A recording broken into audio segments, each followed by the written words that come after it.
water. We have what we call dry factories, that they don't use water at all. They completely recycle the totality of the water that they use.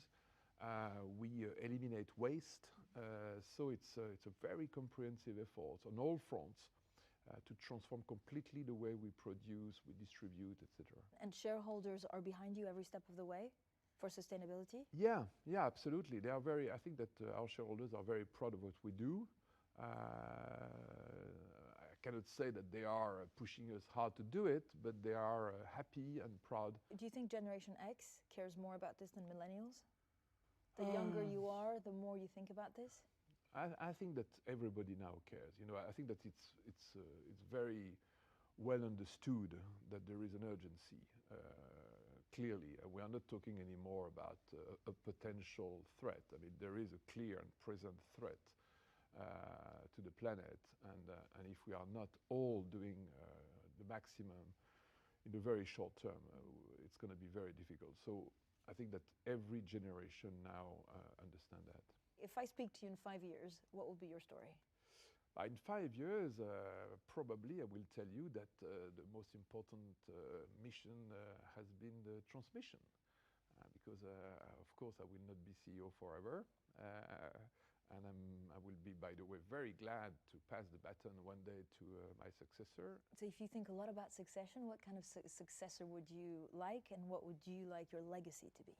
I will be proud to have been able to adapt L'Oréal to the new world. I think that we are living in a very special period. The world tomorrow will be very different from the world we knew a few years ago. And you know, my absolute priority right now is to adapt, transform the company in order to make it as successful as a leader, as performant in the new world as it was in the world before. And I'm very confident about it, because that's what we are doing. You know, we are doing a cultural revolution, a digital revolution, a sustainability revolution, and so the L'Oréal will be a fantastic company. And then someone else will take the baton and will drive the adventure further.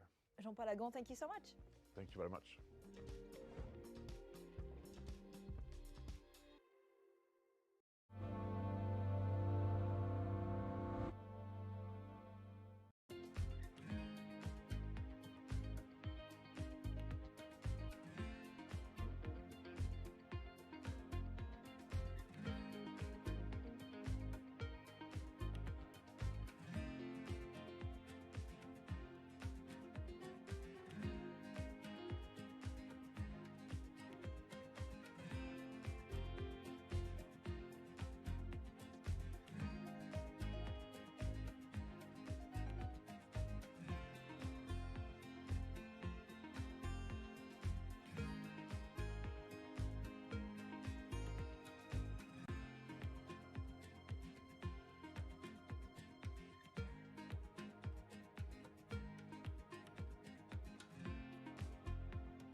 What do the world's tallest building, KFC in the Middle East, and e-commerce site Noon all have in common?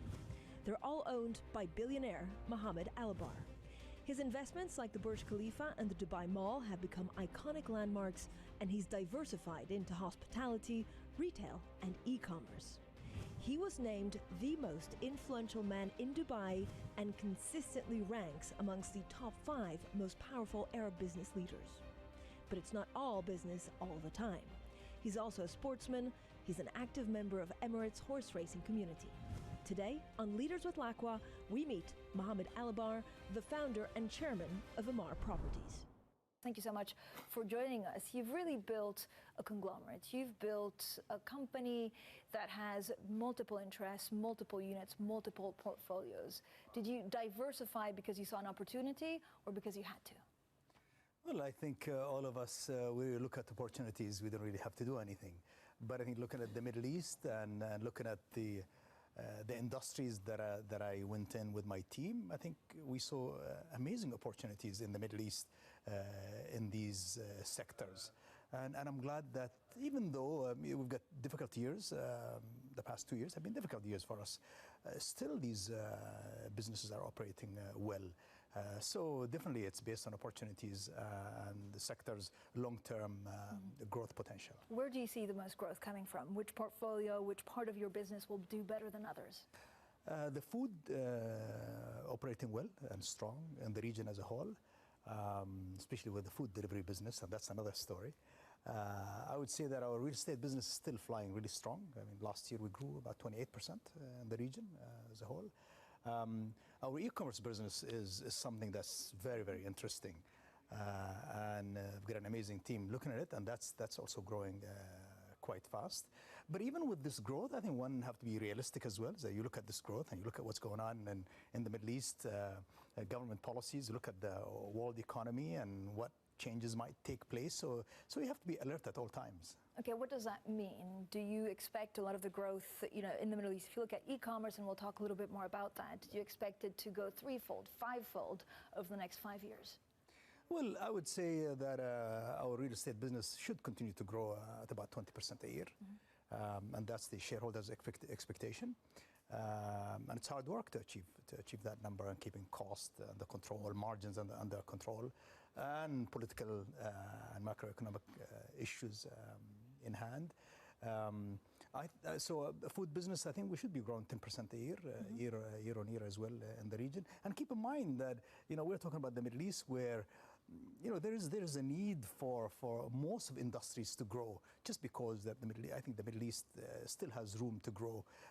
And the other thing is that if you look at the population in the Middle East as well, and the whole demographics is in our favor. Because they're young, and therefore these are, I guess, the youth will spend a lot more in 5-10 years. Yes. How will the economy shift? Well, I think the economy will shift positively only because I believe Middle Eastern governments are really working harder than any other time in the past, and you see the changes that are taking place, positive changes that are taking place in Saudi Arabia. I think that's the same thing within UAE. I would look at Egypt. I'm quite interested in Egypt as well, and the change that's taking place in Egypt. With all the other issues that we have in the Middle East, where I believe that I don't think it's going to get any worse than this. I think we're looking forward to a more positive trend in policy, in politics, in economic growth as well. In terms of growth, country by country, which is a country that will outperform the others in the Middle East? The majority of our focus is Saudi Arabia, UAE, Egypt. And I would say Egypt is going faster now. Saudi Arabia, I'm quite optimistic with the changes that you see taking place within the coming 24 months. I think you'll see quite a good trend, and the and the UAE as well. You've got, of course, the other Arab countries who are some slow, some moving forward, but majority of our business are in these countries. I mean, you're holding a big investment with the PIF on e-commerce for Saudi Arabia. Will there be more, for example, on property in Saudi Arabia? Well, the Public Investment Fund, they are with us in our e-commerce business, but they are also with us in our food business. Now, are we going to do more together? I think there's a possibility. There's a lot of work that they're doing in Saudi Arabia and outside Saudi Arabia, in the region and outside. So I would expect that maybe we should look at real estate together as well, because I think Saudi Arabia will look very interesting the coming years. How much can it grow, property in Saudi Arabia, over the next 5 years? Oh, Saudi Arabia, I think it's at infant stage. I think Saudi Arabia can really grow. If you talk about pure infrastructure, if you talk about retail, industrial, hospitality, residential. So you just have to make sure that you are going at the right category of residential or the right category of retail. So there's plenty of room to go that way. When you look at how you spend your time for each of the units and also each of the countries, how do you do it? How do you keep on top of it all? Well, I try. I still say that the real estate takes a majority of my time. Is that 50%? I would say the real estate takes about 40% of my time, and then the rest is split. Noon takes a lot of my time as well. The food takes the least of my time, because the team that sits on top of that business is really world-class team, and they've been in the industry, they know the industry well. Noon is a vibrant team. It's a new organization. I need to give it more time. While my real estate business, I have an A team, but I'm emotional about real estate. Yeah, I mean, this was like the foundation of it all, right? Do you still see it as your baby? I think my name is really linked to the real estate more than anything else, while all these other businesses, I've been with them now for about 2 years. So it's a new brand of product that's associated with me. When you look at the various IPOs and the various units, was it to unlock value, but did you ever feel like it was also high risk? I think mainly to unlock value, and we have investors who have put in their money with us, and it's time for them to get rewarded. But at the same time, I really like putting management under pressure, because IPO is quarterly results. You're out there in the public eyes, under pressure to perform. But mainly value creation. I think that's the business we're in. A value creation, because what, shareholders understand what you do more, and it almost focuses the mind of managers more? Well, that is one, but many of our units, that if they're under the mother umbrella, I think value-wise, they're not fairly valued. So as we put them on the side and put them as separate entities, I think you create better value that way, and then you cash out a little bit and put management under pressure. Are you looking at IPOing any other units or portfolios? When you look at our business, we have businesses. We have India, we have our hospitality business, we have Turkey business, we have another business in Saudi Arabia. So the reality is that you can take all these businesses public at the right time. I think within the coming 3 years, we'll probably have India going public. We'll probably have hospitality as well going separately to the public route. But so how much bigger will you be if I speak to you, and I hope to speak to you before, but if I speak to you in 5 years, how much will your holdings be worth? I think we should be double in value, because we should be growing in value 20-25% on an annual basis. And I hope that my management and my boards really put that as a focus. And to be honest, I think we're capable of doing that. We just have to focus and have to make sure that we have the right people to do it. And we do this day and night. And that's really how we do business in our region. But that's acquisitions, or that's organic growth? I would look at organic growth. If you talk about acquisition, which we have not done much of, I'm expecting that we do more acquisition in the coming 2 years. Mohammed Albar, thank you so much. Coming up next, going from bricks and mortar to clicks, we talk Mohammed Albar's big push into e-commerce and how his company Noon could become the Amazon of the Middle East.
Mohammed Albar is not only a titan of property, he's also betting on e-commerce.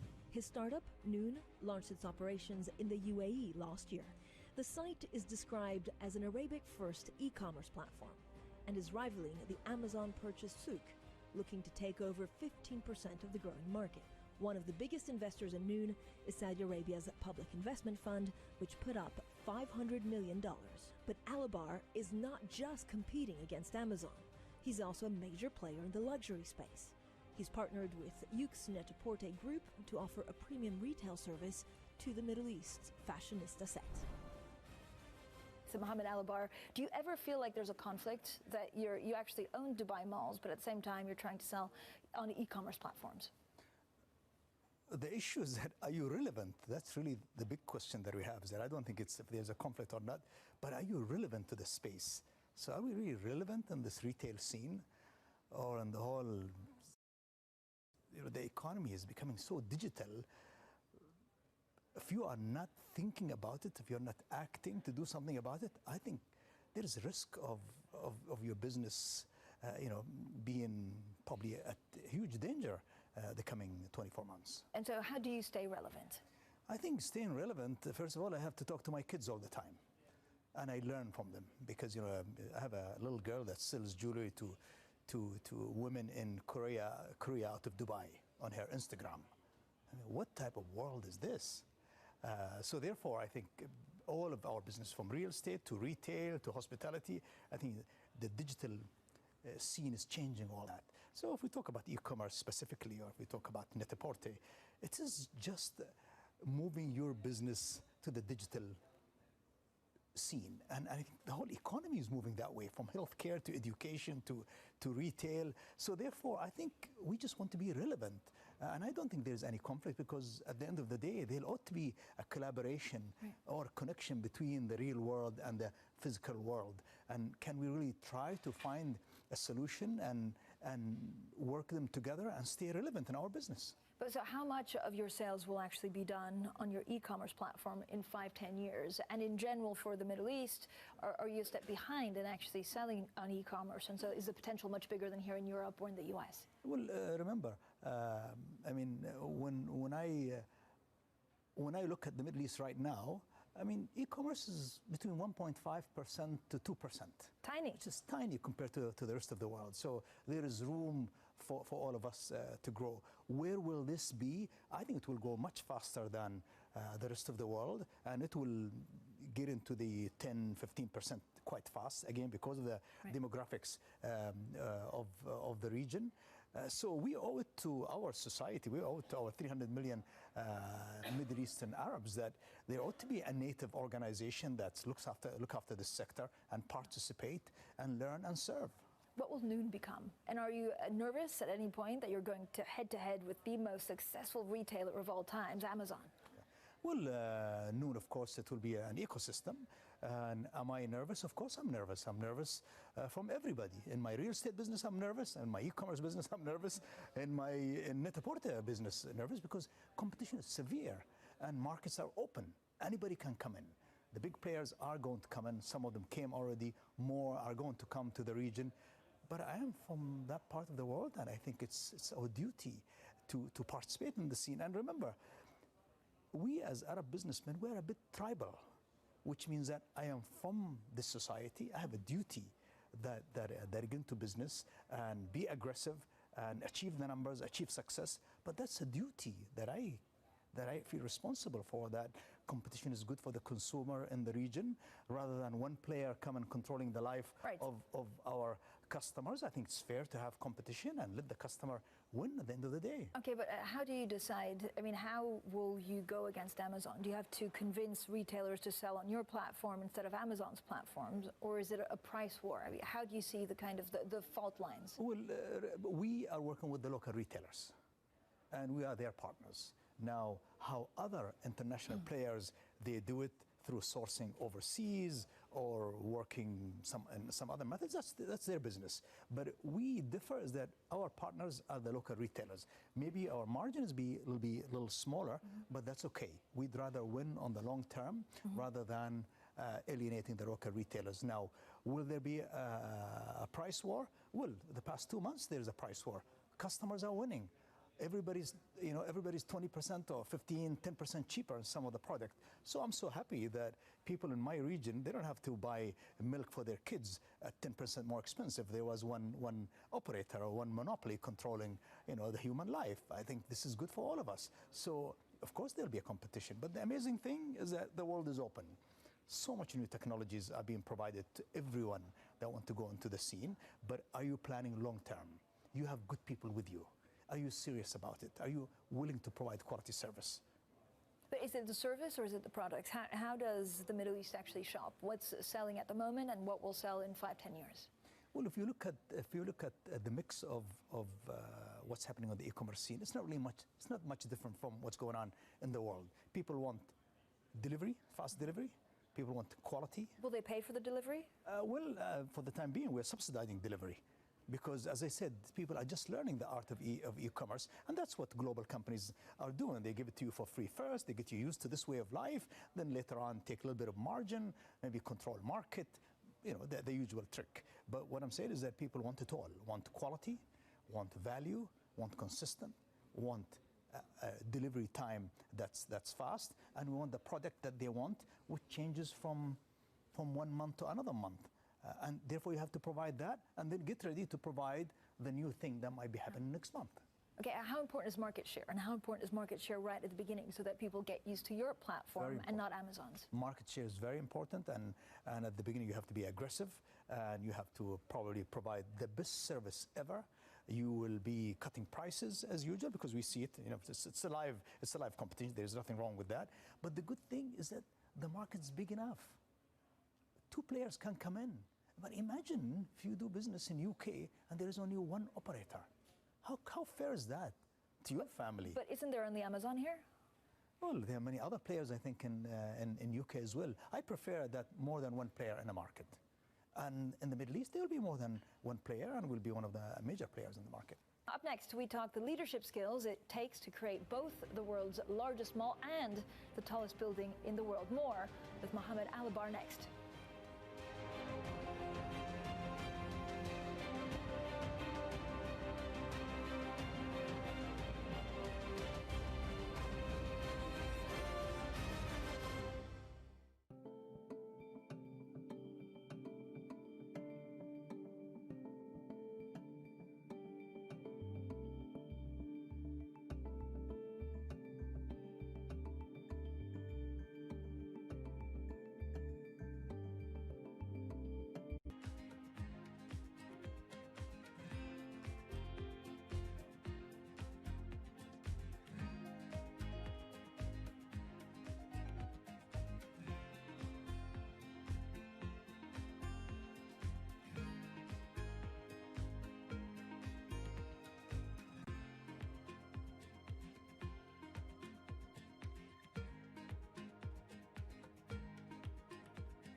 Good morning. Welcome to Bloomberg Markets, the European Open. I'm Anna Edwards, live from London, alongside Matt Miller in Berlin.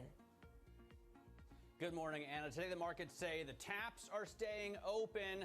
Stocks, though, slide, despite a clear message from the Federal Reserve, with Europe pointing deep to the downside. The cash trade is an hour away. Here are your top headlines from the Bloomberg terminal. The second wave hits America. Coronavirus cases top 2 million in the U.S. as the number of infections rise in Texas, California, and Florida, all recently reopened states.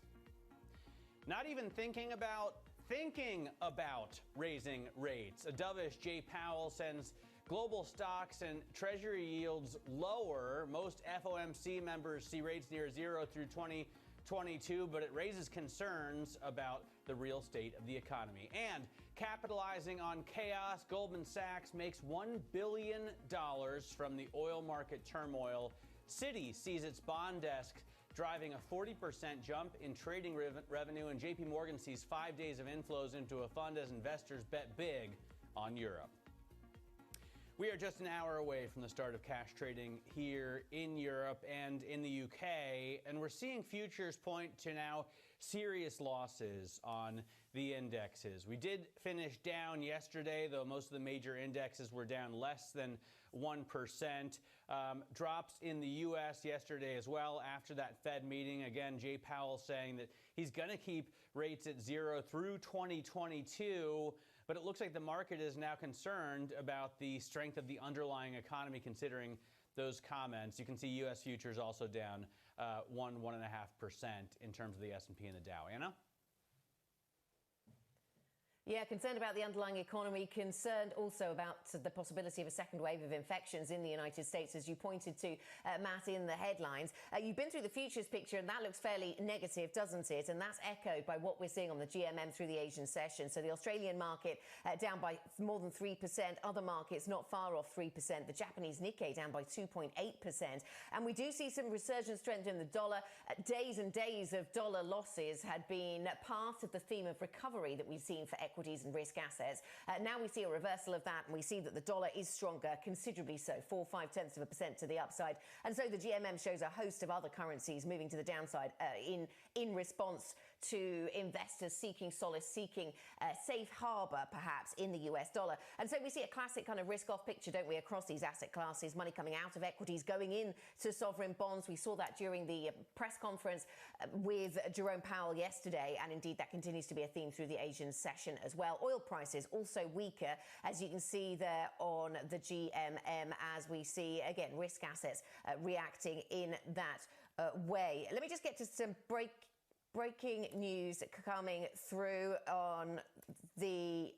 Let me just come through some breaking news coming through to us from Unilever this morning. So Unilever to merge Unilever PLC and Unilever NV. So this is the UK arm and the Dutch arm of Unilever, or the two headquarters, if you like, that had been in existence. They're going to merge these two. Plans to unify the group legal structure. They're committed to a strategy of long-term growth across the three units.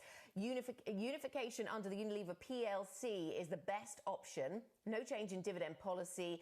They will apply for an added listing of shares in Amsterdam. So interesting to get these comments from the business at the same time as they're giving us Q1 sales flat as COVID-19. In fact, no, ignore that bit. That's a little older, that particular line. Let's focus in on what they're saying about unifying the group structure, shall we? We'll get some further updates on that as we go through the programme. The big picture, though, matters. We've been talking about risk off, global stocks retreating amid fears of a second wave of the coronavirus in the US, and overnight caution from the Federal Reserve. Let's get to Mark Cudmore, our Bloomberg Markets Live managing editor in Singapore. Mark, good morning. So it does seem as if there is nervousness around a second wave in the United States. You've been talking for a while about the way that the numbers have been ticking up in, of course, in Southern America, but this is different. If we are talking about a second wave in a part of a developed market that had previously been shut down and then reopened, this could be a bit of a game changer. I think that's definitely true. I think there's still some debate over there about how much this is really a second wave, or the fact that the U.S. never got on top of its virus problem in the first place. I think in the U.S. you have to remember that a large majority of the numbers were from New York, and New York has done a great job of controlling its virus problem, but most of the rest of the country never got on top of it. And now this is just that ongoing kind of initial outbreak. Yes, we are seeing a surge in some states like Texas and Florida, which had seen some kind of reopening, but I don't think they ever got in control of it in the first place. So I kind of call this more of an uncontrolled first outbreak. We are not yet seeing a big problem in those countries that have done a good job in the virus, seeing that kind of second wave. But yes, as we talked about from the end of last week, the global case numbers started reaccelerating from around mid-May 18th, which would imply that from around June 10th, we should start seeing the fatality numbers pick up. And in fact, the numbers in fatalities, the trend started turning higher actually from Monday this week. On the 7-day, 14-day, and 21-day moving averages, we are seeing that trend in global fatality count picking up across the world. And I think that's why we are going to get this virus kind of pessimism return to the market over the next week or so.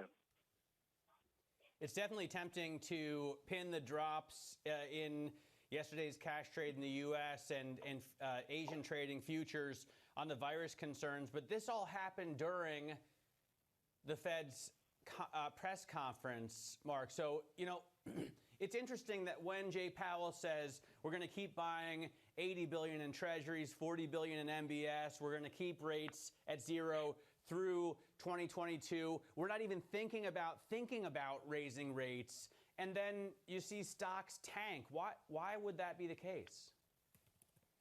I'm not sure so much that stocks have tanked. They've certainly come off a little bit. But I think what's happened is the Fed delivered exactly what was expected. They didn't manage to surprise positively. And I think what was always going to be the issue. It was going to be a battle for them to surprise positively. We are seeing equities come lower again. And I think as we flagged on this program on Tuesday, there were a number of reasons why the market was likely to come lower this week. One was we've just seen the bear capitulation, the jobs report last Friday, Nasdaq going to a record. They were the things that caused the forced buying that we'd seen in the last week or so. So suddenly the shorts were cleaned out. We had less forced buying. Now suddenly we have a resurgence of the virus threat, which is scaring markets at a time when we're more likely to get profit taking. And then the Fed, we said it was going to be very hard for them to surprise positively. More likely they would disappoint. I don't think they disappointed. I think they came pretty much exactly in expectations, but it means we can go back to what the underlying trend we cited on Tuesday, which is we are in a phase now where we expect some profit taking to last for a week or so. This is not about another return to the lows in equity markets. It's just saying that we've had an incredible, 7 or 8 weeks of just incredible gains in the equity market. And it's important to note that you're talking about the equity market crashing. S&P closed more than 2% above where it was 5 days ago. Equity futures are still up more than 1% than where they were exactly at this time last week. And I think, we're just back into Friday's trading range. So really, we're just taking some of the sheen off. And I think that will be the theme for the next few days, the next week or so. We'll see U.S. equities come lower, but there'll be no panic out there. And what about the Markets Live question of the day that you've been throwing around today then, Mark, about where the best opportunities are in the wake of what we heard from the Fed yesterday? In the short term, the market retreated into dollars and into treasuries. What are we hearing? What are people saying? Well, I mean, based on what I just said, I kind of think that the Fed didn't really change the game. They impressively, didn't disappoint the market, but they didn't really surprise positively, which means you're kind of going back to what you were thinking going into the meeting. Perhaps the one asset that maybe has got an extra boost from the Fed is gold. I do think they kind of delivered a little bit of a perfect storm for gold in terms of they are saying, look, we're going to keep rates super low. We're going to keep on kind of buying MBS, buying treasuries. And also on that, to kind of emphasize that gold trade, we are seeing that kind of virus fear pick up again. So I think that suddenly gold is getting all the quantitative easing boost and it's getting a little bit more of the risk aversion boost at the same time. So I think that in the last few weeks, gold in dollar terms has stayed near the highs, but gold in other currency terms has really been decimated. It's been a terrible few weeks for gold in nearly every other currency terms because dollar's been one of the worst currencies and gold's just held its own against the dollar or been slightly weaker. Now I think gold is ready for another leg higher in the wake of the Fed meeting. No. Gold is ready for another leg higher in the wake of the Fed meeting. All right, Mark, thanks very much for joining us. Mark Cudmore there, Bloomberg M Live. managing editor. Remember, you can join the debate on today's question of the day.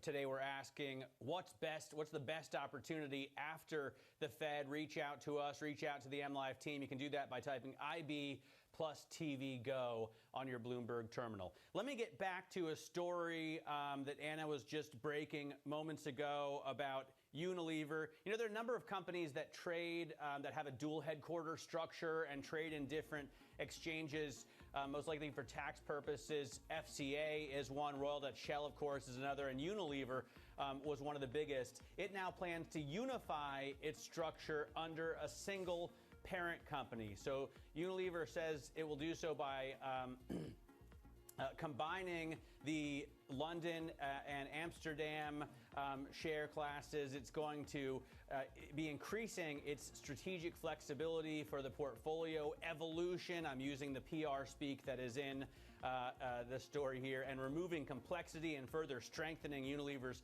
corporate governance. We'll continue to bring you updates on this story. This is Bloomberg.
They're prepared to do what it takes and to stay the course with a very, very expansionary, accommodative policy stance. If miraculously there's a much better outcome in the economy, they will reconsider. So there's no guarantee that the policy rate will be at zero for 2.5 years. Pretty clear they don't see any need to pull back for any of those financial stability concerns. And so that's just reinforcing the zero rate policy. Basically, the signal was we're not going to let companies fail, so you may as well jump in and get involved. Even though he doesn't want to undermine the economy to deal with what might be a bubbling equity market, there is at some point in time he has to think about what does that mean for broader financial stability. They're not there yet, but I wouldn't be surprised to see them get there later this year. The Fed shouldn't start pulling punches just because a lot of benefits are going to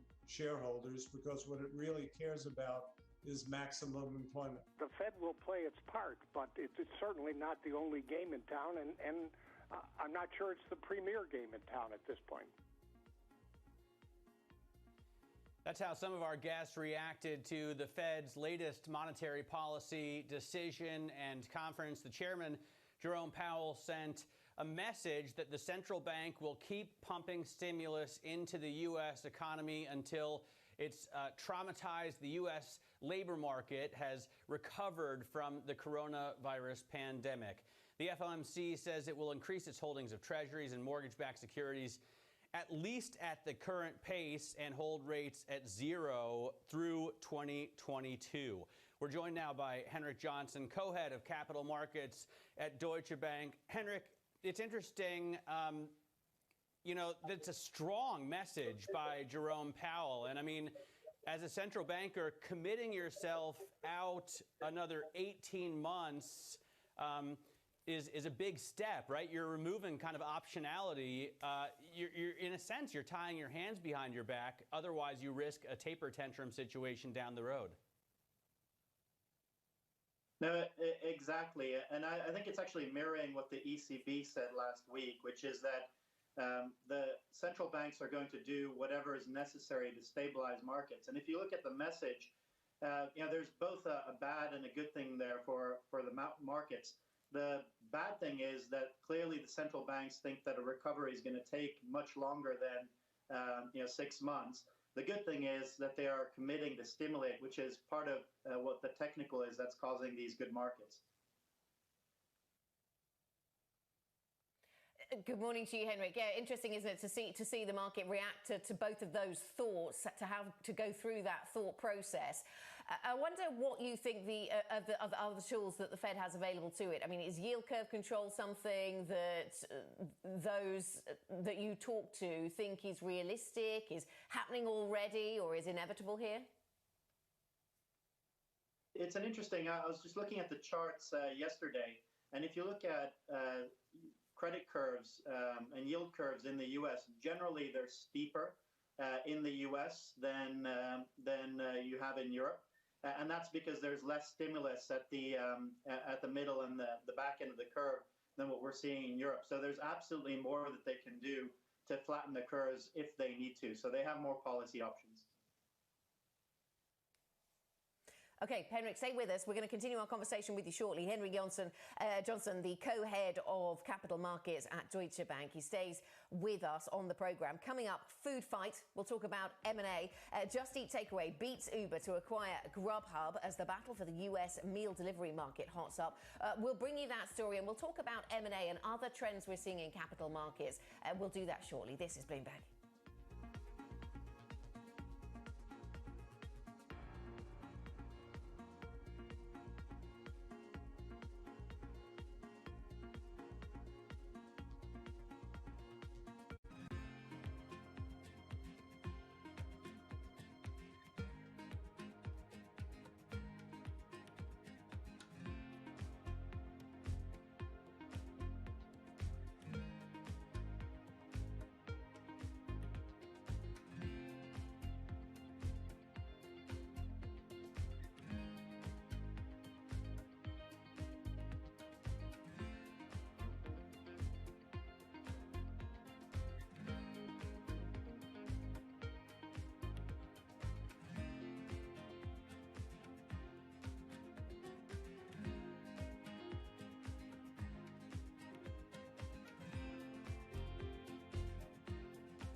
Welcome back to the European Market Open. 40 minutes to go until we see the start of the equity trading day, and it looks as if it will be weighed down by concerns about a second spike of the virus in the United States and perhaps by a fairly gloomy assessment of the US economy's recovery prospects from the Fed. So Euro Stoxx 50 down by 2.1% in futures markets right now. Now let's talk about M&A though, because JustEatTakeaway.com is buying rival Grubhub for $7.3 billion. The deal creates one of the world's biggest food delivery companies at a time when the coronavirus pandemic is driving a surge in orders. Henrik Johnson, co-head of capital markets at Deutsche Bank, is still with us. And Henrik, I guess this is one of the sectors that the M&A team at Deutsche Bank will be looking at for resilience right now. And so perhaps no surprise we see M&A there. What is the outlook for M&A at the moment? So I think you're seeing a very quick resurgence in leveraged buyouts, which I think is unexpected, because even a month ago, most of the sponsors that we talked to were really focused on their own portfolio and cutting costs and making that resilient. But there's been a 180 turn, and now most of them are thinking about all that unspent capital that they have and looking to deploy it, and in a wide variety of sectors. Obviously, online and tech, is the most successful sector of the lockdown. But with, for example, with the take private approach to Massmobile last week by a consortium of private equity, you can see that telecoms is another one where there's a lot of interest. I wonder if the world is awash with cash, the corporate world at least, and wealthy individuals as well, with rates at such a low level and central banks basically printing money, to use the colloquial phrase. Do you think inflation is a concern at all, Henrik? Look, I think it's a great question, and it's also related to the unspent capital that the private equity firms have. Clearly, every type of asset is getting inflows at the moment, and crazily, the inflows and returns of the bond market are back to above where they were at the start of the year. So it's as though the COVID never happened. Now, with the SSAs on the capital market side being the most frequent issuers right now, we're seeing volumes up more than 50%. And in fact, we're within just a few billion of the full year numbers for 2019. Clearly that amount of money being created could drive inflation in a normal economy. I think the point is we're not in a normal economy, though. And I don't think consumers and corporates are going to be spending a lot of the money. There's an uptick in savings across the board. So I think at least in the short term, the fear is rather deflation than inflation. What role do you see private equity playing here then, Henrik? I spoke to Paul Tucker, who's formerly at the Bank of England on the MPC, and he now has risk management responsibilities. He was talking about how private equity has been bailed out twice now in two consecutive crises. And I wonder if private equity has a sort of image rehabilitation goal in mind here. What role can PE play in trying to get money to the right places to enable recovery? So I think it's another great question. I think PE has now turned into a very broad asset class. So it used to be very niche-y, and you get these accusations of looting and so on. Now, if you look at the percentage of the economy that's owned privately, and it's not just private equity companies, but various investment groups, it's across the whole economy and across the world. So I think it's really a reflection of what's going on everywhere, where some companies are being supported and getting equity injections, others are defaulting. But I don't think it's anything particular about private equity. And another sector, when you talk about reputation, banks, after having been through a very rough time, obviously, in the financial crisis and being bailed out, the good thing is working in a bank right now, I feel like banks have done what they're supposed to in the economy. They've been working very hard to try to get cash to the clients that need it.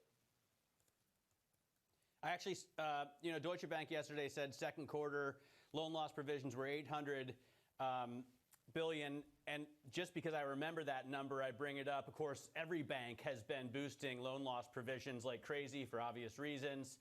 Are you concerned that we're going to see a wave of bankruptcies, especially among the small and medium-sized enterprises that are so important to the economy?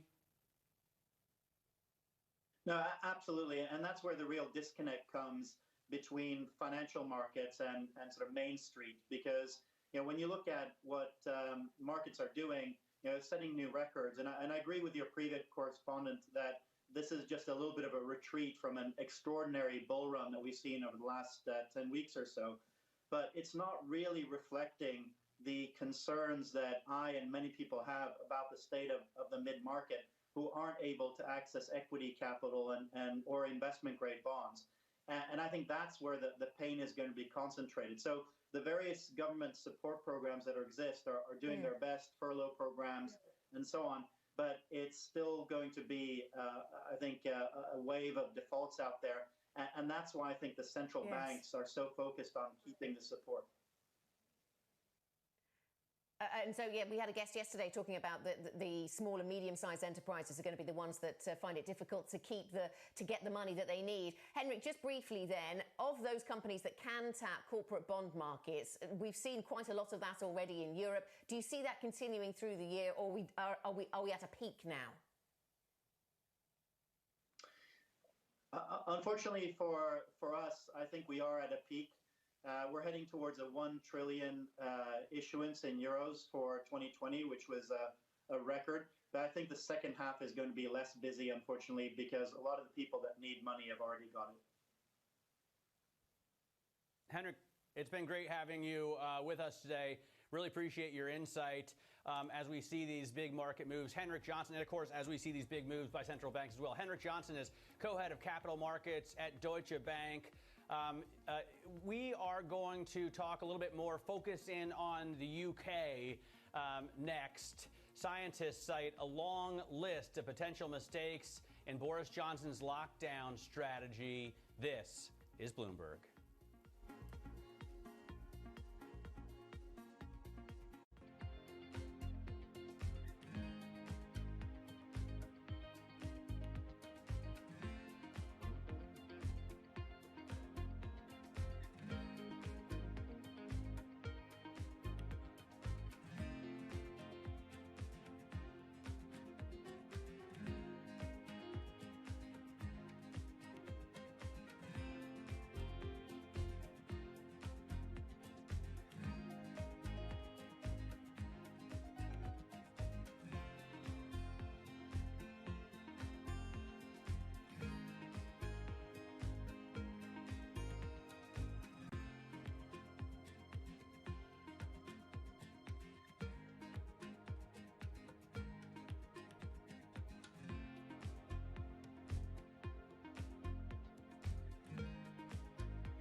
Welcome back to the European Open. Half an hour until what looks to be a very negative session for European equity markets. I'm looking at Euro Stoxx 50 futures now down by 2.3%. So considerable weakness expected at the start of trade. We will look to that. And also the US futures similarly moving lower, not quite the same levels of negativity, but still Dow futures and E-mini futures down by over 1.4% in both cases. We will look for any developments in those as we approach the start of the European trading day. And let's get up to date with some of the other things we need to be watching out for today in terms of what is on the agenda. Germany's Angela Merkel speaks with the Chinese Premier Li Keqiang from 9 a.m. London time. Strengthening relations is the key topic of conversation. We get Italian industrial production data. That's at 10 a.m. After slumping in March, April is expected to be even tougher for the sector due to strict lockdowns, of course. So that's Italian industrial production. In the US, weekly jobless claims come at 1:30. Figures have been coming down, but they're still at extraordinary levels. Euro area finance ministers are meeting from 2:30 today to discuss the EU's recovery package, as well as who will be the next president of the Eurogroup. And football, or soccer, depending on where you are. Fans will be pleased to learn that the beautiful game is back. Germany's Bundesliga has paved the way. Everyone's has become increasingly interested in German football, I understand, over recent weeks. And today is the turn of Spain's La Liga to kick off. Matt. My mom has been watching Bundesliga soccer, 70-year-old professor in Ohio watching German, football, if you will. People need sports, but the PGA comes back today as well, so I'm pretty pumped about that. That starts, 8 a.m. in the U.S., I think, so that's 2 p.m. here, 1 p.m. there. I think I'm just going to see how long I can subject my wife to golf this afternoon. Now, Johns Hopkins University says the coronavirus cases in the U.S. have reached 2 million. The number of U.S. cases in more than double those reported for Brazil, the country with the second highest number of infections. Localized surges have raised concerns among experts about a new wave of cases as many states ease social distancing rules. Joining us now to discuss from New York is Amory Horder. And Amory, run us through the latest U.S. pandemic numbers and the commentary. Good morning, Matt. Yeah, well, everyone is just focusing on the fact that in the U.S., the cases have now topped 2 million. While there's one thing we should note, overall on the national scale, the cases have rose by the smallest amount since March, but there are pockets, and there are certain states we really need to watch, and that's what the numbers are starting to show. And this is the worry about a second wave with Dr. Anthony Fauci the other day saying we are not out of this yet. It's far from over. So Texas is one of them. They reported more than 2,500 new cases, highest one-day total ever. Arizona is seeing an abrupt spike. Florida reported more than 8,000 new cases, most in a 97-day period, and California hospitalizations are the highest since May 13th. Now, while we can't draw an exact parallel line to economies reopening and economic activity, because Georgia has been quite puzzling. About a month and a half, Georgia's been open. Salons are open, gyms are open, yet their numbers have pretty much plateaued. It's fair to say that medical officials are definitely worried about a second wave hitting the United States. Yeah, definitely. Anne-Marie, good morning. And it seems that there is a sort of ethnic inequality, much talked about at least, awaiting further research when it comes to vulnerability to COVID-19. And there's also an ethnic inequality when it comes to being subject to job losses in the United States, something that Jerome Powell picked up on yesterday. What did he say? Yeah, Jerome Powell talked about this yesterday because he talked about the fact that we are seeing unemployment in America disproportionately affect Black communities, disproportionately affect Hispanics, as well as for women, he said, have borne a notable share of the burden. And you can see here in this chart, we now see Black unemployment rise faster than for white Americans. Before the U.S. economy shut down, though, Black unemployment rate was close to a record low relative to white unemployment. The ratio typically widens when we have these stages of recoveries as white Americans are hired back quicker. Now, this, of course, is going to get a lot of attention because the U.S. is facing and having this discussion about racial injustice, racial inequality, as we still continue to see as well protests take place around the world.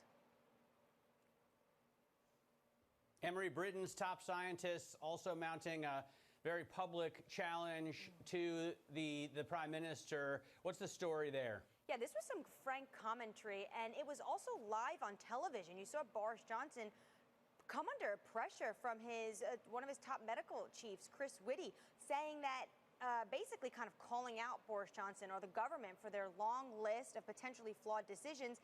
And he said and admitted that his greatest regret was the UK's slow response.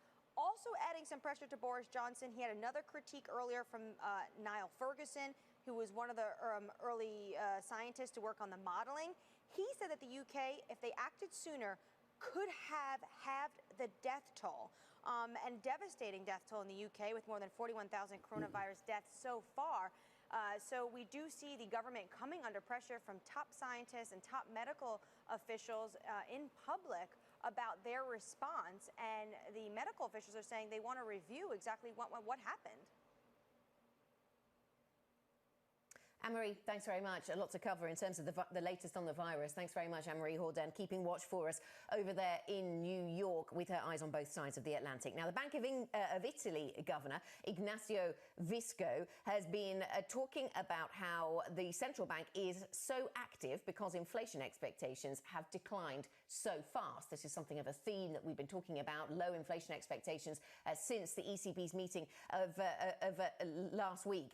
Speaking exclusively to Francine Lacroix, he started by commenting on the outlook for the Italian economy. I think it is very clear that the country needs reforms. I've made also recently a number of statements about what kind of reforms and so on. I think that you should, and it is, you're right, it's a long time that reform should take place, but it is not because there is purchase of public debt that the reforms are lagging behind. Indeed, you need reforms to increase the rate of growth of the economy.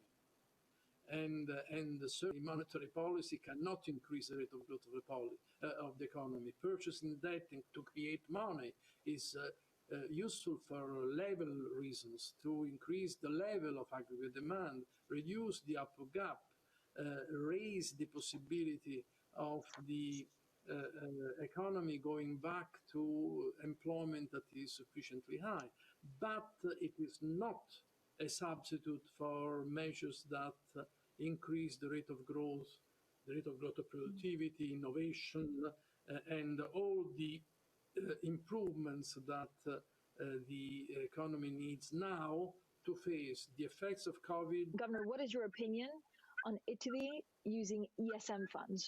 There are a number of people have been asking that question. Well, I think I gave a testimony in Parliament a few months ago, before the COVID started. I think that these funds, now it is clear, they come without strings attached.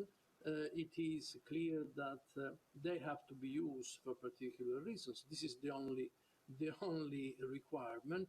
So if needed, I don't see any reason to use. But we should not consider that this is manna. This is still a loan. Rather than being a loan in the market, is a loan with respect to Europe, but it is a loan. Governor, I'm also getting quite a lot of questions on PEP and actually the unwinding of some of these special measures. When will this happen? I mean, could we see a ECB balance sheet increasing for the next 5 to 10 years, or how do you see the timeline of this progressing? How long? Well, I would say reinvestment has to go on for some time. Certainly the monetary stance has to remain easy for a long time. I mean, we still have projections that it will take years before we go to what we define as price stability. We have to avoid mistakes. We have been able to avoid the deflation, and there were risk of deflation, not only but some of others say, in between the mid of the decade that is ending now, and we have been able really to counter them consistently through QE. So this is a new instrument that we have. Could second-tier banks survive with the second round of new non-performing loans? Well, first, I have to say that the first round of new performing loans has been met in very difficult circumstances because Italy has been tremendously hit by the combination of the global financial crisis and the sovereign debt crisis. And the real economy has suffered a lot. Probably has fallen by 10 percentage points, more or less, which is, by the way, what we are foreseeing more or less for post-COVID. So it is correct to somehow to have this in mind. And in that case, there has been a substantial fall in the quality of credit, and a number of banks are from that. At the end, I used to say that the Italian system was solid in its entirety, but obviously there were a number of pieces which were very weak, and some of them did not manage really to resist. How much? Less than 10%. 90% of the system has gone through this very difficult period in sufficiently well. Now, what about now? Well, clearly we start from a much better position in the banking system than 10 years ago. The capital ratios of banks have doubled. The non-performing loans are more or less back to where they were. That was Bank of Italy Governor Ignazio Visco talking to our own Francine Lacroix. Now up next, the Seville Derby marks the return of Spanish soccer today, Sevilla, as they say there. But with a 3-month postponement, teams, broadcasters, and advertisers may have to tighten their belts a little. We'll discuss next with the sponsor of the Champions League. This is Bloomberg.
Welcome back to Bloomberg Markets. This is the European Open. We are just about 15 minutes away from the start of cash trading, and it looks like we could see another day of losses. DAX futures down more than 2% right now. That would be the 4th trading day in a row of losses for the German benchmark index. Let's get to Bloomberg First Word News. These are today's top stories from the terminal. Unilever plans to unify its structure into a single parent company. It currently has 2 entities, Unilever PLC in the UK and Unilever NV in the Netherlands.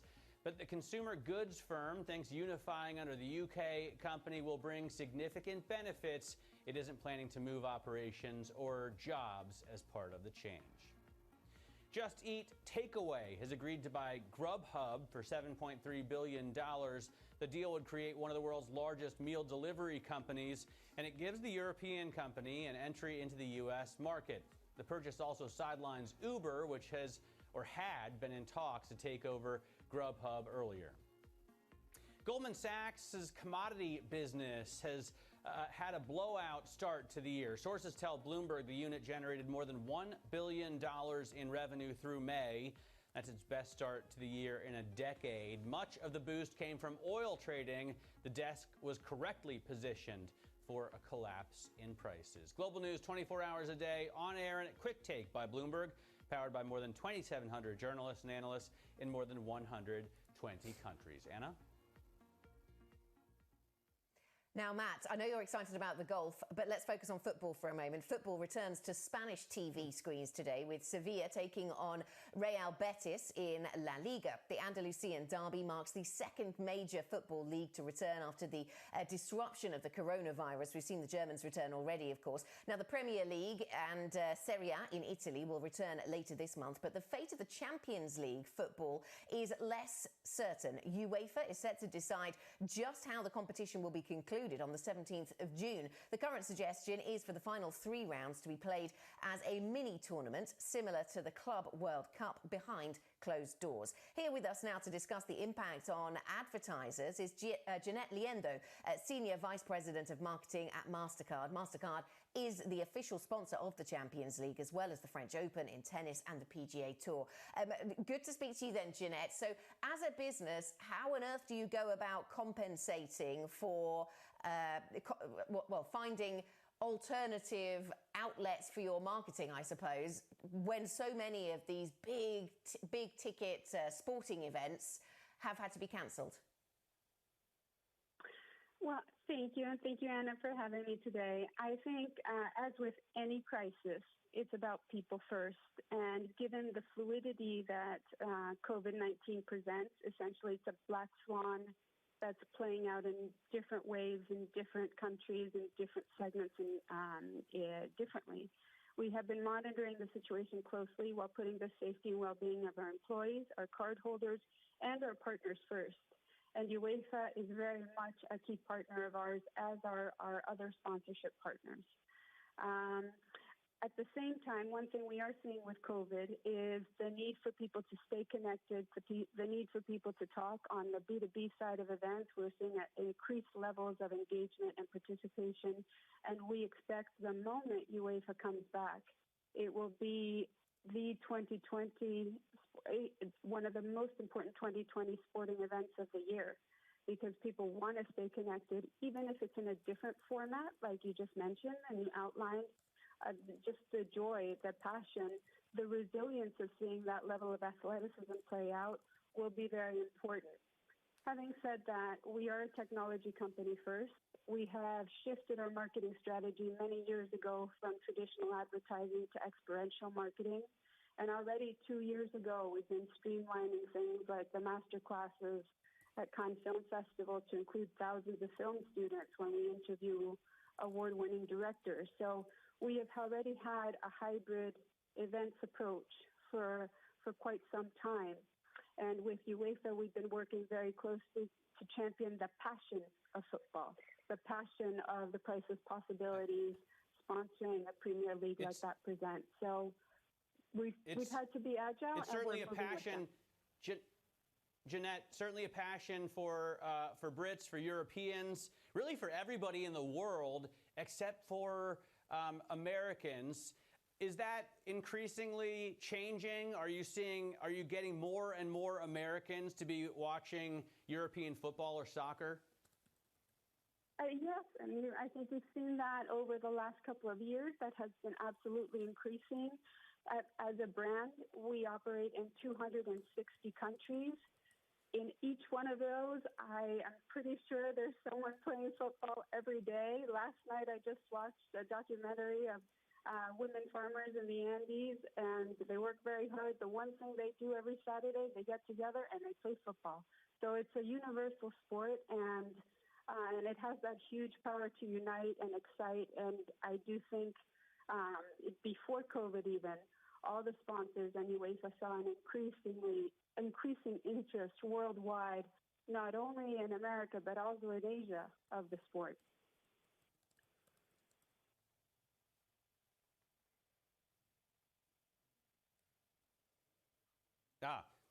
Okay. I was just taken by the pictures here, playing in the rain. I don't suppose they score any more goals in the rain than they do in the dry. For me, that's an issue. I just wonder about, in terms of the MasterCard side of things, more and more events, more and more businesses talking about shifting to contactless payment. That must be important for you. But is there any other specific, or is there any main message, Jeanette, that MasterCard wants to get across through its sponsorship of soccer? Yes, absolutely. So, yeah, for 1 second, just speaking about contactless, so the ability to tap and go and use your wearables or your phone to pay, and in the current situation, that's gone up to 78% of card-present transactions. So, you know, delivering that is very important. But the reason we partner with UEFA is because of the 2.6 billion consumers we serve, one of the main passions they have is football. And UEFA sees the world that same way. So in a moment of crisis like this, those 25 years of working with UEFA, having a shared vision of the universality of the game, having a shared vision of how it can be a force for good in the world, we will always champion that, and we will also always sponsor that kind of opportunity and access for our cardholders. Okay. Got it.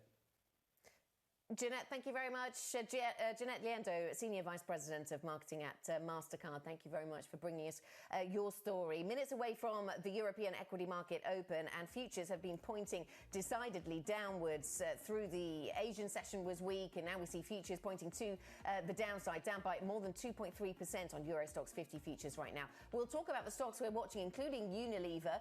The company plans to unify its group structure under a single company. We'll bring you the stocks to watch next. This is Bloomberg.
Minutes away from the start of the European equity trading day, let's get to Danny Berger. She's got your stocks to watch. Danny.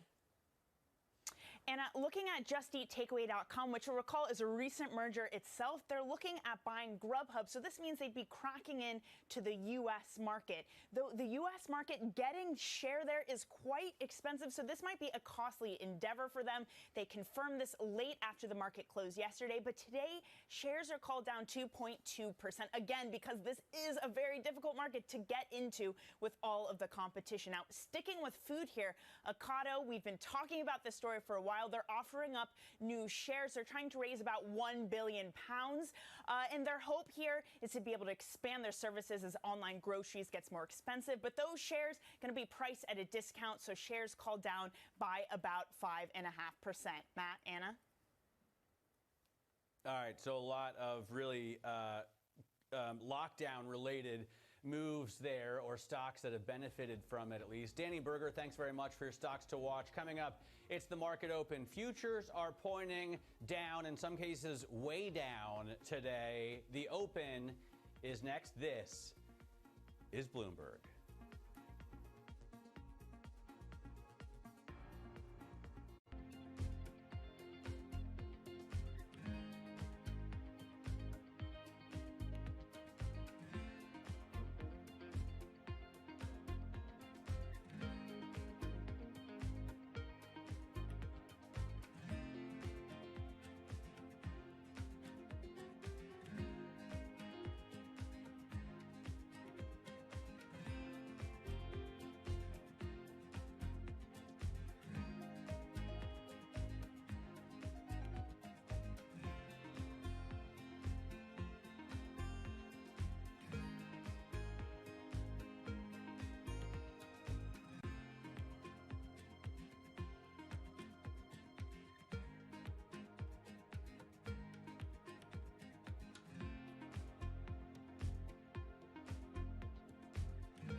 A minute to go until the start of Thursday's equity trading cash session here in Europe. Let's get to your headlines.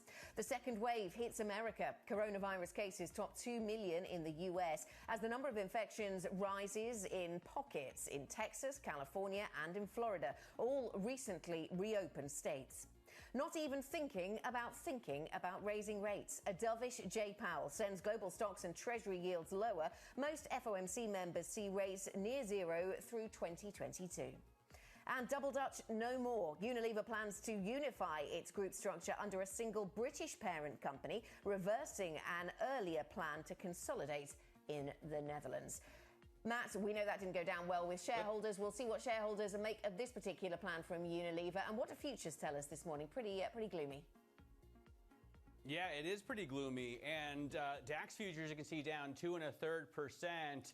I just looked and realized that we are actually, if we finish down today, this is the fourth day in a row for losses on many of the European indexes, including the broader stocks 600. They haven't seen severe drops, but if you see the DAX fall more than 2%, it's going to bring it back to the levels of early last week. So basically losing all that we've made in sort of half of this rally.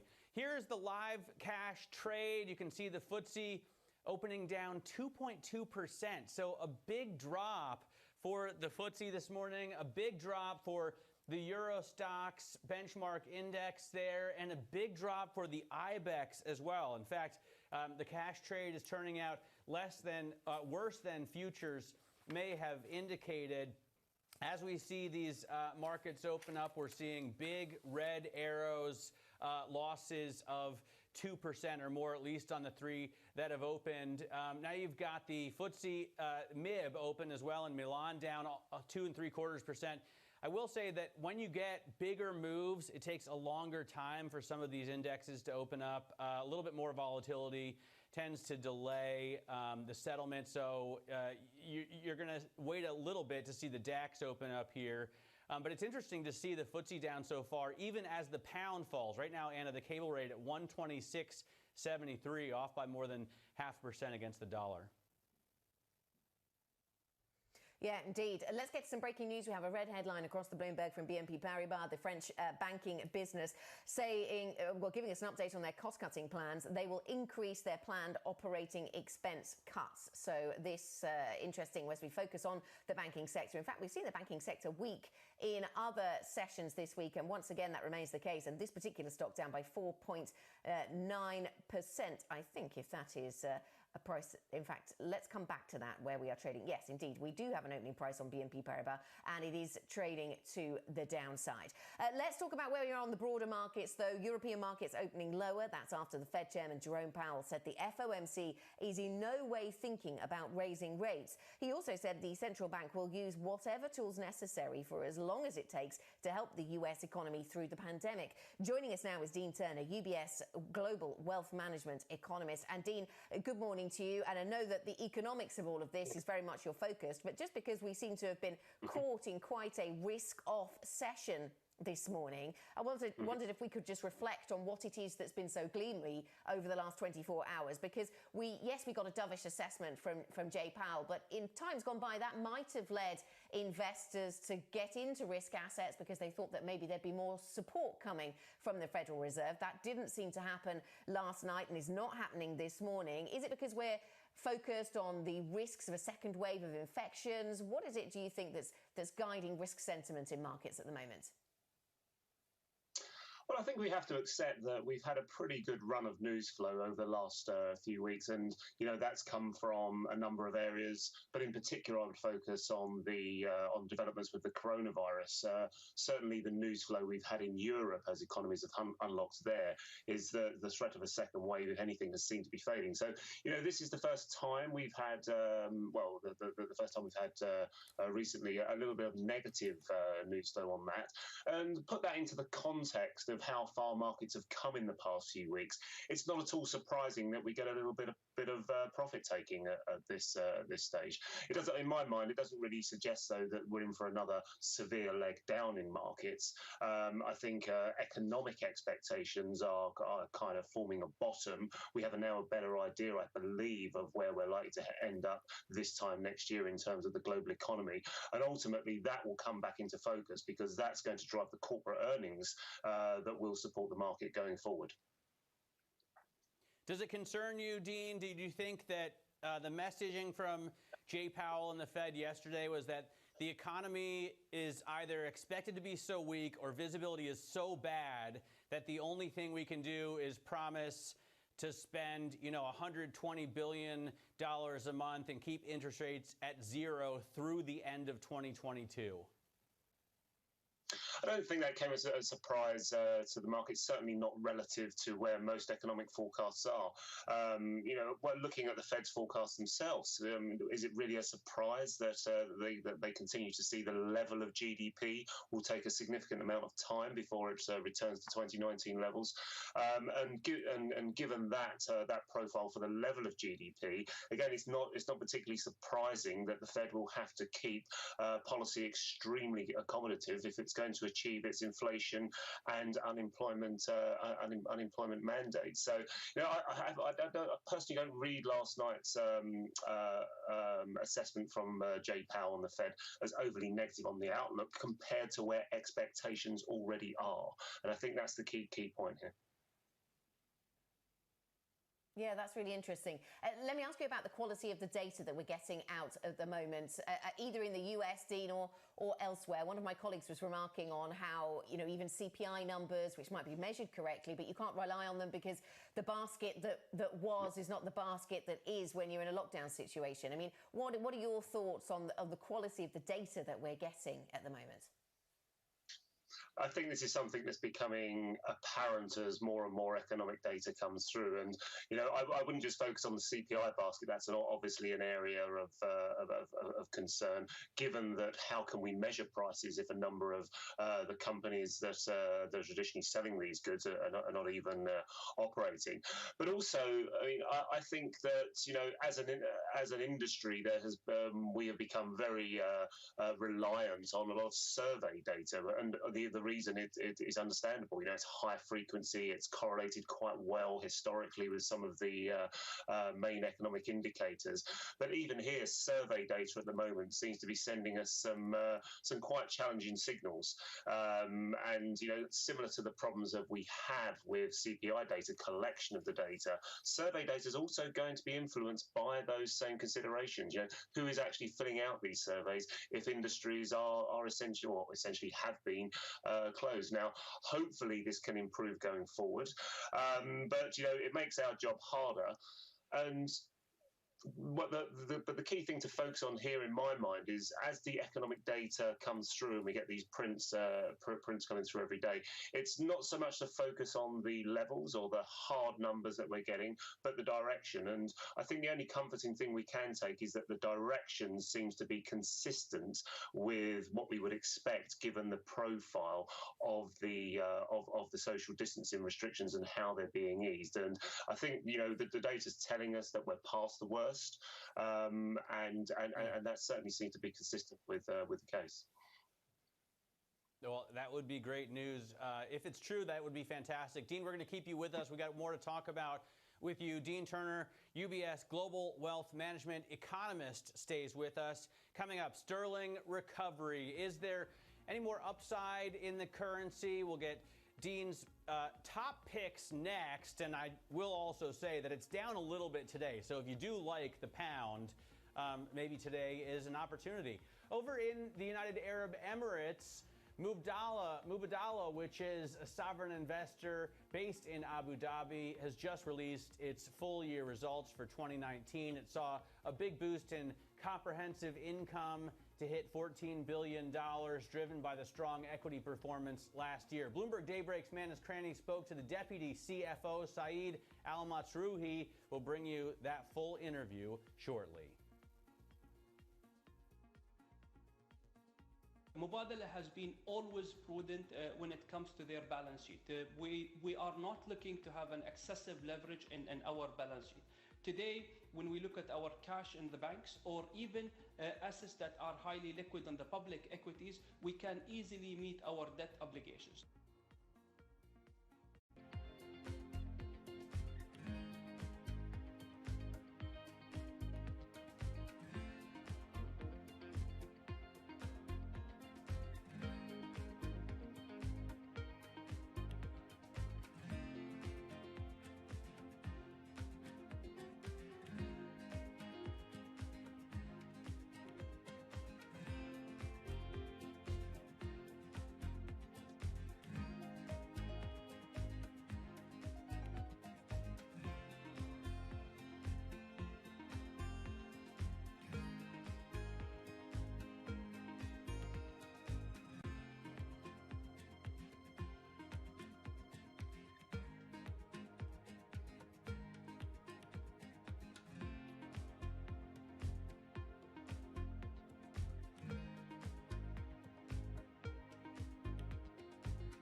Welcome back to Bloomberg Markets. This is the European Open. We are 12 minutes into the session right now, and we're looking at a loss on the FTSE of 2.75%, a drop on the benchmark index in London of 170 points to 61.59. You're seeing similar or even bigger losses on the continent. The DAX and the CAC 40, as well as the FTSE MIB, all down 3%.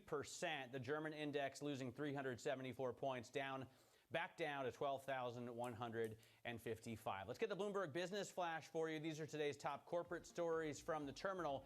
Just Eat Takeaway has agreed to buy Grubhub for $7.3 billion. The deal would create one of the world's largest meal delivery companies, and it gives the European company, which basically just got together itself, an entry into the U.S. market. It also leaves Uber in the sidelines here, which had been trying to take over Grubhub for months. Unilever plans to unify its structure into a single parent company. It currently has two different entities, of course, Unilever PLC in the UK and Unilever NV in the Netherlands. But the consumer goods company thinks unifying under the UK company will bring it significant benefits. It isn't planning to move operations or jobs as part of the change, just a legal change. Fiat Chrysler and PSA are likely headed for a lengthy probe of their merger plans. That's after failing to offer early concessions or refusing to offer early concessions in exchange for a fast-tracked process. Sources told Bloomberg executives see the European Commission expanding the investigation, pushing the deadline to October. But the current target is to complete the merger in the first quarter of next year anyway. And that's your Bloomberg Business Flash. Anna? Matt, let's get back to Dean Turner, UBS Wealth Management's economist, who's still with us. And Matt was mentioning, Dean, that the pound is down by 6/7 tenths of a percent. 126.62 is where we trade on cable right now. I wonder your thoughts on UK assets at this point.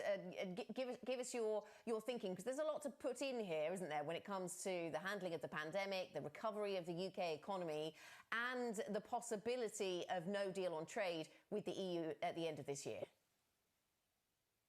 Absolutely, yeah. There's a number of factors that investors are making enough to make investors concerned about the outlook for the UK. But I do think that one of the things we are overlooking, especially when it comes to the pound, is that notwithstanding some of the challenges that the UK faces, the sterling is still a very cheap and undervalued currencies when we're looking at long-term measures of fair value. Now, we still take a pretty constructive view on the pound. The problems that we have ahead in terms of economically handling the pandemic, I don't see that the UK will perform any worse than any of its peers right now. I noticed that the numbers from the OECD yesterday were quite pointed out that the UK would be one of the worst performing economies, but we're talking basis points here. We're not talking a dramatic underperformance. Brexit is clearly an issue that is back in focus this month, but it's still our expectation that a deal is the most likely outcome for these negotiations, as it is in both sides' interests. And taking those factors into account, we still see sterling higher by the end of this year. Now, part of that story, I have to emphasize, is the view on the US dollar. And what we've heard from the Federal Reserve last night and confirmation from Chairman Powell that we're in for a period of extremely loose monetary policy in the United States is a factor that will play into a weaker dollar throughout this year. So taking those factors into account, we can see sterling back at 135 by the end of this year. Yeah, we've already seen the Bloomberg Dollar Index take a pounding. It had been approaching 1,300 at the scariest parts, I guess, of this crisis. It came in yesterday under 1,200. You expect further weakness, though, in the dollar throughout 2020? Yes, that's been our base case throughout this year, and not much has changed to convince us otherwise. I mean, one of the key factors that supported the dollar over the last couple of years has been the fact that it's been one of the few economies that's had a positive interest rate, and therefore the carry advantage to owning dollars was something that supported that currency. Now, looking forward, the current carry differentials between the US dollar and the other major trading currencies is negligible. Therefore, looking ahead as the global economy pulls out of the pandemic-induced recession, and the third quarter, notwithstanding the bit of negative news flow we've had overnight, it's still more likely than not that we see a vigorous bounce in the third quarter of this year and a continuation of growth thereafter. Assuming that scenario, then the attraction of holding dollars over the next 12 months will become less for investors in our view. All right, Dean, thanks so much. Appreciate you joining us today. Dean Turner is UBS Global Wealth Management economist. He's going to talk to us on Bloomberg Radio as well at 9 a.m. Up next, we're going to bring you our interview with Mubadala Deputy CFO Saeed Al-Matroui as a strong equity performance boosts the Sovereign Wealth Fund. This is Bloomberg.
Welcome back to the European Open, down 2.5% on European stocks. Centrica, an energy company, supplies houses and businesses in the UK. That stock is trading weaker. The company says it has a revised operating model. It's going to remove 3 management layers, and it is cutting around 5,000 jobs across the group. We'll watch that story. Now, one of the world's biggest sovereign wealth funds says it's ready to use its growing cash pile to buy more assets. Abu Dhabi's Mubadala has $230 billion under management and is looking at equity investments across the globe, with the US as a potential target area. Bloomberg's Manus Cranny spoke to the deputy CFO. Today, equity market plays a major role in our positions on the equity market. And as you know, we have seen a great recovery in 2019 for the equity market. As you would recall, we have struggled at the end of 2018 with the volatility in the equity market, but the market have recovered since then. But overall, we have seen really a great performance in different parts of our portfolio.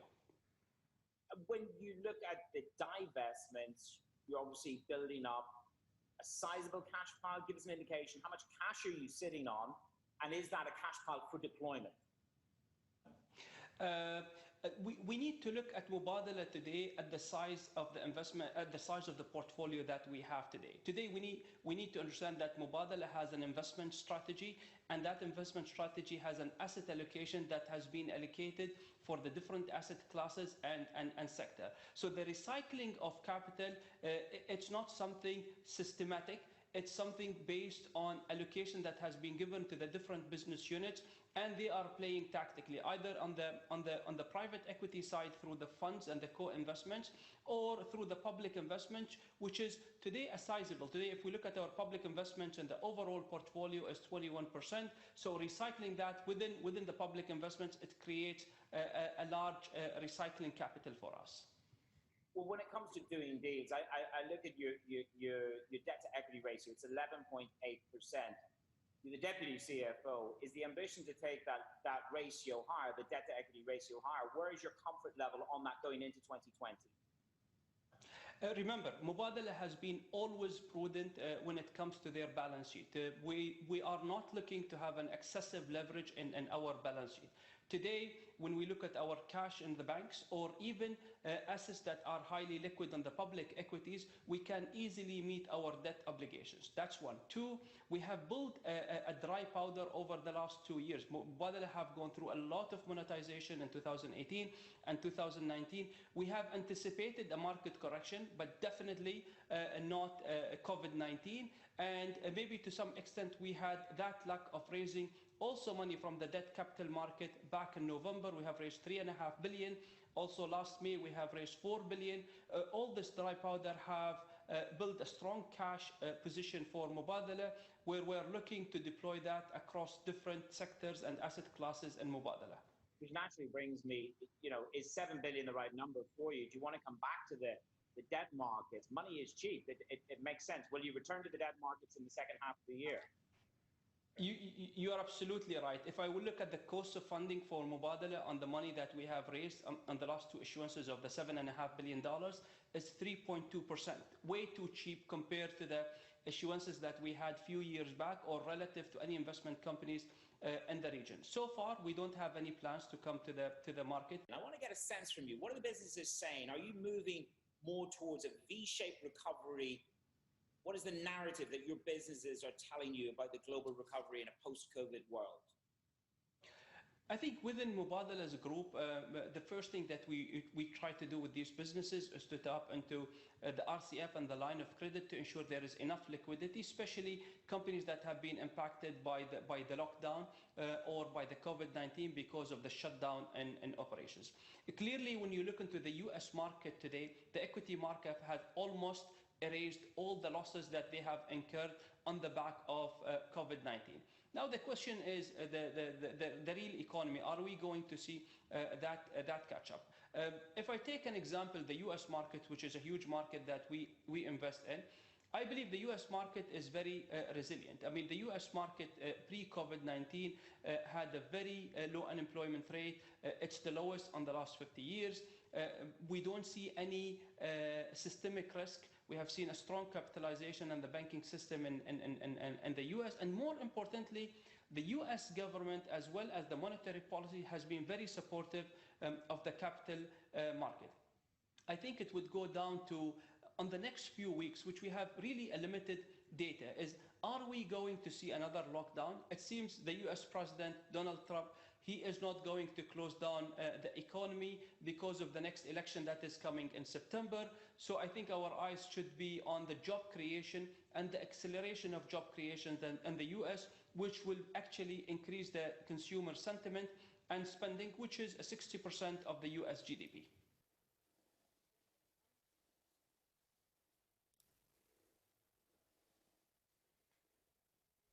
All right, that was Bloomberg's Manus Cranney speaking with the Deputy CFO of Mubadala, Saeed Al-Matsroui, and very interesting stuff indeed. Movers right now that we have in the market include Unilever. Remember, it says combining into one entity in London. Currently, it's Dutch and British, but it wants to go give it another shot, getting under one parent company. Fiat Chrysler facing a longer antitrust probe with PSA than maybe the markets have been looking for, a drop of 5% on the index there in Milan. And you can see Lufthansa down by 10%. Reuters says it has 26,000 employees too many, the stock being decimated. This is Bloomberg.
Welcome back to the European Market Open, half an hour into Thursday's trading session, and it is a weak one. The Stock 600 down by 2.3%.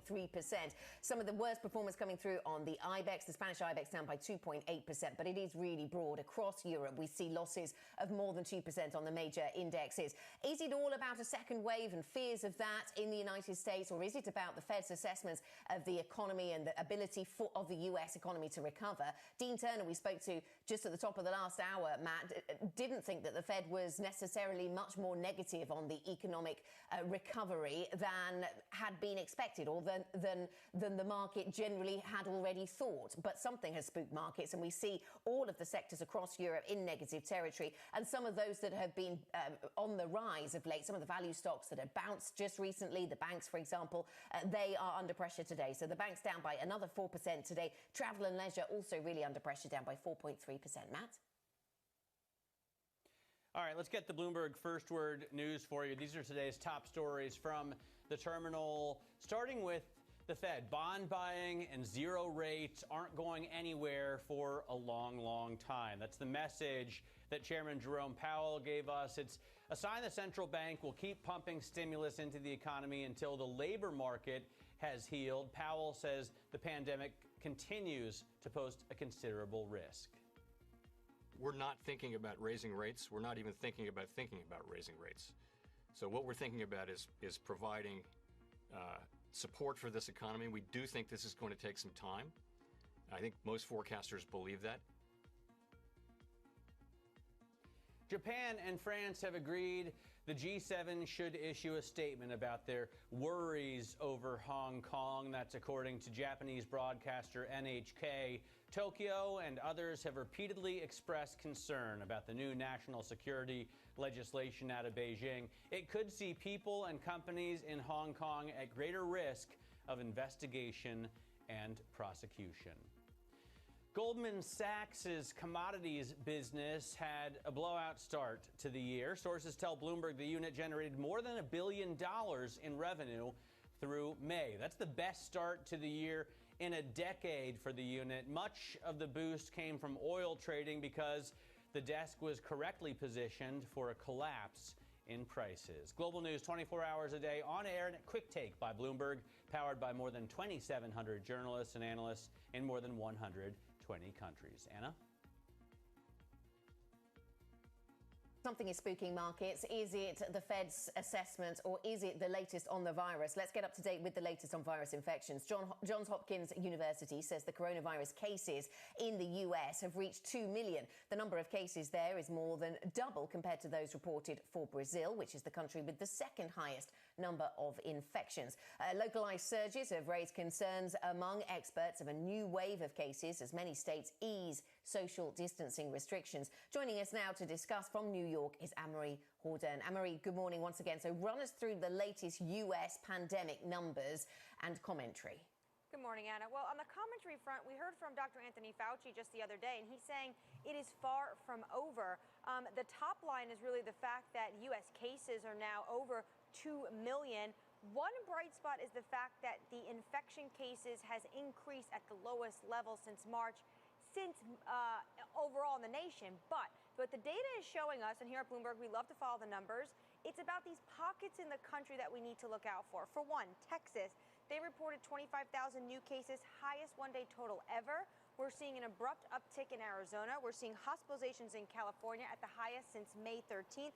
And Florida, they reported more than 8,000 new cases, most of any 7-day period, and they are just in the beginning of reopening. The question that remains, I think many health officials know that we're going to be bracing for some sort of second wave, but the question is this linked to economic activity coming back in play? Georgia is one of these outliers. For a month or so, they've had a number of openings, salons, gyms, tattoo parlors, and they've plateaued. So that's the question that people are still trying to grapple with. In terms of Powell yesterday, in terms of the Fed, Anne-Marie, the chairman expressed concern about inequality in the U.S. jobs market. What are they saying? Yeah, this isn't the first time Jay Powell has talked about inequality in the jobs market and in the United States when you look at the economy. But his comments had a lot more weight. Given what is going on in America, we still have waves of protests. We have America really confronting racial injustice and inequalities. And he said unemployment has gone up more for Hispanics, more for African Americans, and as well for women. And you can see there in this chart, we now see black unemployment rise faster than for white Americans. This ratio typically widens in early stages of recoveries. White Americans are being hired back quicker. This is something that the U.S. economy needs to deal with, especially now. It's also worth noting, Brian Chapata put out a Bloomberg opinion piece yesterday looking at also a topic we discuss pretty much every day on Bloomberg television, and that is the fact that we have the disparity between, and the divergence between financial markets and the real economy. And he said in the Fed's own words, the wealth tends to increase because of the feedback effect on higher incomes from returns generated by accumulated assets. More than 60% of white families own stocks directly or through retirement account, compared with 31% for black Americans and 28% for Hispanic families. And then what he basically outlined in this piece is that the wealthy Americans are the ones that are benefiting from the Fed's unprecedented intervention across financial markets. But how does the Fed respond to this? That's a big question. Yeah, it is a big question. And back to the virus and the latest news flow there. Britain's top scientists mounting quite a public challenge to the government's strategy. Run us through the tension. Yeah, Anna, I'm sure you saw this press conference yesterday. A bit awkward in the sense that the chief medical official was basically calling out Boris Johnson as he stood next to him with a long list of potentially flawed decisions that will need to be reviewed. And Chris Whitty admitted that his greatest regret was the UK's slow response. So a lot of pressure is coming on the government. Earlier as well, we heard from Niall Ferguson. He worked on the modeling of the outbreak early on. He said that the UK if they acted sooner, the death toll could have been at least halved. So this is going to be something that a lot of questions are arising for how the UK government, compared to other European countries, dealt with the initial lockdown and response to the coronavirus.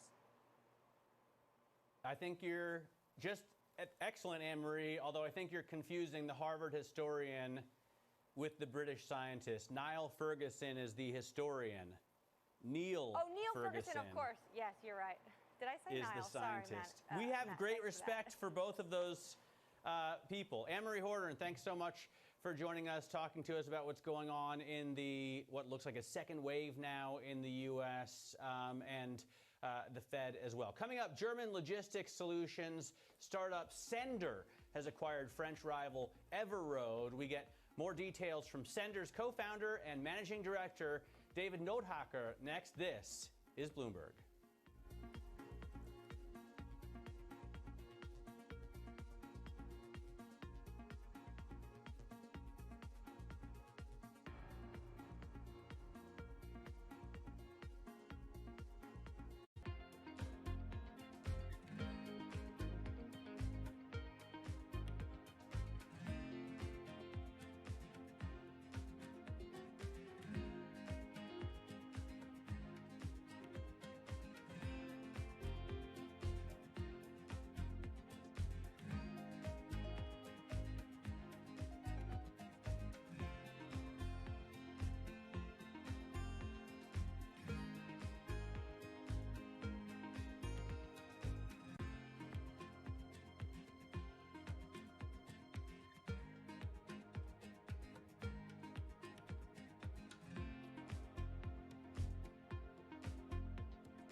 Welcome back to the European Open. We are 40 minutes into the trading day right now. We're looking at some pretty steep losses on equity indexes across Europe and in the UK. The FTSE now down about 141 points, down to 61.88. The DAX in Frankfurt down 316 to 12,213. So some big drops across Europe, and in U.S. futures as well. Let's get to Bloomberg Business Flash. These are today's top corporate stories from the Bloomberg terminal. Unilever plans to unify its structure into a single parent company. It currently has two legal entities, Unilever PLC in the UK and Unilever NV in the Netherlands. But the consumer goods firm thinks unifying the structure under the UK company will bring significant benefits. It isn't planning to move operations or jobs as part of the change. Starbucks expects the pandemic to reduce sales this quarter by as much as $3.2 billion. The coffee chain sees the recovery stretching into next year and now expects an adjusted loss of up to 70 cents a share. The company also announced it was exploring new store formats in a bid to stimulate demand. Amazon is putting a one-year pause on police use of its facial recognition software. It's a major course change for a company that has been a big defender of the controversial technology. Amazon now plans to give lawmakers time to regulate the software. The move comes amid the protests, of course, against police brutality after the killing of unarmed black man George Floyd. And that is your Bloomberg Business Flash. Now, German logistics solutions startup Sender has acquired French rival Everroad. The deal will create one of the largest digital platforms for road shipments in Europe. The combined company aims to reach revenues of €1 billion by 2024. Both platforms connect large companies with small trucking firms, making it possible to have a diversified fleet to deliver their products. On the phone with us now is Sender's co-founder and managing director, David Noothacker. So, David, what kind of growth does this acquisition enable you to achieve? Hi, thanks for having me. We've been already active in Germany, Italy, Poland, and Latvia before this acquisition. We have the ambitious goal of hitting 1 billion in revenue by 2024. And this acquisition or merger allowed us to get a bit closer to this target. Good morning to you, David. Is there more opportunity, do you think, for consolidation in the European trucking market? Absolutely. The European trucking market is not only huge, with 400 billion in size, but also highly fragmented. I want to share with you one number. 70% of all the trucks that you see on European roads are owned by companies that have fewer than 10 trucks, so highly, highly fragmented. And so we definitely believe that there is a consolidation opportunity here, also because at Sender, with our platform and our technology, we are able to be significantly more efficient than traditional freight forwarders such as Kühne-Nagel and DB Schenker. And this is why we believe that bringing our technology to players that have operated without this technology can offer a win-win situation. So, and I assume, David, that the lockdowns were a difficult time for trucking. I know shipments were often allowed through borders, but it must have been more difficult, more complicated. Did this reduce target prices? Is there anything else on your list that you may want to buy?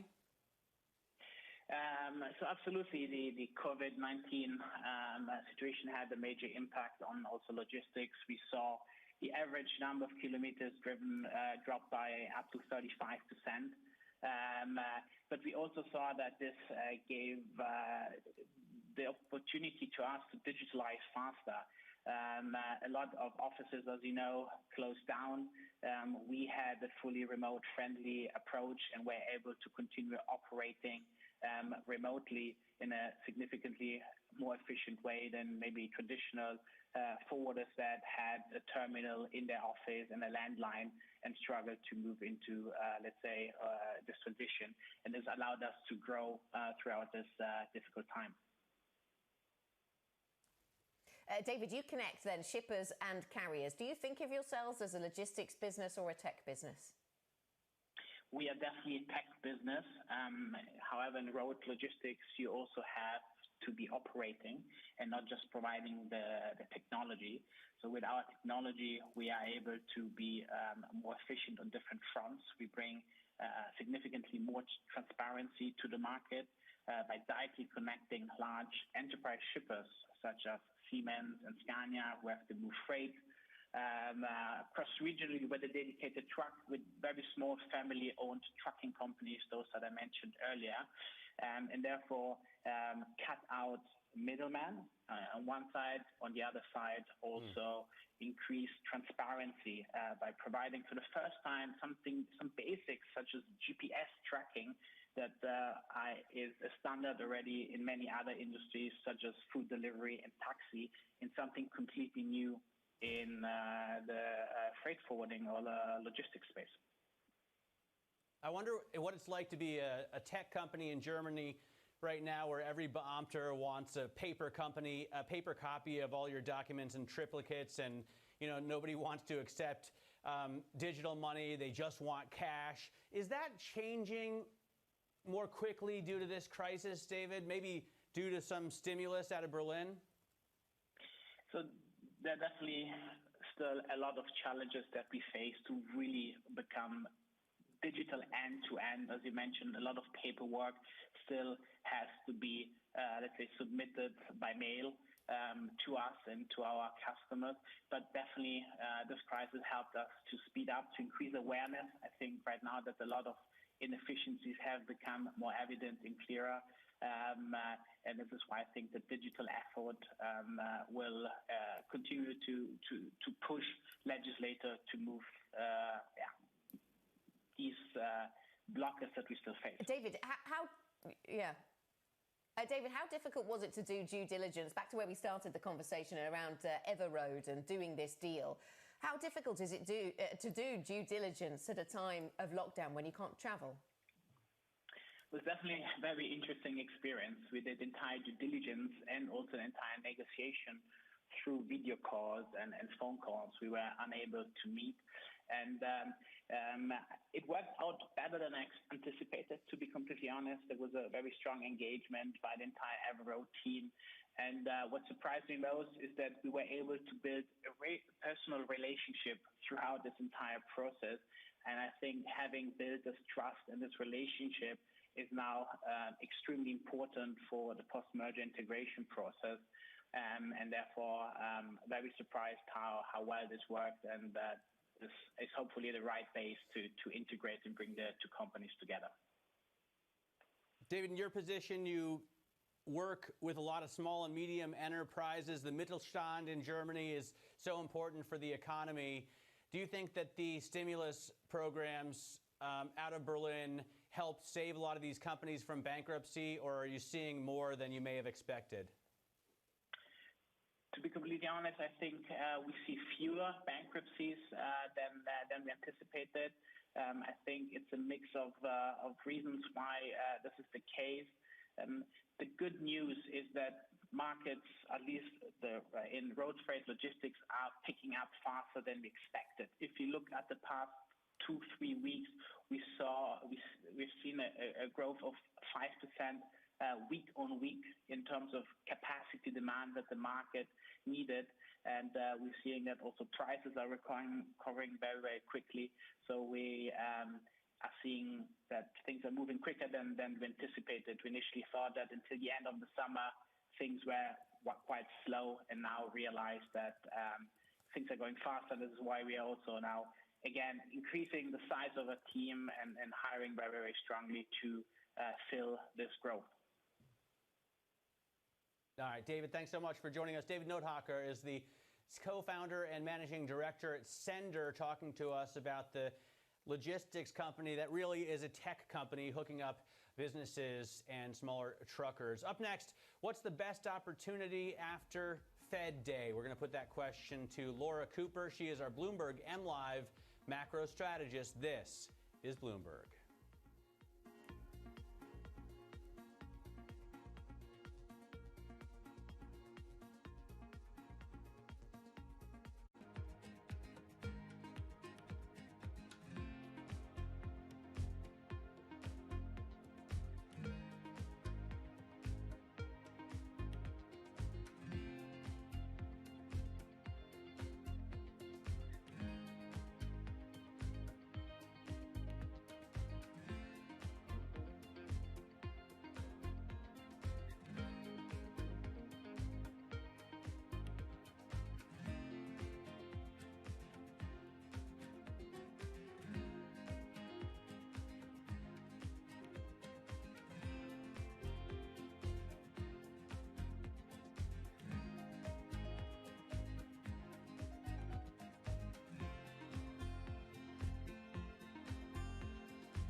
Welcome back to the European Market Open. 53 minutes into a fairly beaten up European equity session. The European equity market's down by 2.4% on the Stock 600. Let's get to a few of the movers we're focused on. Unilever combining into one entity in London, although that has some people speculating about actual separation further down the line of different parts of the business. That stock up by 1.5%. Shell in the energy space, that stock is down by more than 5%, taking most points off the Stock 600. All big oil sliding as underlying prices are off by 4%, certainly on WTI. And keep an eye on travel and leisure stocks as well. The biggest falling sector, TUI, IAG and Lufthansa, all falling by quite a lot. I can see that Lufthansa is down by more than 8% right now. Lufthansa in particular under pressure because of a report out from Reuters a little bit earlier on today. Let's get into the markets conversation around what we're seeing in these equity markets and how we are so weak for risk assets right now. Laura Cooper, our Bloomberg Markets Live macro strategist, is with us. And what's your assessment, Laura, about what it is exactly that's driving us lower? Is it a combination of fears of a second wave in the US on the infection front and also the assessment from the Fed? Because one of our guests earlier said, look, the Fed was no gloomier about the US economy than his base case.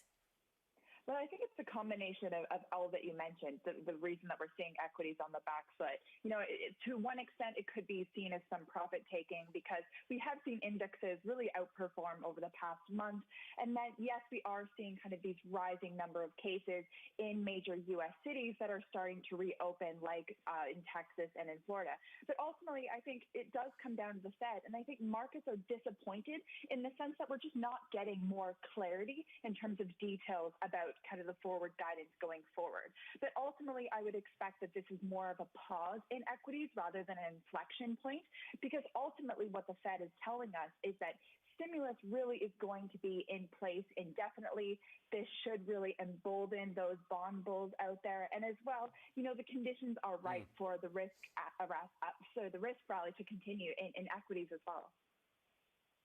What about the second wave, so-called second wave? We're seeing cases pick up in states like Florida, Texas, and others that have recently lifted lockdowns.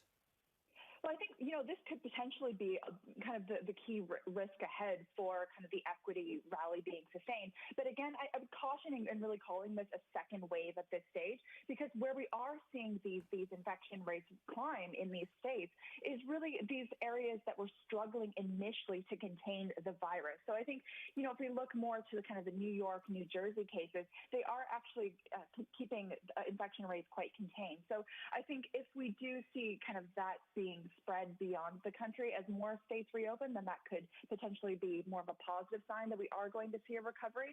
But ultimately, I think really the path of the pandemic is going to be crucial in determining kind of the capacity of this equity rally to be sustained. And that is something that the Fed alluded to yesterday. Yeah. Laura, thanks very much. Laura Cooper, our Bloomberg Markets Live macro strategist. That's it for the European Open. Stay with Bloomberg TV. Surveillance is up next. Risk off across European equity markets. The Stock 600 currently down by 2.4%. This is Bloomberg.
Markets sink as the second wave of COVID-19 hits America. Cases top 2 million in the U.S. as the number of infections rise in Texas, California, and Florida, all recently reopened states.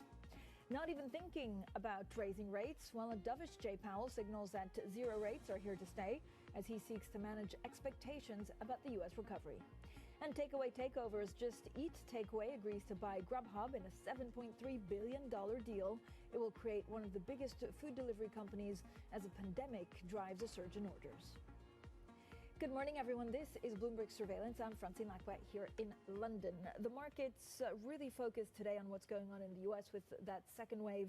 We were debating whether we should call it a second wave or it's still in the first wave, but certainly as states in the U.S. have reopened, we see a pretty big resurgent number of cases. So I'm looking at stocks in Europe, they're down. Futures also slumping, not only on the fact that there are coronavirus infection rates jumping in parts of America, but also because the Federal Reserve yesterday with Jay Powell painted a long song ahead for the economic recovery. I'm looking at a cautious mood overall. Treasuries continuing higher, the dollar rebounding from the losses that we saw yesterday, crude oil declining while gold actually holding onto most of yesterday's gains. Now let's get straight to the Bloomberg First Word News here in London is Danny Berger. Hi, Danny. Hi, Francine. A second wave of coronavirus cases may be emerging in the U.S. Yesterday, Texas reported the highest number of daily cases since the pandemic started. California's hospitalizations are the highest in nearly a month. According to Johns Hopkins University, the number of confirmed coronavirus cases in the nation has topped 2 million. The UK's top scientists say the government made a string of failures in its handling of the coronavirus crisis.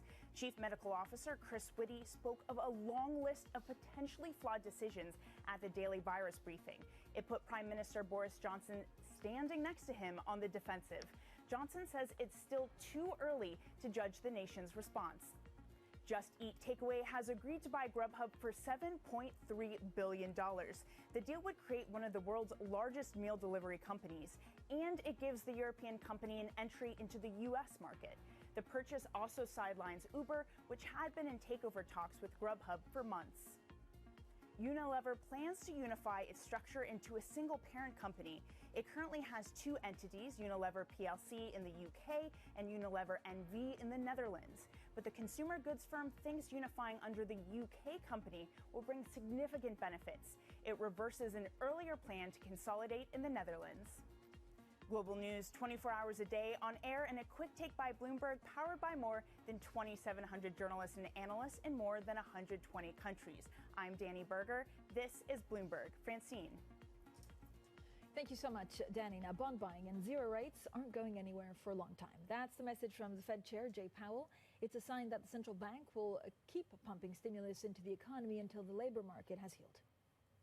The extent of the downturn and the pace of recovery remain extraordinarily uncertain and will depend in large part on our success in containing the virus. Monetary policy is in a good place, and that's well understood in the markets. We are committed to using our full range of tools to support the economy in this challenging time. The measures we discussed included explicit forms of forward guidance and asset purchases. We also reviewed the historical and foreign experience with targeting interest rates along the yield curve. Whether such an approach would usefully complement our main tools remains an open question. We're not even thinking about raising rates. After the crisis has passed, we will put these emergency tools back in the toolbox.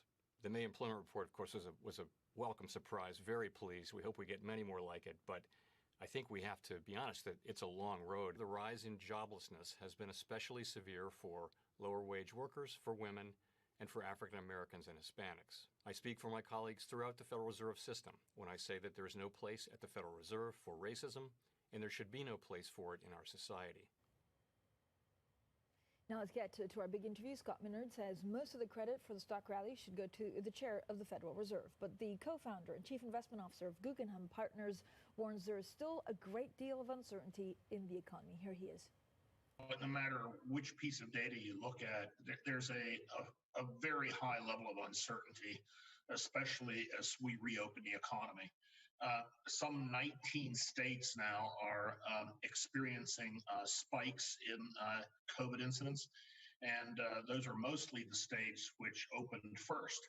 So I think they are right that policy is subject to a lot of uncertainty at this point. And there's only so much the Fed can do through the operation of monetary policy to really address the issues, other than to make sure that the markets are liquid and that they basically maintain a term structure of interest rates low enough that it doesn't interfere with something like mortgage rates, which would damage the housing market. Scott Miner, Tom Keene in New York. Good morning to you. You got rave reviews, and Global Wall Street was transfixed by how absolutely dead on you were in February on the decline. You called it the ludicrous season. It's now become a ludicrous 2020 with this huge and abrupt recovery we've seen. Can you give Chairman Powell all the credit for this 44% move up in equities, or is there something else going on? Well, Tom, I think that Chairman Powell probably deserves the majority of the credit.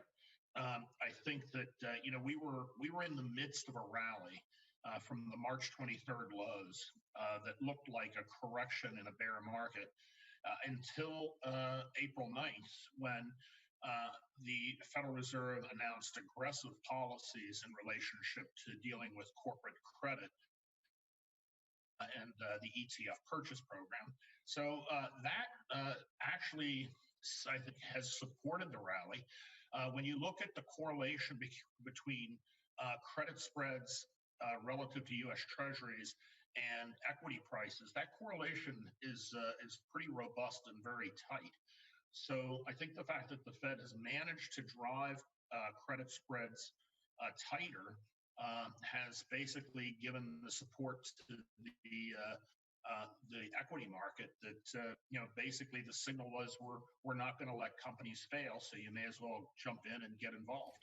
Scott, it's Mike. I'm wondering, when you look at where the level of stocks are right now, and you look at the level of spreads and how the Fed's brought everything in, and they're going to continue buying at the same rate. Is this a little bit like Shane? Jay Powell's work here is done. They can just be on hold at this point because they don't need to really do a whole lot more? Well, I think, Mike, there are two issues. There's the issue that the Fed is stuck being interventionist now, simply for no other reason because they have to provide enough credit to finance the U.S. Treasury. So, you asked an interesting question earlier. Is there really anything the Fed can do to address the problems? And I think really the Fed is stuck financing the U.S. government because of the size of the deficits. When you look at credit, however, credit spreads now have been wider 40% of the time relative to U.S. Treasuries, or tighter 60% of the time, however you want to think about it. That's a pretty normal spread for credit. I'm not sure that the Fed is really finished in terms of what it wants to achieve in terms of tightening credit spreads. I think the jury's out there, and one of the big reasons for that is we've yet to buy any corporate bonds under the corporate bond purchase program. And in time, I think there's so much demand for credit at this point from the investment standpoint that we probably will end up driving credit spreads in, and it'll be supported by the Fed. Well, that was Scott Meinard, co-founder and chief investment officer of Guggenheim Partners. Now, coming up is a second wave on the way. Well, Texas reports the highest number of daily cases since the pandemic started, as California's hospitalizations jumped to the highest in nearly a month. Is it enough to derail the rally? We discuss that shortly. This is Bloomberg.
is critically important that the markets stay open in this time, as opposed to trying to take breaks in the middle. I think that that'll just push off the situation a little bit, but actually could create other pent-up issues if you do close the markets.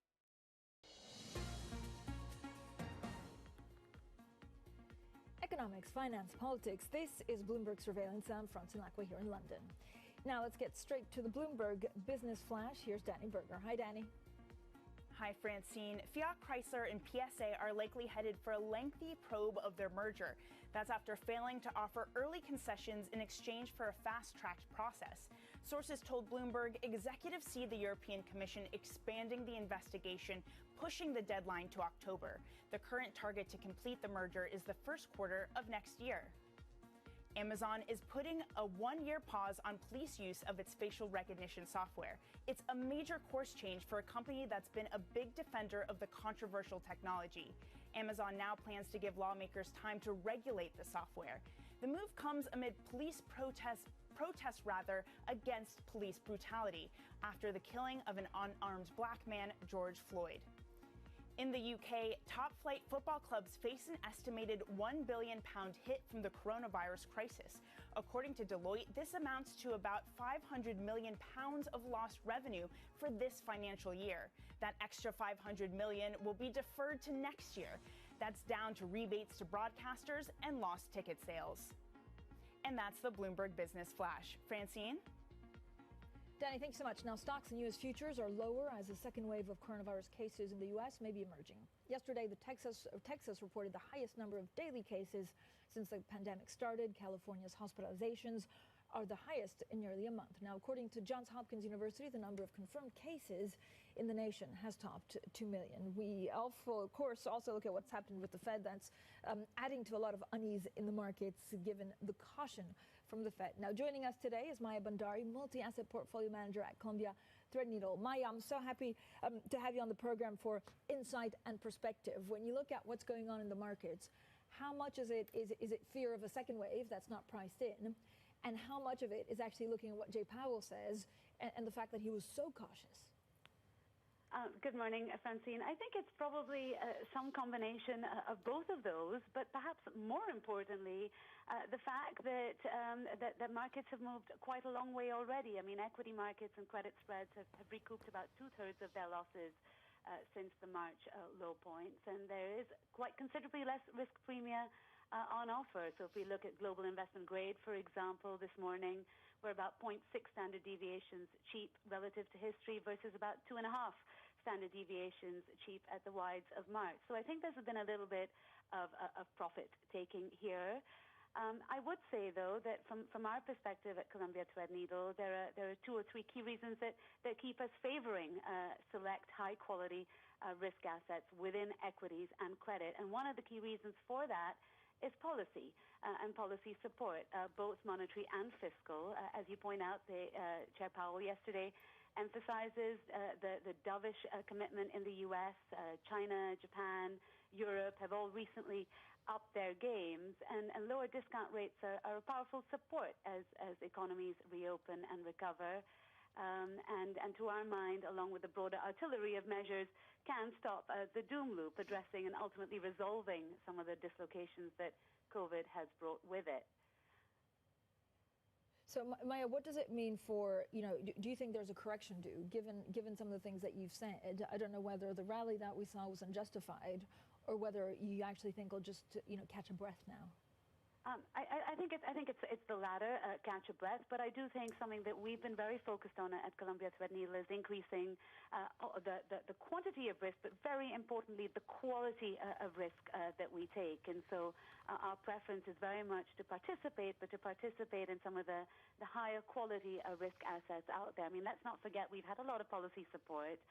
But a lot of companies are going to be in worse condition after we're through this crisis with balance sheets that are in worse shape. And so from our perspective, focusing on the higher quality pieces of risk markets has been really central here.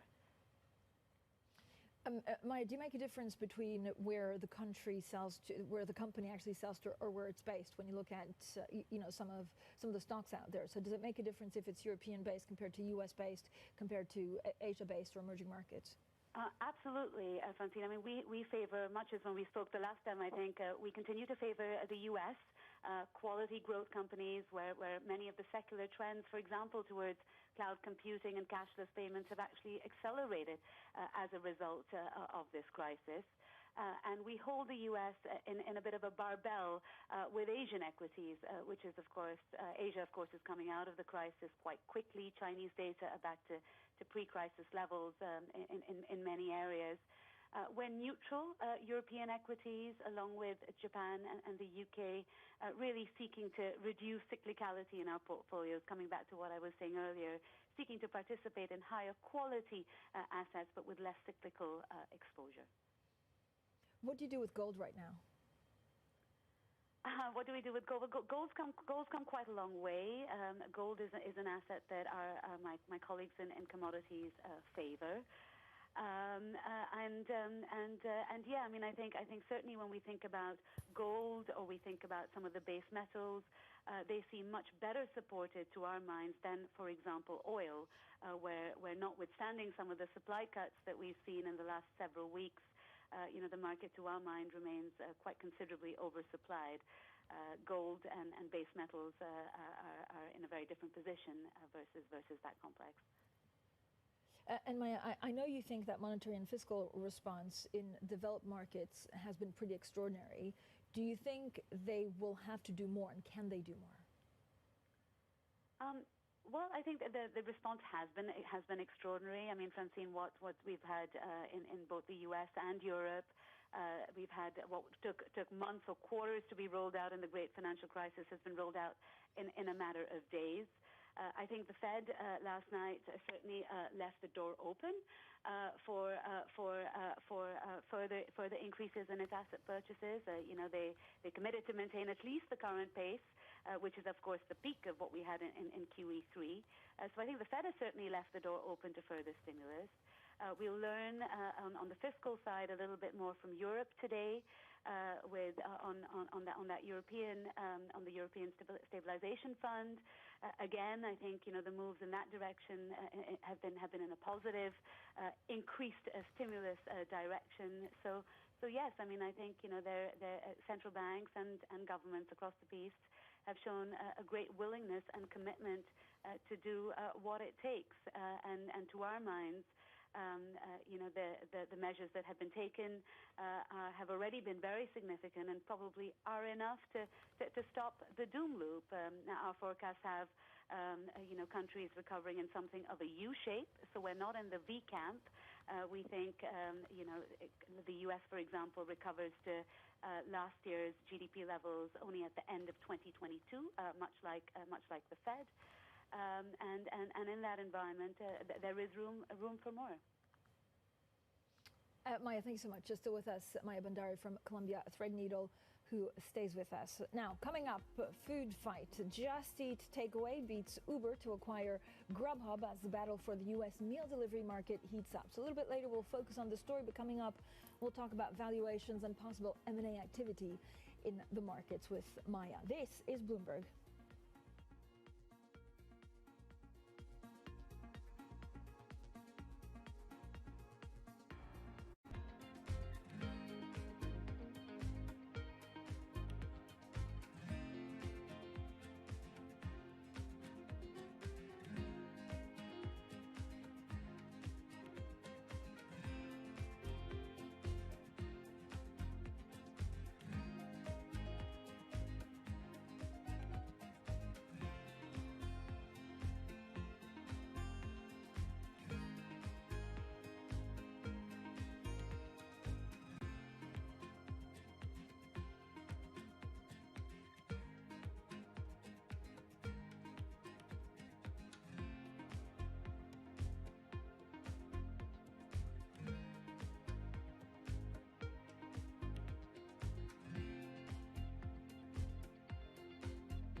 This is Bloomberg Surveillance. I'm Francine Lacqua here in London. Now, still with us, Maya Bandari from Columbia Threadneedle. Maya, we talked quite extensively about the markets, about what was priced in and what will happen to them. Let's also focus a bit on FX. So when you look at currencies around the world, maybe let's start with the G7 countries. What do you do with euro? What do we do with euro? Well, we spoke about European equities being something of a cyclical market on which we are at best neutral. I think the current setup does increasingly favor the euro. I'd point to a few things. I mean, I think the announcement of a unified fiscal plan and the prospective flows attached to it is really quite important. It addresses Europe's Achilles heel, if you like. And although it is small so far, it's quite big for the countries to which it will be allocated, and of course is open to increases further along the way. I think it adds to what's been a remarkably and perhaps surprisingly constructive set of policy news from Europe in recent weeks. The increase in extension in the PEP, more support of German fiscal policy, for example. Two other factors I think support the euro here. One is relative monetary policies. And the second, albeit a longer-term one, is current account surplus. I think Europe is one of the few areas in the world where we see a current account surplus. And when we think about the sort of flows that we might see coming into European markets as a result of some of the fiscal moves we just spoke about, we can see some strength coming into the euro going forward, and have expressed that in our multi-asset portfolios in recent weeks. So, Maya, I don't know whether, Brexit and the fact that negotiations aren't going great so far from our understanding, and the fact that there's a deadline coming will change anything, either on your view on pound or actually on what you do with UK assets. Well, on the pound, the pound is a currency we actually downgraded recently, and again have clipped back our exposure to sterling in multi-asset portfolios at Columbia Threadneedle. I'd point to, again, two or three headwinds. The first would be, I think, greater odds of no deal. I think that's just a timing thing. As the clock ticks on, the odds of no deal in December are increasing. Second, a later lockdown exit, perhaps delayed further with some of the problems we're having around track and trace. And third, the mere prospect of negative interest rates. Now, while it's not our central expectation. Thank you so much. Maya Bandari there from Columbia Threadneedle. This is Bloomberg.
Another day of risk off across the financial markets. We bring you special coverage of all the price action and implications here on Bloomberg Television.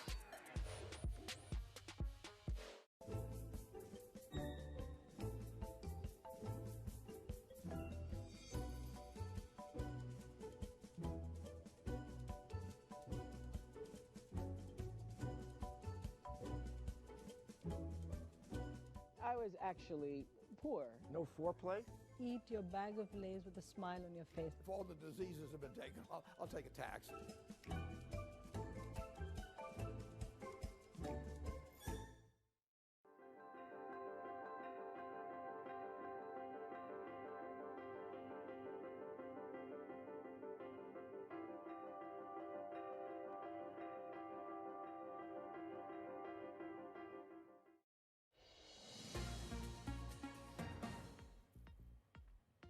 Economics, finance, politics. This is Bloomberg Surveillance. I'm Francine Lacqua here in London. Now let's get straight to the Bloomberg First Word News. Here's Danny Berger. Hi, Danny. Hi, Francine. A second wave of coronavirus cases in the U.S. may be emerging. Yesterday, Texas reported the highest number of daily cases since the pandemic started. California's hospitalizations are the highest in nearly a month. According to Johns Hopkins University, the number of confirmed coronavirus cases in the nation has now topped 2 million. The UK's top scientist says the government made a string of failures in its handling of the coronavirus crisis. Chief Medical Officer Chris Whitty spoke of a long list of potentially flawed decisions at the daily virus briefing. It put Prime Minister Boris Johnson standing next to him on the defensive. Johnson says it's still too early to judge the nation's response. Japan and France have agreed the G7 should issue a statement about their worries over Hong Kong. That's according to Japanese broadcaster NHK. Tokyo and others have repeatedly expressed concerns about the new national security legislation. It could see people and companies in Hong Kong at greater risk of investigation and prosecution. Goldman Sachs commodities business had a blowout start to the year. Sources tell Bloomberg the unit generated more than $1 billion through May. That's its best start to the year in a decade. Much of the boost comes from oil trading. The desk was correctly positioned for a collapse in prices. Global news 24 hours a day on air and at Quick Take by Bloomberg, powered by more than 2,700 journalists and analysts in more than 120 countries. I'm Danny Berger. This is Bloomberg. Francine. Thank you so much, Danny. Now, over in Europe, ECB policymakers tiptoed into a debate over whether they'll need to boost monetary stimulus again. That's days after the ECB almost doubled its emergency bond buying program, while the Vice President Luis de Guindos and Executive Board member Isabel Schnabel both reiterated they'll act again if the economy and, in particular, the inflation outlook deteriorates. Well, the Bank of Italy Governor Ignazio Visco echoed Schnabel by saying the central bank is so active because inflation expectations have declined too fast. While speaking exclusively to us, he started by commenting on the outlook for the Italian economy. Here he is. I think it is very clear that the country needs reforms. I've made also recently a number of statements about what kind of reforms and so on. I think that you should, and it is, you're right, it's a long time that reform should take place, but it is not because there is purchase of public debt that the reforms are lagging behind. Indeed, you need reforms to increase the rate of growth of the economy. And certainly monetary policy cannot increase the rate of growth of the economy. Purchasing debt to create money is useful for level reasons, to increase the level of aggregate demand, reduce the upward gap, raise the possibility of the economy going back to employment that is sufficiently high. But it is not a substitute for measures that increase the rate of growth of productivity, innovation, and all the improvements that the economy needs now to face the effects of COVID. Governor, what is your opinion on Italy using ESM funds? There are a number of people have been asking that question. Well, I think I gave a testimony in Parliament a few months ago, before the COVID started. I think that these funds, now it is clear, they come without strings attached. It is clear that they have to be used for particular reasons. This is the only the only requirement. So if needed, I don't see any reason to use. But we should not consider that this is manna. This is still a loan. Rather than being a loan in the market, is a loan with respect to Europe, but it is a loan. Governor, I'm also getting quite a lot of questions on PEP and actually the unwinding of some of the special measures. When will this happen? I mean, could we see a ECB balance sheet increasing for the next 5 to 10 years, or how do you see the timeline of this progressing? How long? Well, I would say reinvestment has to go on for some time. Certainly the monetary stance has to remain easy for a long time. I mean, we still have projections that it will take years before we go to what we define as price stability. We have to avoid mistakes. We have been able to avoid the deflation, and there were risk of deflation, not only but some of others say, in between the mid of the decade that is ending now, and we have been able really to counter them consistently through QE. So this is a new instrument that we have. Could second-tier banks survive with the second round of new non-performing loans? Well, first, I have to say that the first round of new performing loans has been met in very difficult circumstances because Italy has been tremendously hit by the combination of the global financial crisis and the sovereign debt crisis. And the real economy has suffered a lot. Probably has fallen by 10 percentage points, more or less, which is, by the way, what we are foreseeing more or less for post-COVID. So it is correct to somehow to have this in mind. And in that case, there has been a substantial fall in the quality of credit. And a number of banks are from that. At the end, I used to say that the Italian system was solid in its entirety. But obviously there were a number of pieces which were very weak, and some of them did not manage really to resist. How much? Less than 10%. 90% of the system has gone through this very difficult period in sufficiently well. Now, what about now? Well, clearly we start from a much better position in the banking system than 10 years ago. The capital ratios of banks have doubled. The non-performing loans are more or less back to where they were. Well, that was the Italian Central Bank Governor Ignazio Visco speaking to me yesterday. Now, coming up, a second wave fears a rise in coronavirus cases in Texas, Arizona, Florida, and California sound the alarm. We'll bring you that story next. We also have a full roundup of what's going on in the markets. Now, the market's looking at a little correction. Part of it, as Maya Bandari of Threadneedle was telling us, has to do with the rally that we saw last week. The other part of it is, of course, there are concerns that there's a second wave of these coronavirus infections as rates jumped in parts of America. Also, the Federal Reserve yesterday painting a pretty long slog ahead for the economic recovery. So we're seeing S&P futures, actually all futures in the U.S. down between 1 and 1.9%. This is Bloomberg.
is Bloomberg Surveillance. I'm Francine Lacqua here in London. Let's get straight to the Bloomberg Business Flash.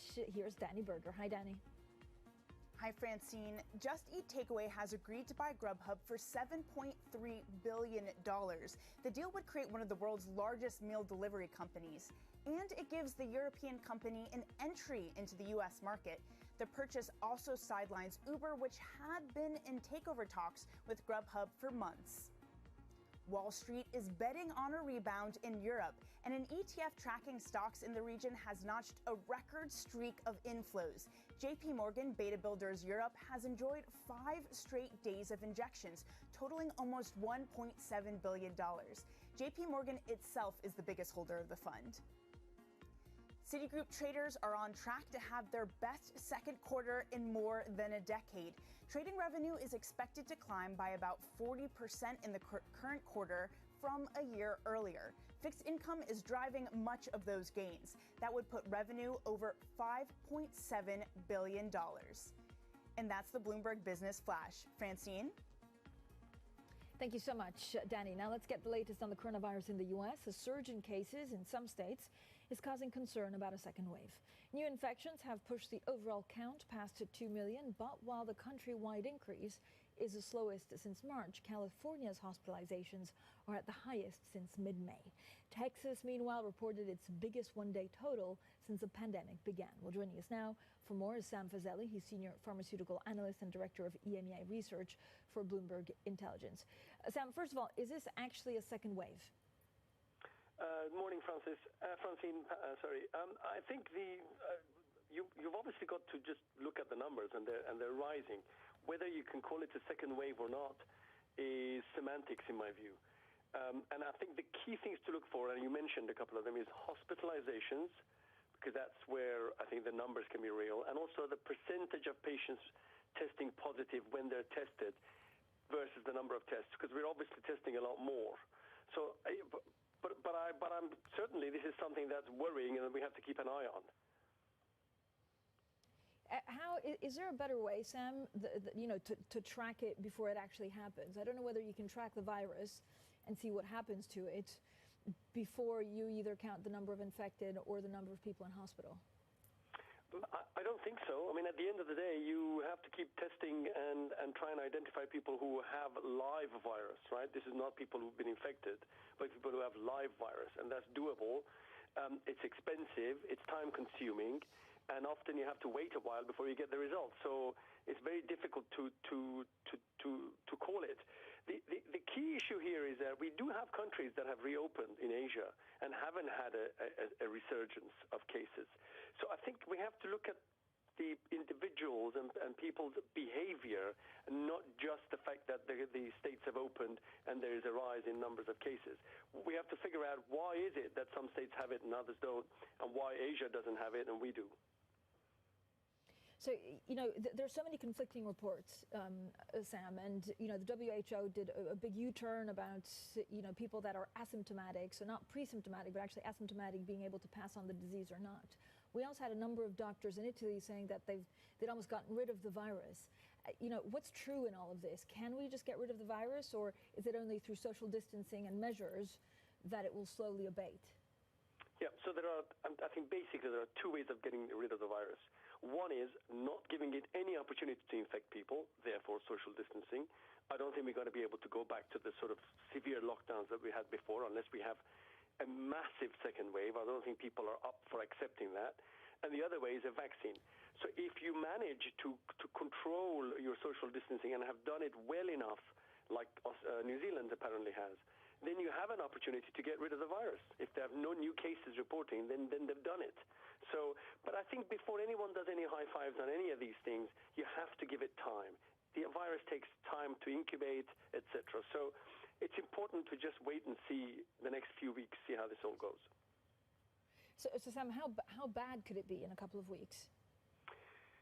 Well, I mean, that's really difficult to tell. I mean, the hope is that the healthcare system is all queued up and ready to respond much better than it was in the, let's call it the first wave. So in terms of the severity of people, the number of the mortality, etc., hopefully it will be a lot better than it was before. And I think we understand the disease a lot better now. The key issue here is, when the states and the countries reopen, are they behaving correctly? Are people hand washing? Are they keeping distance? Are they wearing masks? So many studies have proven that mask wearing is a key control measure here. And of course, you can see it in real life comparing Asia to the US. So these are the elements that I think we have to keep looking for. And Sam, what do we know about antibodies? So there's these antibodies tests, and actually it's unclear. It shows you whether someone has had the virus, but it's unclear whether even if you have the antibodies, you're protected from catching it again. Is that right? Well, we say it's unclear because we haven't got enough data to prove that people who've had the infection a year later, they've never been infected again. The reality is in animal studies, it seems that, and let's hope it's true because otherwise vaccines won't work, it seems that once you've got the antibody, then you're protected. So the hope is that that's the case also for humans. And the assumption has to be that these tests are looking at the antibodies that do confer immunity. Sam, thank you so much, as always, for bringing a bit of clarity on all of this. Sam Fazeli, their Senior Pharmaceutical Analyst and Director of EMEA Research for Bloomberg Intelligence. Now, we're also getting a bit of breaking news. Actually, Michael Gove is answering questions from lawmakers in Parliament. So some of the things that have been coming through the Bloomberg terminal, you can also, of course, follow some of what he's saying, is that he says Michel Barnier has indicated that he may move on fisheries and state aid. Again, we did see some pretty fraught negotiations through our insiders in Brussels between the UK and the EU. Michael Gove also saying that access to fishing waters would be maybe subject to annual talks. Again, we suddenly all became expert in fisheries because this was one of the most difficult points in these negotiations. Now, coming up, we hear exclusively from the Abu Dhabi sovereign investor, Mubadala. Our interview with the deputy CFO is next. This is Bloomberg.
Climate change is the defining issue of our time, so we've redefined how we cover it.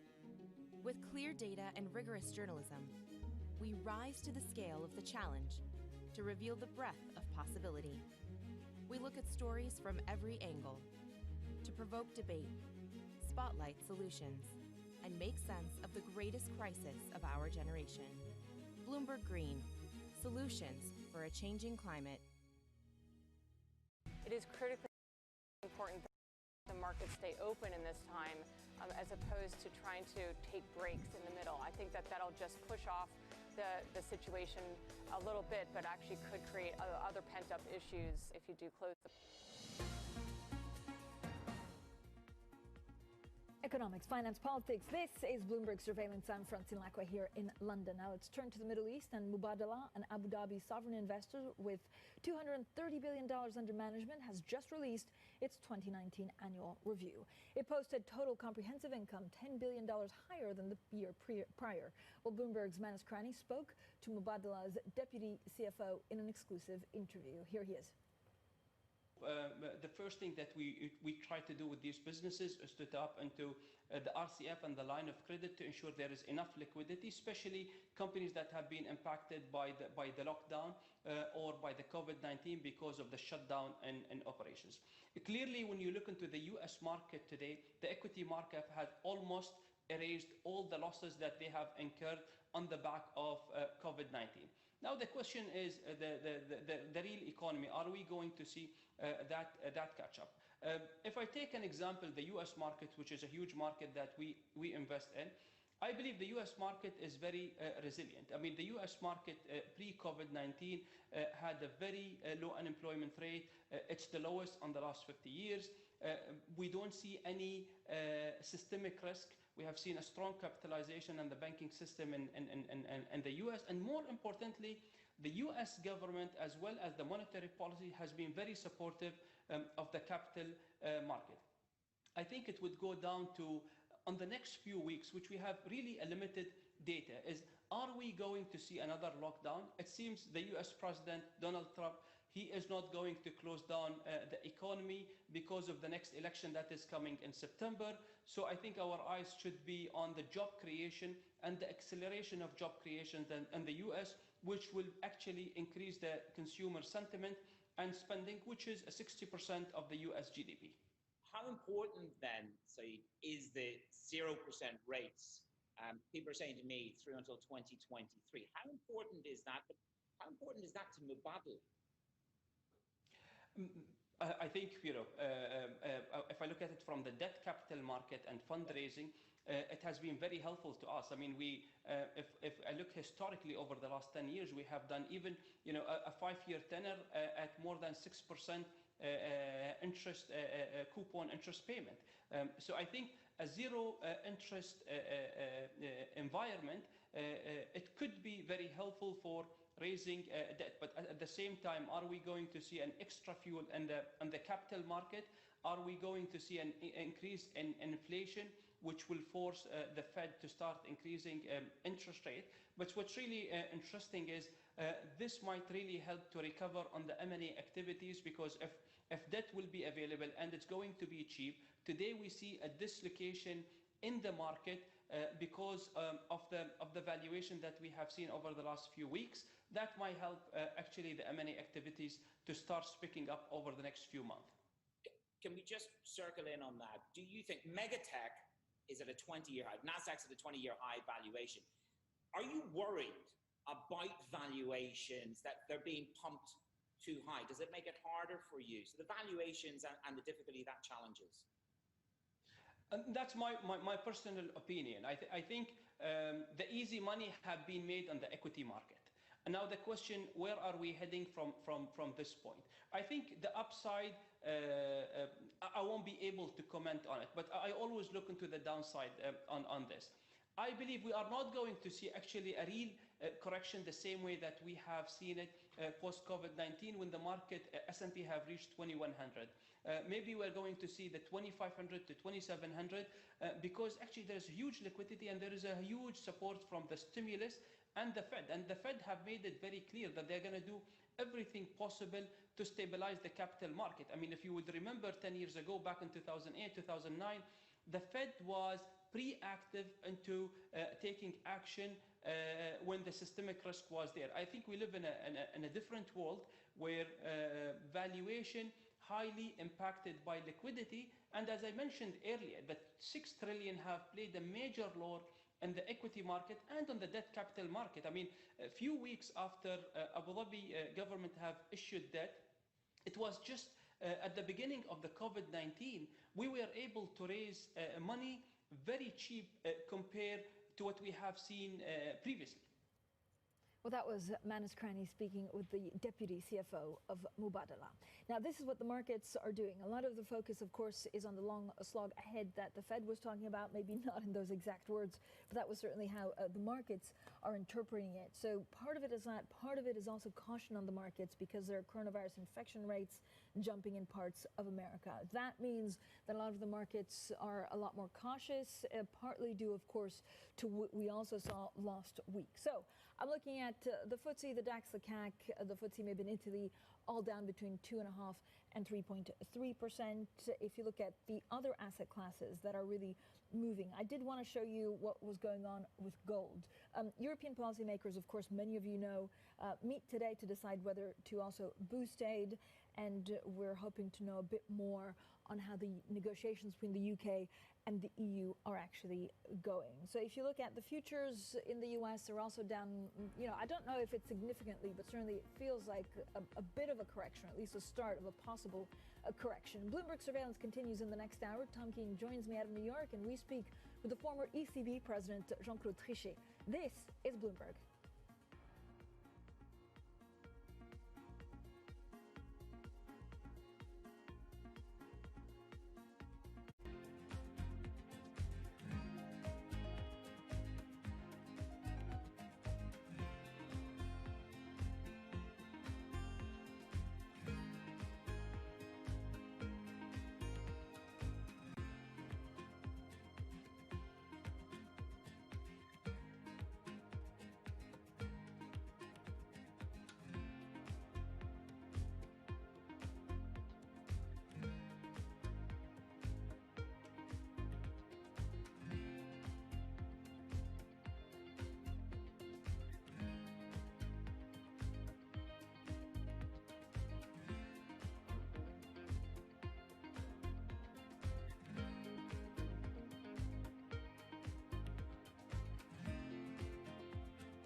Another day of risk off across the financial markets. We bring you special coverage of all the price action and implications here on Bloomberg Television.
Markets sink as a second wave of COVID-19 hits America. Cases top 2 million in the U.S.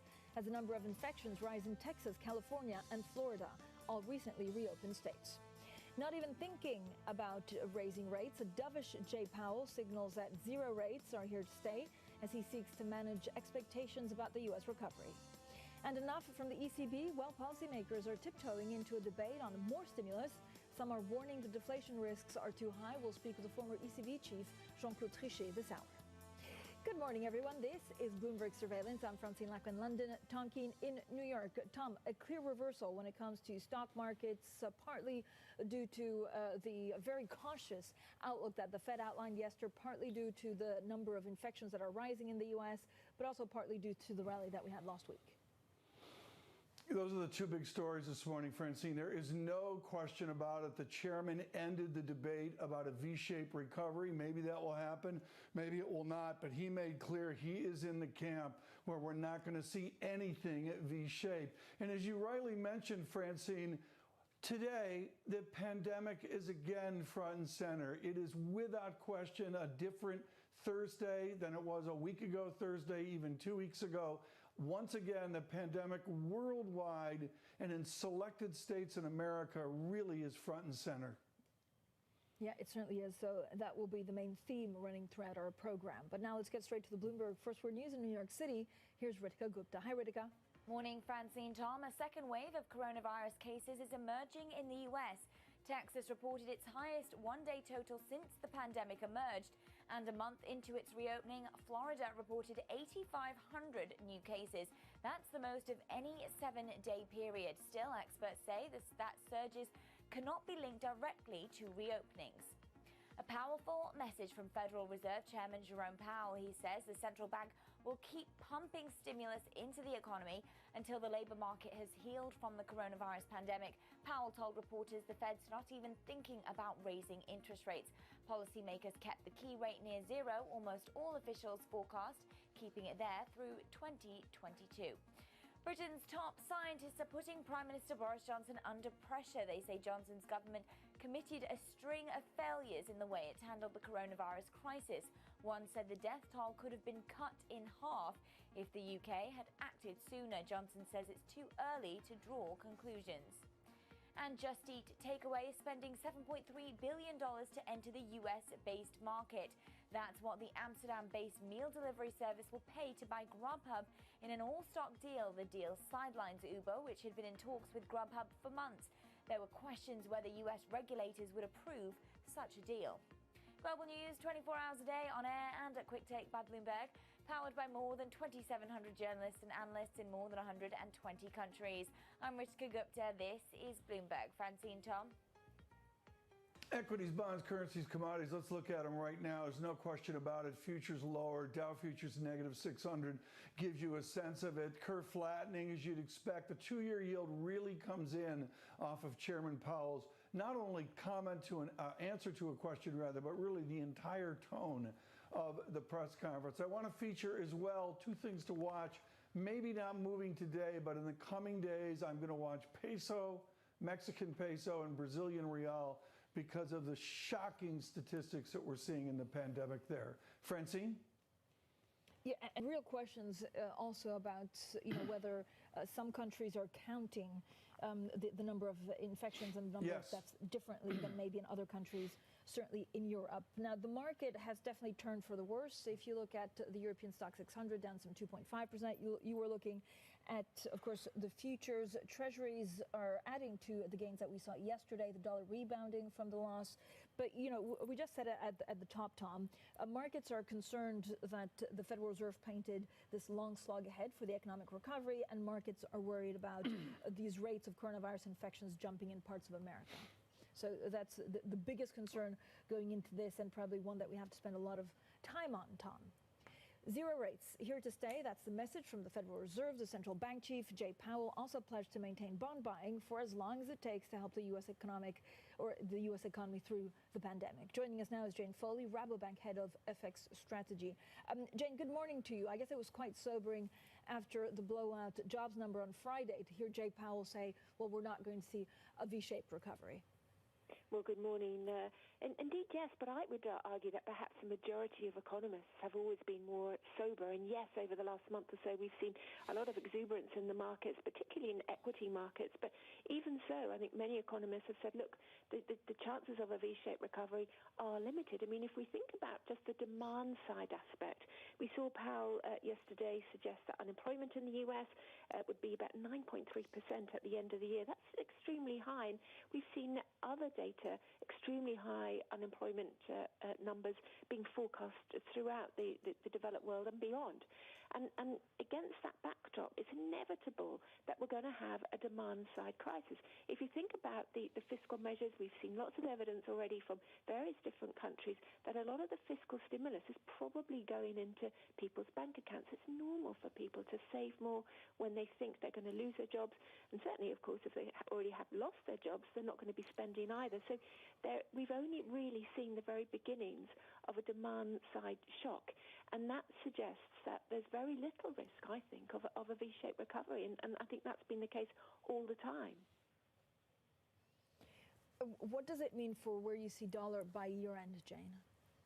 Well, I think there is, at some point in the coming months, the risk still of another dip into safe haven. So another move towards the dollar or the yen, the Swiss franc.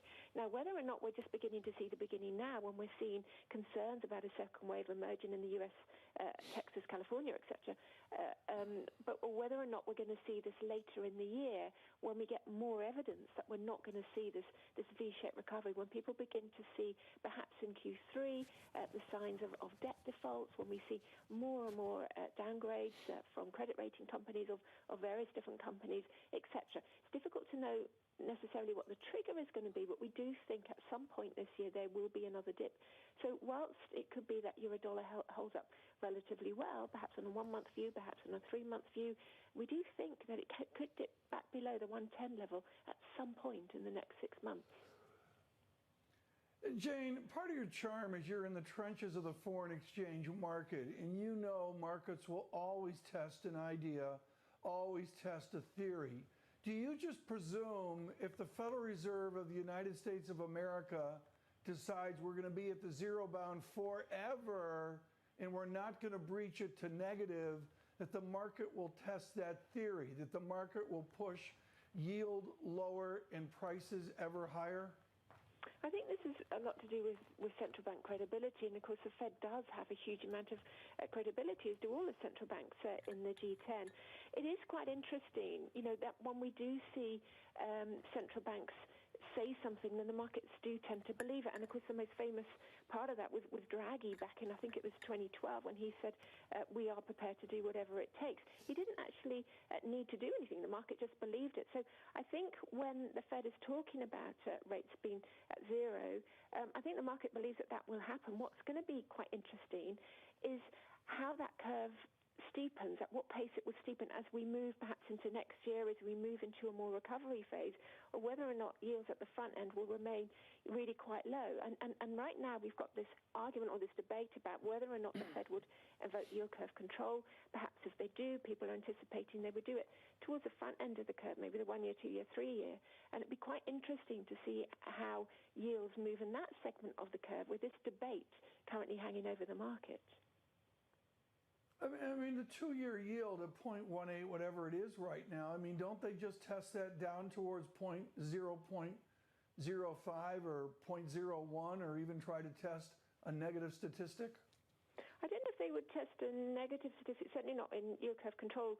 I mean, maybe, never say never, but in this environment, perhaps that wouldn't be the first thing for them to do. But it will be interesting if they do announce yield curve control as to whether or not they say, look, we want to have, the 1 year at zero, the 2 year at zero, or the 3 year at zero. I don't think they have to do it right now, and I think that was evident yesterday in the conversation. There's no particular pressing need for them to do it, but it could be that they do want to keep that part of the curve quite flat, so that it sends a very strong forward guidance signal that would really pan out into the rest of the economy.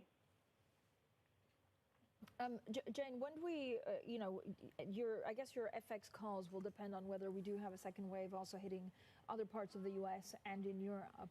How can you track that? How difficult is it? I mean, is there a way of looking at things before the headlines in the media? Well, of course, it's very difficult to, for an economist to track what is essentially healthcare news.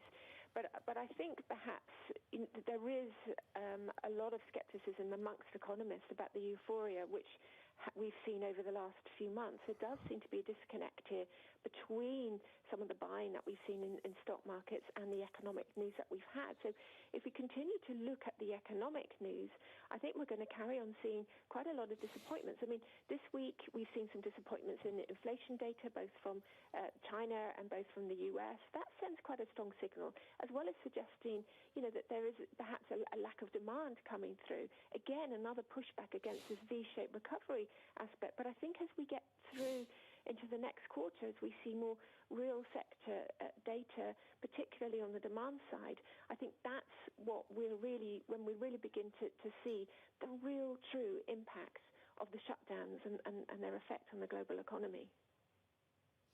Jane, thank you so much. Jane Foley there of Rabobank stays with us. Now, coming up, we also speak with the former ECB president, Jean-Claude Trichet. We'll talk to him about the risk of deflation. We'll talk to him about negative rates. That interview coming up later, 5:30 a.m. in New York, 10:30 a.m. in London, and this is Bloomberg.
They're prepared to do what it takes and to stay the course with a very, very expansionary, accommodative policy stance. If miraculously there's a much better outcome in the economy, they will reconsider. So there's no guarantee that the policy rate will be at zero for 2.5 years. Pretty clear they don't see any need to pull back for any of those financial stability concerns. And so that's just reinforcing the zero rate policy. Basically, the signal was we're not going to let companies fail, so you may as well jump in and get involved. Even though he can't directly, he doesn't want to undermine the economy to deal with what might be a bubbling equity market, there is at some point in time he has to think about what does that mean for broader financial stability. They're not there yet, but I wouldn't be surprised to see them get there later this year. The Fed shouldn't start pulling punches just because a lot of benefits are going to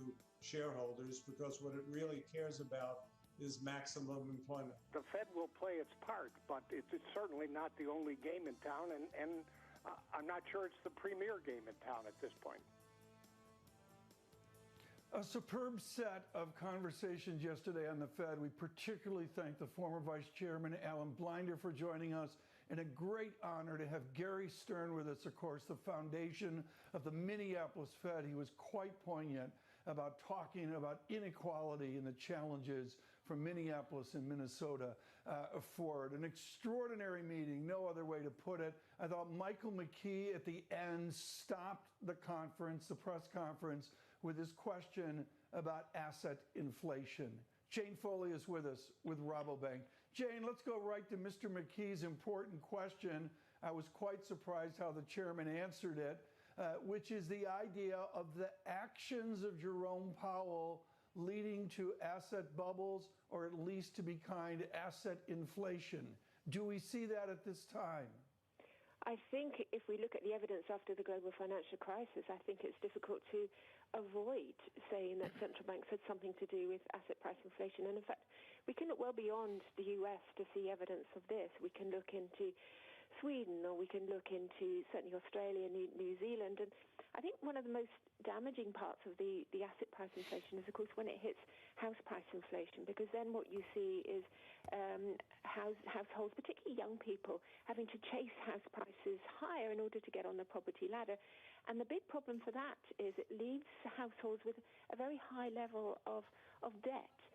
And we've seen this rise in many different economies. Canada is another one. And so over the last few years, certainly in the years after the global financial crisis, we saw several central banks having to try and deal with this by putting macroprudential measures to try and contain household debt and therefore contain house prices too. So it has been a byproduct. One of the perhaps most damaging impacts is wealth inequality too, because that can lead to populist measures, people wanting change in government. So it can have big side effects, I think. Right. Given the normal human condition that given any asset bubble, we leverage up, as it said. What does the dollar do when you leverage up? If you leverage up, is there a shortage of dollars and it's priced stronger? Well, it's the Fed, of course, have been extremely good at providing a huge amount of dollars, and there's a huge amount of dollar liquidity, throughout the world right now. So, that's not necessarily an issue. I think the wealth inequality, I think part of this is to do with the savings, not the wealth inequality. I think the fact that we have a huge amount of savings, not just in the Western world now, but also coming out of Asia, is part of this problem. So the money needs to find somewhere. And traditionally, you might have a lot of this money going into much safer assets. And now, of course, with yields so low, we've got money pumping into much more risky assets too. So this is part of the problem, I think, in pumping up asset price inflation as well as the savings glut issue. So there's different components to it, but I would certainly say the central bank's action after the global financial crisis and very low interest rates and very cheap money is certainly a very significant issue.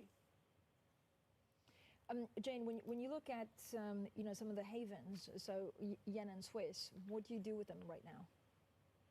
Well, I think Euro-Swiss has been very interesting. Euro-Swiss is pushed higher, and this is really on the back of the change, I think, in Eurozone fundamentals.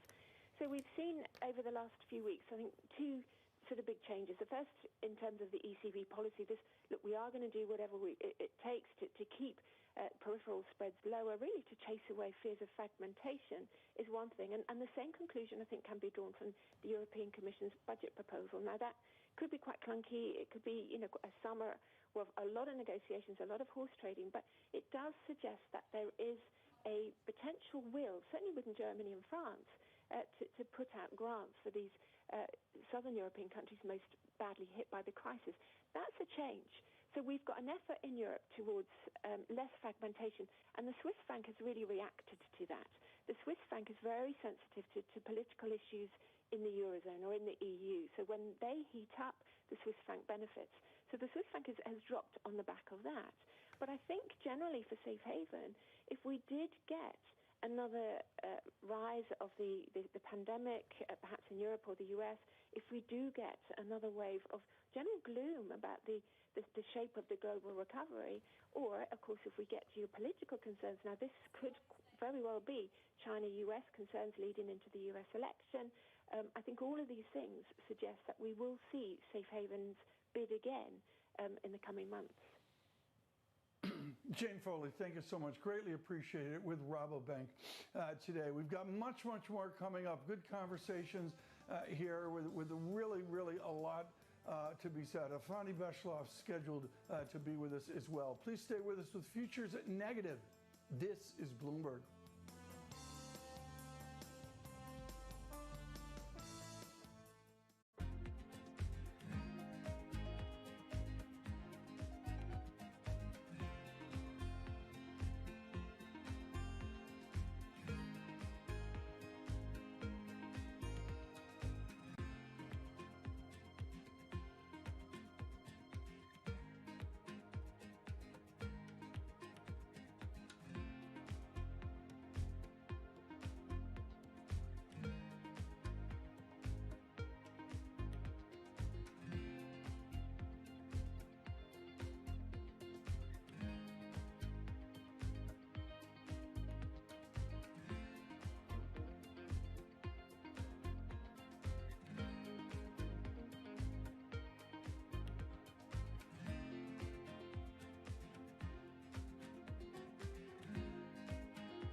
In San Francisco, a lot of tech action today. Our top stories this morning in D.C. and the Dow and the S&P. Shall we? So the euro on a 7-day sizable moves in the currency market, temperatures down 0.5%. We begin in the oil patch. Saudi Arabia. Brent crude pretty much unchanged. Welcome to Bloomberg, the first word Asia. The U.S. and Japan duke it out over exchange. China's slumping onshore bond market is great.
This is Bloomberg Surveillance. I'm Ritika Gupta. Let's get the Bloomberg Business Flash.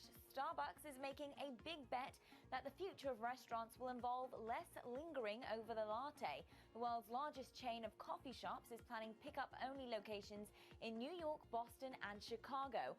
To make room for those new locations, Starbucks will close about 400 of its traditional stores over the next 18 months. Tesla is nearing a historic milestone. It's getting closer to displacing Toyota as the world's most valuable car maker. Shares of Tesla have risen 23% since the start of June. That gives the electric car maker a market cap of more than $190 billion. Toyota's valuation is $212 billion. Disney has outlined a plan to reopen its California theme parks on July 17th. They've been closed since mid-March. Requirements for social distancing mean Disney will have to limit crowds and establish a new admission system. All guests will have to get a reservation for park entry in advance. And that's the Bloomberg Business Flash. Tom, Francine? Thank you so much, Ritika. This is what the markets are telling us. So there is a bit of profit taking, or certainly markets are seeing a leg lower compared to what we saw just yesterday. The focus is not only on the resurgence and the jump in rate infections of coronavirus in parts of America, but also the focus is on what the Federal Reserve did yesterday, which is paint a long slog ahead for the economic recovery. So I'm looking at European stocks down some 2.3%. Crude also down, Tom, 38.18. And the VIX back to 30, sort of a new benchmark here. I don't know if we'll ever get back to 12 or 15, but certainly to come from the fear of 80 down to a better 30, and that's where we sit this morning. I'd also note gold is higher. I'm watching it carefully at 1740-ish an ounce. We have had a terrific set of guests over the recent days, particularly on our economy and weighing in on this historic time for central banks worldwide. Coming up, a conversation with Jean-Claude Trichet. Please stay with us from London, from New York. This is Bloomberg.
New York City is set to reopen this week, but many big retailers may choose to sit it out.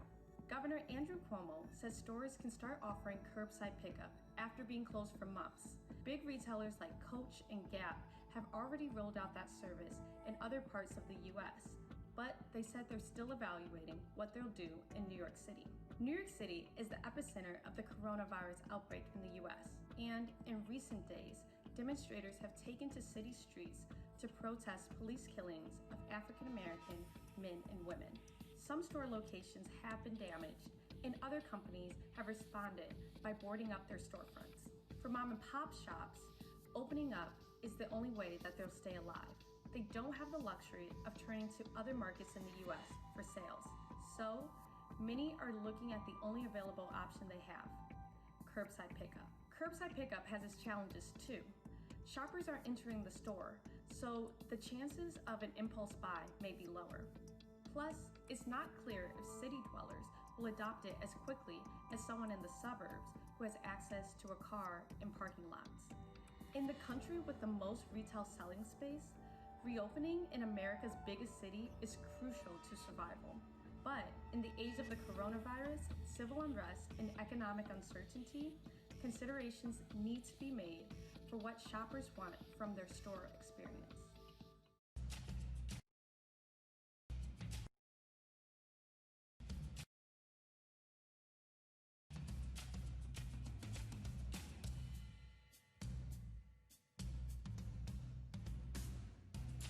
a market that over the past few weeks has made it clear it wants to go higher.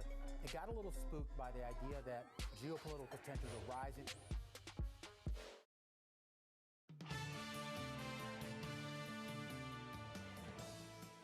We're not thinking about raising rates. We're not even thinking about raising rates. So what we're thinking about is providing support for this economy. We do think this is going to take some time. I think most forecasters believe that. The chairman, in an extraordinary press conference yesterday, I thought the questions were particularly acute from Michael McKee and Matt Bessler of Bloomberg and many others. And I thought the chairman was really on his game, getting very comfortable in speaking to the media and choosing his words carefully. One of the great themes that we see of central bankers is not only choosing their words carefully, but also trying to find out what the next theory is. That has been advanced by the economists Macron and Merkel of Europe. Joining us now, the former president of the European Central Bank, Jean-Claude Trichet. President Trichet, I must address this historic moment by the leadership of France and Germany to stagger towards some form of fiscal policy union for Europe. Are we getting there? I think what has been proposed is extremely important, obviously.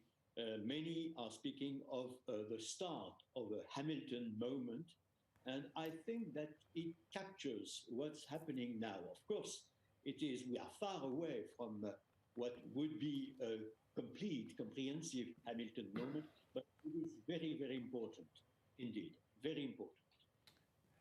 There is no one I know who understands borders and the restrictions of borders like you. Can we culturally get towards a fiscal union in your greater Europe? I think that it's a process. Of course, as a historical process, it takes time. My own proposal, when I was awarded the Charlemagne Prize, was to create a Minister of Budget, a Minister of Finance for the Euro area. And I continue to trust that it would be part of the comprehensive Hamilton moment. But again, we should be aware of the fact that the proposal of Germany and France is a very, very important one. And of course, has still to be discussed. Is not fully accepted. As you know, it's been re-proposed by the Commission and it will be discussed. But I'm very confident that this proposal of the Commission now will materialize. What makes you confident, Mr. Trichet, about the fact that all countries have to vote on this? There were the Frugal Four. I think one of the countries is now on board with the proposal. But is it structural reforms needed by countries that access for the money, or how can you get those countries that have been more reticent on board? Well, again, everything, as always, is in the technicalities, in the way it would be operated. But I am confident on the fact that we will have probably, and I don't know, could be spent as subsidies or grant. Another part could be spent as loans, and all taken into account. Of course, there will be some kind of discussion between the Commission and the various countries concerned. But again, an immense step has been done. It's being considered such, rightly so, in my opinion, by the overwhelming majority of observers.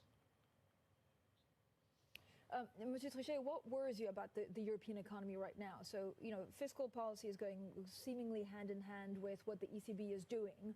But what will be the legacy of COVID-19? Will it have deep structural changes in the ways some countries operate?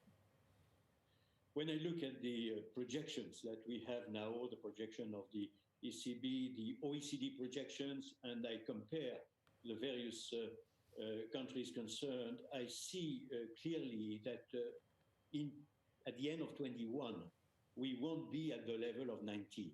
And it is true for the Euro area, it is true for the US, it is true for most countries concerned. That does not mean that on top of this quantitative legacy of the crisis, which is very big and very, very dramatic, we will have also qualitative changes.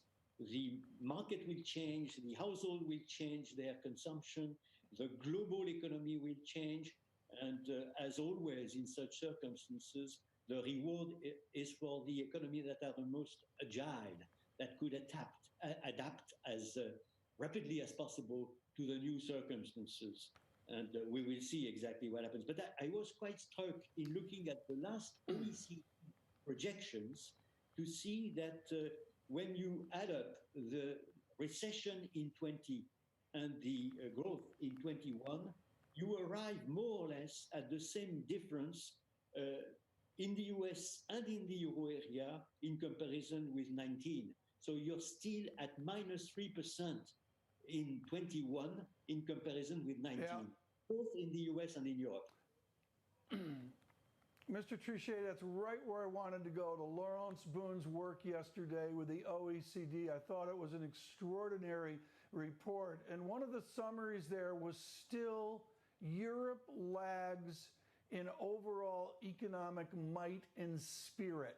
How does Europe pick it up over the next 5 years? What is a Trichet solution to get Europe to a better productivity?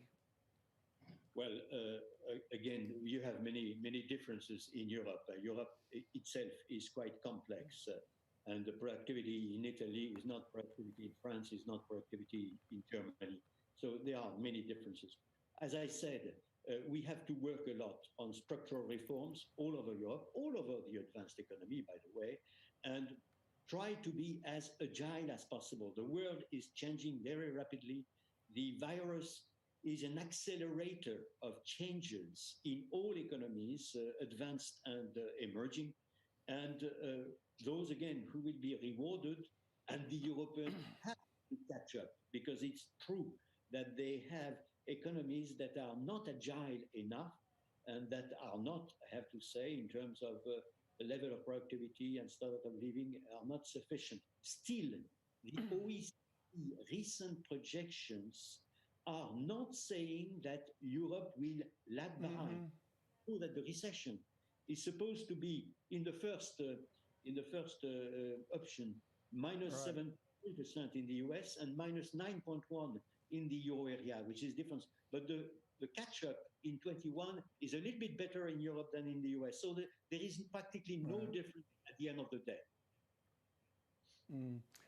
It is a time in the interview, Mr. Trichet, where Francine and I always like to get you in trouble. So let me ask the difficult question. From where you sit and with your experience, is the Federal Reserve System of the United States, are they simply nationalizing American debt, our full faith in credit, bills, notes, and bonds? Well, it's an important question, not only for the US, but for Japan and for all advanced economies without any exception. So it's clear that because we are in exceptional circumstances since the last crisis, since the last 10 years, we had to be extremely accommodating, clear enough, not to support the government, but to be accommodating, taking into account the reality of the situation and the very low inflation level in particular. And that is true for Japan, that is true for Europe, that is true for the US. The consequence of it, which is not an intended consequence in my understanding, but the consequence unintended, is that you have in your balance sheet a high level of debt outstanding, public debt outstanding. More or less the same proportion in Japan and in the US, and a little less in Europe. But again, it's a factor which is characterizing all advanced economies without exception. And of course, it cannot last forever. That's absolutely true. It cannot last forever. And the reason why we have to work a lot to improve the situation and get out of the trap which is characterizing the advanced economy at the moment I'm speaking. Thank you so much, Mr. Jean-Claude Trichet, the former ECB president, stays with us. We'll have plenty more questions for Mr. Trichet. Now let's get straight to the Bloomberg First Word News in New York City. Here's Ritika Gupta. Hi, Ritika. Hi, Francine. Tom, the U.S. labor market focus today shifts back to job losses. Economists estimate the new jobless claims numbers will show that more than 1.5 million Americans filed for unemployment benefits last week. That's more than 7 times the pre-pandemic average. President Trump will resume his campaign rallies June 19th in Tulsa, Oklahoma. It's a date and place that have meaning for African Americans. Juneteenth is a commemoration of the end of slavery, and it's the site of one of the worst massacres of black people by whites in the U.S. The Trump campaign says the president has built a record of success for black Americans. President Trump will keep the names of Confederate leaders on some of the biggest military bases in the U.S. That puts an end to Pentagon deliberations over ending tributes to treasonous soldiers. The namesakes of Fort Hood, Fort Bragg, and other facilities were rebel generals.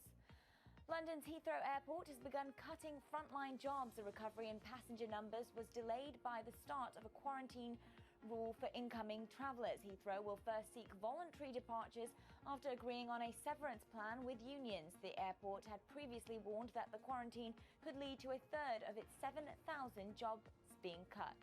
Global news 24 hours a day on air and at Quick Take by Bloomberg, powered by more than 2,700 journalists and analysts in more than 120 countries.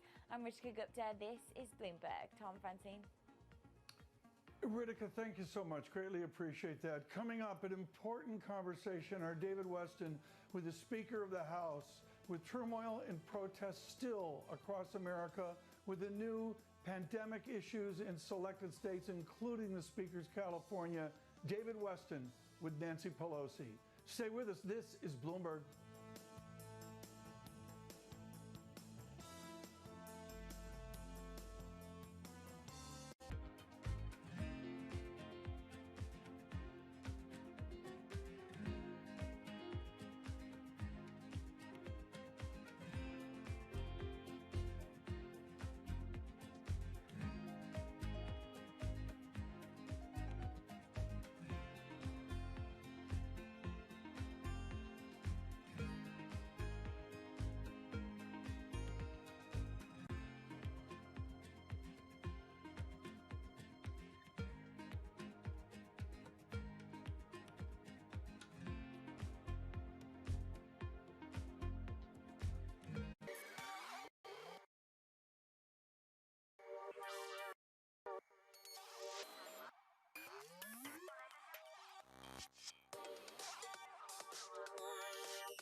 Commodity investing is more than buying gold and oil. From coffee and corn to cattle and natural gas, many sectors drive the commodity markets. And the Bloomberg Commodity Index covers them all. With exposure across 23 traded commodities, Bloomberg is the standard for diversification in commodity markets. With full transparency, measure and monitor your investment performance against the benchmark used by commodity professionals globally. More than gold and oil, the Bloomberg Commodity Index.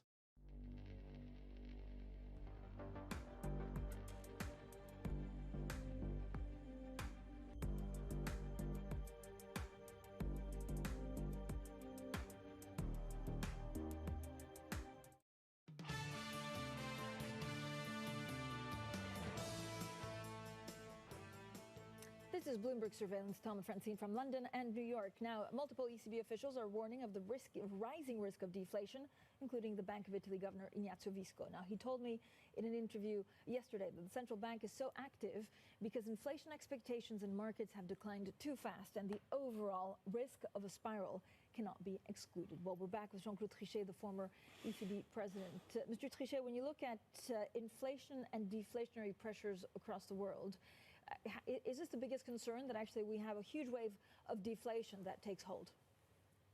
Yes, it is. It is obvious that we have a wave of deflationary pressure on top of the very poor level of I would say, pressure for prices augmentation. So we were already in a very difficult situation from that standpoint, and the virus pandemic is creating additional problem. For the ECB staff, for instance, the last projections are only plus 0.3% of inflation this year, 0.8% next year, and 1.3% in 22, which means only 1.1% over 3 years, instead of much more, of course, that we should normally have. So this is really something which is striking, and of course the central bank have to react to that. It's obvious. But do you think that this will increase, that the concern will only increase even if, central banks don't do more now, or has that risk been really minimized? No, the fact that they have done in the recent period of time a lot, particularly I have to say for the ECB last week, means that they are countering, try to counter as effectively and with the most efficiency possible this downward trend. So I am confident that when we have the next projections, they will be more flattering. These were the projections made at a moment where we took the decisions which were taken. But of course, what counts the most, I trust, would be the changes in the real economy, because the central banks are fighting against forces that are in the economy. They are not responsible for the level of productivity, the poor level of potential growth that we have, and a number of other characteristics of the advanced economy in particular, because it's very much a problem of the advanced economy, by the way.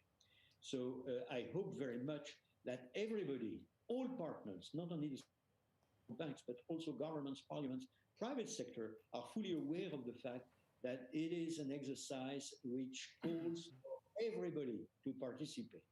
And otherwise, the weight of the burden is only on the shoulders of the central banks, which is not acceptable.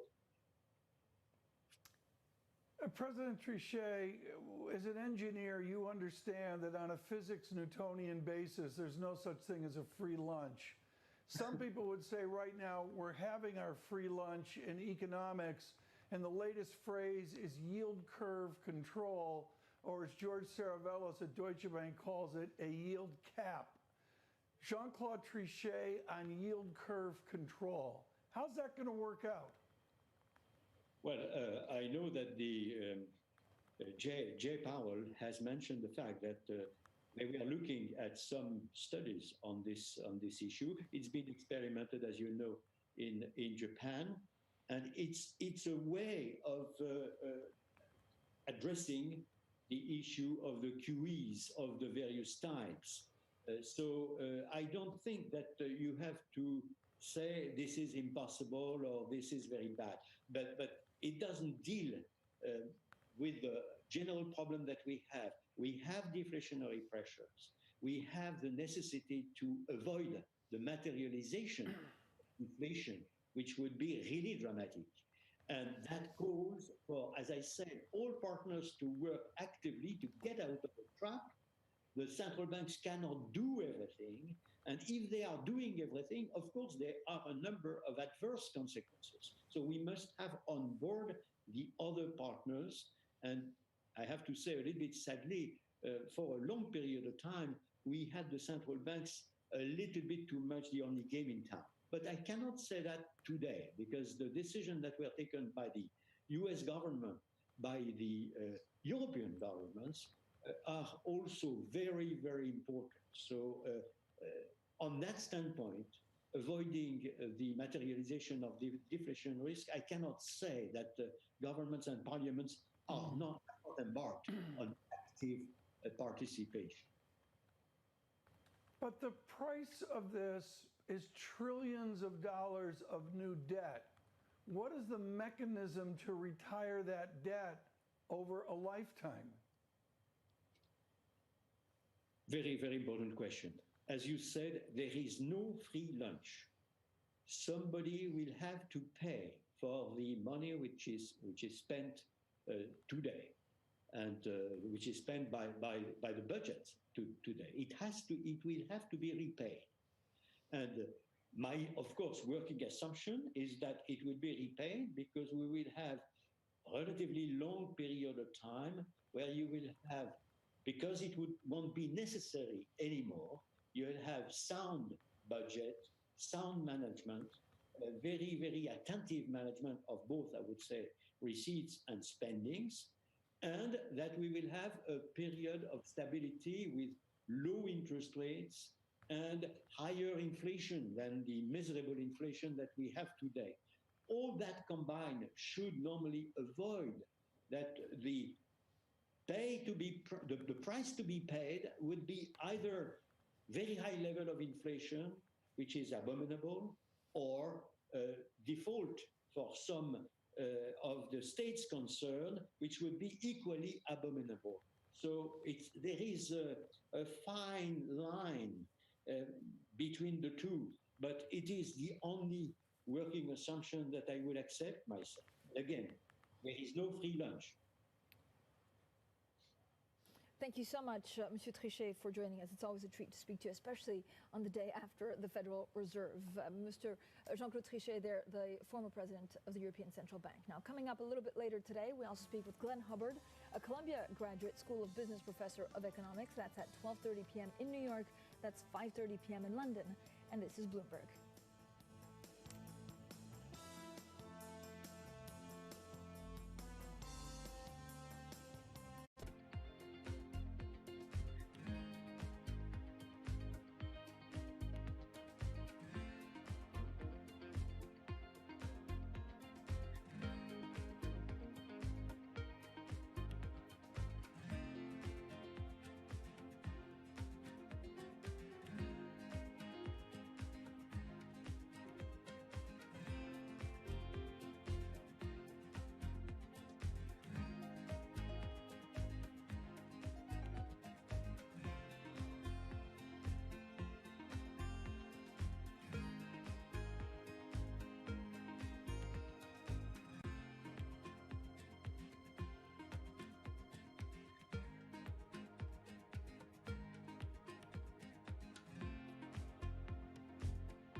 Check into a hotel, they say, hey, I probably need to wear a mask. There's so many people. And so we should have that available, like a toothpaste and toothbrush.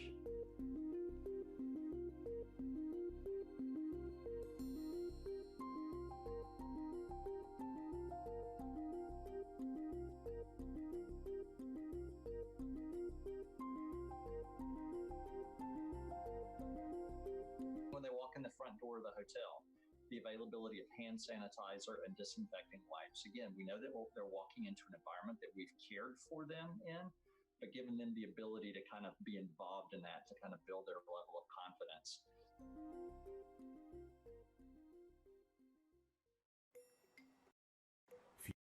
Fuel, corn, livestock, precious metals. Commodities are everywhere, and so is Bloomberg. Bloomberg commodity indices deliver leading benchmarks for true diversification. Adding commodity exposure can help hedge against inflation and diversify your stock and bond portfolios. With full data transparency and broad distribution, the Bloomberg suite of commodity indices is your measure for the commodity markets. With Bloomberg, you've got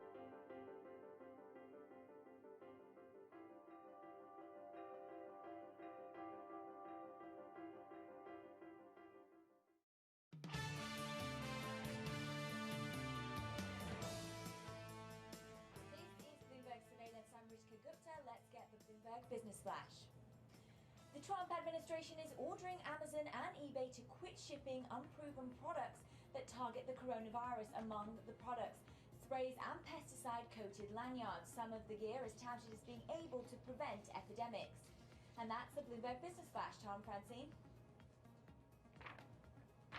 The markets. The markets are focused on two things. Tom and I have been talking about it all morning. The market is first focused on the second wave of coronavirus infections in the U.S., and they're also focused on what we heard from the Fed and the caution that we saw from the Fed. Chairman Jay Powell actually suggested that the pandemic could inflict a long-lasting damage on the economy. And of course, we watch these infection rates going up in certain states in the U.S. I'm looking at fixed income treasuries continuing higher with German bunds on haven demand, dollar rebounding from the losses yesterday, Tom. Yeah, it's going to be interesting to say the least. I'm watching the 2-year, Francine, more than anything in the United States, 0.17.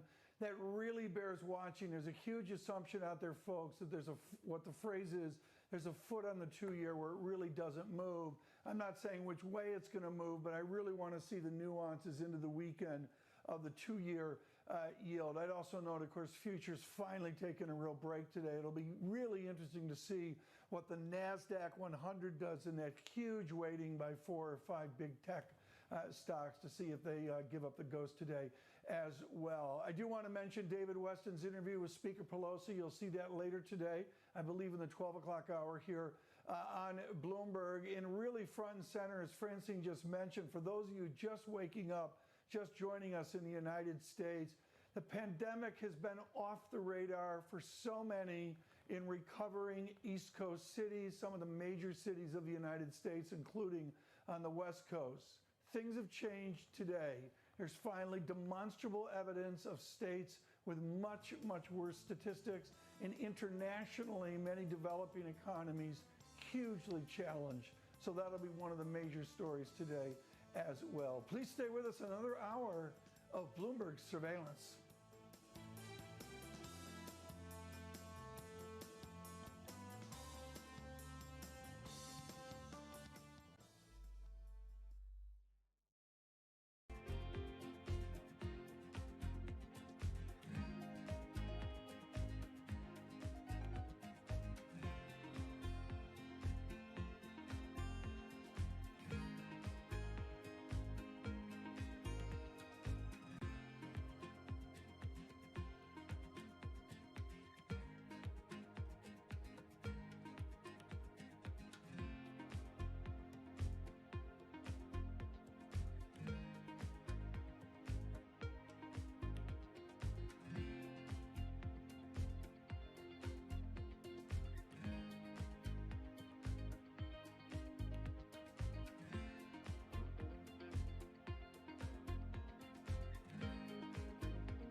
True diversification. That's what adding commodities exposure to your stock and bond portfolio can help provide. The Bloomberg Commodity Index is the standard for commodity market exposure.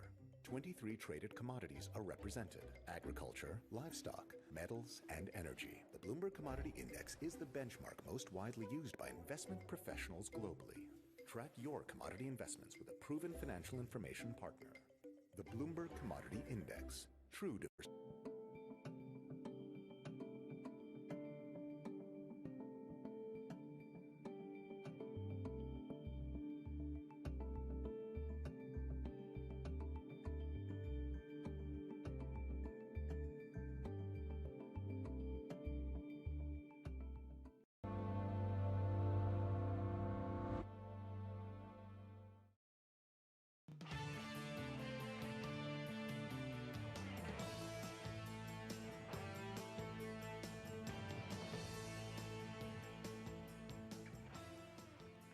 This morning, the virus, well, it's not in my backyard, but it is decidedly in their backyard. The pandemic surges from Arizona to Texas, from Brazil to Pakistan. Is it a second wave, a second peak, or a continuing first wave? Dr. Fauci says it is not over yet. The chairman, he dismisses any and all recoveries V-shaped.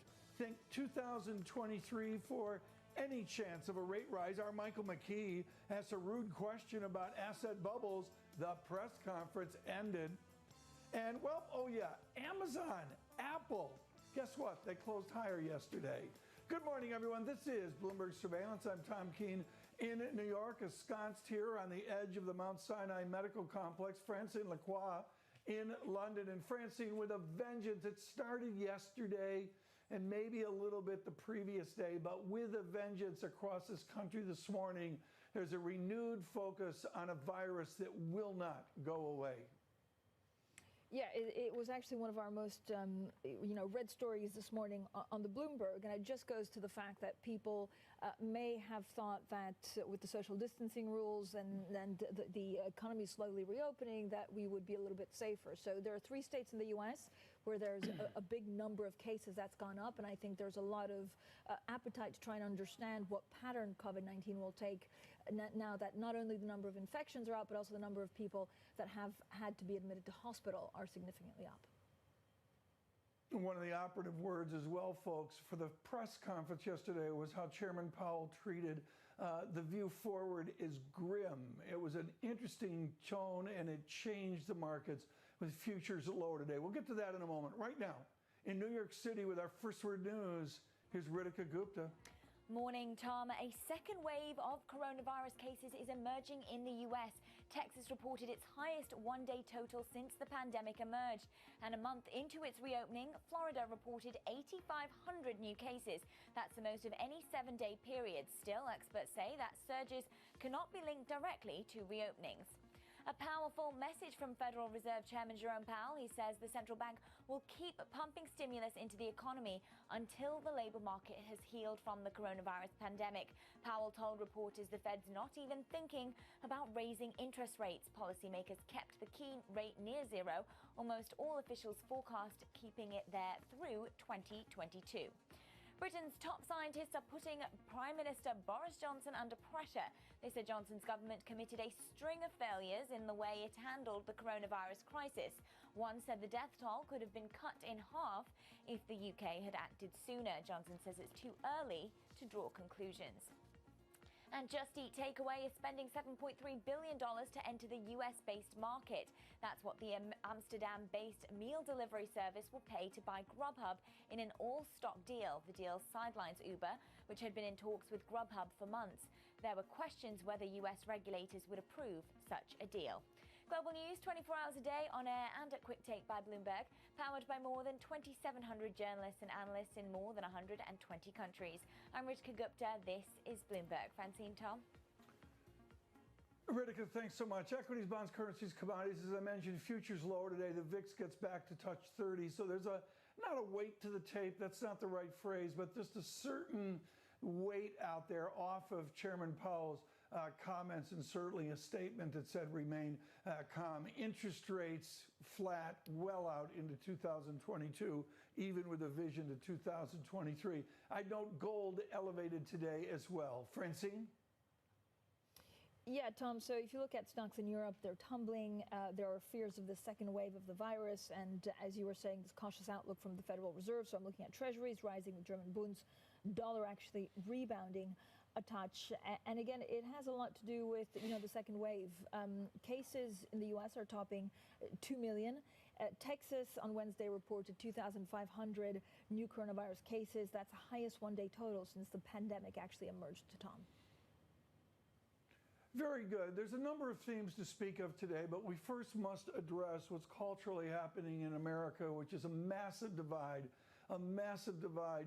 between recovering urban areas and the rest of America looking at a new pandemic. Martin Schenker is a chief content officer for Bloomberg with huge experience in Washington. Marty, I want to go to Arizona where the former chief executive officer of the Cold Stone Creamery, Governor Ducey, has to deal with a Republican ethos, some of them saying, I don't need to wear a mask, others just saying, let's go, let's go, let's go, let's get Arizona opening, and the cold, hard statistics of a virus. It's going to be an interesting Thursday, isn't it, Marty? It certainly is, Tom. And then you have the stark image of Donald Trump heading for Texas, Dallas for a fundraiser. And as you just mentioned, Texas having a spike in cases. So Donald Trump wants everyone to feel comfortable about reopening, but the virus statistics are a nasty way of doing it.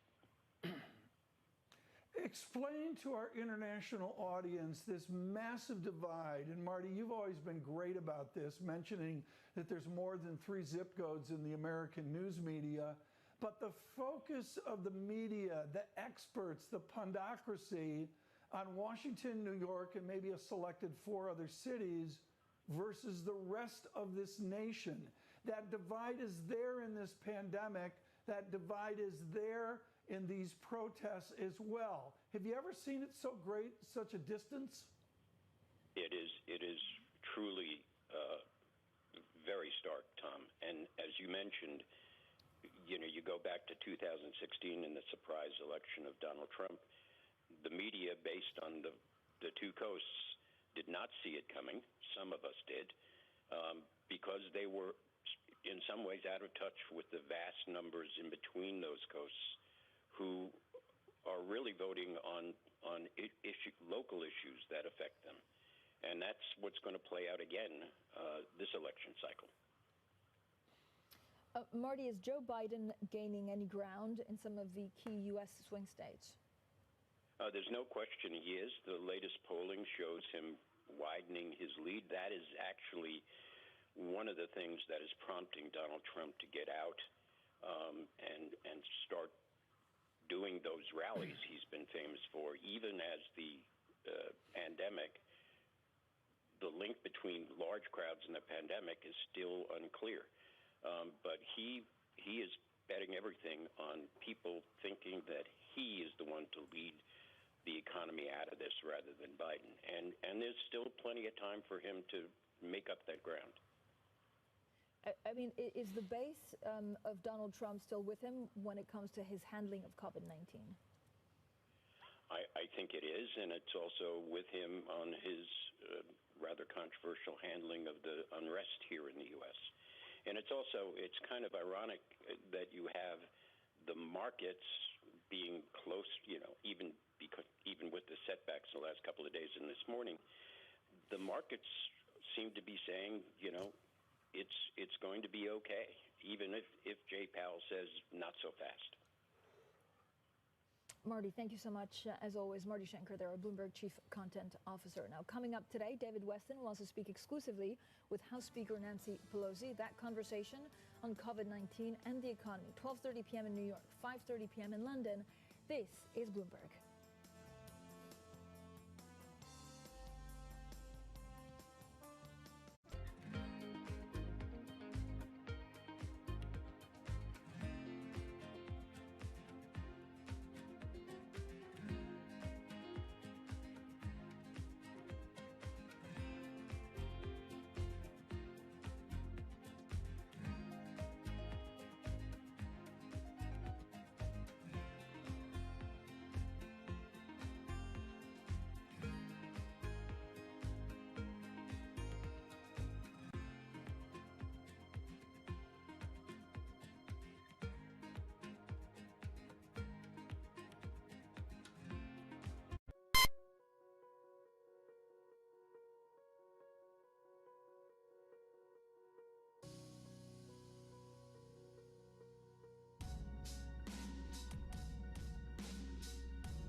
market that over the past few weeks has made it clear it wants to go higher.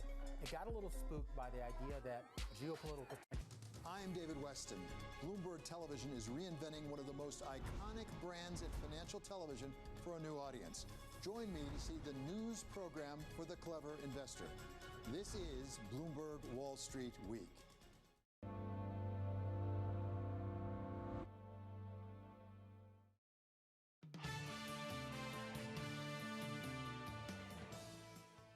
They're prepared to do what it takes and to stay the course with a very, very expansionary, accommodative policy stance. If miraculously there's a much better outcome in the economy, they will reconsider. So there's no guarantee that the policy rate will be at zero for 2.5 years. Pretty clear they don't see any need to pull back for any of those financial stability concerns. And so that's just reinforcing the zero rate policy. Basically, the signal was we're not going to let companies fail, so you may as well jump in and get involved. Even though he can't directly, he doesn't want to undermine the economy to deal with what might be a bubbling equity market, there is at some point in time he has to think about what does that mean for broader financial stability. They're not there yet, but I wouldn't be surprised to see them get there later this year. The Fed shouldn't start pulling punches just because a lot of benefits are going to shareholders, because what it really cares about is maximum employment. The Fed will play its part, but it's certainly not the only game in town, and I'm not sure it's the premier game in town at this point. Absolutely fascinating set of conversations yesterday. We particularly thank Gary Stern, the foundation of the Minneapolis Fed for decades, and Alan Blinder of Princeton for joining us on fairly short notice. Right now, this is going to be the geek math conversation of the day. Cameron Kreis joins us with Bloomberg, acclaimed all over the street for acute analysis of the markets. Cameron, in trigonometry, there is a thing called a synodal dampening function. And all it means is you come down and you get flatter and flatter with almost a lassitude or lethargy to the system. We have seen that in Japan with their nationalization of their bond market. Are we going down the same path where we're going to have a dampened market structure because of all this fanciness around the zero bound? Yeah, I think it's certainly a risk. Obviously, the Fed is, suggesting that they're not doing anything on rates for a couple of years. I would invite you to use your imagination and think to yourself, if that's the case, what is aggregate debt issuance in both the private and the public sector going to look like over the next 2 years with rates at the current term structure? Well, I would submit to you that there's going to be a continuing expansion of public and private debt. Now ask yourself, with that stock of debt, the current stock of debt, add a new 2 years of robust issuance. What is it going to look like? What would the market reaction be if the Fed were then to say, okay, we're going to start hiking rates again? I would submit to you that there would be quite a bit of turbulence. And if the Fed has demonstrated anything over the post-crisis era of the last dozen years, it's that when the stock market and the bond market say, uh-oh, the Fed slams on the brakes. I think they're still scarred, not only by, obviously, the GFC, right, not only by COVID, but by the taper tantrum. And they learned completely the wrong lesson in the taper tantrum of 2013. Well, Mr. Kreis just said yeah. I don't mean to interrupt, Cameron, but what I think you just said there is absolutely profound of central bank memory as well. They're going to create a zero bound, folks. A dot chart looks like a hockey stick out to 2022. Is that doable? I mean, can they just, I just don't buy the fact, Cameron, that any central bank can set up a structure like that with the sense of permanence that we heard yesterday from the chairman. Well, I think, again, barring a miraculous comeback in the labor market, I think that's exactly what the risk is going to be. Listen, I don't think any of us would say that we want people to be out of work, clearly. But I guess the question I would have is, what is the threshold for labor market improvement before it would merit some sort of normalization of monetary policy and an acknowledgement of other factors that should drive policy? And the way that Powell has been speaking, I think we're looking at an unemployment rate that's very, very low by historical standards before the normalization of monetary policy. And let's not forget that the goalpost can move as well. So if the unemployment rate were to go to 5%, but inflation were to remain well below their self-defined and yet unattainable target, that's another way, another excuse they can use to keep policy super accommodative. Cameron, where do you think actually, Cameron, that the inflation goes? Is it more deflationary, or because of this extra stimulus, could we be looking at a sudden surge in inflation expectations in 12, 18 months? Well, I mean, clearly, we've already seen a surge in inflation expectations. And inflation, it's a very, very thorny and very interesting question, actually, because how do you define inflation? Is it via the consumption basket weights that the statisticians have deemed is representative of the public, or is it what you actually spend money on? So when the last personal consumption data came out, both on the price side and on the spending side, I broke down the data because this is the sort of thing I spend my time doing. And I think that the headline PCE price index was minus 0.5% on the month. But if you look at what people actually spent their money on in April and the prices of those things, it was actually only, I think, down 0.1%. So in a sense, the official numbers are too low because people haven't been spending money on gas because they're stuck at home. So it's kind of, in a sense, it's irrelevant what the price of gasoline does. I haven't filled my car up since March, right? So I personally haven't experienced any of this decline in gasoline prices. And I guess the issue is one of aggregate supply. Are we going to see a destruction in aggregate supply because of this?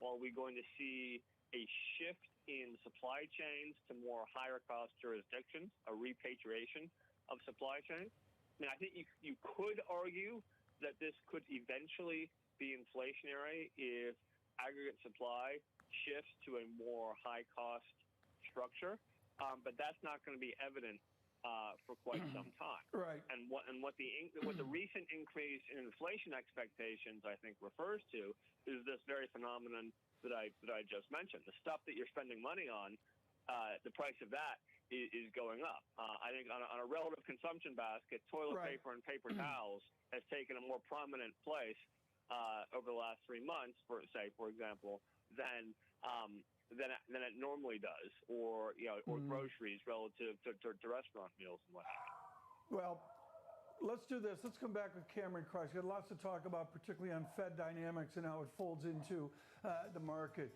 Coming up, a conversation with Afsani Beschloss. Looking really great forward to talking to her about South America, Latin America, and horrific pandemic statistics. Stay with us. This is Bloomberg.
surprise to me.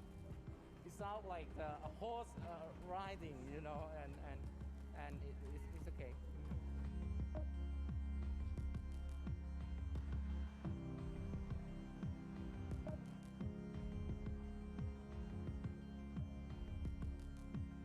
Excitement, a lot of excitement. Like the kids especially love the robots. It's a very new thing, I think, and it came at a right time where social distancing is a safety measure right now. So they're robots, not people, you know, so it's like interacting with robots can help a lot at this time.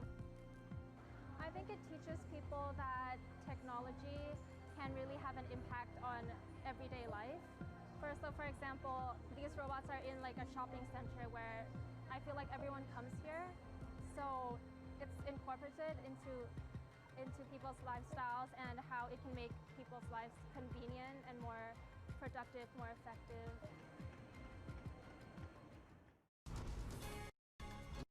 Bloomberg Television is reinventing one of the most iconic brands in financial television for a new audience. Consistency is more important than volatility. There's very likely to be a decoupling between the United States and China. Look, I think the reality is this is highly unusual. This is a really good example of the intersection of business and government. Join me to see the news program for the clever investor.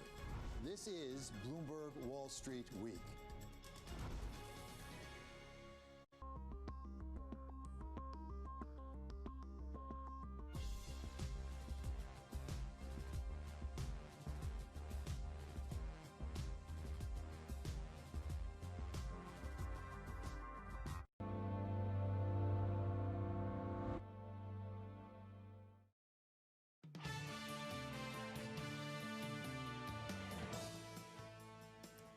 This is Bloomberg Surveillance. Tom and Francine from London and New York. We were talking about inflation expectations. We were talking about some of the things that the Fed said yesterday. Well, we're still with Cameron Kreis, his Bloomberg macro strategist.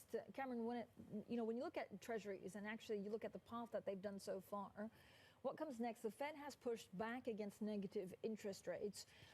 What will it take for them to do, and what impact would that have on treasuries?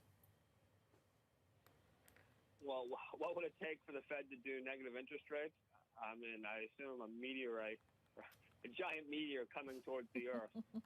I mean, it's such a terrible idea that I would hope that they would. I give them a stick on occasion, but I think they've been spot on in dismissing negative rates. I mean, generally, it's a giant tax on the banking system. And that's the last thing you need when you need banks to be the intermediaries of credit to try to get the economy back on its feet. In the U.S. in particular, there is a large industry called the money market fund industry that would cease to exist if there were negative interest rates, because the numbers simply don't work. No one's gonna put money in a money market fund that charges them more than they give them. So there's a lot of reasons why it's a bad idea. The president's comments notwithstanding. So what's your take on what treasuries will actually just do in the coming months? Well, I think if you look at the front end, I mean, yields are kind of low and probably not likely to do very much. So really, we're just going to be playing the curve. 5s, 30s, so the 5-year versus the 30-year has been a pretty popular and successful trade. But with equities maybe looking a little bit toppy, and that steepening trade, so short 30-year bonds, long 5-year bonds, expecting the 30-year yield to go up. That trade maybe is a bit crowded now, so need to see some of it shake out. So that's going to be the reflection of sentiment. I think the action will be sort of in the 10-year and beyond sector, much more so than say the 2 to 5 year sector. Cameron Kreis with us, macro strategist with Bloomberg. Greatly appreciate it this morning, Cameron. Particularly their comments on linking the Fed into the more long-term effects of what we'll see in the markets. I want to set up for you the next half hour. Sebastian Mallaby will be with us, and I'm just thrilled that he can join us this morning. Sebastian Mallaby just writing up in Foreign Affairs magazine an incredibly important essay on one of the great themes I'm getting in all the emails I'm getting, all the Twitter feed as well, is the free lunchedness of this moment. That'll be one of our themes here through the morning. Right now, futures showing the tone off of that Fed meeting with a real caution in S&P futures and Dow futures and the VIX back near a 30 level as well. Yields are lower. I note gold elevated 1740. It's not a breakout, not a record high, but nevertheless gold with a nice snappy rebound over the last few days. Stay with us. This is Bloomberg.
I was actually poor. No foreplay? Eat your bag of Lay's with a smile on your face. If all the diseases have been taken, I'll take a tax.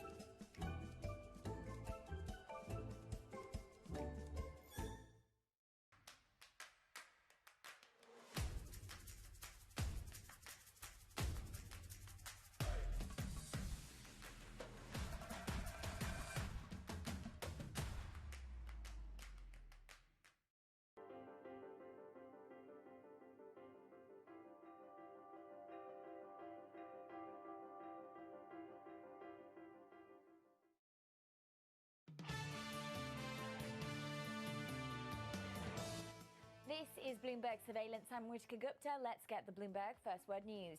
The U.S. labor market focus today shifts back to job losses. Economists estimate that new jobless claims numbers will show that more than 1.5 million Americans filed for unemployment benefits last week. That's more than 7 times the pre-pandemic average. President Trump will resume his campaign rallies June 19th in Tulsa, Oklahoma. It's a date and place that have meaning for African Americans. Juneteenth is a commemoration of the end of slavery, and Tulsa is the site of one of the worst massacres of black people by whites in the U.S. The Trump campaign says the president has built a record of success for black Americans.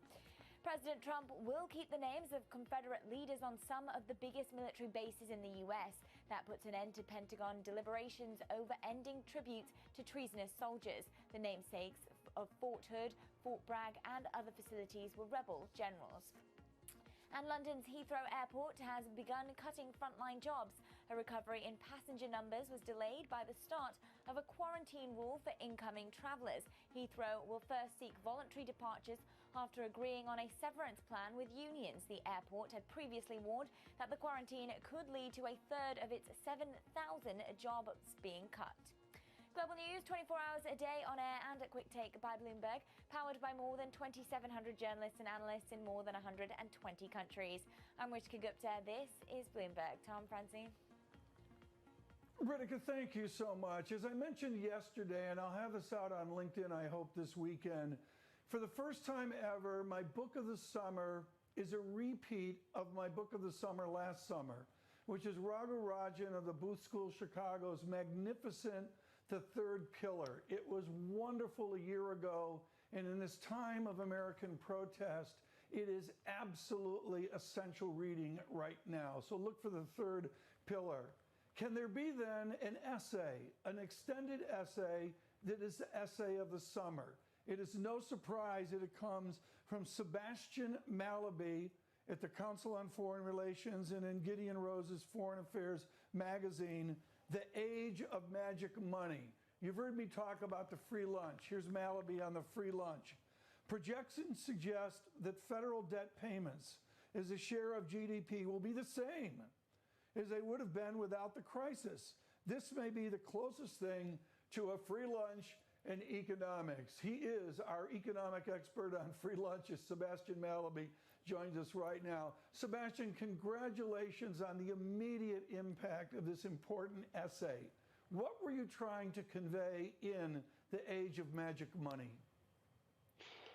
Well, I was trying to do two things really, Tom. One is to capture just the extraordinary nature of the stimulus that we've had this time around. So in 2008, 2009, clearly policymakers were breaking into new territory, quantitative easing, and a range of other tools were debuted. But this time is just so much bigger, and it's not just monetary, it's fiscal as well. And so the fact that, we were having a conversation a year ago about the Fed potentially being out of tools, like its toolkit was exhausted, and now a crisis happens, it's not exhausted, the Fed has come back in much higher volumes of buying of assets than before, it's extended the range of what it's willing to buy. So that's the first point. And the second point, is it sustainable? How does it end? Well, how does it end is so important, and the chairman touched on that a bit yesterday. Sebastian, the non-sophisticates say, wait a minute, trillions and trillions of dollars of debt, don't at some point we have to pay that down? Is that true at some point? We need to figure out what to do with 7 or 9 or 11 trillion dollars of debt? Yeah, but with debt, of course, there are three variables that you have to be thinking about. There's the level of the debt, that does matter. But then there's also, what is the interest rate on the debt? And if that's going to be extremely low, that's helpful. And then third of all, you've got to think about the ratio between your income and your debt. And if you're a national economy, that means debt to GDP ratios. And so you can actually have in normal times the national debt growing by a bit, and if your economy is growing by the same or more, then your debt ratios are falling. So sometimes we think of, any increase in the national debt is a disaster. That's not really true. Sebastian, what's more difficult to predict? Is it unemployment or actually consumer spending? Because we don't really know what it will take for consumers to start spending around the world like they used to pre-COVID-19. Francine, I think we're in a moment where everything is super unpredictable. I mean, the main two variables in the US outlook right now have got to be, first of all, the disease, and if there is a second wave of the virus, and the Fed doesn't know the answer to that. And second variable is going to be, what does the federal government do? Will there be another stimulus coming out of the Congress? And again, the Fed can make a judgment about that, but it doesn't really know. So, there's just those are the two big drivers as I see it, consumer behavior and so forth, we can extrapolate, we can observe that, over 65s, for example, who are relatively vulnerable, account for 20% of the spending in some sectors like air travel. And so if they're going to be reluctant to go back, it's hard to see air travel going back to normal until there's a vaccine. And I think when you listen to the Fed yesterday and you see the projection that the economy won't be back to normal even at the end of 2022, that's what's driving it, that there's just chunks of the economy that won't come back. What will happen to that chunk of the economy that won't come back? Will it just be lost forever, or does it morph into something else? What's the, I know it's early days, Sebastian, but what will be the legacy of this crisis? Well, I think after the vaccine is when things can go back to almost normal, almost what they were before. I think there'll be some things that people have discovered that they prefer to do, like everybody will use Zoom all of the time. There'll be more telecommunicating. I think there'll be fewer flights taken by people to have a meeting one-on-one, because you can do that very effectively on your computer at home. On the other hand, I think conferences with lots of people will resume, because in fact that doesn't work terribly well on Zoom. So after the vaccine is when you're almost back to where you were, and there'll just be a few technological adaptations that would have been accelerated by the pandemic. But before the vaccine, and we should remember that we don't know when there'll be a vaccine, or even if. I mean, it could be another year before we're really in a world with widespread vaccine. So that's a long time. And before that, I think you're looking at effectively the 90% economy. In other words, there's going to be roughly 10% of stuff that people just do not want to do. They don't want to risk their health just to go out for a meal at a restaurant when they could be eating at home. They're willing to have a couple of friends around, but they're not going to have a big party. Right. I think there'll be things that just don't come back. Well, let's come back with Sebastian Mallaby of the Council on Foreign Relations. We've got much more to talk about through the morning. A good idea, Glenn Hubbard in conversation with us, a former dean of the Columbia Business School, very much still affiliated with his Columbia. Stay with us. This is Bloomberg.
This is Bloomberg Surveillance. Tom and Francine from London and New York. We're back with Sebastian Mallaby, Counsel on Foreign Relations, Senior Fellow for International Economics. Sebastian, we were talking a little bit about some of the concerns on the economy and some of the things that central banks have done. Talk to me about how China will fare in the next couple of months. First, we worry about a renewed trade war between the U.S. and China, but also much more the fact that they're still, in certain parts of the world, blamed for the pandemic. Yeah, that's right. I mean, there's a huge debate going on as to whether Xi Jinping emerges more strongly from this crisis because China can say it got the thing under control faster than the Western countries did, or whether he emerges weaker, because China was the place of origin and there was a lot of dishonesty and denial in the first month or so, which let the crisis get out of hand. So that's the sort of, with respect to COVID, I think they can tell a good story and there's also a bad story. With respect to their economy, I think there's probably going to be a second wave in China because they've opened up. I don't think they're totally honest necessarily about the number of new infections. They want to put the economy back to work, but people are reluctant to do more than they have to in terms of social contact. And then there's the trade environment, which, as you say, remains very tricky.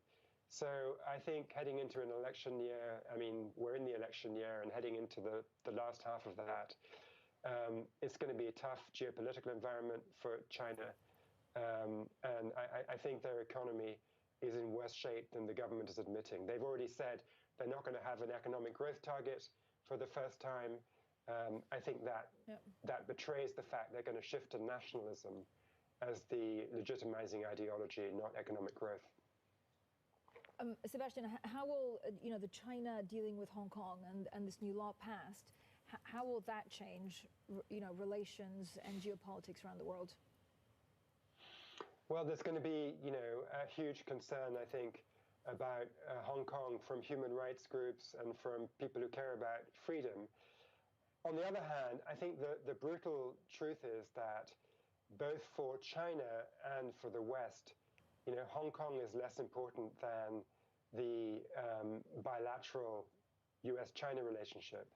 I think you can think of it this way. When China got control of Hong Kong in 1997, initially it really, really needed Hong Kong as the financial bridge into the West to access Western capital. Stuff like the Chinese digital economy simply would not have taken place if Hong Kong hadn't been the conduit to funnel venture dollars into Chinese startups like Alibaba. Now, having said that, if you go to China today and you look at the venture capital scene, it's changed and it's in Shanghai, it's in Beijing, it's in Shenzhen. It's onshore now as much as it is in Hong Kong. So although Hong Kong matters, I think the Chinese leadership figures it's getting towards a position where its own domestic financial sector is strong enough that it can damage Hong Kong and pay less of a financial market's price. Sebastian, I want you to weigh in on the HSBC Standard Charter debate. Should banks, should commercial enterprises step aside from what's going on in China and support Hong Kong independence? I don't think corporations ever make those kinds of choices of really putting themselves on the line for a political matter. I think they would justify that by saying there's a fiduciary duty to the shareholders. Whenever I hear corporate leaders making political statements, frankly, I see it as a kind of damage limitation exercise, an exercise in trying to be on the right side of where the winds are moving anyway. I don't think that corporation changes the direction of the winds. Sebastian, thank you so much for joining us. Sebastian Mallaby, their Counsel on Foreign Relations, Senior Fellow for International Economics. Now, we're also getting a bit of breaking news. The EU will allege that Amazon users sell data from its platform to compete against them. So we are trying to get through exactly what this means, but these are some of the charges that have been circulating within the executive arm for roughly 2 months. Pre-market, you can see Amazon down some 1.8%. So we'll have plenty more, of course, on Amazon, and we'll try to get to the bottom of that. This is according to Dow Jones sources, so we'll also see what the Bloomberg reporting will do in making light of this. Up next, we talk COVID-19 with Jason Farley, Johns Hopkins Professor of Nursing. This is Bloomberg.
In San Francisco, a lot of tech action today. Our top stories this morning in D.C. and the Dow and the S&P. Shall we? So the euro on a 7-day sizable moves in the currency market. Temperatures down 0.5%. We begin in the oil patch. Saudi Arabia. Brent crude pretty much unchanged.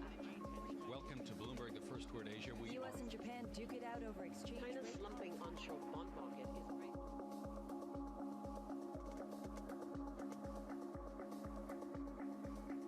This is a market that over the past few weeks has made it clear it wants to go higher. It got a little spooked by the idea that geopolitical tensions are rising.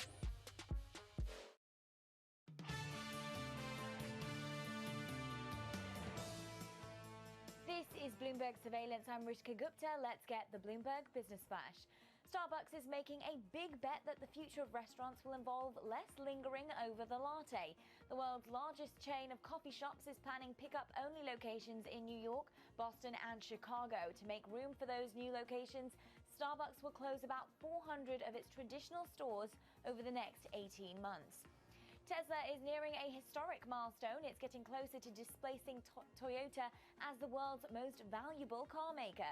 Shares of Tesla have risen 23% since the start of June. That gives the electric car maker a market cap of more than $190 billion. Toyota's valuation is $212 billion. Disney has outlined a plan to reopen its California theme parks on July 17th. They've been closed since mid-March. Requirements for social distancing mean Disney will have to limit crowds and establish a new admission system. All guests will have to get a reservation for park entry in advance. And Tyson Foods is cooperating with the U.S. chicken price-fixing investigation. That probe has already led to criminal charges for the head of one of Tyson's biggest rivals, Pilgrim's Pride. Tyson's move is part of its application for leniency. By cooperating, Tyson and its employees could be spared criminal fines, jail time, or prosecution. And that's your Bloomberg Business Flash. Tom, Francine. Thank you so much, Ritika. Now, as we continue to track the virus, Bloomberg has developed a unique partnership with the leading authority on COVID-19. Johns Hopkins has been at the forefront of the international response, and every day we'll bring you insight from experts in public health, infectious disease, and emergency preparedness. Well, joining us now is Jason Farley. He's Johns Hopkins University Professor of Nursing. Jason, thank you for joining us. First of all, we woke up this morning to the alarm being sounded on a number of states in the U.S. Texas, Arizona, Florida, California, saying that the number of cases have gone up significantly. What is going on in those states? Yeah, there's clearly markers and signs that they are experiencing the impact potentially of early rollbacks of reduced non-pharmaceutical measures. So it's a little too early to tell if this is going to be a bump or an actual second wave, but clear warning signs of the decisions of the states to roll back certain activities, probably too soon. When do we know what this means? When do we know that, if this really is a second wave? Will it take weeks or could it take less time? Right. And we have to remember, very importantly, that the new cases and new hospitalizations for sure are what we would call lagging indicators, meaning that if someone is just becoming symptomatic and getting tested because of symptoms, they were likely exposed anywhere from a week to 2 weeks prior. And hospitalization sometimes comes anywhere from 2 to 3 weeks after infection. So these cases, these surges in cases are clearly indications that something changed 2 to 3 weeks ago, possibly up to a month ago. And so what we really need to be paying close attention to, particularly in these locales, is how are we really thinking about how to re-implement the social distancing measures that are absolutely essential to slow the spread. But Jason, do we know if it's linked to increased economic activity or is it linked to something else? And can we be sure that if we have a resurgence in cases in those places that, other states would follow a similar pattern? Or I don't know exactly, how this works, how you model this. Well, when you think about what our known risk factor here, it's exposure to people with the virus. And so if we think about the things that have happened in Florida and Texas, more slowly in California, but nonetheless in California as well, with the rollback and opening up of various economic sectors, as well as opening up of parks and other things that gave people the opportunity to come in contact with one another again. And what we saw with the flattening of the curve is clear indications that those non-pharmacological interventions were working. And as we roll those back, open up the economy, which is required, this is, the increased exposure leads to increased cases. And so from a modeling perspective, what we would expect is those new cases, if another nexus of new cases has been designed or been established, then those cases will ultimately lead to new cases. So we would expect there to be, a small bump, hopefully only small. Thinking about, is this a bump or is this a wave is a really critical inflection point that we won't know until we follow this data and see where these case numbers are going to head. Have the reopenings matched the CDC guidelines? No. That's the easy answer. They've clearly not matched the CDC guidelines in almost all jurisdictions. Many states began moving into phase 1 of reopening without meeting several of the metrics that were established by the CDC, and yet there are other states like Maryland who are continuing to see declining hospitalizations, declining new cases. Our overall proportion of positivity has declined to approximately 7% in the state, and we were at one point up to upwards of 20% of cases.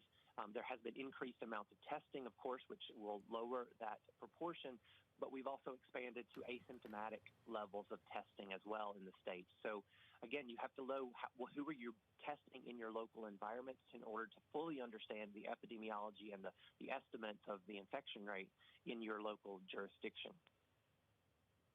So how much have we tested to understand what percentage of the population have had COVID-19?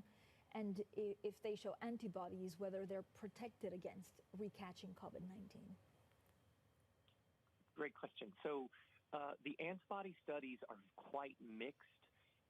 There are some really, really strong studies and some really, really poor studies. One of the strongest, we've seen 2 large studies that came out of California, one in Santa Clara County and one in Los Angeles. Those are relatively convenient samples. They're not random samples of the population. They are not exceptionally robust methodological approaches.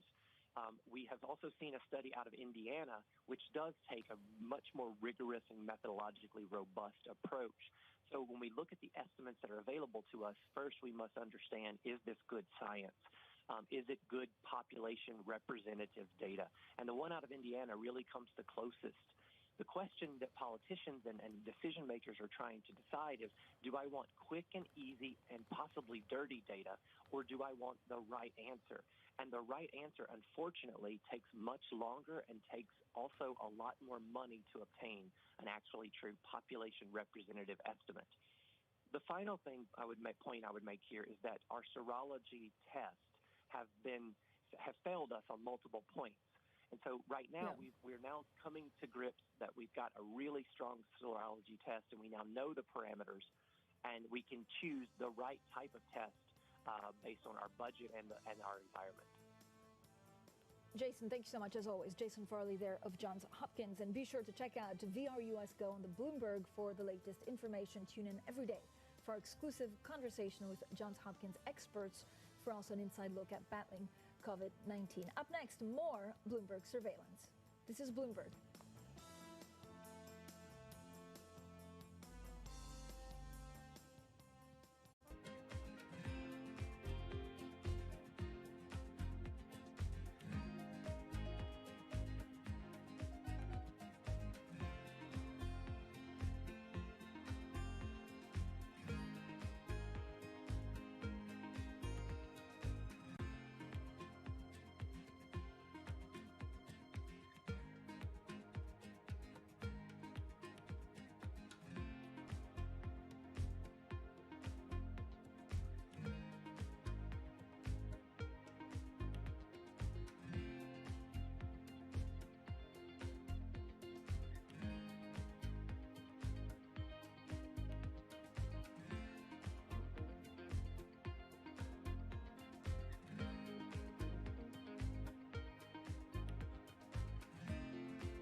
Commodity investing is more than buying gold and oil. From coffee and corn to cattle and natural gas, many sectors drive the commodity markets. And the Bloomberg Commodity Index covers them all. With exposure across 23 traded commodities, Bloomberg is the standard for diversification in commodity markets. With full transparency, measure and monitor your investment performance against the benchmark used by commodity professionals globally.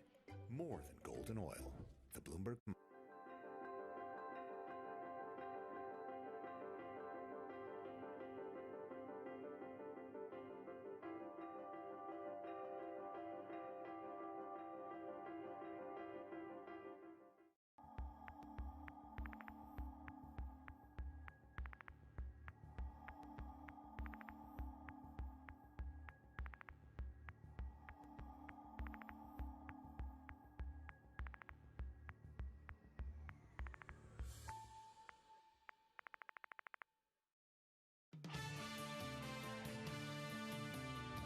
Trying to test the Fed to see how accommodative will they be, or are they okay with rates being higher? Central banks, they did what they had to do, which is they're not trying to make life nice for the government. If you look at what the pandemic has done, it has exacerbated every division we had. The choice between lives and livelihoods is a false dilemma. The health and the economy go hand in hand. This is Bloomberg Surveillance with Tom Keene, Jonathan Ferro, and Lisa Abramowitz. From New York City, for our audience worldwide, good morning, good morning. This is Bloomberg Surveillance with equity futures deeply negative. We're live on Bloomberg TV and radio alongside Tom Keene. I'm Jonathan Ferro, together with Lisa Abramowitz. Tom Keene, it is the data nobody wanted to see. This cyclical reopening rotation in this market taking a pause as the data across several states in America begins to speak to an increase in infections. John, this is the first day, I'll say, in 2-3 weeks where we really shift from recovering East Coast cities with all of our bias there, John, to the rest of America. It's not a pretty picture. What I find fascinating, John, is Axios moments ago features New Mexico and Oregon, where others are featuring, say, Arizona and Texas. It is a state here, but it sums up. And I don't buy the second wave stuff, John. It just sums up to an expanded pandemic. It is a moment for humility, Tom Keene, real humility. And I think the Federal Reserve Chairman went some way to projecting that yesterday. Not a moment to project confidence when you can't justify it. We are not thinking about raising interest rates. We are not even thinking about raising interest rates. I think he was pretty clear in yesterday's news conference. They're not going to do a whole lot in terms of tightening anytime soon, Tom. Absolutely extraordinary. John, I sort of blew it yesterday. You know I'm not a fan of the dot plot, and I never looked at DOTS on the Bloomberg. And folks, all you need to know is it looks like an old line hockey stick, a vintage hockey stick from my ute. It looks like a CCM 5-stripe. It's flat out to 2022. And then miraculously, John, interest rates elevate somewhere out there longer term. I don't buy it for a minute. Yeah, the long-term dot was a bit of a head-scratcher for me as well, Tom. We'll try and talk about that a little bit later. Lisa Abramowitz, we've got to talk about the data too. A blowout payrolls report on Friday. The data this morning, I think everyone asking the same question, will the data this morning validate the optimism fueled by that huge upside surprise this past Friday? Yeah, and the data that you're talking about is at 8:30 a.m. Wall Street time. We're talking about continuing and initial jobless claims in the United States. A lot of people expecting another 1.5 or more million jobs lost in the past week in terms of claims filed. Really, the continuing claims will be the focus, with an expectation that they will continue to tick downward, perhaps adding some confirmation to Friday's report. Also, what I am watching today, we've got PPI data, producer price index data coming out, and this follows yesterday showing no inflation whatsoever. Be very interesting to see whether we're seeing any of that, particularly in the food and how much that offsets some of the deflation elsewhere. And then at 4 p.m. Wall Street time, President Trump is going to be in Dallas, Texas, speaking at a roundtable about the economy. We are interested to hear whether he says anything about infrastructure spending. We know he has dabbled in that.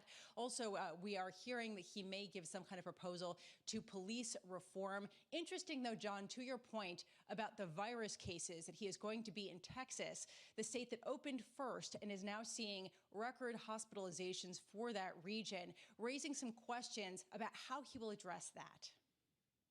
Some campaign rallies coming on the agenda as well in the next several months too. Lisa Abramowitz alongside Tom Keene. Together with myself, Jonathan Ferro, this is Bloomberg Surveillance. As we get you set up for the morning ahead, we have more labour market data at 8:30 Eastern. That data around about 90 minutes away, as Lisa explained. Today, though, we have to start with the deteriorating situation in the pandemic. Stability for about a month, and now in several states, things begin to break down the wrong way. I want to start this morning's conversation with Alessio De Longis. He joins us from Invesco.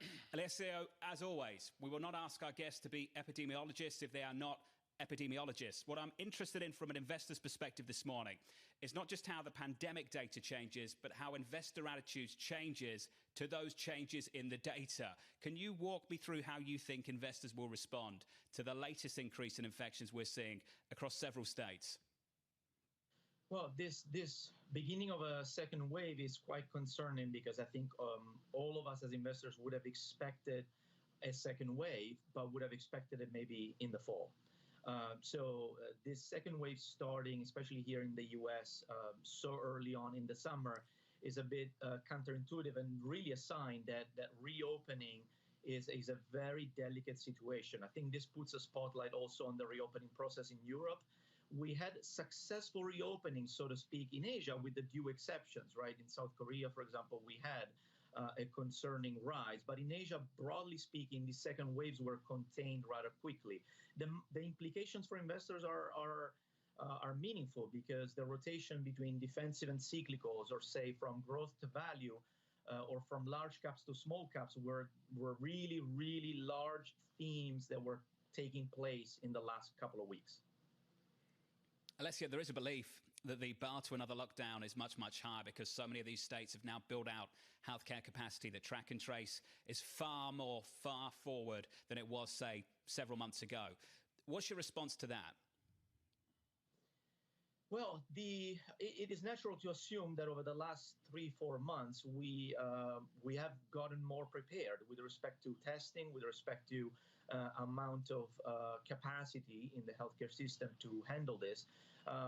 I think it's reasonable to assume that the second wave will not caught us as unprepared as we were the first time. So in my opinion, again, with that in mind, the investment strategy should be focused on, as we have argued before, on actually harvesting more credit premia across the credit spectrum in high yield, in investment grade, as these spaces tend to rely more on the amount of monetary stimulus and credit stimulus that we're seeing, which continues. While equities will suffer, to your point earlier about the impact on cyclical, equities will suffer more from the disappointment or lack of momentum in earnings that we're likely to see in the second half of the year.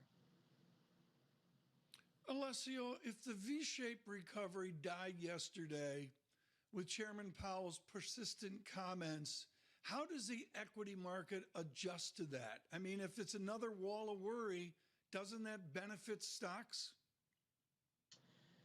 Well, so maybe not to the same extent, to be honest, because the first wave since the Fed and fiscal stimulus, not only the Fed, but globally, was really about multiples expansion, right? Stocks rose and there was a V-shaped recovery in stocks that was entirely driven by the price component and multiples expansion. Earnings, as we know, are still in a very, very difficult situations and continue to fall.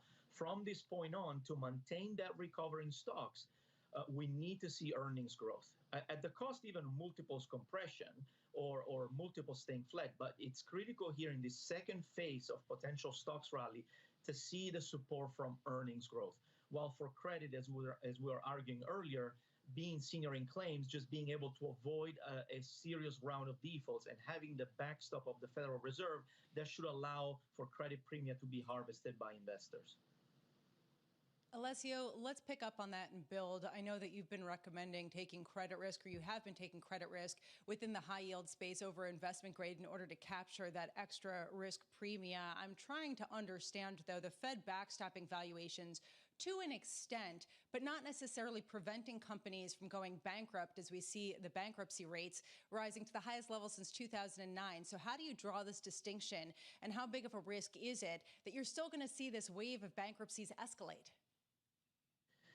It is a serious risk, and these are risky credits in some parts of the high yield market. From our perspective as asset allocators, the reminder is always to be very diversified in your credit portfolios in order to avoid those idiosyncrasies.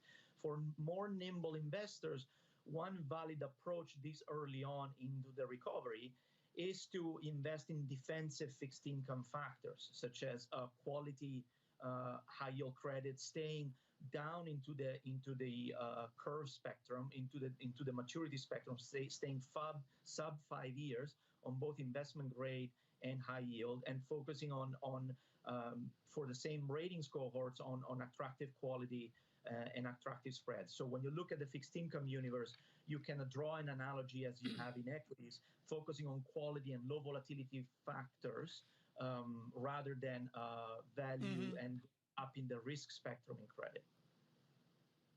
Alessio, very quickly here, does tech still lead? I mean, with all the adjustments, the grimness that we heard from Chairman Powell, is that revenue build at the tech's the be-all and end-all of the equity market?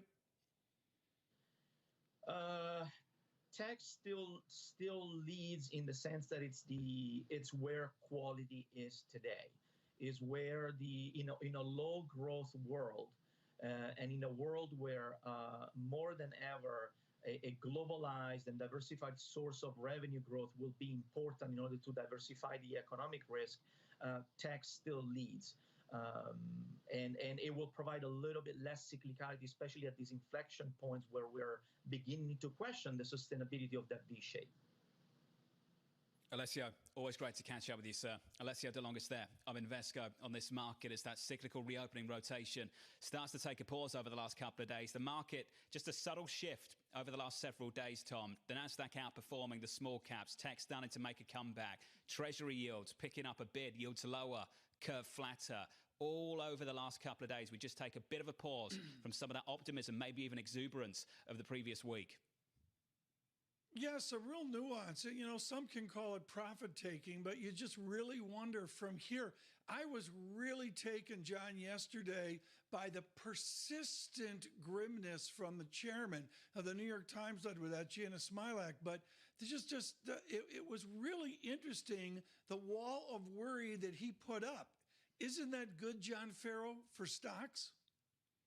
Do we really need the chairman of the Fed to tell us that a V-shaped recovery was unlikely? Pretty much every single economist, Tom, that I speak to on a daily basis says the same thing. What did the chairman say yesterday that was actually new, fresh, that changed anything? Oh, I thought McKee's last question, I mean, I don't know if McKee will be invited back to the press conference next time, but I thought McKee's rude question on asset bubbles, and the chairman gave a very responsible answer. I thought he did great. I would say that comms at the Federal Reserve were very strategic, putting Mike McKee at the end of the news conference so that afterwards they could do a quick question and answer and then run out the door and close out the news conference. In your market right now, we break down near session lows of 59 points on the S&P 500, down by 1.84%.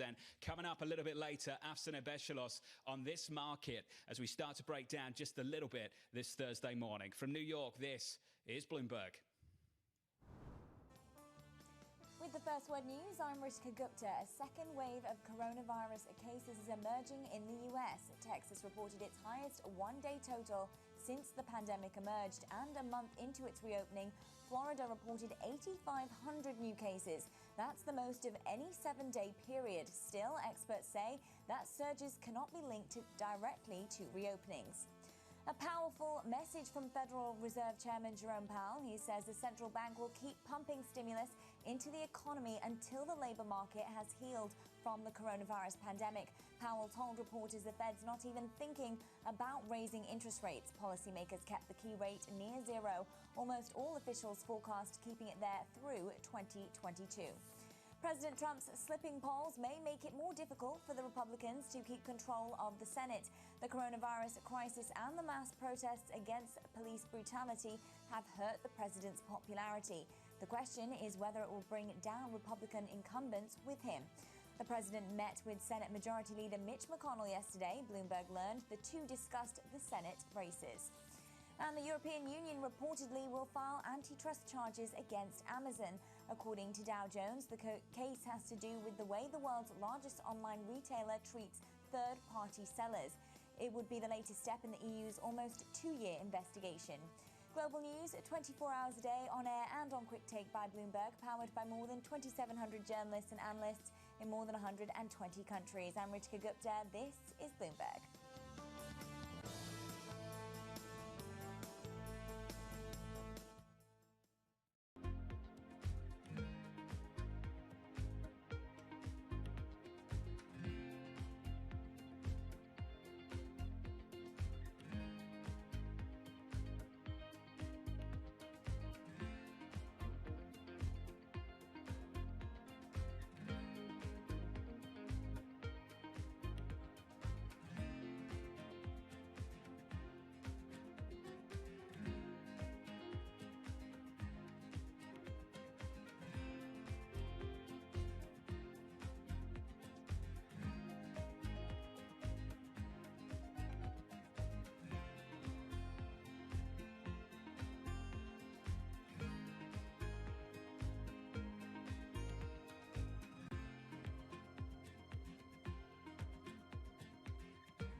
big environmentalist. I believe strongly in taking care of our environment.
Fuel, corn, livestock, precious metals. Commodities are everywhere, and so is Bloomberg. Bloomberg commodity indices deliver leading benchmarks for true diversification. Adding commodity exposure can help hedge against inflation and diversify your stock and bond portfolios. With full data transparency and broad distribution, the Bloomberg suite of commodity indices is your measure for the commodity markets. With Bloomberg, you've got the markets covered.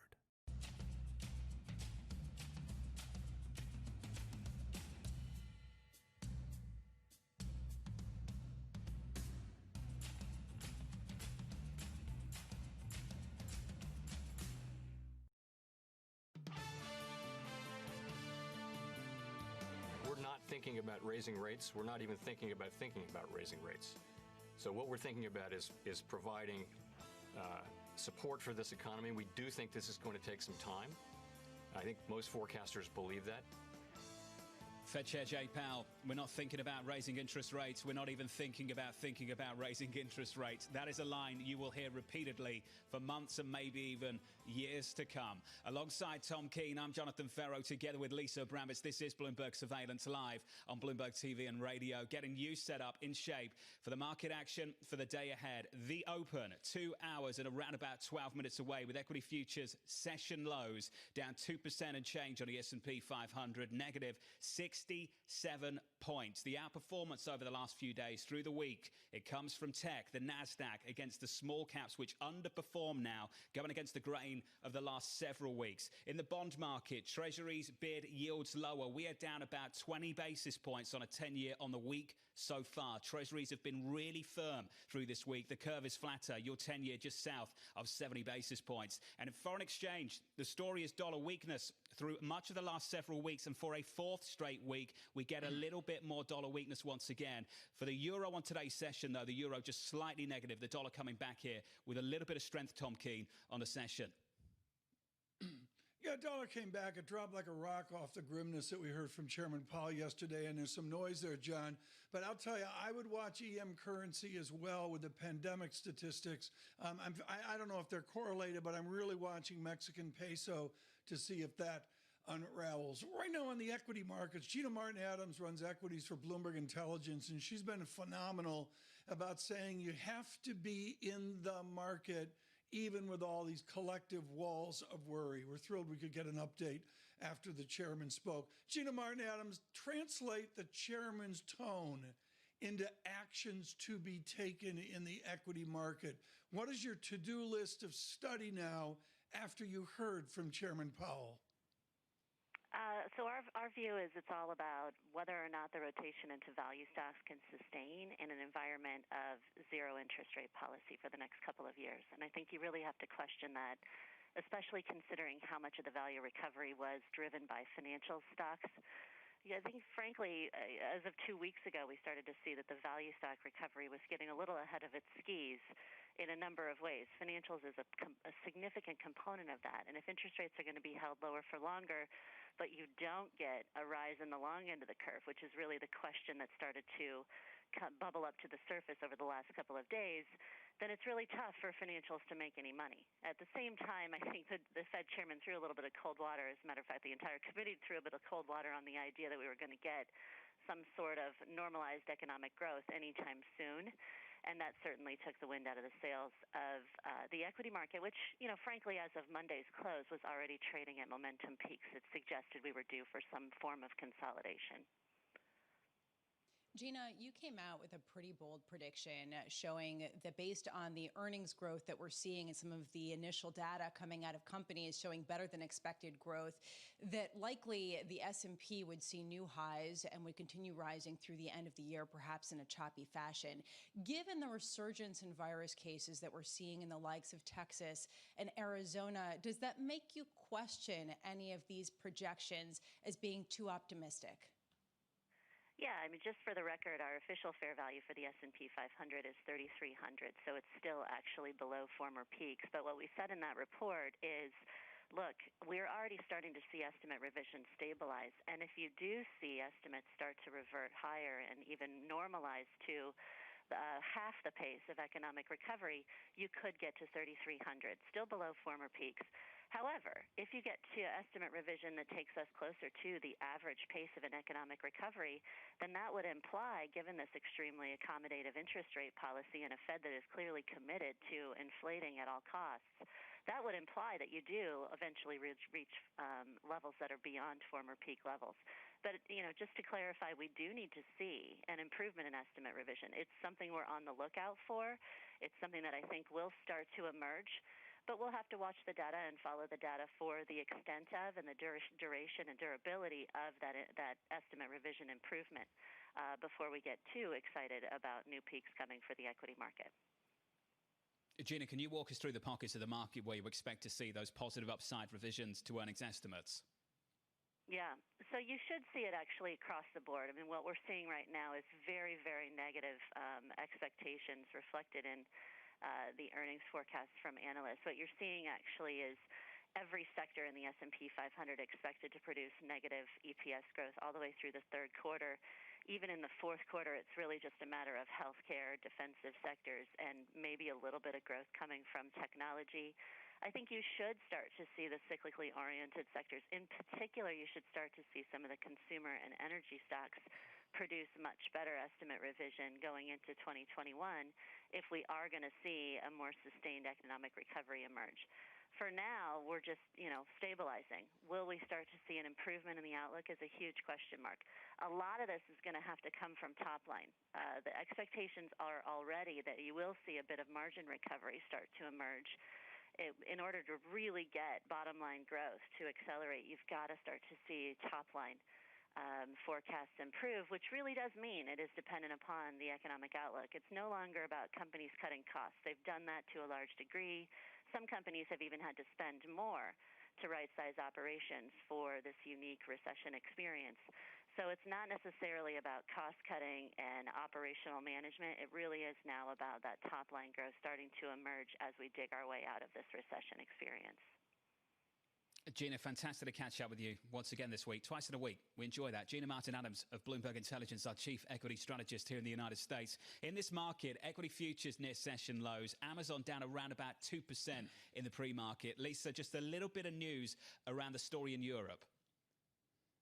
Yeah, well, the European Union is planning to file a formal antitrust charge against Amazon, and this comes from their operating as both a marketplace for third-party sellers as well as a seller in their own right of their own goods.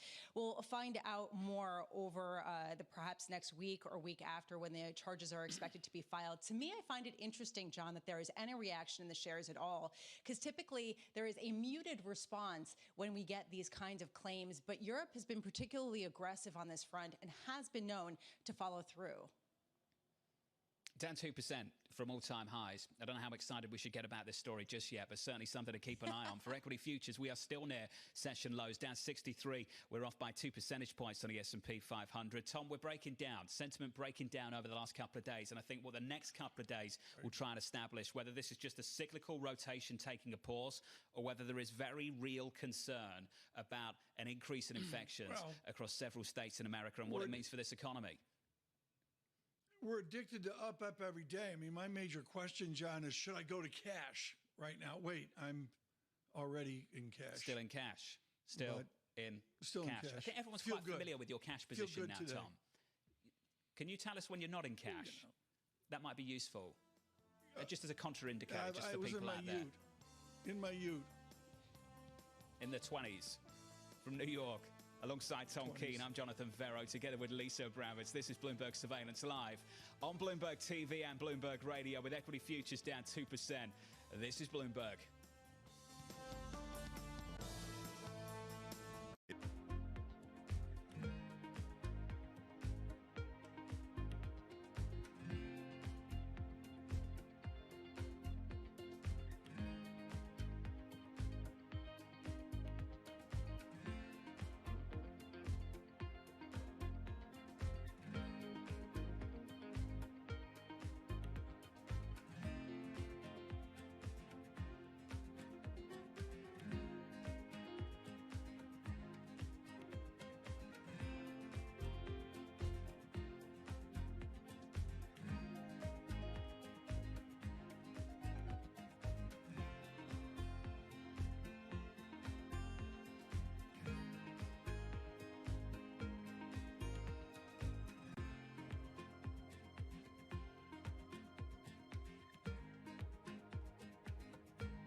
True diversification.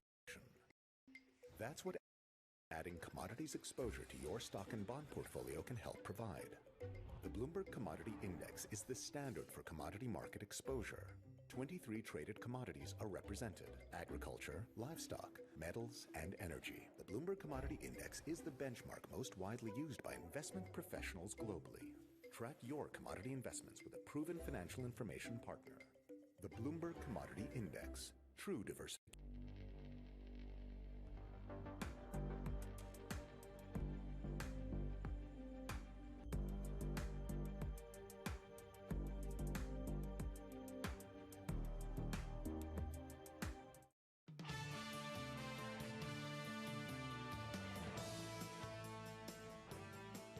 From New York City, this is Bloomberg Surveillance. For our audience worldwide, we're live on Bloomberg TV and on Bloomberg Radio alongside Tom Keene. I'm Jonathan Ferro, together with Lisa Brabitz. 2 hours away from the opening bell in New York. Here is your price action. Equity futures just near session lows, down 62 points on the S&P 500, off by around about 2 percentage points. Over the last several weeks, it was about value over growth, small cap over large cap, international over the United States. That's starting to reverse just a little bit over the last several days. That story continues through this morning. In the bond market, flipped down its head as well. It's been about higher yields and a steeper curve. Now lower yields through this week and a flatter curve. Your 10-year yield down 20 basis points. On the week so far, on your 10-year yield, we're down 3 basis points on a session. This Thursday morning, your yield just south of 70 basis points. In foreign exchange, the dollar still weaker on the week for a fourth straight week, though on the day just starting to show a little bit of strength as this day grows older. The pound coming in at 0.7%. The euro by about 0.1%. We're still reflecting this Thursday, almost a week after the payrolls report, on a blowout, upside, positive surprise, which fueled a lot of optimism about the future. And Tom, it was always going to be about the subsequent data. Will the data this morning, initial jobless claims, and perhaps more specifically continuing claims, validate the optimism that that payrolls report fueled? Will we see it track in a similar vein, in a similar way, and start to push much lower? Well, we haven't said enough, John, about claims coming out at 8:30, and this is going to be really interesting, folks. Off of a 2 million, then a 1.8 million statistic. Again, normal is, say, 200,000, 220,000. So we're 9 times, 10 times worse than normal. But what everyone's going to be looking at, including Andrew Hollenhorst of Citigroup, is a continuing claims, which right now is a much more important trend and verification of where we are in this American labor economy. Mr. Hollenhorst joins us now from Citigroup. Andrew, what will continuing claims do today? We think it's going to go down slightly, but to your point, we're coming down from very, very elevated levels. Like you were saying, it has been the better indicator for tracking the labor market week to week. I think if you want to read on what is happening in terms of the rehiring, continuing claims is a number to watch. If you really want to get into the details, and maybe Tom Keene is the only person who cares about this, it's really the non-seasonally adjusted continuing claims you want to look at, because that seasonal adjustment is moving these around by millions on a week-to-week basis. So looking for a trend down in continuing claims. Will we see it this morning? I'm not sure, but it would certainly be nice if we saw that moving a little bit lower this morning. Did you adjust your Citigroup view off the dot plot yesterday? So the dot plot came in just about how we thought it would, and that's pretty consistent actually with how we see the Fed proceeding. We've been a lot more optimistic than the Fed and then consensus on what the strength of the rebound will look like, how quickly unemployment can fall. We're probably even a little bit more optimistic on inflation getting higher, although they were more similar to the Fed. But it's that inflation trajectory that ultimately matters for the Fed. You heard Chair Powell not even thinking about raising rates. We're clearly a long way out from the first rate hike. And as long as inflation stays low, I think even if the Fed gets surprised to the upside on the data, and I think they will, they can still stay very dovish. Andrew, what changed with that news conference yesterday in those summary of economic projections? I sat through the whole thing, like many people did, and I was struck by just how everything he said was pretty much in line with the consensus view. It's too early to extrapolate out some of the better data we've had so far to try and describe what the trajectory of the recovery will look like. No one thinks the Fed was going to raise interest rates through 2022. They've basically formalized that now in the dot plot. What did you learn yesterday that you didn't know at 1:59 Eastern? Yeah, I think a lot of what happened yesterday was what was expected. I think Chair Powell did a great job of really emphasizing the uncertainty around these forecasts. And just to give an example, if you look at that 2022 projection for unemployment, the range was between 4.5% and 12%. So just an incredible amount of uncertainty here. Chair Powell did a good job of reflecting it.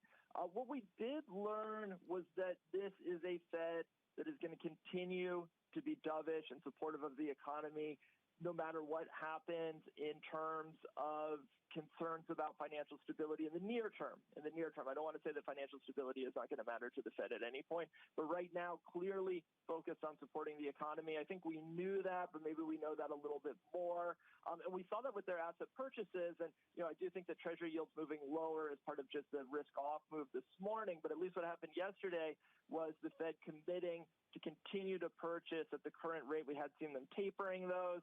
So now they're continuing at the same rate. That was new information. And maybe not unexpected, but we also got this heads up that the Fed discussed yield curve control, discussed forward guidance. Those are things that are probably going to come up maybe later this summer, maybe in September. So again, not really surprising, I think. And I agree, the forecast not too different from what we've seen from a lot of private sector forecasters. So it shouldn't have been a large surprise out of the Fed. Well, Andrew, let's build on that. They did mention yield curve control. What I'm trying to figure out now is whether yield curve control for this committee is a complement to what they've already done or a separate tool if things get worse. Which way would you be leaning? I think it's really a complement to where they already are, what they're already talking about. We already have this guidance from the dots that rates are likely to stay at or around zero through 2022. When the Fed has talked about yield curve control, this is very important. They've talked about it very differently than what we've seen from the DOJ, for instance. This is not going to be about controlling 10-year yields or yields further out the curve. This is going to be about really enhancing and clarifying any kind of forward guidance they give.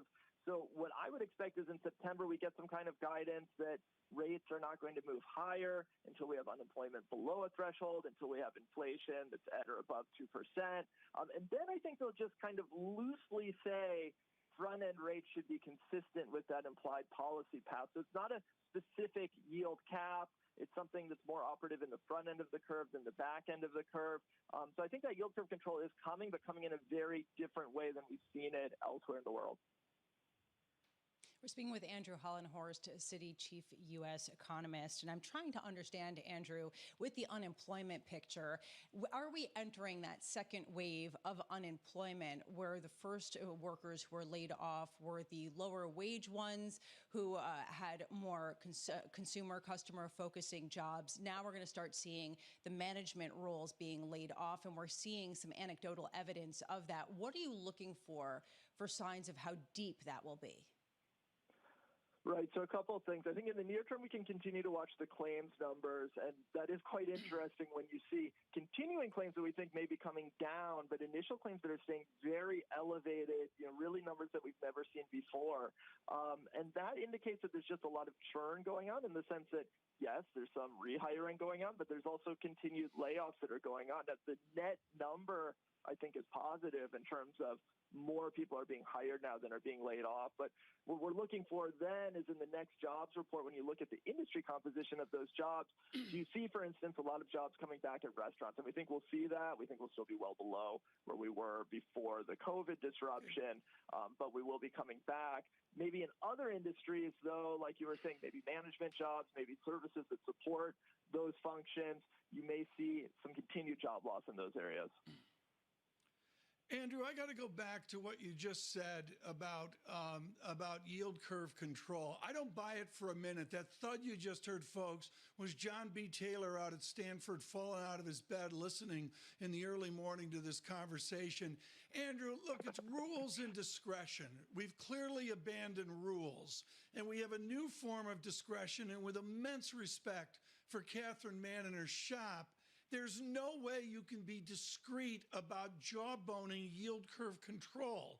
You either do it or you don't. How are they going to affect yield curve control in the 2 or 3 year space? So it's very difficult for any central bank. We've seen some examples, but it's very difficult for any central bank to completely tie their hands to a policy path. And I would say that's particularly difficult in an environment where there's so much uncertainty around the forecast. Remember that 2022 forecast, you have some Fed officials, 4.5% unemployment, other Fed officials, 12% unemployment. So how can you today know where the correct level of 2 year yields is? I mean, I agree with you, Tom. It's very, very difficult to commit to a yield level target. Andrew, I can't think of any frontline economist like the esteemed Catherine Mann who would say, throw out the dot plot. Should we throw out the dot plot? I mean, it's ridiculous, the dispersion of guesstimates out 24 months. I mean, John Farrow can't even figure out what AC Milan's going to do next year, let alone 2023. I think it certainly emphasizes the difficulties around having a dot plot. And we've seen that a few times over the past years. Well, the Fed has had the dot plot that in scenarios where there's heightened uncertainty, sometimes the last thing you want to do is give the impression of more certainty than there is. And that's actually something Chair Powell talked about a lot when he first became Fed chair, the idea that the communications of the Fed should be moving towards recognizing that uncertainty. Now, I think what's changed, and the reason you're hearing less about that is because right now the Fed wants us to be certain that they are supporting the economy. And even if that means expressing a little bit more certainty than probably really anyone has on 2022, that's an acceptable cost to do everything you can to support the economy right now. Andrew Hollenhorst of Citi, always great to catch up with you, mate. 7:40 Eastern, good morning. Tom Keene, fired up. Tom, these are usually the things that I get fired up about. This drives you insane. This is your button now. I just need to push it every morning. Yield curve control. Yield curve control. John, we have been so honored with the guests we've had. Gary Stern was lights out yesterday on the Fed show with Scarlet Fu. I mean, Dr. Stern was just absolutely fabulous. Blinder, the honor of having Olivier Blanchard, Raghu Rajan with us yesterday. None of these people are buying this smoke and mirrors. It's theoretically, John, hogwash. I mean, can I say that on radio? Well, what I would say, TV? Tom, of course, you can say whatever you like, Tom. What I would say back, though, is what's new about this. Forward guidance has been to anchor the front end for a long time. They've been doing that for a long, long time. What's the difference by adding, say, yield curve control on top of that to say this is where the front end's going to be? I agree with you. Far more controversial if they go out down to 10s. But I don't think anyone thinks they're going to do that. I just don't think they can. Rick Adana was great on this a couple weeks ago. I mean, I just don't know how they go out 2 years, 3 years, given the set of natural disasters we have led by this renewed pandemic. I mean, they just shorten it up, and they should be going quarter to quarter, a la what Greenspan used to do. You would like to see, can you imagine what would happen to this market if we had a Greenspan Fed back? I know a lot of people, the market purists out there, might like that. We'd have a very different set of financial conditions, I imagine, given the guidance we've had through the last couple of months. From New York City this morning, good morning to you all. Equity futures down 61. We're down 1.9% on the S&P 500. This is Bloomberg. With the First Word News, I'm Ritika Gupta. The U.S. labor market focus today shifts back to job losses. Economists estimate that new jobless claims numbers will show that more than 1.5 million Americans filed for unemployment benefits last week. That's more than 7 times the pre-pandemic average. Meanwhile, the total number of claiming benefits is projected to have declined to 20 million, and that's more than 11 times the level prior to the pandemic. President Trump will resume his campaign rallies June 19th in Tulsa, Oklahoma. It's a date and place that have meaning for African Americans. Juneteenth is a commemoration of the end of slavery, and Tulsa is the site of one of the worst massacres of black people by whites in the U.S. The Trump campaign says the president has built a record of success for black Americans.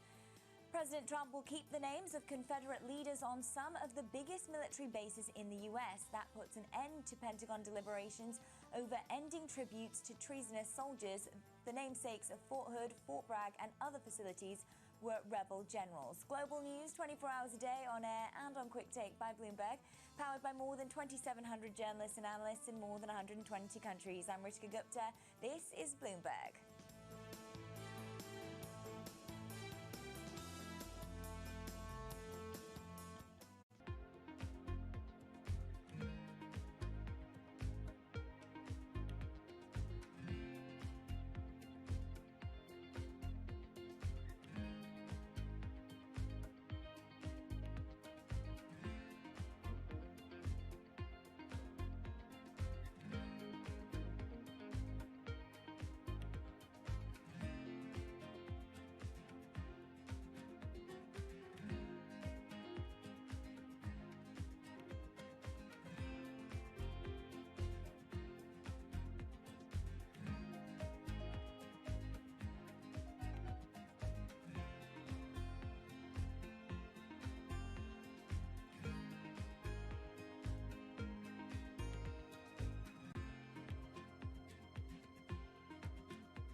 Bloomberg Television is reinventing one of the most iconic brands in financial television for a new audience. Consistency is more important than volatility. There's very likely to be a decoupling between the United States and China. Look, I think the reality is this is highly unusual. This is a really good example of the intersection of business and government. Join me to see the news program for the clever investor.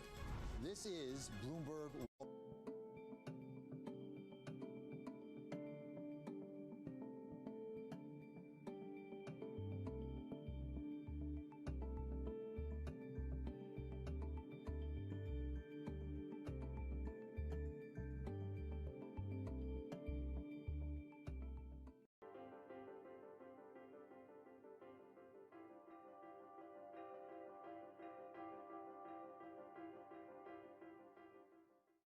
I'm David Weston. Bloomberg Television is reinventing one of the most iconic brands in financial television for a new audience. Join me to see the news program for the clever investor.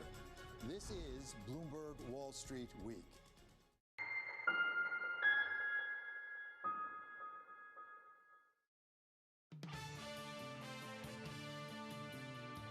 I definitely think we are going to need another bipartisan legislation to put more money into the economy. I think, as we've said, we don't want to rush into that because we want to be both careful at this point in seeing how the money is in the economy. A lot of the money is still not in it. And two, I think we need to be much more targeted at this point. Secretary Mnuchin, the Treasury Secretary, on the path ahead for fiscal policy from New York this morning.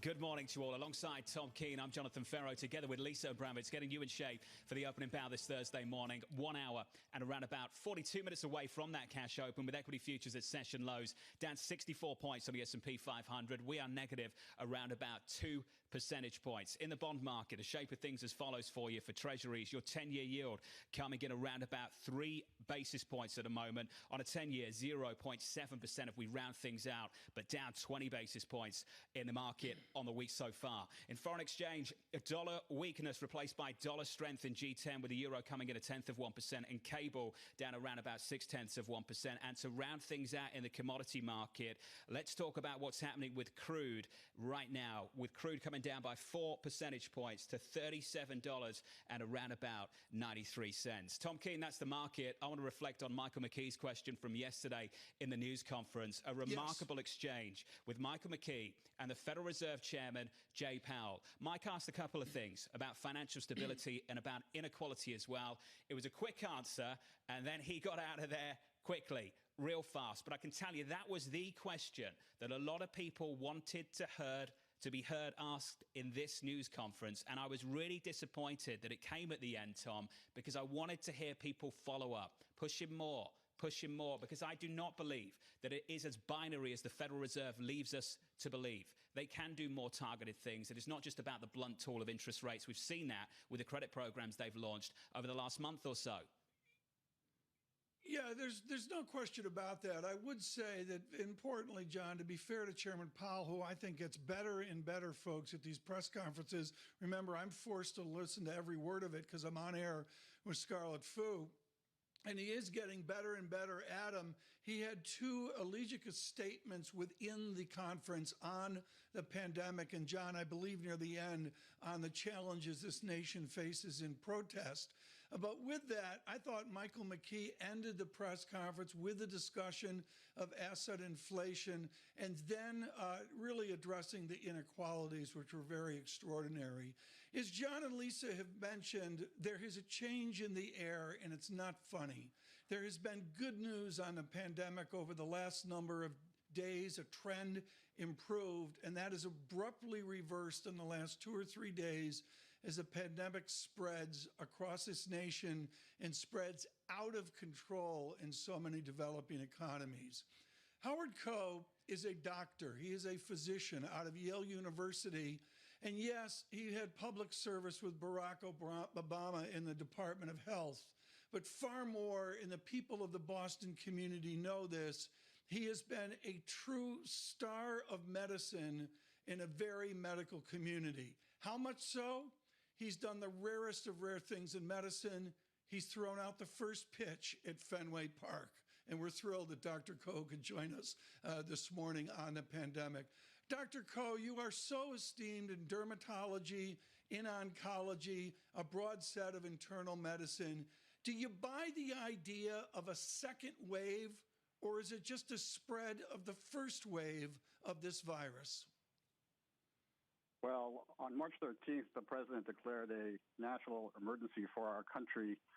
And unfortunately, the latest data indicate that that emergency is far from over. We're seeing rising cases and hospitalizations in the West, in the South, in the Southeast, in rural parts of our country. Rising hospitalizations in particular concern all of us, because if hospitals are overwhelmed, patients can't get the care they need and deserve. And as we enter the summer and businesses want to reopen, everybody wants to have the confidence that this pandemic is behind us, and we can't say that at all. So we have to follow all these trends very, very carefully, especially as we move into the fall and beyond. So, Dr. Ko, I want to draw a distinction between a second wave that stems from people actually in a reopening economy getting back out there, and a second wave resulting from policy that perhaps isn't securing against a resurgence in the virus. Is what we're seeing right now in Texas and Arizona an inevitable outcome to the reopening of the economy? Well, Lisa, we're very concerned because we know what works to prevent infections and prevent death, and that is the best public health practices possible. Some states have followed that and watched the indicators and the trends very, very closely as they've opened up. Others have proceeded, despite the fact that cases and hospitalizations and deaths have been increasing. So this is a combination of a biologic threat, but also policy issues that need to be coordinated better on the federal level. Lisa, we have right now 50 states going in 50 different directions. We need a one country, one government approach to this pandemic going forward.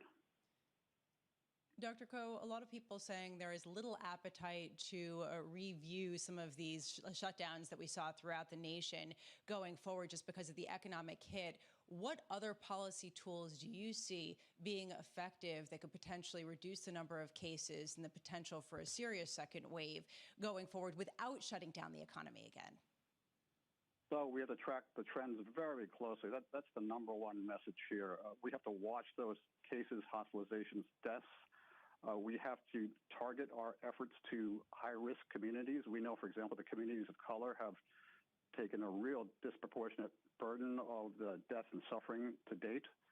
We have to make sure that the testing and the contact tracing and the preparations for PPE for the fall and beyond have to be coordinated at the highest level. These are the things we have to be paying attention to as one country, not 50 states going forward.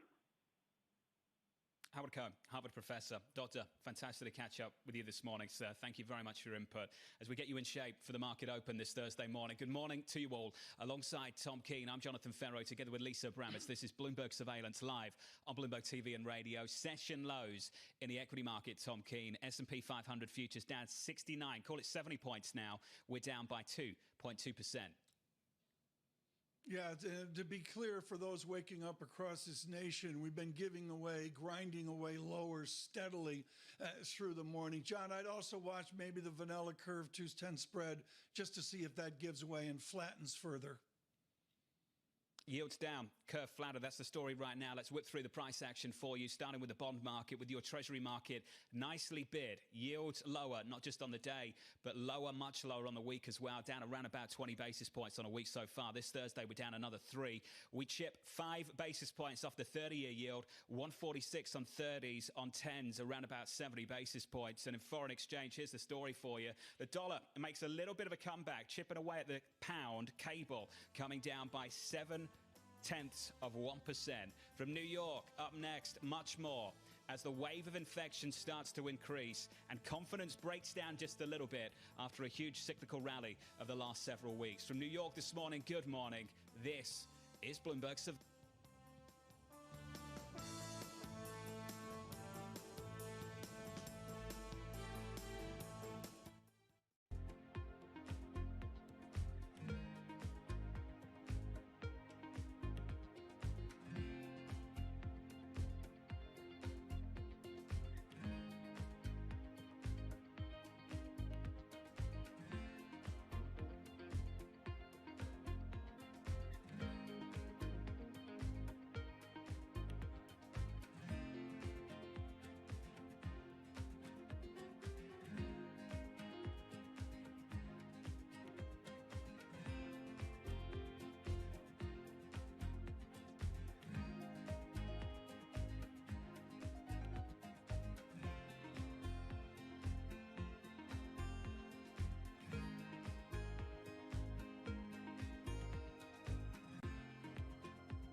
I was actually poor. No foreplay? Eat your bag of Lay's with a smile on your face. If all the diseases have been taken, I'll take a tax.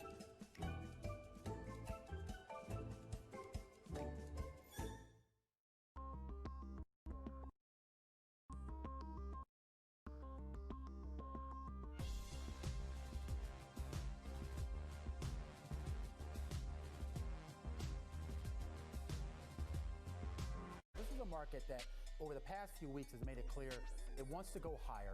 It got a little spooked by the idea that geopolitical tensions are rising.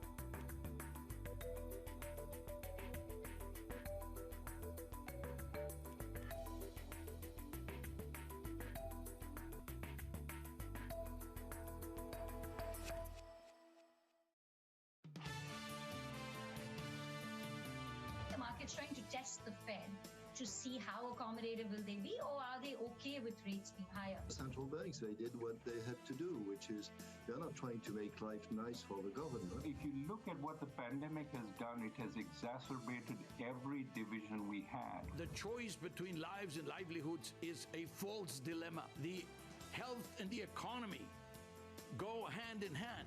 This is Bloomberg Surveillance with Tom Keene, Jonathan Ferro, and Lisa Abramowitz.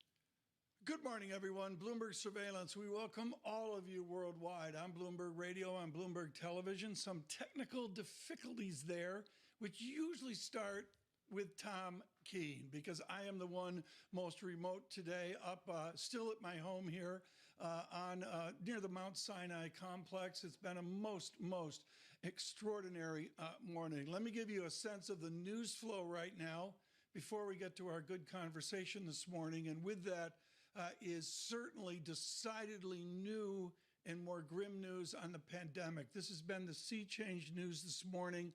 We've seen it over the last couple days as well.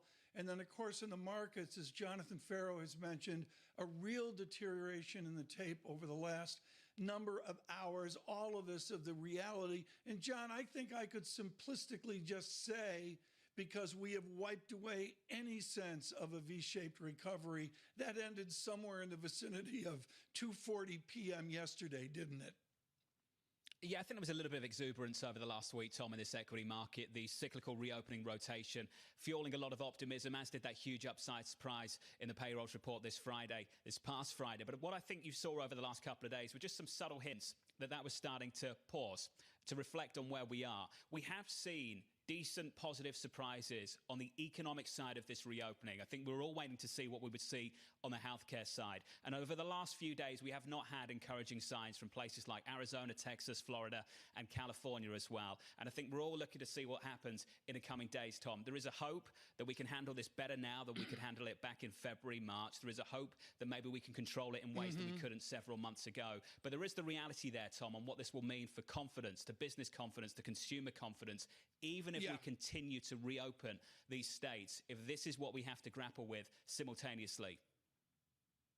And one of the great things, folks, is the bond market. And I don't mean full faith and credit. Priya Misra was great yesterday on that. And of course, we've seen lower yields and flatter full faith and credit curves. But Lisa, I've ignored what this all means for high yield and including the investment grade market. What research have you seen in the last 12 hours? Here's the conundrum that we're seeing baked into credit markets. Yes, there is this fear of a resurgence in virus cases, but the Federal Reserve is underpinning borrowing costs dramatically. And if you take a look at investment-grade bond yields, the borrowing costs for top-rated companies in the United States, they are 1 basis point within the all-time low, 2.23% all-in yield to borrow at a time when their leverage ratios are picking up and their potential profits are coming down. In the high-yield space, you have seen a little bit of a sell-off, but still, you're seeing a real demand there, and this sets up a conundrum, Tom. If you have the Federal Reserve underpinning these massive markets, what is the argument against risk, even as you see all of these headwinds facing the economy? Well, on a June 11th, Lisa Abramowitz and Jonathan Ferro, we reset off this Fed meeting. As I mentioned yesterday, maybe we're thinking about the Fed meeting of January 27th, 2021. We will have to see. We welcome all of you on Bloomberg Television and Bloomberg Radio, coast to coast and worldwide. This is our simulcast. And what we've been doing is trying to have conversation with good guests. I get critical notes saying, why are you so short term? So let's not go short term right now. Let's go long term. Afshani Beslos is with Rock Creek, but that barely describes her interesting career of teaching international economics at Oxford and then moving on to a storied career at J.P. Morgan. We usually see her in Davos, and we are thrilled that Ms. Beslos could join us this morning. Afshani, for long-term investors, how do you shift? How do you recalibrate over the last 3 months and even trying to look 3 years forward? Tom, a lot changed, obviously, in March, and the institutional investors, though, have not been behaving the same way we saw with the euphoric retail investors. Institutional investors have been looking sort of, as you said, behind the numbers that we've been seeing in the short term and being much more cautious, whether it was with the rebalancings between the last few months or looking forward into new opportunities.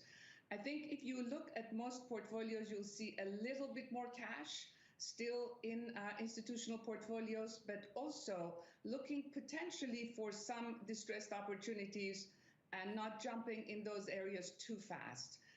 In terms of the big topics that institutional investors are looking at, which is sort of the 60-40 portfolio or the 70-30 portfolio of equities versus bonds, there's a lot of discussion going on whether you can get the returns you need in the bond markets, especially given what we continue to hear from the Fed. Well, but Afshani, this is so important. And I'm going to ask you this, and it's something I would ask somebody doing market forecasting at any given firm. But I think from an institutional standpoint, it really matters.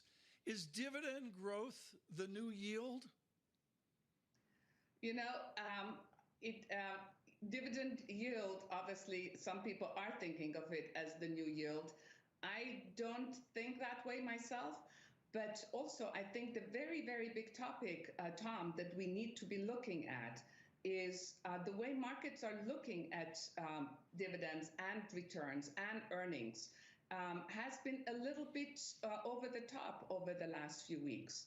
And I think when we look at potential earnings and the impact it might have on dividends, looking forward into 2021, I don't think that the earnings that the market had assumed are going to actually crystallize. And I think maybe that was the reason you started seeing the impact of Jay Powell's speech yesterday. He wasn't saying anything really new, but people started realizing that there is a connection between the economy and the markets, which they've been ignoring over the last month or so. Afsana, you brought up the 60-40 split in the portfolio. I want to talk about the bond side of things. There are a lot of people asking the question what role Treasuries plays in a portfolio out 2020 through the next several years. They don't offer me the income they used to offer me, and they may not offer me that support in a risk-off environment. Afsana, how are you thinking about that issue at the moment? You know, what you may need to do is actually look at hedging a part of your portfolio versus allocating 30 or 40% in the fixed income area, or finding other things to put in that category. You also see people actually gravitating more to equities, not because the earnings will be so high, but because on a relative basis, you will be doing better. And then within that, you've seen a reaction of some to increase allocations to emerging markets, even in the recent past. Commodities is another area people are looking at. While there are different views on inflation and forces that might push certain commodities up, as like food and energy, of course, is on a much slower track. I think investors are looking more and more towards where can they find yield. And certainly, as you said, fixed income is not going to be where they expected to get the returns that we have had, particularly in the last 5 or 6 years. Afsana, there is a growing concern that the Fed's policies, while propping up, how much are you seeing evidence of this, that the perpetuation of zombie companies that basically would have failed if it hadn't been for the Federal Reserve policies, that is leading to a crimping of innovation that you're seeing in real time? So what is really interesting, Alisa, is that at the same time as all the negative trends that you've been talking about have been going on, innovation actually has continued. We had some of the biggest flows to venture in the last year or two, and that has continued. So while we do have this issue in the more traditional economy of zombie companies, as you mentioned, and then the other side of it is the mega size of companies. So let's say we have close to 40% of our economy now is in the mega companies. Similarly, if you look globally, in China, for example, that number is more than 50%. You have that trend going on at the same time as a lot of new companies are getting born. And our portfolio had a lot in health, education, and clean energy, financial inclusion. And all of those were really in more innovative small companies that have actually done quite well over the last few months, especially. Afsana Beschloss, always fantastic to catch up with you, Afsana. Thank you very much for joining us from Rock Creek Group. In your market this morning, good morning to you all. Equity futures rolling over, down 68 on the S&P 500 and off by 2.16%. The data will be absolutely key this morning at 8:30 Eastern. So in around about 18, call it 19 minutes from now, we will have initial jobless claims and continuing claims as well. This data, Tom, follows a blowout payrolls report that caught a lot of people very off guard. And what we're looking for in around about 20 minutes is confirmation, potentially. Let's see if we get any validation of that optimism that we fueled on Friday. Yeah, it can cut either way, but I've been completely remiss on this, John. You're absolutely right. This is a huge deal, folks, coming out here at 8:30. I'm going to call it in 18 minutes as well. John, the question that I did not get to Dr. Beschloss on is overarching this free lunch of low interest rates forever is what does it do to the actuarial assumption? I mean, I'm never going to retire. I get that. That's what the math says. But John, I really wonder how we set up a sub 4% pension assumption and what that does to investment. I honestly, I never framed it. I never thought of it. And yet, John, it's here right now. You're going to struggle, and it's a bigger struggle in Europe at the moment. And this is only one of the big issues of the low rate policy, Tom. The other issue we have to talk about is the future of capitalism as well. We've discussed this many, many times. The Fed had to do what it had to do. We understand that. This is not a criticism of the Fed's response per se. They had to build a bridge to the other side to make sure this economy did not fall off a cliff. but you can also acknowledge there will be consequences, and not just on the things that you described, Tom, but also in capitalism more generally. Jim Bianco of Bianco Research was brilliant on this in the last 24 hours. The underpinnings of capitalism. What happens if you don't allow the capital to flow away from the bad businesses and to the more productive ones? What does that economy look like in the future, Tom? And I know Lisa was putting out a Torsten Slok chart on zombie companies, and you really wonder if, John, we can get to a point where it's almost zombie nations if we don't clear out those markets. John? We'll talk about it a whole lot more through the morning. From New York City this morning, good morning to you all. Alongside Tom Keene, I'm Jonathan Ferro, together with Lisa Abramowitz. This is Bloomberg Surveillance, and we are live on Bloomberg TV and on Bloomberg Radio. That economic data around about 17 minutes away, with equity futures session lows down 71 points on the S&P 500, negative 2.2%. This is Bloomberg.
In San Francisco, a lot of tech action today. Our top stories this morning in D.C. and the Dow and the S&P. Shall we? So the euro on a 7-day sizable moves in the currency market, averages down 0.5%. We begin in the oil patch. Saudi Arabia. Brent crude pretty much unchanged.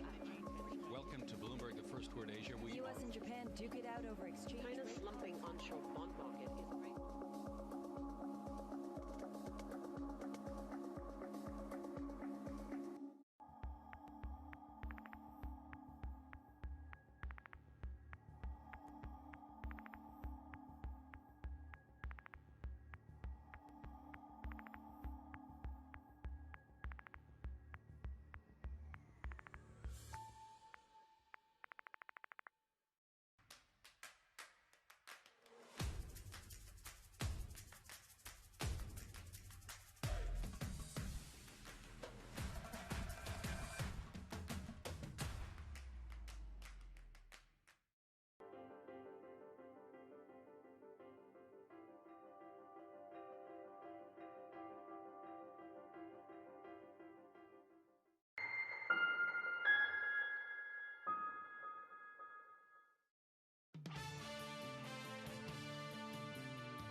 All of us as investors would have expected a second wave, but would have expected it maybe in the fall.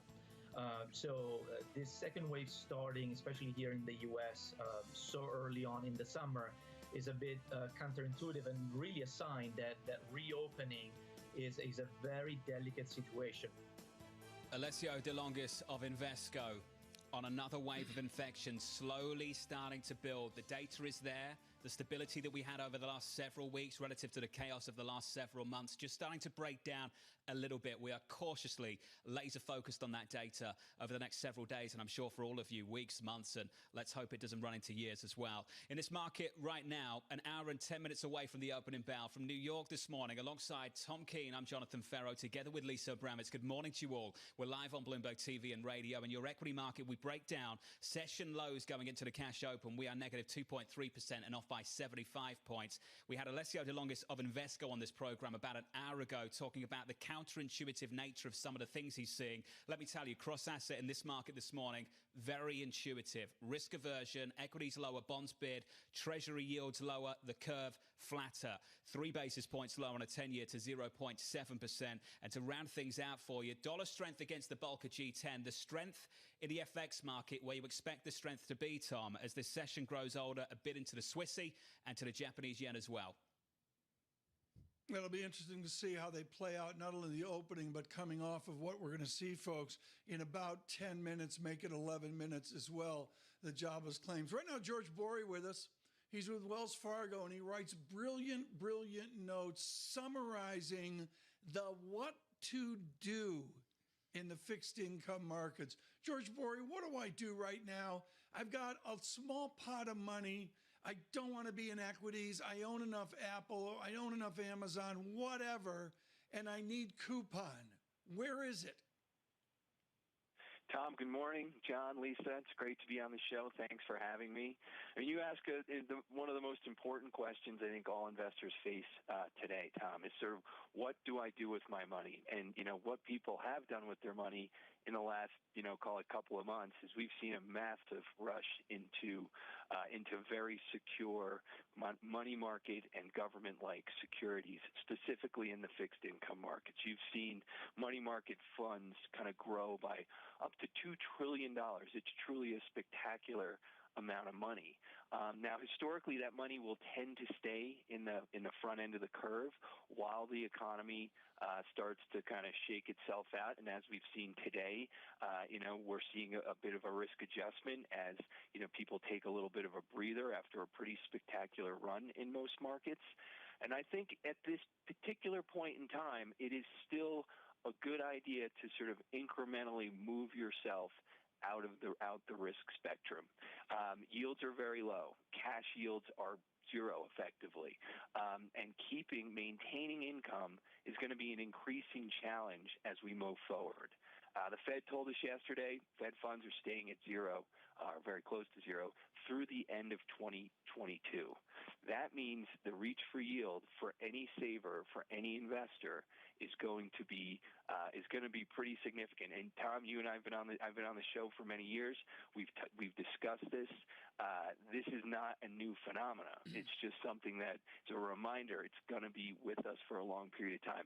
So we look for safe places to park money to basically try and earn a little bit of income and protect your capital. Capital protection is absolutely critical, and we find many places in the world of fixed income to be able to do that. Well, George, am I long risk because I'm long this economy, or long risk because I'm long financial repression? I think, well, you are long risk up to a point. I mean, I think what the Fed has done over the last, certainly over the last 2-3 months, is there's been a massive reduction in volatility. And I think what the Fed's done very well is they've allowed markets to reopen. They've reliquefied markets. They've repressed volatility. And I guess there's some theoretical limits to how much risk they can ultimately repress, but that we don't seem to have reached that point yet. But they've been very successful at reliquefying markets. Now, that's encouraged investors to basically reach back out the risk spectrum. The basic mantra of "don't fight the Fed," is alive and well today, and markets have responded accordingly. Now, yesterday, I think the Fed did a very interesting kind of pivot, if you will. The way we viewed it is they delivered a very strong statement of concern. They highlighted the uncertainties. It wasn't necessarily new information, but it was a stark reminder that the outlook is very unclear, and they've increased credit availability. They've allowed reasonably healthy borrowers to access capital markets. But credit availability, it might smooth an economic shock, but it doesn't eliminate the economic cycle. And I think that's what they told us yesterday. Expect a long, drawn-out recovery with the potential of more shocks. And so you're seeing markets respond accordingly. George, to see the cycle play out means that we are going to continue seeing bankruptcies. When you say going out the risk spectrum, are you talking triple Cs, even though there is the high degree of likelihood the Fed will not backstop these companies? Lisa, I think you make an excellent point. In the world of fixed income is tranched by risk, typically by ratings. In the higher quality companies, we're talking AAA to mostly triple Bs. Those companies have been able to access the liquidity that the Fed has been able to create. And these companies are largely in survival mode right now. They've increased their cash holdings. They've refinanced their maturities. They've basically bolstered up their balance sheets, I think, in anticipation of rougher times ahead. And I think they've taken what a big, large, mature company should do. They're exercising their financial flexibility, so they're positioned for weaker times going ahead. As you go down the risk spectrum, though, it gets increasingly difficult to do that. And we would still have sort of, I think, a bit of a higher quality bias. As you get further down the risk spectrum, there's less support. The Fed is not willing to help these companies. There's less financial flexibility, and then there's very acute economic pressures. So our central expectation is that default rates are going to continue to rise this year, upwards of 8 to 10% on a trailing 12-month basis. Now, that's not a historical high, but it's certainly a very kind of stress level, and that means there's more pain to come. So when you go down the risk spectrum, our point of focus is cash flow durability. There are functioning companies, in the single B, double B, maybe some triple Cs that are functioning, that actually have durable cash flow, and they actually have very limited borrowing needs. So those companies are good opportunities, but they're few and far between. Hey, George, we've got to leave it there. Send our best to the team, won't you? George Bory of Wells Fargo. Lisa Bram is just waiting for the day that someone comes on this program, Tom, and says they're long triple Cs, so she can just pounce and give them a swift backhand and ask them why in a global economy like the one we have right now. What are the triple Cs doing right now, Lisa? I'm waiting for the day. Yeah, me too. Me too, John. To get you up to speed on the price action, equity futures are down 80 on the S&P 500. We're down by 2.5%. From New York this morning, really important economic data around the corner. Full coverage coming up on Bloomberg TV and radio. This is Bloomberg.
New York City is set to reopen this week, but many big retailers may choose to sit it out. Governor Andrew Cuomo says stores can start offering curbside pickup after being closed for months. Big retailers like Coach and Gap have already rolled out that service in other parts of the U.S., but they said they're still evaluating what they'll do in New York City. New York City is the epicenter of the coronavirus outbreak in the U.S., and in recent days, demonstrators have taken to city streets to protest police killings of African American men and women. Some store locations have been damaged, and other companies have responded by boarding up their storefronts. For mom and pop shops, opening up is the only way that they'll stay alive. They don't have the luxury of turning to other markets in the US for sales. So, many are looking at the only available option they have, curbside pickup. Curbside pickup has its challenges too. Shoppers are entering the store, so the chances of an impulse buy may be lower. Plus, it's not clear if city dwellers will adopt it as quickly as someone in the suburbs who has access to a car and parking lots. In the country with the most retail selling space, reopening in America's biggest city is crucial to survival.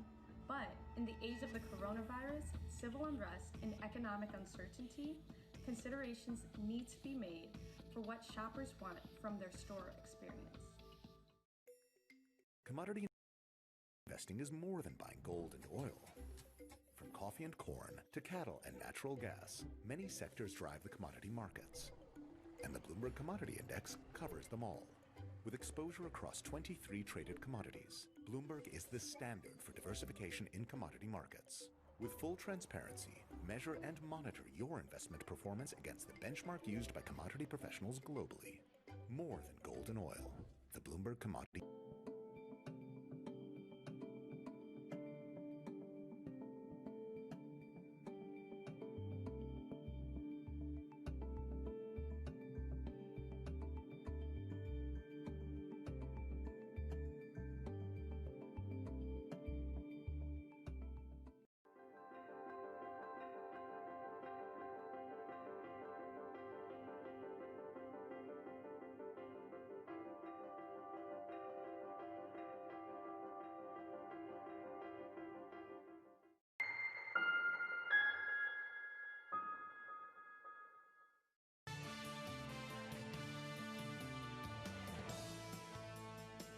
From New York City, this is Bloomberg Surveillance for our audience worldwide.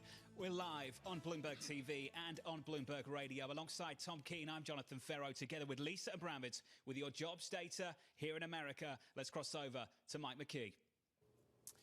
John, just waiting for the initial jobless claims numbers to come up, and here they are, about as forecast, 1,542,000 for the week. That's a decrease of 355,000 from a revised number the previous week of it doesn't look like it was significantly revised, 1,877,000.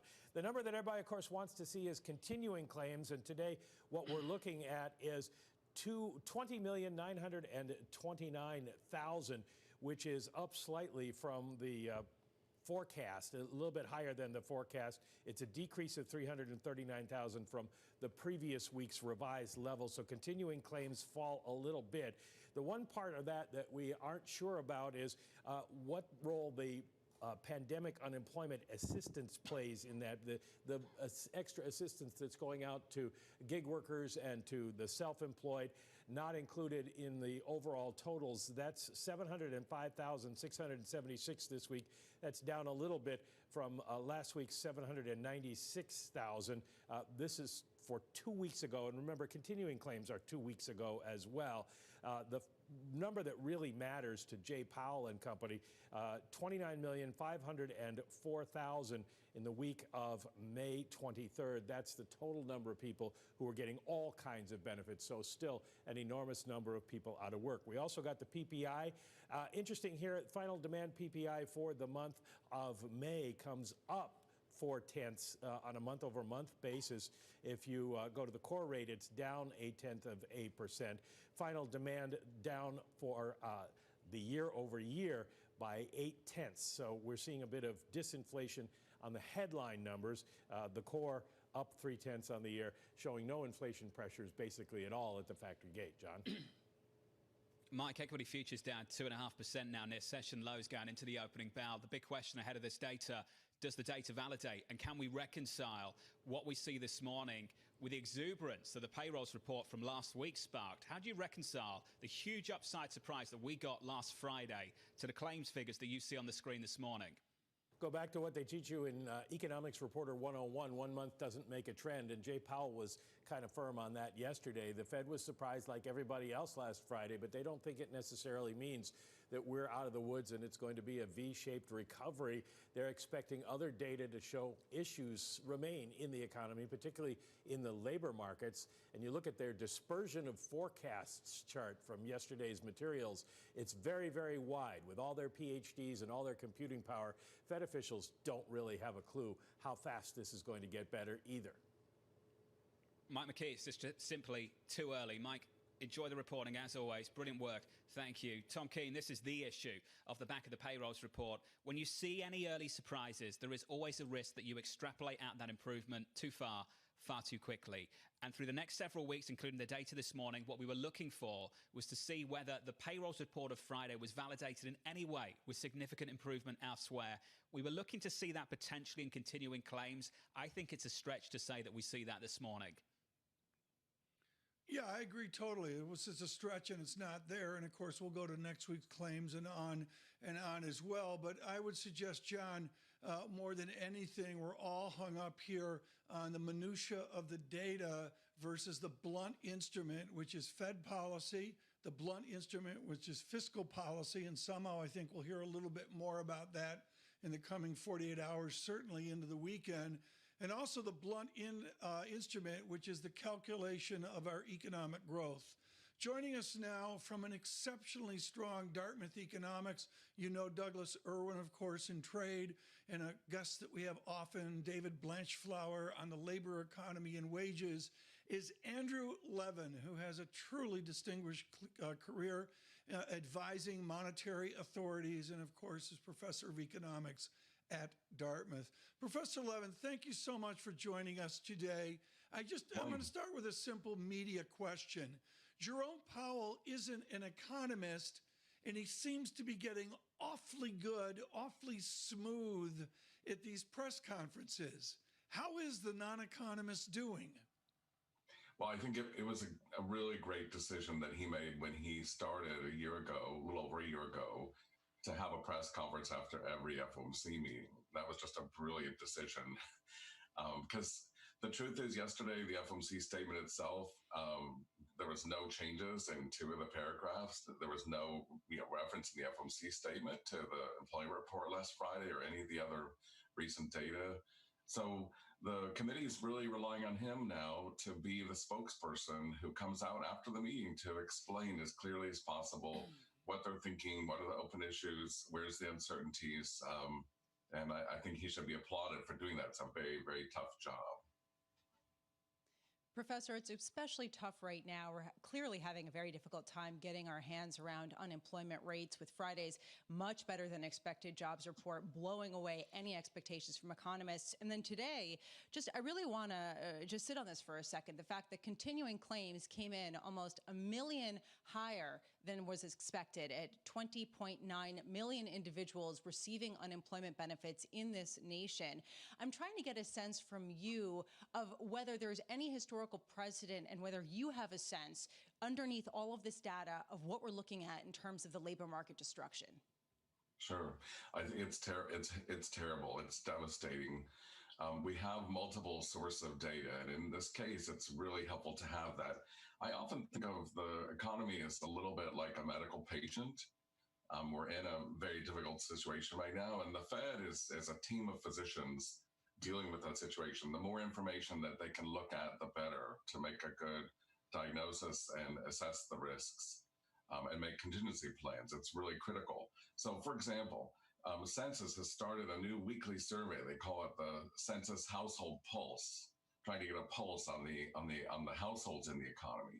That survey indicates that half of households indicate that they have lost significant employment income in the last couple months. Half of households with families are worried they're not going to be able to pay their rent or their mortgage next month. A lot of new families can't feed their kids. They don't have enough money to do that. So it's a terrible, terrible situation we're in. I think the right number to look at in this report that came out this morning is not the 20 million. That's the traditional number for the states.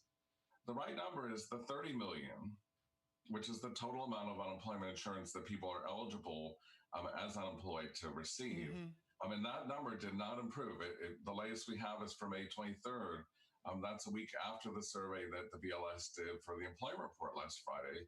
I think if we had been seeing this total number coming down a lot in the last several weeks, we'd be feeling a lot more comfortable that we're on the right track. As it is, I think the improvement the Fed needs to start making in its communications is that the projections they released yesterday are just a baseline outlook, which is reasonable. It's like a benchmark diagnosis. Right. But what they need to start doing is to talk more about upside risk, downside risk. Where are they coming from? What's the Fed's backup plan? What's their contingency plans to deal with those risks? Right. Andrew, that's right where I wanted to go. If you're just joining us on our simulcast on Bloomberg Television and Bloomberg Radio worldwide and across this nation, Andrew Levin with us from Dartmouth College. We're back four big figures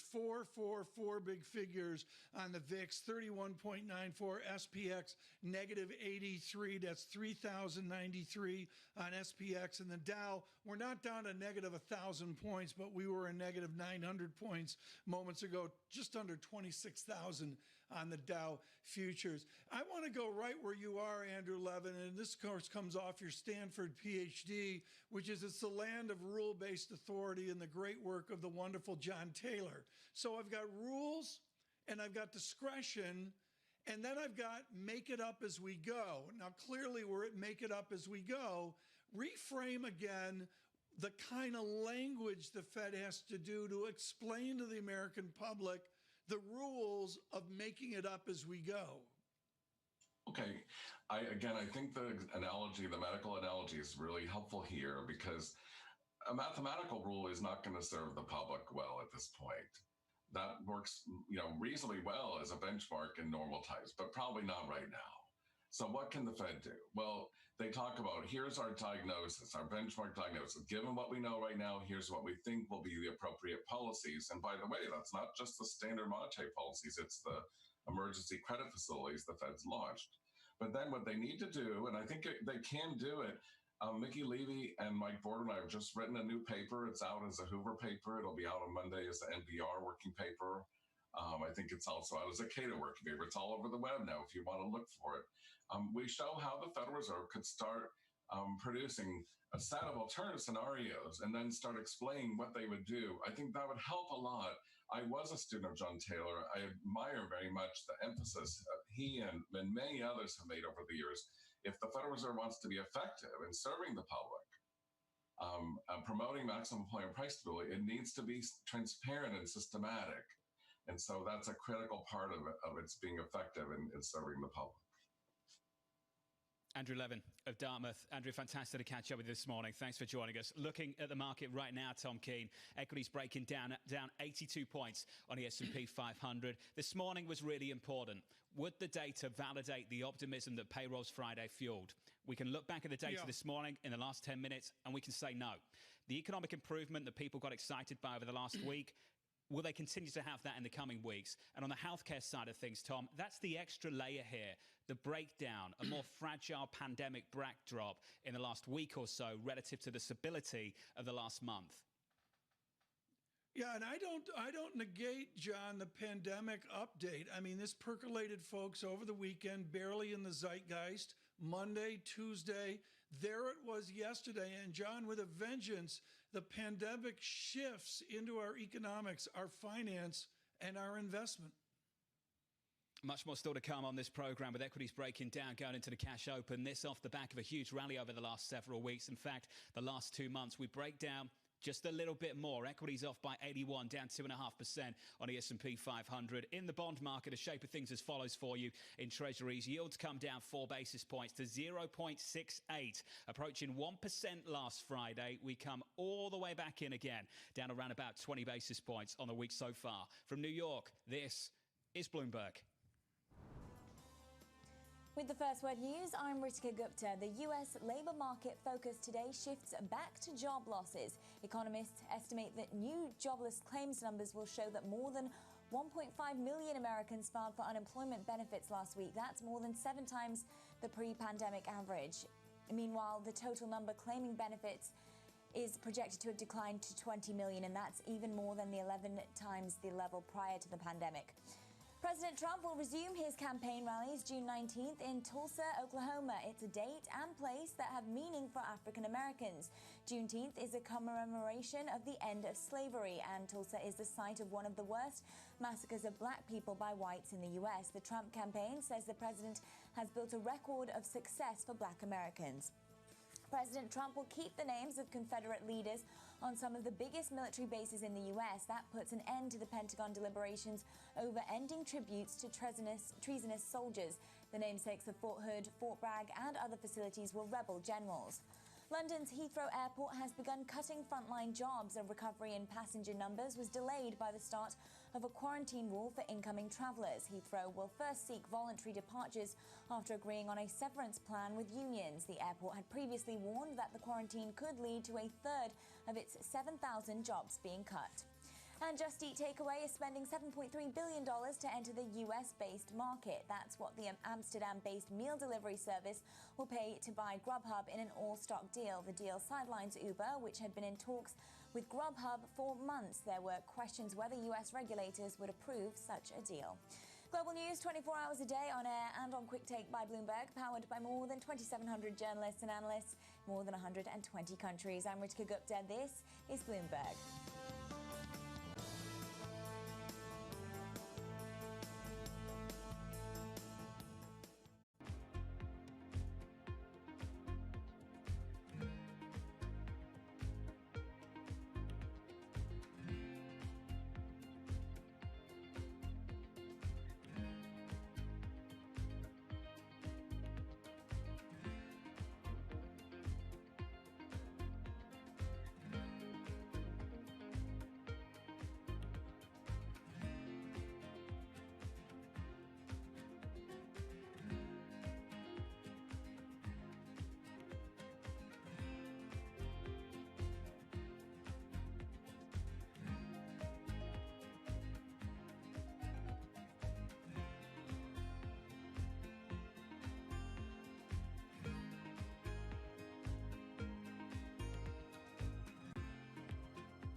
Corn, livestock, precious metals, commodities are everywhere, and so is Bloomberg.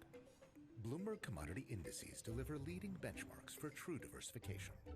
Adding commodity exposure can help hedge against inflation and diversify your stock and bond portfolios.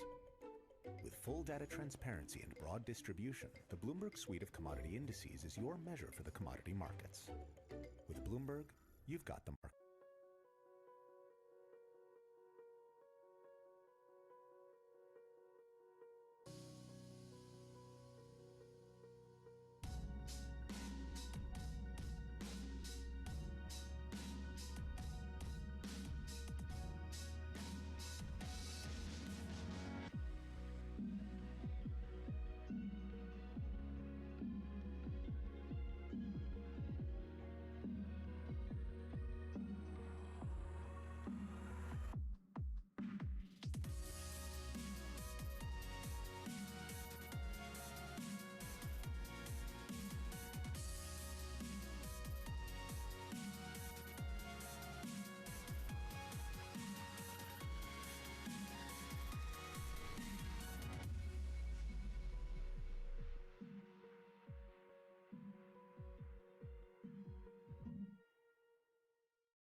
True diversification.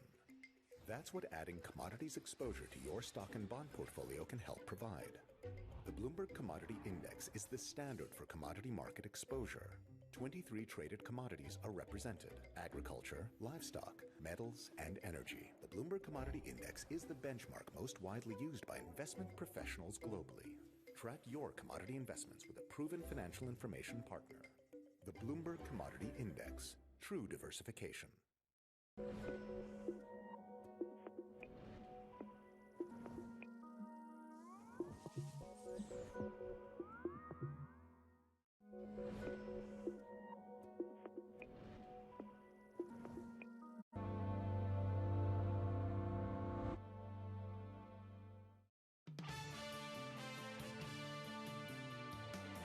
probably going to be a second wave in China because they've opened up. I don't think they're totally honest necessarily about the number of new infections. They want to put the economy back to work, but people are reluctant to do more than they have to in terms of social contact. Sebastian Mallaby of the Council on Foreign Relations on China and this pandemic. From New York this morning, good morning.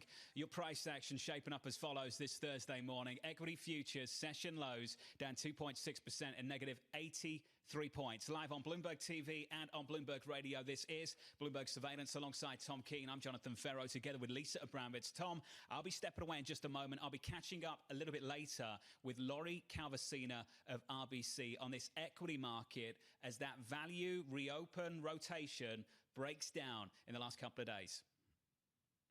Oh, certainly a big pullback, John Farrow, in what we see in the equity markets as well. Right now, and this is in celebration of constructive infrastructure in America, is Amy Liu. She's at the Brookings Institution, but far more importantly, does urban policy and is known for success. Her public service to the nation under Henry Cisneros is noted, but far more, her policy program at Brookings is truly world-class.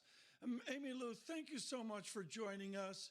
We are celebrating in New York with a pandemic the miracle that is a new terminal at LaGuardia. 100% of our viewers and listeners want to know why we can't do more LaGuardias coast to coast. Why is it so hard to succeed in infrastructure in this country? Well, good morning. Thank you for having me. Well, the good news is there is bipartisan support for infrastructure reform and investment in infrastructure. The challenge right now is there is not agreement on how to finance that infrastructure or what is the infrastructure of the future. And there's enormous debates that we can't just continue to repave highways in the same way or connect rural areas together as the Highway Act had traditionally done. But instead, we need to invest in more digital infrastructure, global connectivity, as you mentioned, and more multimodal choice, given the fact that people today move in very different ways. So we do need to think about a future-oriented infrastructure with a much more diverse mix of public-private resources. Okay. Let me make clear, folks, I'm the only one in this conversation that can remember Dwight David Eisenhower and the advent of the interstate highway system, and tons has been written about that and all. Why can't we have an interstate highway system of the digital world? Why can't America be Apollo class on that? Go to the moon class on that? I do think the U.S. is incredibly behind in thinking about a world-class modern infrastructure the way a lot of our international peers have done. We actually need a vision for infrastructure. I think what's so interesting right now is we've had calls for even up to $1 trillion of an infrastructure package, but no one has said what that infrastructure is. We do need air connectivity. We do need water sewer infrastructure upgrades, and to make sure that every single household, including those in Flint, have access to clean water. We have to have digital infrastructure, as you said, like a new digital highway. And each of those systems are financed differently, right? They're not going through the state DOT systems the way the highway system was built. It's a lot more complicated, which means we need even stronger public-private partnerships to make sure that this more diverse and broader set of infrastructure is supported, invested, and modernized. Amy, we're talking about infrastructure, which may be in the future when the government gets together with some sort of infrastructure bill to help stimulate growth and do some of these major projects. But in the here and now, we're reopening economies. This week, New York City reopening, and there's a question of what the fate of the United States' major cities will be coming out of this pandemic, given the fact that the spread has been fastest in some of these areas. How concerned are you about the death of the modern city as we know it and sort of the dwindling in population that a lot of people are calling for? Well, first of all, I think we have to remind people that this pandemic is impacting everyone, no matter what kind of community you live in. In fact, the fastest growth in new cases are not in the big cities, but they're in the suburbs, they're in the smaller cities and the rural areas. So the pandemic actually has no borders.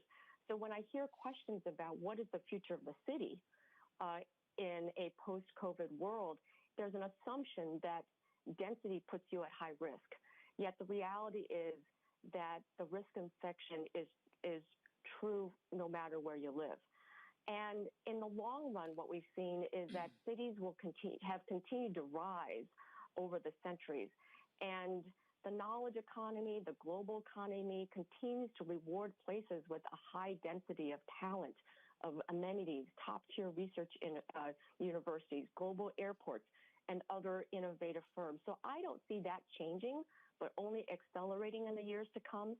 But that said, I do think for high-cost cities like New York, like the Bay Area, there are real questions about whether one can afford to live in a superstar city without a job or with economic uncertainty. You know, Facebook and Twitter, as you know, has announced that some of their employees can now telework permanently. And that may spur some workers to jump at the opportunity to move to more affordable cities in the heartland, which to me is actually really great for those cities and still good for the economy overall. Amy, thank you so much for the Brookings Institution. Well, we're going to have to leave it there, Dr. Lee. Thank you so much for joining us. Thank you for being with us today with the Brookings Institution Metropolitan Policy Program. There's any number of things going on right now. First of all, I do want to note that the 10-year yield deteriorates at a 0.67 level. That gets your attention. It was as much as 0.91, 0.92 2 cups of coffee ago.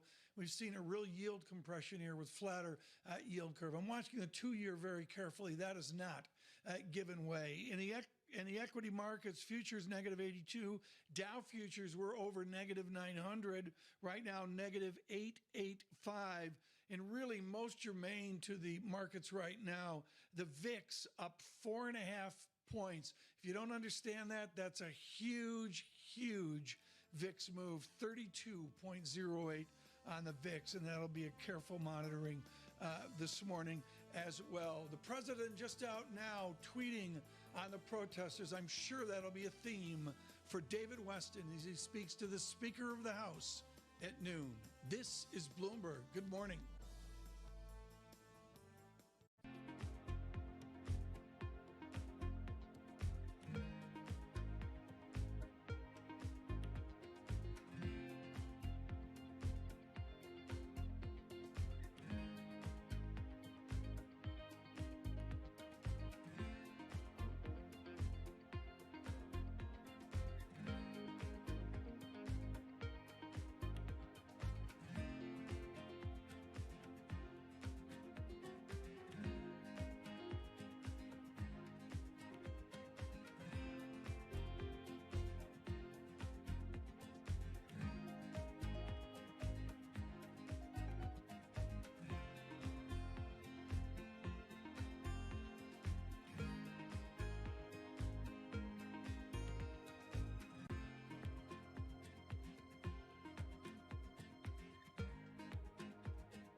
television is reinventing one of the most iconic brands in financial television for a new audience. Consistency is more important than volatility. There's very likely to be a decoupling between the United States and China. Look, I think the reality is this is highly unusual. This is a really good example of the intersection of business and government. Join me to see the news program for the clever investor.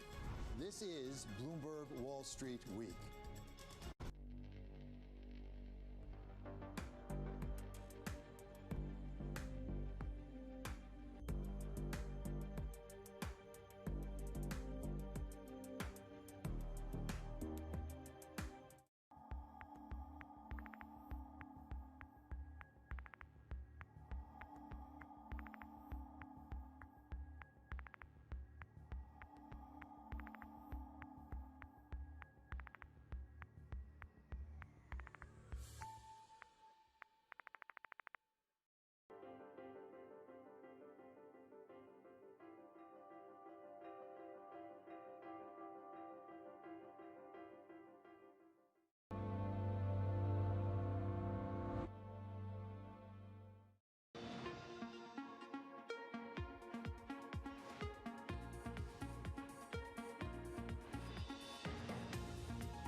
From New York City for our audience worldwide, good morning, good morning. The countdown to the opening bell starts right now with equity futures deeply negative 30 minutes from the cash open. We begin with the big issue. The data does not validate. The latest jobs report this morning not supporting the optimism that last Friday's payrolls report inspired, and the pandemic numbers take a bite, slam the brakes on the market exuberance of the last few weeks.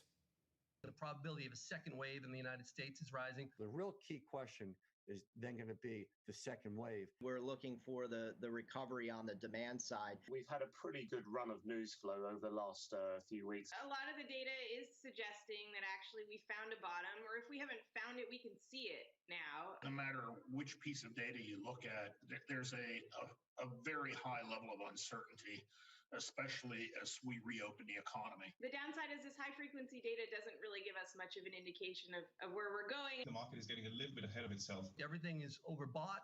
The dollar's oversold. People are not spending because they don't feel confident about going out and resuming normal activity. That's not the world we're living in right now. That's central to the forecast where we're going in terms of this recovery. Stocks lower, bonds bid. The FX market seeing a stronger US dollar. That's the tone going into the opening bell this Thursday morning. Let's head over to the market desk and get more. Here's Kaylee Lyons. Good morning, Kaylee. Good morning, John. Well, we are set for an ugly open here in the U.S. The S&P 500 futures are down 79 points now. We could very realistically break through the 3,100 level today. You also have the Dow futures down by more than 3%. And we have to pay attention to small caps here too, John. They have become kind of a proxy for that recovery story, but they lagged hard yesterday. Actually, the second largest underperformance relative to large caps in about 2 months. And the Russell 2000 looks set to open more than 4% lower this morning. The reason why, John? Well, in part, yes, you can blame that grim economic outlook from the Fed, warnings of long-term damage to the economy. But later on top of that, a potential second wave of coronavirus cases here in the U.S. Some alarm bells being raised in Texas, Florida, California, all of that raising concerns about the control of the virus and whether or not reopening is to blame for the rise in infections. In addition to that, John, there's also the possibility that we have just run too far, too fast, that we've gotten too far ahead of the fundamentals. I know I need not remind you, John, that we've seen global equities add more than $20 trillion in value since the lows in March, a fast and furious rally. It's brought equities to very pricey levels. The S&P 500 is trading at around 22 times forward earnings. That's the highest in about 2 decades. And the stock 600 is trading at a multiple of above 20 as well. We may be getting just a bit of a valuation reality check this morning. And of course, I would be amiss not to talk about the action in the bond market as well. John, yields lower around the world this morning, especially at the longer end of the curve. Over the past week, we've seen the 10-year yield drop about 14 basis points now, the 30-year yield down by 17, seeing a similar story play out in gilts and boons as well. Of course, a lot of this set off by the Fed yesterday, maintaining the pace of bond buying, no curve control yet, but you're also seeing a bit of that flight to safety out of risk phenomenon this morning, John.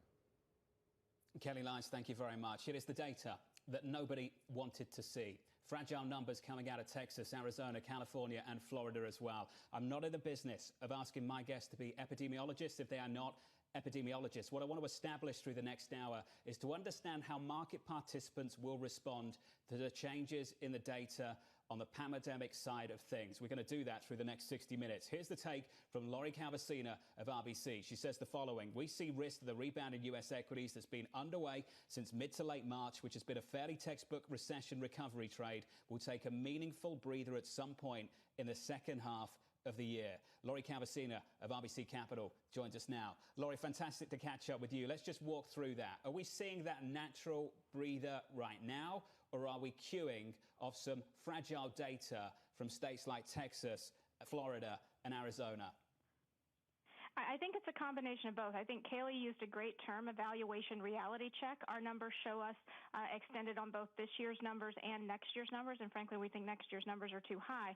But one of our concerns about this market is that even though we've been on this ferocious upswing since March 23rd, and really since the second half of May, it has felt very fragile. It has been very news flow driven. We got very good news on the vaccines and reopening in the second half of May, which really helped fuel that last big move that we had. And guess what? We are getting concerning data coming out about a second wave of the virus. Today, we're also seeing that not all economic data is going to come in and surprise to the upside, as it seemed to have been doing the last couple weeks. So I think it's a combination of just valuations made us vulnerable to bad news, and bad news that the market cares about has been hitting. So it's a little bit of an imperfect storm here. Lori, when you look at the pandemic data at the moment, what are you dialed in on? The stability on the headline number, or the disparity beneath at a state-to-state level? So one thing that we've been tracking on my team, and we've been doing this for a while now, is just looking not so much at the overall statistics, but looking at how the New York region, so Connecticut, New York, New Jersey, have been trending in terms of new cases versus the rest of the country, and sort of X that particular region. And it's been pretty clear to me for a while that the decline in the overall data, sort of that improvement in the national data, has been driven by improvement right where we're sitting, John, and that we've been worried that you would see sort of a second wave hit in other parts of the country, and that seems to be what's happening now. Now, that's not to say it's necessarily going to be out of control. There's a lot of uncertainty here, and like you, I'm not an epidemiologist, but I do know that consistently markets have said they wanted to see a decline in the number of new cases for this market to get stability. We were having that for a while. Now you're starting to see some trouble pop up. Let's talk about areas of vulnerability at the moment and reflect on the outperformance we've had and where that outperformance has come from. Small caps over large caps, value over growth, international over the United States. As you look at those things right now, the performance through the last month or so, Lori, where's vulnerable? So, one of the things we haven't really been inclined to chase has been the value trade. And I'll clarify and say I'm neutral growth versus value on a 6 to 12 month view. But I've really been fighting back against this idea that now is time to jump on the value bandwagon. And I say that as someone who's a value investor at heart, so it's sort of painful for me to say that. But when you look at the components of what has been leading that value charge, it's been things like energy, it's been things like financials. And I've really doubted the sustainability of that financials outperformance in particular, just because of this idea that interest rates are going to stay low for a very long time. I really took away from Powell's press conference yesterday that that's exactly what we're facing. I think he also gave a very sobering look at the economy. So something else I've told investors is, what waits us on the other side of this initial rebound? I think it's going to be more of a sluggish economic growth backdrop.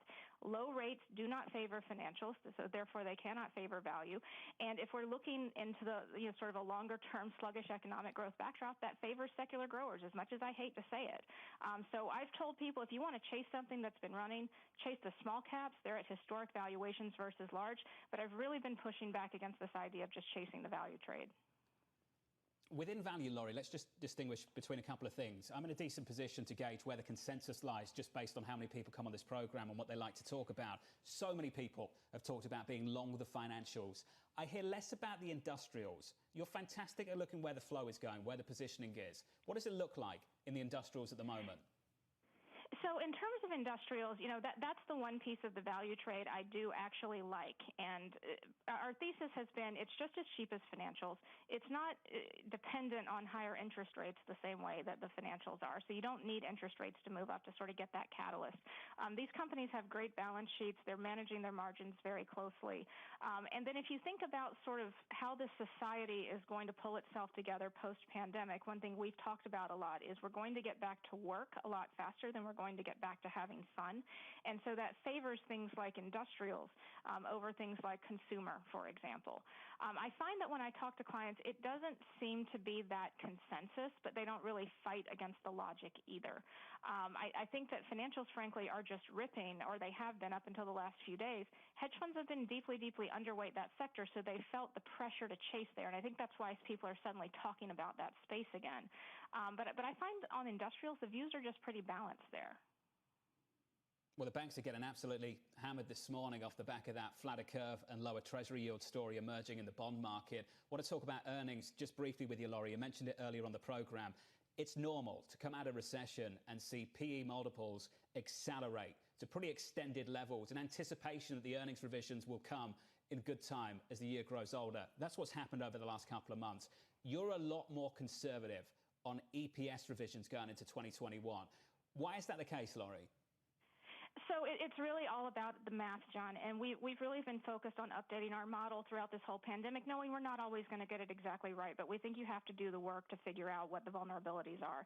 And as I go through and look at my numbers versus consensus, so consensus is coming in at 163 for next year, right back to 2018 and 2019 levels. That doesn't pass the smell test with me. I think we're going to have to take a lot longer to get back to normal. But even when we run the math, I still only get to 149, and I do that by baking in the V-shaped recovery that everybody's talking about. So I'm sort of struggling with understanding where people are getting, back to normal when my own modeling, which is baking in that consensus recovery assumption, isn't getting there. Now, I'll tell you the one thing that's really different between my number and street numbers is that I have margins next year staying significantly lower than they were back in 2019.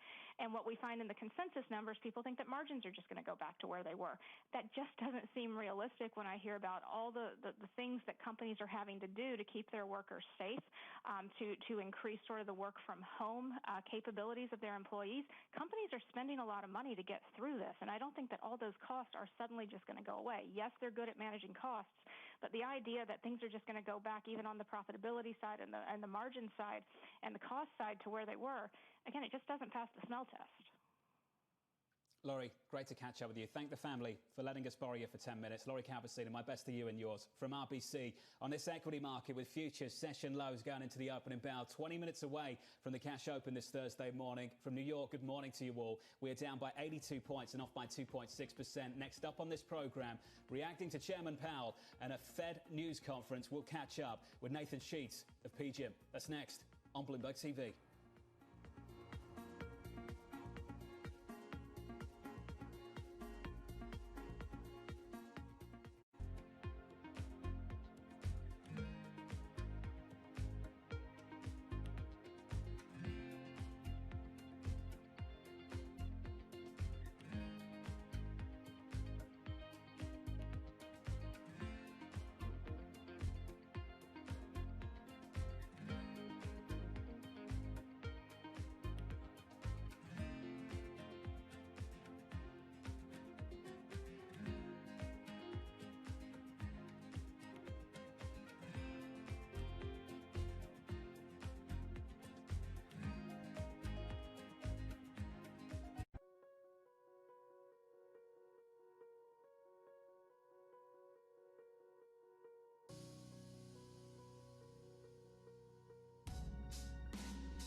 A market that over the past few weeks has made it clear it wants to go higher. It got a little spooked by the idea that geopolitical tensions are rising. I'm David Weston. Bloomberg Television is reinventing one of the most iconic brands in financial television for a new audience.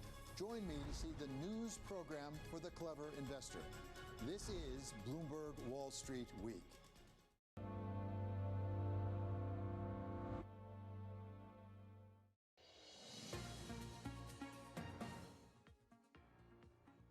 We want the markets to be working. And we're not looking to a particular level. I think our principal focus, though, is on the state of the economy and on the labor market and on inflation. Really, it's about getting the labor market back and getting it in shape. That's been our major focus. We're supposed to be pursuing maximum employment and stable prices, and that's what we're pursuing. We're tightly focused on our real economy goals, and again, we're not focused on moving asset prices in a particular direction at all. It's just we want markets to be working. Fed Chair Jay Powell, in reaction to a Michael McKee fastball at the end of the news conference in the last 24 hours, pleased to say that Michael McKee, our very own Bloomberg economics editor, is with us right now. Mike, were you satisfied with the answer you got at the very end of that news conference? Not really, John, because the issue still remains. Now, of course, it's a really tough position for Jay Powell to be in. He can't talk down the market or we would have a crash. Now, wait a minute. What's happening today? The issue is, and it's hard to put, maybe today just sort of sums it all up. But if you look at the chart for the S&P 500 going back to 1995, you can see the bubbles that popped back in around 2000 with the tech bubble and then, of course, the housing bubble. And look at the run-up that we've had, and then look at the drop because of COVID on the extreme right side and how quick that rebound has been. And then today, you get this big drop-off based on what? Some fear that maybe there's another round of COVID coming. We knew that. So the possibility is you could have a bubble pop. Anything could happen. There's so many risks out there. And the Fed is kind of out over its skis on this. But as Powell said, what choice do they have? And here's the problem that the Fed faces. They're in a situation where Congress stepped up once and now has stepped to the sidelines. The Fed's the only game in town. People are looking to them.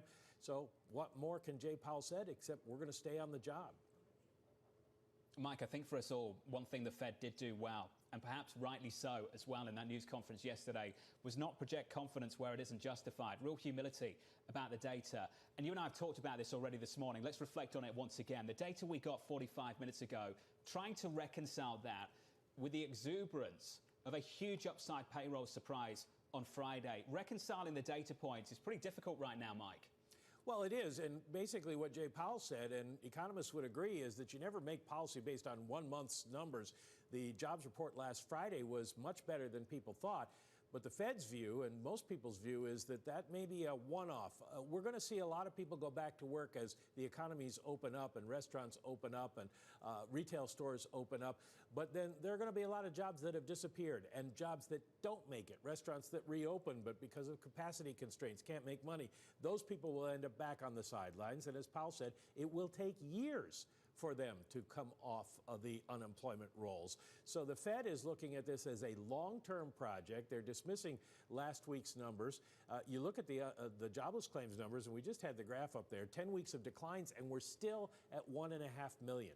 So there are still a lot of people out of work, and it isn't going to be a problem that is solved quickly. Look at the dispersion of forecast chart that the Fed put out yesterday for unemployment. Very, very wide. Nobody on the Fed really has a clue either. Michael McKee, the data not validating the exuberance of the last week or so. Mike, appreciate your time and appreciate the work as well going into that news conference in the last 24 hours. Looking at this market, we break down session lows down 80 points on the S&P 500, negative 2.5% going into the opening bell. Here's the take from Nathan Sheets of PGIM, the chief economist over there. Critically for markets, the Fed sees inflation remaining below target through the end of 2022, and accordingly, the Fed funds rate near zero through at least that period. These were forecasts, not concrete commitments, but they were nevertheless sufficient to support a rally in the bond market. Nathan Sheets joins us now. Nathan, always great to catch up with you, sir. Let me ask something I asked someone a little bit earlier this morning. What did you learn yesterday that you didn't know at 1:59 Eastern going into the decision? I think the answer to that is I learned very little from the Fed's meeting and from the press conference. This was much more of a stand-pat Federal Reserve than many were expecting. Now, the markets responded favorably. The bond market, I should say, responded favorably. Obviously, the equity market is responding differently. to it because the Fed opened up a little bit and shared some of its thinking as to the future. And the Fed remains very cautious on the economy. The Fed is deeply worried about inflation and where inflation is headed. And given all of that, it expects to keep rates at zero for quite some time. But that was already embedded in Fed communication and in the very powerful policy response that it's put in place.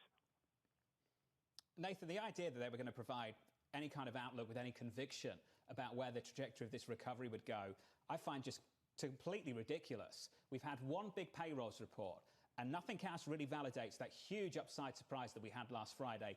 And from the point of frustration, Nathan, I just wonder from your perspective how difficult it is right now to establish the trajectory of the recovery as we reopen this economy. So the uncertainties in every dimension here, be it the economy or health or political or geopolitical, are all enormous. Now, that said, I think that the forecast that the Fed provided for GDP growth, which I would characterize as a kind of gradual U-shaped recovery, where we have a contraction this year, but probably some pickup during the second half, and then gradually returning to 2019 Q4 levels of GDP next year and in early 2022. I think that U-shape provides a reasonable benchmark for us to calibrate our thinking. And given all of this uncertainty, could the economy perform better and get a little bit more of a V? That's kind of what people were thinking last Friday when we got the strong payrolls. On the other hand, this morning, the tone is a little more risk off, a little bit more worried about the virus again. Could it be worse than that U-shape that the Fed has in its forecast? Absolutely. But I think that there's much uncertainty, but this U-shape recovery kind of threads the needle in terms of giving us a structure to base our thinking and investing off of. Well, let's talk about investing off the back of that, Nathan. Your base case right now, your framework for investing in the year to come, what is it? Low inflation, low growth, low rates? Is there anything beyond that? That has got to frame the very core of it, that inflation is going to stay low for a long time. We had an inflation problem before COVID. Now it's going to be even more severe. That will drive low rates. And as a result of all of this, growth is not going to be very dynamic. And when you put that together, I think it's a good environment for credit, and probably over the long run for equities as well. This is an environment where people are going to be reaching for yield. And I think it does raise some of the financial stability questions that Michael McKee was emphasizing. But the Fed really has, at the end of the day, one serious tool, and it already has two targets with the unemployment rate and inflation. And it's very hard for it simultaneously to control asset prices. Well, I just wonder if the one serious tool now is no longer rates, it's the balance sheet, Nathan. The idea that it was just a blunt tool of interest rates is no longer true, is it? Well, you can frame it. Is it the balance sheet or is it rates? I think at this stage, rates are pretty much off the table. So if you want to frame policy as how big does the Federal Reserve's balance sheet go and how long does it stay there, that probably is a more informative way to look at it. But from either dimension, rates are going to stay at zero for the indefinite future. I would say for years and years. And in that context, we are going to see ongoing balance sheet growth, ongoing asset purchases, and it's really anybody's guess how big this balance sheet will ultimately get. Nathan Sheets of PGIM. Nathan, fantastic to get your insight. My best to the whole of the team over at PGIM. Some brilliant work over the last few years, and particularly for many of you, I'm sure, over the last few months. In this equity market right now, we break down. We're down 74 points to the S&P 500, just a little bounce off a session low. Nathan, the second guest I've spoken to this morning, talking about long being equities, not because they're long the economy, but because they are long financial repression and the reach for yield. Much more still to come on that theme from New York this morning. On the other side, we'll be catching up with you and getting you some of the calls from the analyst community this morning. Your morning calls up next. This is Bloomberg.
Just a little bounce off session lows, 5 minutes away from the opening bell in New York this morning. Good morning to you all. Your Thursday morning price action futures down 73 on the S&P 500 and negative 2.3%.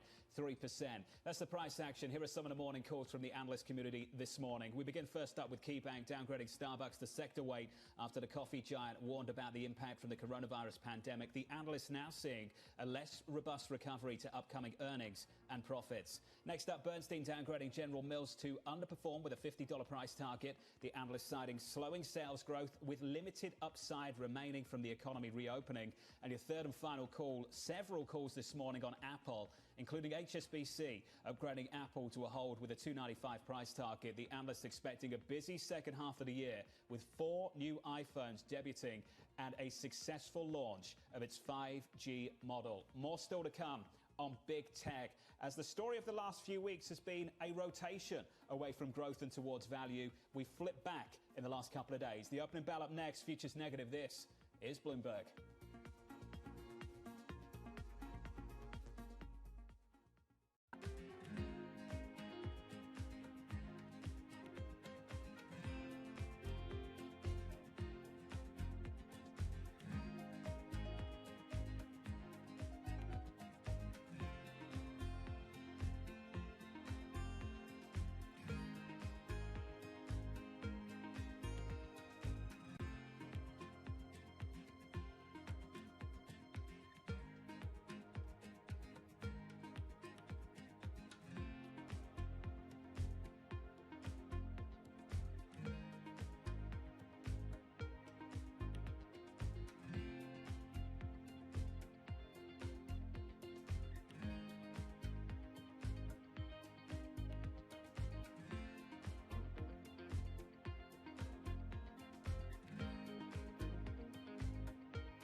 is actually poor. No foreplay? Eat your bag of Lay's with a smile on your face. If all the diseases have been taken, I'll take a tax.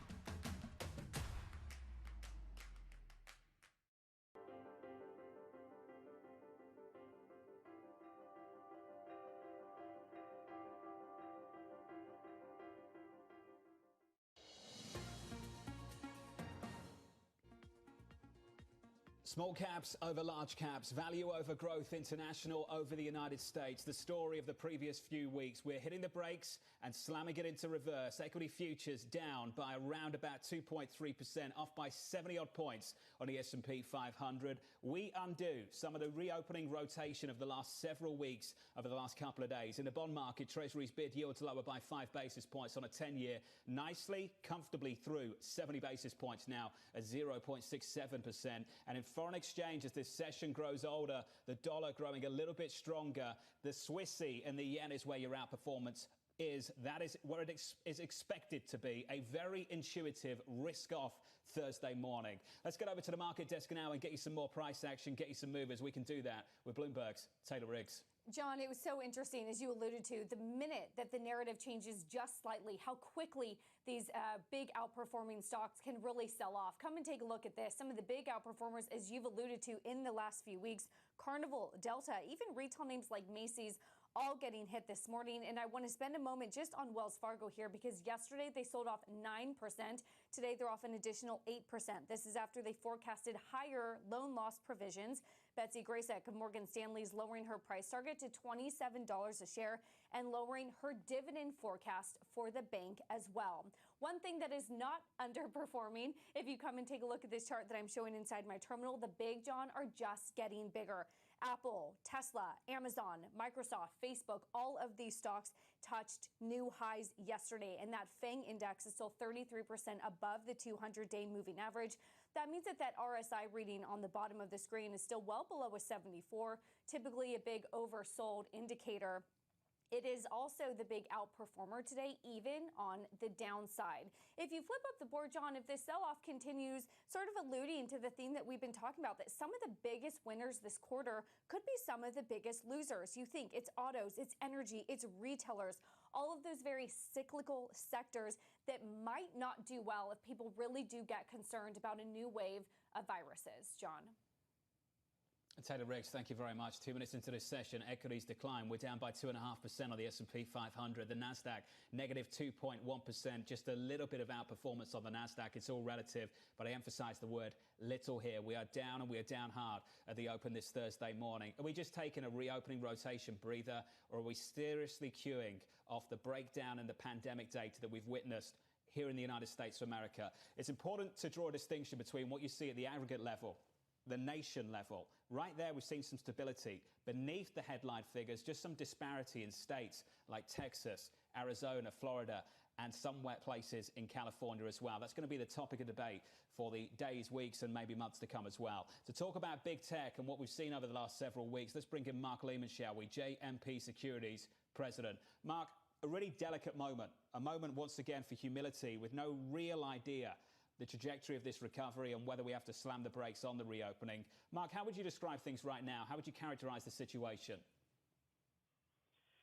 Well, John, we've definitely had a huge rebound from the March lows, and we've had a lot of optimism that we will reopen, and we have in some way controlled the virus. The leadership of the last 2 months has been tech and biotech, and we've seen that in the outperformance of some of those indexes and some of the big cap techs that we've talked about.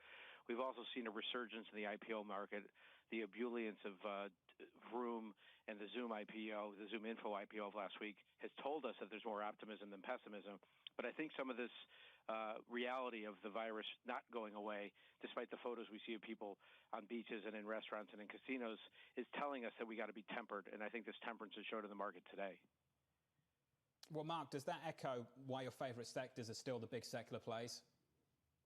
It does. I mean, I think, sure, we're going to have days like today, and we're due a few days like today after what we've seen over the last 10 weeks. But I think what has been redefined for the marketplace is that this work from home or this work remotely is definitely not just a trend for COVID, it's a trend for the future. And I think what we're seeing in terms of the innovation in healthcare and the potential for some vaccines down the road or some antivirals in the near term is real. And I think what we're seeing in outperformance of those sectors will continue. And I think the speed at which we're attacking the coronavirus will be shown through, hopefully by year end. But again, I think those two sectors will continue to outperform because that's where the energy is in the marketplace and that's where the innovation is. And it's tough for old line retail and consumer stocks because I think the stay-at-home or almost stay-at-home is going to be a theme for at least the end of the year, if not into early 2021. Well, Mark, let's lift the lid on the tech sector and get to the stock and individual name level type of thing. Facebook. I would look at Facebook right now and consider it vulnerable to ad spend, but they keep churning out growth, even in a downturn, even in a shutdown. Why do you still like that name? Well, you're right, and there's no lack of controversy with Facebook. But as we go into the rest of the year, a couple themes are going to keep playing out. We're going to still have people, almost all the people that we deal with are going to be working from home or almost working from home. In addition, we're going into an election year. And the speed and of what we see both from the right and from the left, I've just never seen anything quite like it. And people are getting their news from Facebook, and they're getting a lot of what they're advertising. And small businesses are getting more and more comfortable with selling and being on Facebook. Everybody's complaining about Facebook. The right complains, the left complains, but everybody goes on it every day. I always say it's kind of, there's an old joke about the Hall & Oates album. When Hall & Oates made it to the Rock and Roll Hall of Fame, they sold 400 million albums and no one admitted to buying one. It's the same thing with Facebook. Nobody admits to being on Facebook, but they all know what everybody's doing every day. It's the platform people go to. People are very unhappy with it for lots of reasons politically, but people are going to go to it. And in an election year, I think their advertising cycle is going to continue. Well, let's touch on the regulatory issues as well, not just for Facebook, but Amazon too. We saw the news cross the Bloomberg this morning, reported from Dow Jones, and we matched the story as well that the EU plans to issue a formal antitrust charge against Amazon. Your thoughts on that? We've heard this so many times, whether you should allocate to some of these names or not based on potential regulatory headwinds in the future. Well, you're going to have regulatory headwinds. I think we've talked about this for years, Jonathan. We've talked about the problems that they're going to have, and I think our regulators are far less interested, I think, in getting muscle into the big tech stocks and really doing anything that's more perfunctory. I think it's very unlikely. Europe has shown a proclivity to be a little bit more aggressive. They've done it with Google. They've done it with Microsoft in the past. Obviously, these companies have gotten through that and paid their fines and done some other things to make sure that they comply. But here, I think it's going to be relative. In an election year, the odds of the domestic regulators getting in the face of those big tech, I think, is low. International, that's probably going to happen. But the issue with Amazon and some of these other big tech stocks that we've talked about many, many times is we've gotten an opportunity to buy these stocks at lower prices couple times a year. Even this year, obviously, at the bottom of the market in March, Amazon shockingly was 1,000 points lower than it is today. And I'm not saying we're going to get that other opportunity. I'm not recommending investors buy the FANG stocks at the absolute top of the market, where they were yesterday. But I think you've got to allocate more capital to some of these names when you have the opportunities, because the parts of our lives that are inhabited by these names is going to continue, if not accelerate. I think that's just a fact right now. Mark, just looking at some of the movers this morning as we price lower, Microsoft, JP Morgan, Apple, Facebook leading the declines on a points basis at the moment on the S&P 500. Leading some of the gains, relatively speaking, it's the stay-at-home stocks, the likes of Netflix, Walmart, Zoom, the names we've all got familiar with over the last couple of weeks. Can you speak to the IPO pipeline? Does it speak to something opportunistic off the back of this shutdown? Is it the exuberance of the last couple of weeks that has beefed up that pipeline as well? How healthy is that IPO pipeline that you're sitting behind at the moment? It's robust. I mean, if you look at our tech pipeline, it's as big as we've seen at JMP over the last few years. It grows across some of the sectors that you just described. So it's software as a service. It's some of the internet and digital media plays that we've seen benefiting from stay-at-home or almost stay-at-home. It's as busy as I've seen it. And we've been targeting some of these names for a while, so we've been watching as these quarters have come to play. And there was lots of, I think, worry going into March, in the end of the March quarter, that the numbers would dissipate and we'd have a pipeline that would drag out. the opposite has happened. The winners are winning bigger, and unfortunately the people who are not winning are doing worse. And I think the kind of names that we've seen come out, like the Zoom info of last week and the kind of ascent that it had, you're going to see many names before Labor Day that test the IPO market. And I think that will be a real tell, again, because the IPO market's a leading indicator. It's not a trailing indicator. I think it tells you where the market's headed. We should have days like today after the ascent we've had. But watch the IPO market, because some of the most innovative companies that are going to go public have had some of the best quarters that I've seen, albeit as private companies.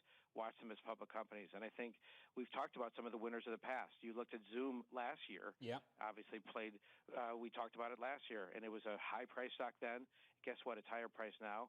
We talked in the past about a company like Workday, which has been a great performer as a public company.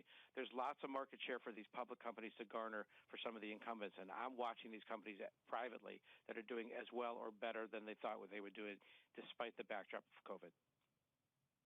Mark, a conversation we'll continue to build on through the year and through 2020 into 2021. Mark Lehman there of JMP Securities. In this market right now, we decline 10 minutes into the session. Leading the losses, financials, industrials, energy, top of the pile, relatively speaking, your outperformance. Guess where? Consumer staples, healthcare, utilities. Let's peel this one back a little bit more. Get back to the market desk. Here's Kelly Lyons. Well, John, I want to take a little bit of a world tour with movers this morning. Starting in the U.S., I'm keeping an eye on Grubhub, which opened higher by about 4% after agreeing to a $7.3 billion takeover by the UK's Just Eat takeaway. That deal was for $15 a share. Nice premium to the $59 a share where we closed yesterday. As we know, those food delivery companies have gotten a boon from the pandemic. Over to Hong Kong, JD.com pricing a listing there at a 3.9% discount to the closing level of the U.S. shares yesterday. It did raise $3.9 billion, the world's second largest IPO of the year, but it is lower by some 3.8% after the U.S. Open. And then in Europe, Unilever, one of the big company stories of the morning. It's only going to have one home now, John, and that is London. Giving up on that dual London-Amsterdam structure could make it more agile when it comes to M&A. Those ADRs up by about 1.2%. And then I want to point out the banks getting hammered this morning too, John, after a bloodbath yesterday. Rough net interest income outlook from Wells Fargo is part of this equation, but broadly hanging over these names today is a very dovish Fed, the move lower in yields, JP Morgan, Bank of America, Citigroup, all down between 5 and 6% this morning. And finally, I just want to take a quick peek inside the Dow. The price-weighted average is down by some 850 points this morning. And here's a look at the stocks dragging it lower. The losses in some of the heaviest weighted names in the index. Visa, Home Depot, Goldman, all down between 2 and 3%. And just take a look at Boeing, John, down 8% this morning. Of course, that's part of a broad travel-related sell-off. That cyclical rotation we had seen those cyclical stocks trade totally reversing this morning, John. Kelly Lyons, thank you very much. 12 minutes into the session on the S&P 500. We decline. We are off by 2.75% on the Nasdaq, off by 2.3%. Next up on the program, we'll talk about credit with Hans Mikkelsen of Bank of America, the head of high yield credit research. That conversation is coming up next. From New York, with the equity market down, this is Bloomberg.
14 minutes into the session, your equity market is lower on the S&P 500 by 2.7%. On the Nasdaq, we're off by 2.3%.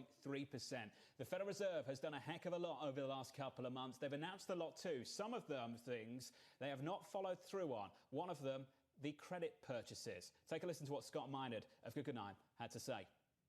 I'm not sure that the Fed is really finished in terms of what it wants to achieve in terms of tightening credit spreads. I think the jury's out there, and one of the big reasons for that is we've yet to buy any corporate bonds under the corporate bond purchase program. Mike McKee back with us now. He joins us at our headquarters here in New York City. Mike, it is odd. They announced this a long time ago. They said they'd be good to go at the end of May, maybe in early June. What happened? Well, John, the biggest issue is that primary credits don't need the money in the same way that the secondary market does, because many of them had revolving loans at their banks. They've taken down an enormous amount that we see that in the money supply figures.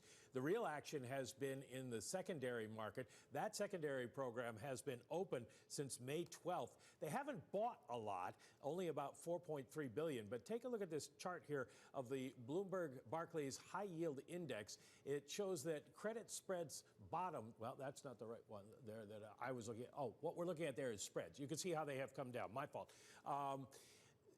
Spreads have come down tremendously, then reversed over the last 24 hours. As Jay Powell suggested, we're going to have problems with the economy for a long time to come. So can they bring it down even farther? That's the question going forward. Do they need the primary credit facility to do that? Or can they just keep raising the amount of high yield that they buy? They've bought so far about $4.3 billion in ETFs. Most of that, the BlackRock iBox investment grade corporate bond ETF and the Vanguard intermediate term. If they keep doing that, do spreads keep going down? Is it a psychological game? That's the issue here. Michael McKee on the bond buying that hasn't taken place from the Federal Reserve, even though we've had a lot of bond buying. Mike, thank you. I want to bring in Hans Mikkelsen now, Bank of America Securities, the high-grade credit strategy head. Hans, fantastic to catch up with you, sir. The Fed has promised to do something. There hasn't been some follow-through on a specific area of the bond buying. Hans, what's your take at the moment? Well, I think, right now at this stage of the rally in credit, it's not so much about the Fed. The Fed has already solved this liquidity crisis we had earlier in the year. At this stage, it's much more about the macro, how this coronavirus evolves and how the U.S. economy responds. However, I do think that the Fed obviously has some work to do. They promised the market back in March, or at least implied back in March, that they would be able to buy corporate bonds in size in the secondary markets. And I don't think they need to do it anymore for this crisis, but I think they need to do it for the next crisis, right? Because there's going to be a next crisis 5-10 years from now, maybe in a different market. And the Fed is going to want to be 100% credible. So when they promise something, investors can trust that they follow up. That's why they need to follow up now, right? Otherwise, investors will think back to this crisis and remember that the Fed never followed up and the Fed loses credibility. So that's why I think they need to find a way of buying in size. But obviously, they haven't found that way yet. Well, Hans, of course, at a credit level, the company has to ask the Fed to step in and buy their bonds. And it reminds me of the OMT situation in Europe. Now, OMT was never activated, but was still very, very powerful. Are there parallels there, or does that parallel fall short somehow? I think the parallel is more between that and then the primary market facility. That was never really designed to be used a lot unless you had a situation of distress, right? But this secondary market facility was very, very different. It was basically announced like it, was something like what the ECB is doing in Europe, basically buying corporate bonds in size, right? So, I still think that given that the Fed created these expectations and you had a lot of tourist money coming into the market as a result, trusting the Fed, I think they have to deliver.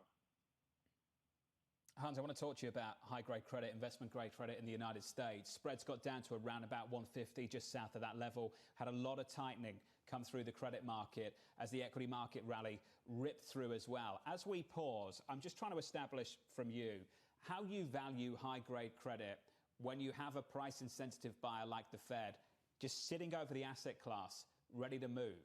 How has your valuation process changed in the last several months?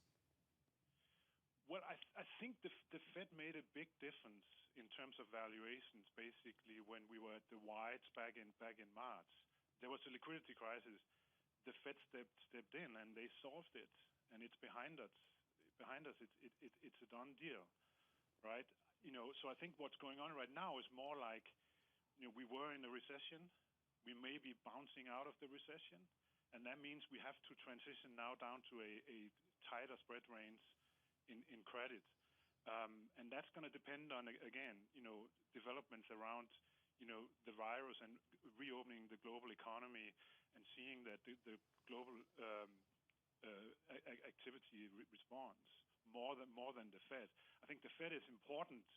The Fed, there could be a little bit of indigestion in the markets as tourist investors, like equity investors, for example, exit if the Fed is not there to take out a few $100 billion of bonds. But I think that's is a minor blip compared to the bigger story of getting down to a tighter non-recessionary range for spreads. Hans, great to get your thoughts this morning. Appreciate your time. Hans Mikkelsen there of Bank of America Securities, the head of high-grade credit strategy. In this market right now, 20 minutes into the session, we are down 2.5% on the S&P 500. On the Nasdaq, we're off by a little more than 2%. Let's get back to the market desk and get the sector price action. It's Kelly Lyons. Well, no surprise, John, there is a lot of red beneath the surface. Only 18 stocks in the S&P 500 are actually positive right now, and on a sector level, everything is down. Now, we are seeing no signs of that cyclical tilt in this market. What's outperforming are those classic kind of virus safety plays. Healthcare, consumer staples, communication services, they're all down, but down the least. While at the bottom, it is those growth-sensitive sectors, industrials, financials, each down 4%, and energy off by some 5%. And this is actually the third down day in a row for energy, John. Over the past 3 sessions, that index has lost about 13% of its value. That is the worst 3-day streak for the energy sector since all the way back on March 18th, aka before we reached the bottom. The energy sector is now off by about a third on the year, John. Kelly Lyons, thank you very much on this equity market as we roll over on the S&P 500 by 2.5%. Much more still to come through the day right here on Bloomberg TV and on Bloomberg Radio. As we close out this program next, we'll give you the day ahead, the shape of things in your trading diary. With an equity market that's correcting after an exuberant rally through Friday, we fade from New York. This is Bloomberg.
In San Francisco, a lot of tech action today. Our top stories this morning in D.C. and the Dow and the S&P. Shall we? So the euro on a 7-day sizable moves in the currency market, averages down 0.5%. We begin in the oil patch. Saudi Arabia. Brent crude pretty much unchanged. Welcome to Bloomberg, the first word Asia. The U.S. and Japan duke it out over exchange. China's slumping onshore bond market is great.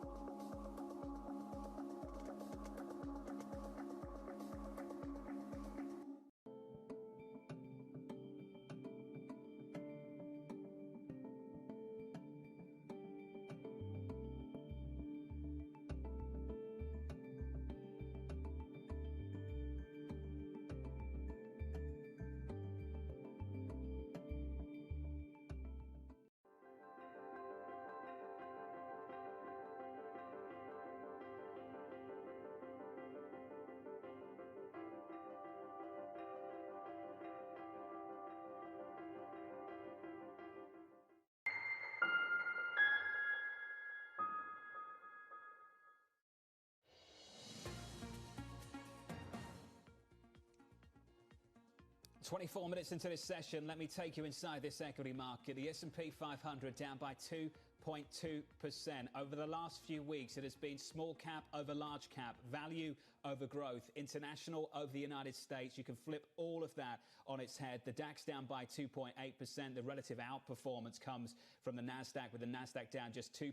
If you get inside the S&P 500 and look at things at a sector level, underperforming on the S&P, financials, industrials, energy, that cyclical rotation rotates back, outperforming staples, healthcare, utilities. Where you expect the bid to be, the bid is. It is very intuitive this morning. Risk off. Outside of that, in the bond market, treasuries bid firmer, yields lower, the curve flatter. We reverse that steepness that we've seen over the last couple of weeks. Your 10-year yield coming down 5 basis points to 0.67%, and just reflecting that diminishing risk appetite in foreign exchange. On top, a stronger Swissy, a stronger Japanese yen as well. That's your price action as we set you up for the rest of this Thursday. Let's get into your trading diary as well. At the top of the hour, Secretary of State Mike Pompeo holding a news conference alongside DOD and DOJ officials. House Speaker Nancy Pelosi delivering her weekly update at 10:45 this morning. Then Democratic presidential nominee Joe Biden participating at a roundtable later in the afternoon,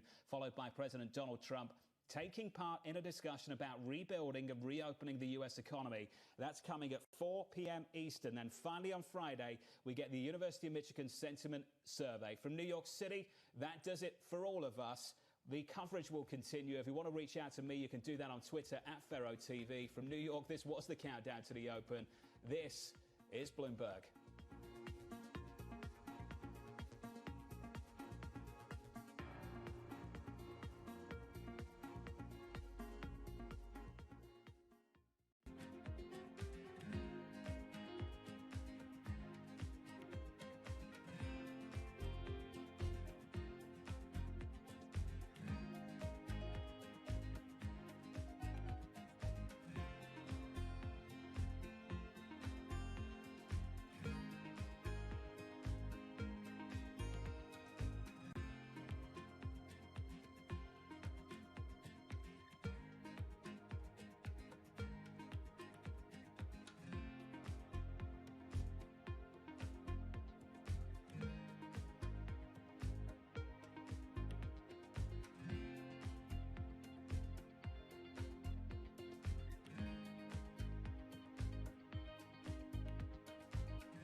Commodity investing is more than buying gold and oil. From coffee and corn to cattle and natural gas, many sectors drive the commodity markets. And the Bloomberg Commodity Index covers them all. With exposure across 23 traded commodities, Bloomberg is the standard for diversification in commodity markets. With full transparency, measure and monitor your investment performance against the benchmark used by commodity professionals globally. More than gold and oil, the Bloomberg Commodity Index.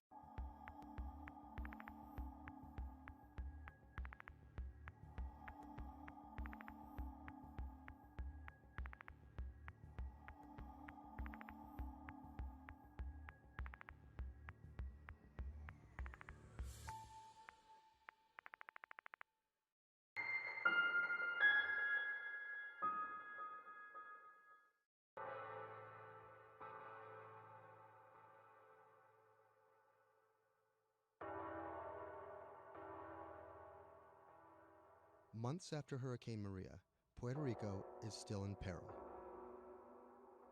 Huge swaths of the island are still without power, running water, or access to medical care. Experts estimate that it will take years before these services are restored island-wide. Much of the blame has been placed on FEMA for a slow response in comparison to recent disasters on the mainland. But recovery from a disaster of this complexity and scale has proven more challenging than anyone anticipated. And filling the gaps between an overextended public sector and a suffering populace falls on the private citizens.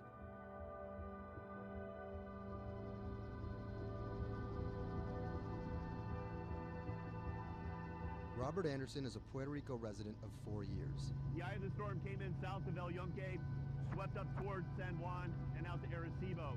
Everything on the right-hand side is what we call the dirty side of the storm. This isn't his first time in a disaster zone. With a military and telecom background, Anderson worked on repairing damaged cell phone towers in New Orleans after Hurricane Katrina.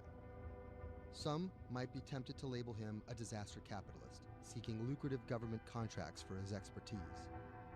But as Anderson finds himself in the middle of a humanitarian crisis, he and his associates are developing a variety of pro bono recovery projects that target the island's hardest hit areas.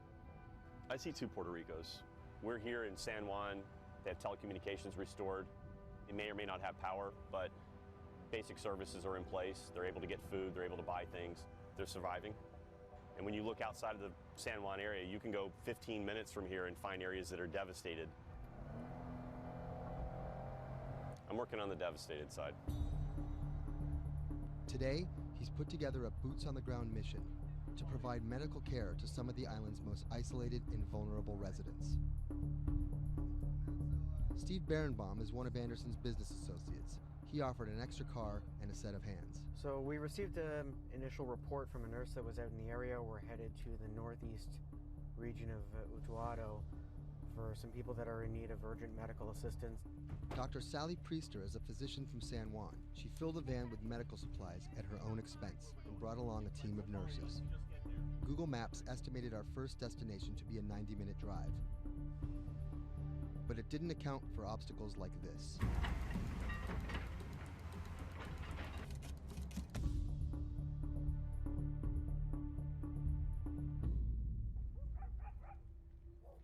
Our first stop was the home of an 82-year-old blind Vietnam veteran.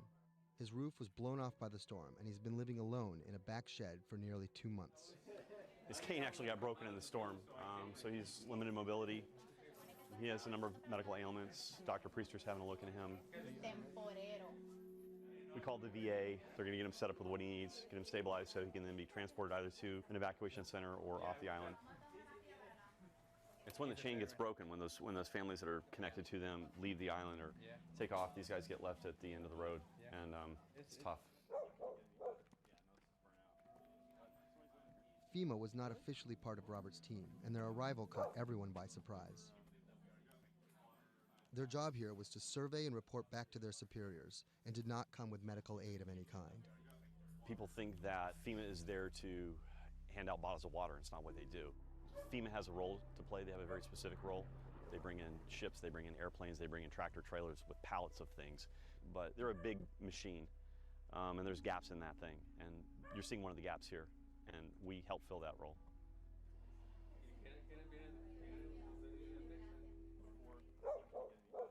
These guys are in a bad situation before, and now they're struggling for real basic things. One of the risks that you run is people going from fear to hopelessness. Those are the folks that we're trying to reach. And how are they reached? How are they even found? Word of mouth, mostly. And what's your role in all this? Ghost in the machine. I'm lucky enough to be able to communicate with folks in FEMA, the state of Puerto Rico. For a ghost, Robert makes his presence well known. Not only was he the de facto leader of the mission, now with FEMA in tow, he created his own maps to survey storm damage. So we're right here. And delivered them to FEMA HQ free of charge. I have pretty good reach. Perhaps that's how he managed to earn himself a coveted FEMA badge without actually working for them. And it's these relationships that allow him to operate more efficiently than an NGO or a government agency. We're able to resolve problems at a different level. Our next stop was on a mountaintop, a family of 11 struggling to care for their special needs brother in what was left of their house. Probably we are the first health team to come and visit this family. Muy bien, todo muy bien. The patient has Down syndrome. He is all day in bed. The difficulty with this is the patient cannot be alone. The most important thing is that you need to take care of the chronic disease besides disability, because they have been not going to a doctor, and no doctor has come in here yet. So we need a refill of this medication. After maybe 54 days, it's not getting better. And the only way that you can be able to see that is coming to the ground, drive, and see the people and talk to the people.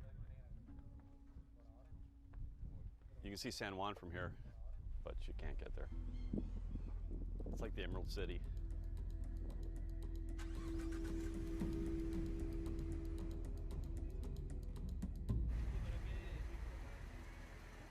On this stop, we caught word that a man living alone at the edge of the jungle was in need of care. So we decided to take a little detour, come up here and check out and see what's going on. One of the challenges is to find those people that are at the end of these roads that need help.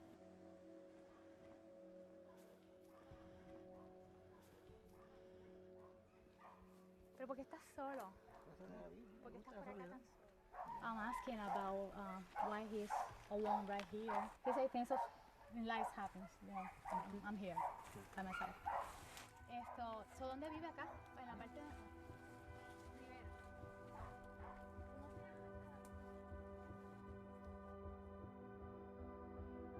This is not a job. To do this, you need to have passion for what you can do. You're not going to get paid. It's said in disaster response and emergency response that the real first responders are your neighbors. You don't need to wait for a lucrative FEMA contract to go out and do good and to help the community. In the end, do you feel like you're making a difference? Lives you touch and people that you can affect. I don't really think about it in those terms. But why do you do it? It helps me sleep at night. I think it's as much for the people that are going out to help and do things as it is for the people that you affect. Whether out of altruism, or the lure of a paid gig, or some mixture of the two, Anderson hopes to stay here to help shape Puerto Rico's future. Puerto Rico's essentially been a colony for 400 years. It was treated poorly by the Spanish. It was not treated well by the United States when they first got here.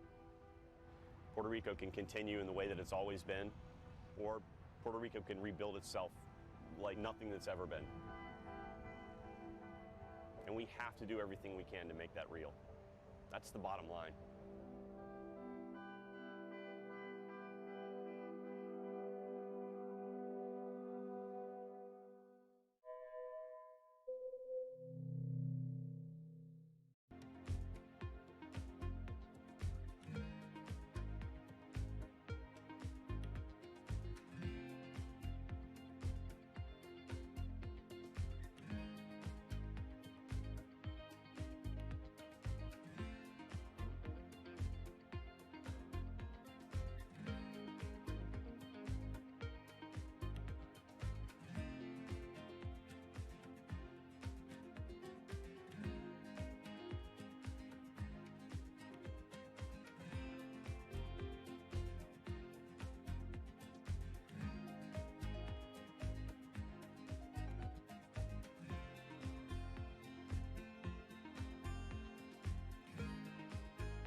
When I met him first online, I found him to be really sweet. I think I was the one who was talking for an hour. He was just listening. When we met, I saw her. She was beautiful, intelligent, and kind, which was, something that I was looking for.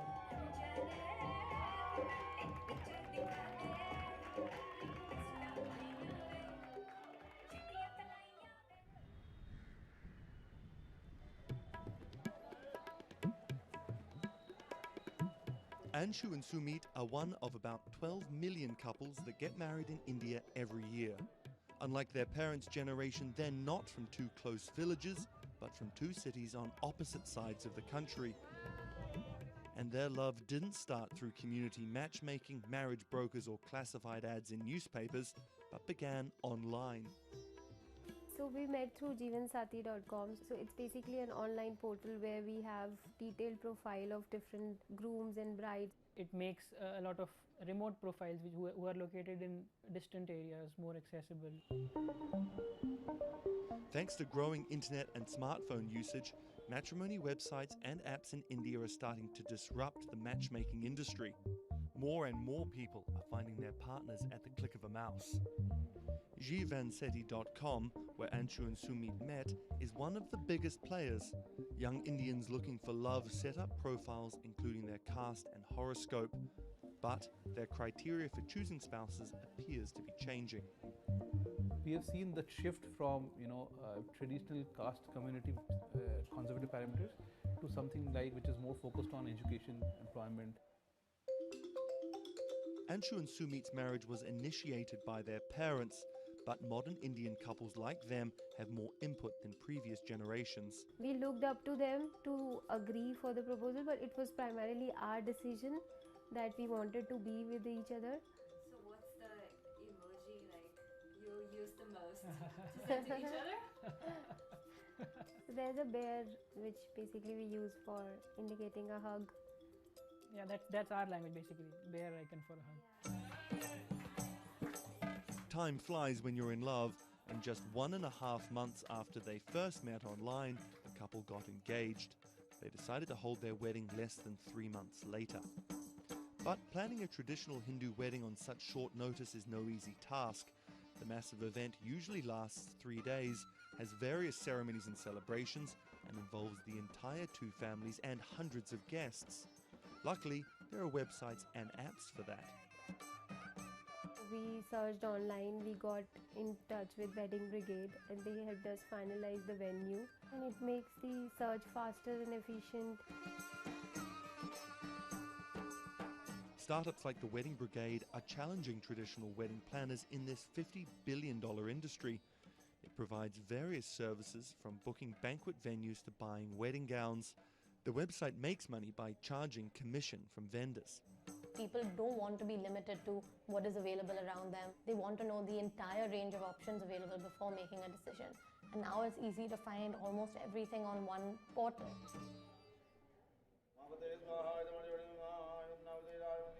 Anshu and Sumit are officially married in a ritual that has gone on for thousands of years, but their love started in a very new way.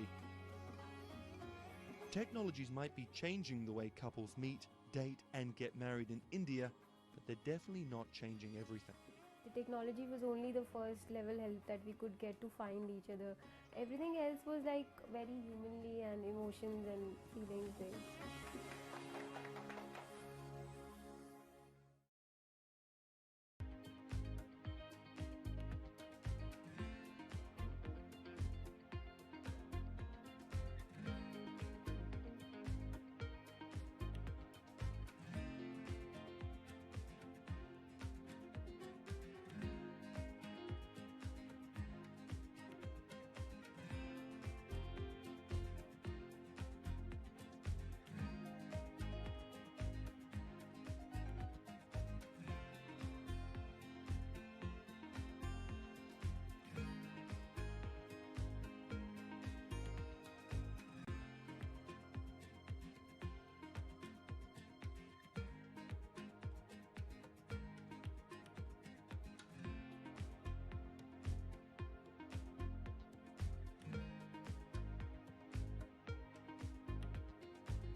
Massachusetts Senator Elizabeth Warren has become a symbol of everything the Republican Party stands against. Everyone gets a right to basic health care. We need strong oversight of these banks. A legal scholar and a consumer advocate turned politician, Warren has branded herself as a champion of the working class and made a career out of standing up to big business. While rumors of a 2020 presidency bid remain just that, I'm not running for president. Her Senate seat is up for re-election in 2018, and Republicans are already pumping millions into super PACs to defeat her.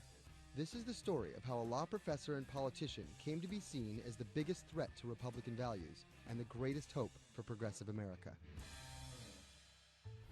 Elizabeth Warren was born Elizabeth Ann Herron, the youngest of 3 siblings, on June 22, 1949 in Oklahoma City to middle-class parents. After waiting tables to help her family pay the bills, Warren became a star on the high school debate team. She landed a scholarship to George Washington University at the age of 16, but 2 years later dropped out to marry her high school sweetheart, Jim Warren. By 1980, Warren was a mother of 2, divorced and remarried, had earned a bachelor's degree from the University of Houston, a juris degree from Rutgers, and practicing law in New Jersey. Warren then went on to become an influential law professor, teaching, lecturing, and publishing highly cited work on bankruptcy and commercial law at 7 universities around the country, eventually settling at Harvard Law School. But Warren wasn't always a liberal lion. Elizabeth Warren used to be a Republican, actually. That's Stephen Dennis. I'm a Senate reporter for Bloomberg. Around the time that Elizabeth Warren switched parties, she became a fierce opponent of a Republican drive to make it much harder to file for bankruptcy. She fought that for a decade. It ended up passing anyways. While her efforts ultimately failed, her warning calls were heard in 2008.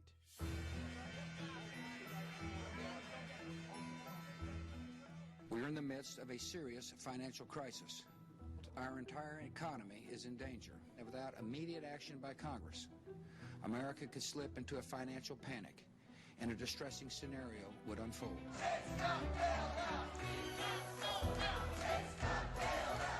Professor Warren was tapped to help with oversight in the government bailout. She would excoriate bankers and their bonuses and their practices. Why should the U.S. taxpayer alone carry Citi? She proposed a series of tough regulations, which became the basis for much of the Dodd-Frank financial law that we have today. That sort of catapulted her to national stardom, particularly among the progressive left.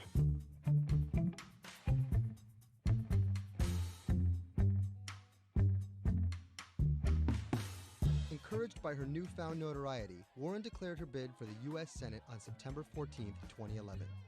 During the race, her opponent Scott Brown tried to derail Warren by accusing her of falsely claiming Native American heritage, a controversy that earned her the nickname Pocahontas. Nevertheless, she was victorious and won the Senate seat by a comfortable margin.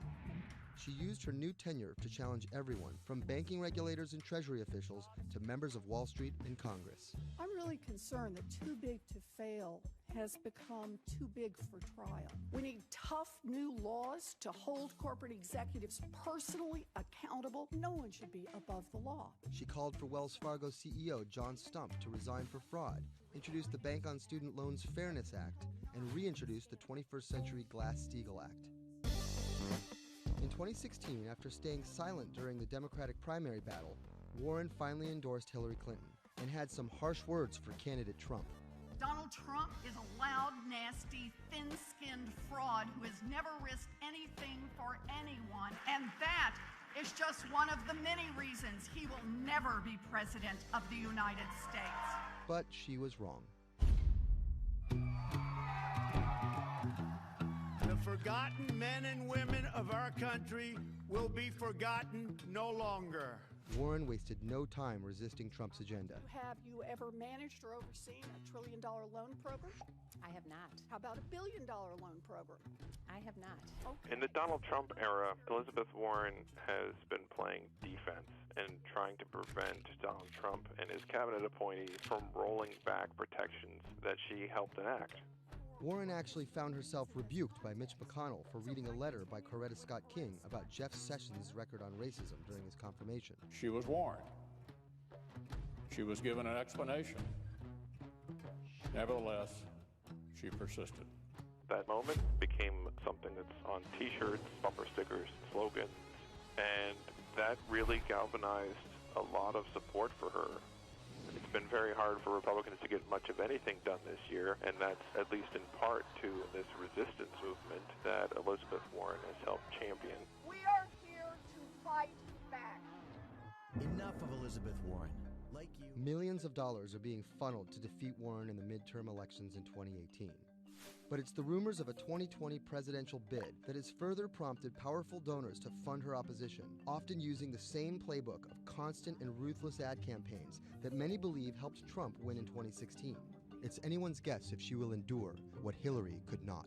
You know, the question for Elizabeth Warren is whether she can go from being a liberal firebrand to somebody who can regularly get 60 votes for initiatives in the Senate and 218 in the House and drive an agenda, and whether she can bring together coalitions for political victories. That's the challenge, and we'll see what happens.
Sadiq Khan, the mayor of London, has made some powerful opponents. He doesn't know me, never met me, doesn't know what I'm all about. I think they're very rude statements, and frankly, tell him I will remember those statements. My message to Donald Trump and his team is that, your views of Islam are ignorant.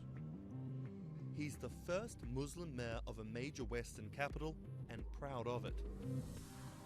This is how Sadiq Khan went from the son of Pakistani immigrants to a lawyer, lawmaker, and now the mayor of London.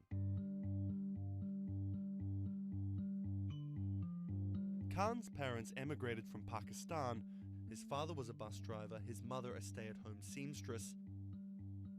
The 10-strong Khan family squeezed into a 3-bedroom flat in South London. He wanted to be a dentist, but TV in the 1980s convinced him otherwise. Objection! LA law with its swagger and ill-fitting suits caught Khan's eye. He graduated in 1991 with a degree in law from North London University and joined a human rights firm.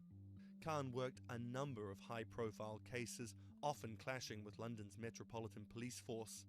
But he had bigger political ambitions.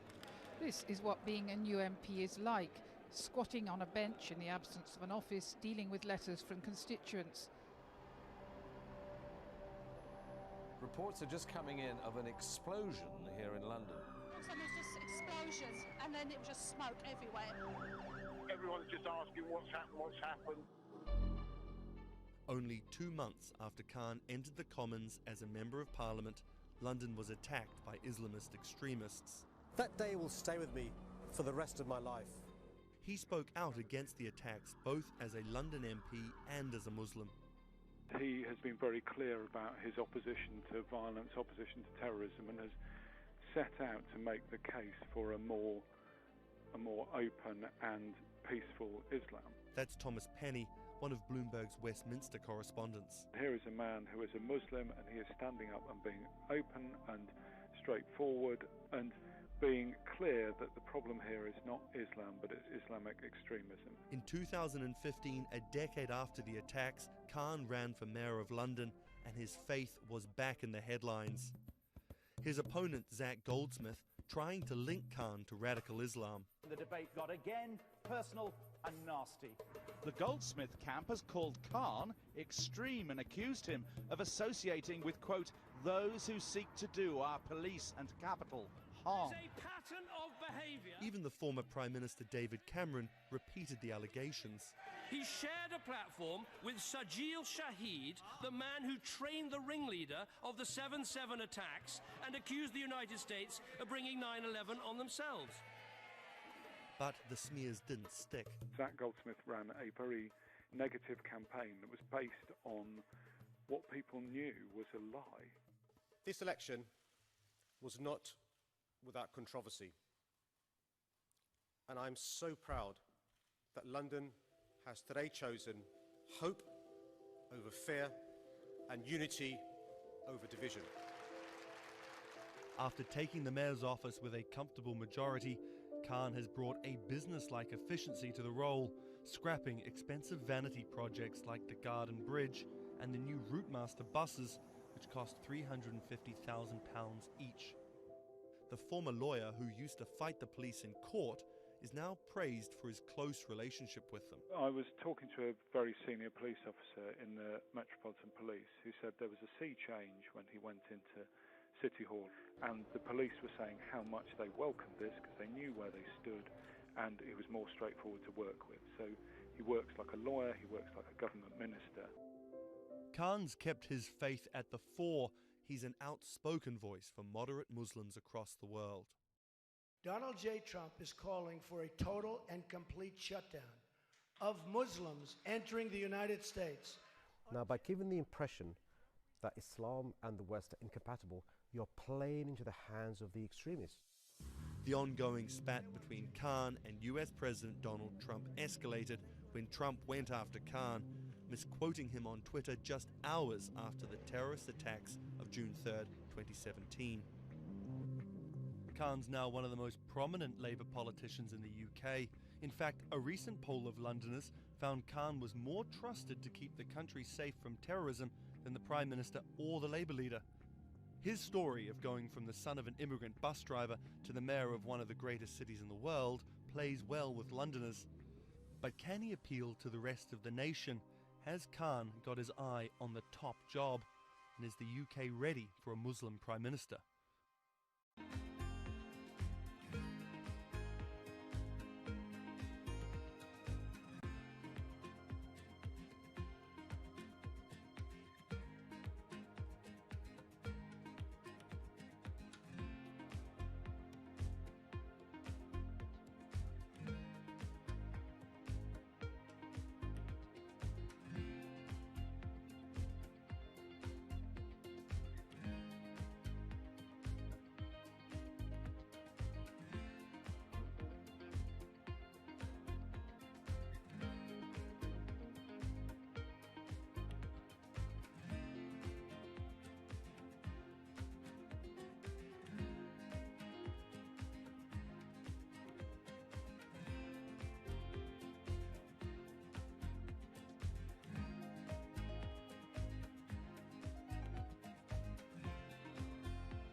What does it take to change the world? A big army? A cure to a pandemic? A revolution? All of these take either a lot of people, thousands of hours, or massive amounts of space. But for Julian Assange, all he needs is one room, an internet connection, and the world will listen. Assange is located here, and more specifically, right here. And from that location, he's posted government secrets, classified documents, and leaked emails from some of the world's most powerful people. And in doing so, has been labeled a hero, a villain, a nihilist, and everything in between. This is how an Australian programmer sequestered in the Ecuadorian embassy in London became one of the most influential and notorious people in the world. Born in 1971 in Townsville, Australia, Assange has always been on the move. Living in over 30 homes by the time he was in his mid-teens, Assange, along with his mother and half-brother, finally settled down in Melbourne. His introduction to hacking started at 16 when he was given a Commodore 64, which he attached to a modem. He attended the University of Melbourne, where he studied programming, physics, and mathematics. He never graduated, but that doesn't mean he didn't get an education. By 1991, Assange hacked into the Pentagon, U.S. Navy, and other branches of the U.S. government. In 1996, he was caught by the Australian Federal Police and charged with over 30 counts of hacking and computer-related crimes. He didn't get any jail time, but he was fined $2,100. I think the first taste of what would come later was the hacking that he did as a young programmer, and that really sort of foreshadowed a healthy skepticism of the use and abuse of technology by governments. That's Vernon Silver. I'm a reporter for Bloomberg's investigations team. Assange's youth as a hacker laid the foundation for him to start WikiLeaks in 2006. But what is WikiLeaks?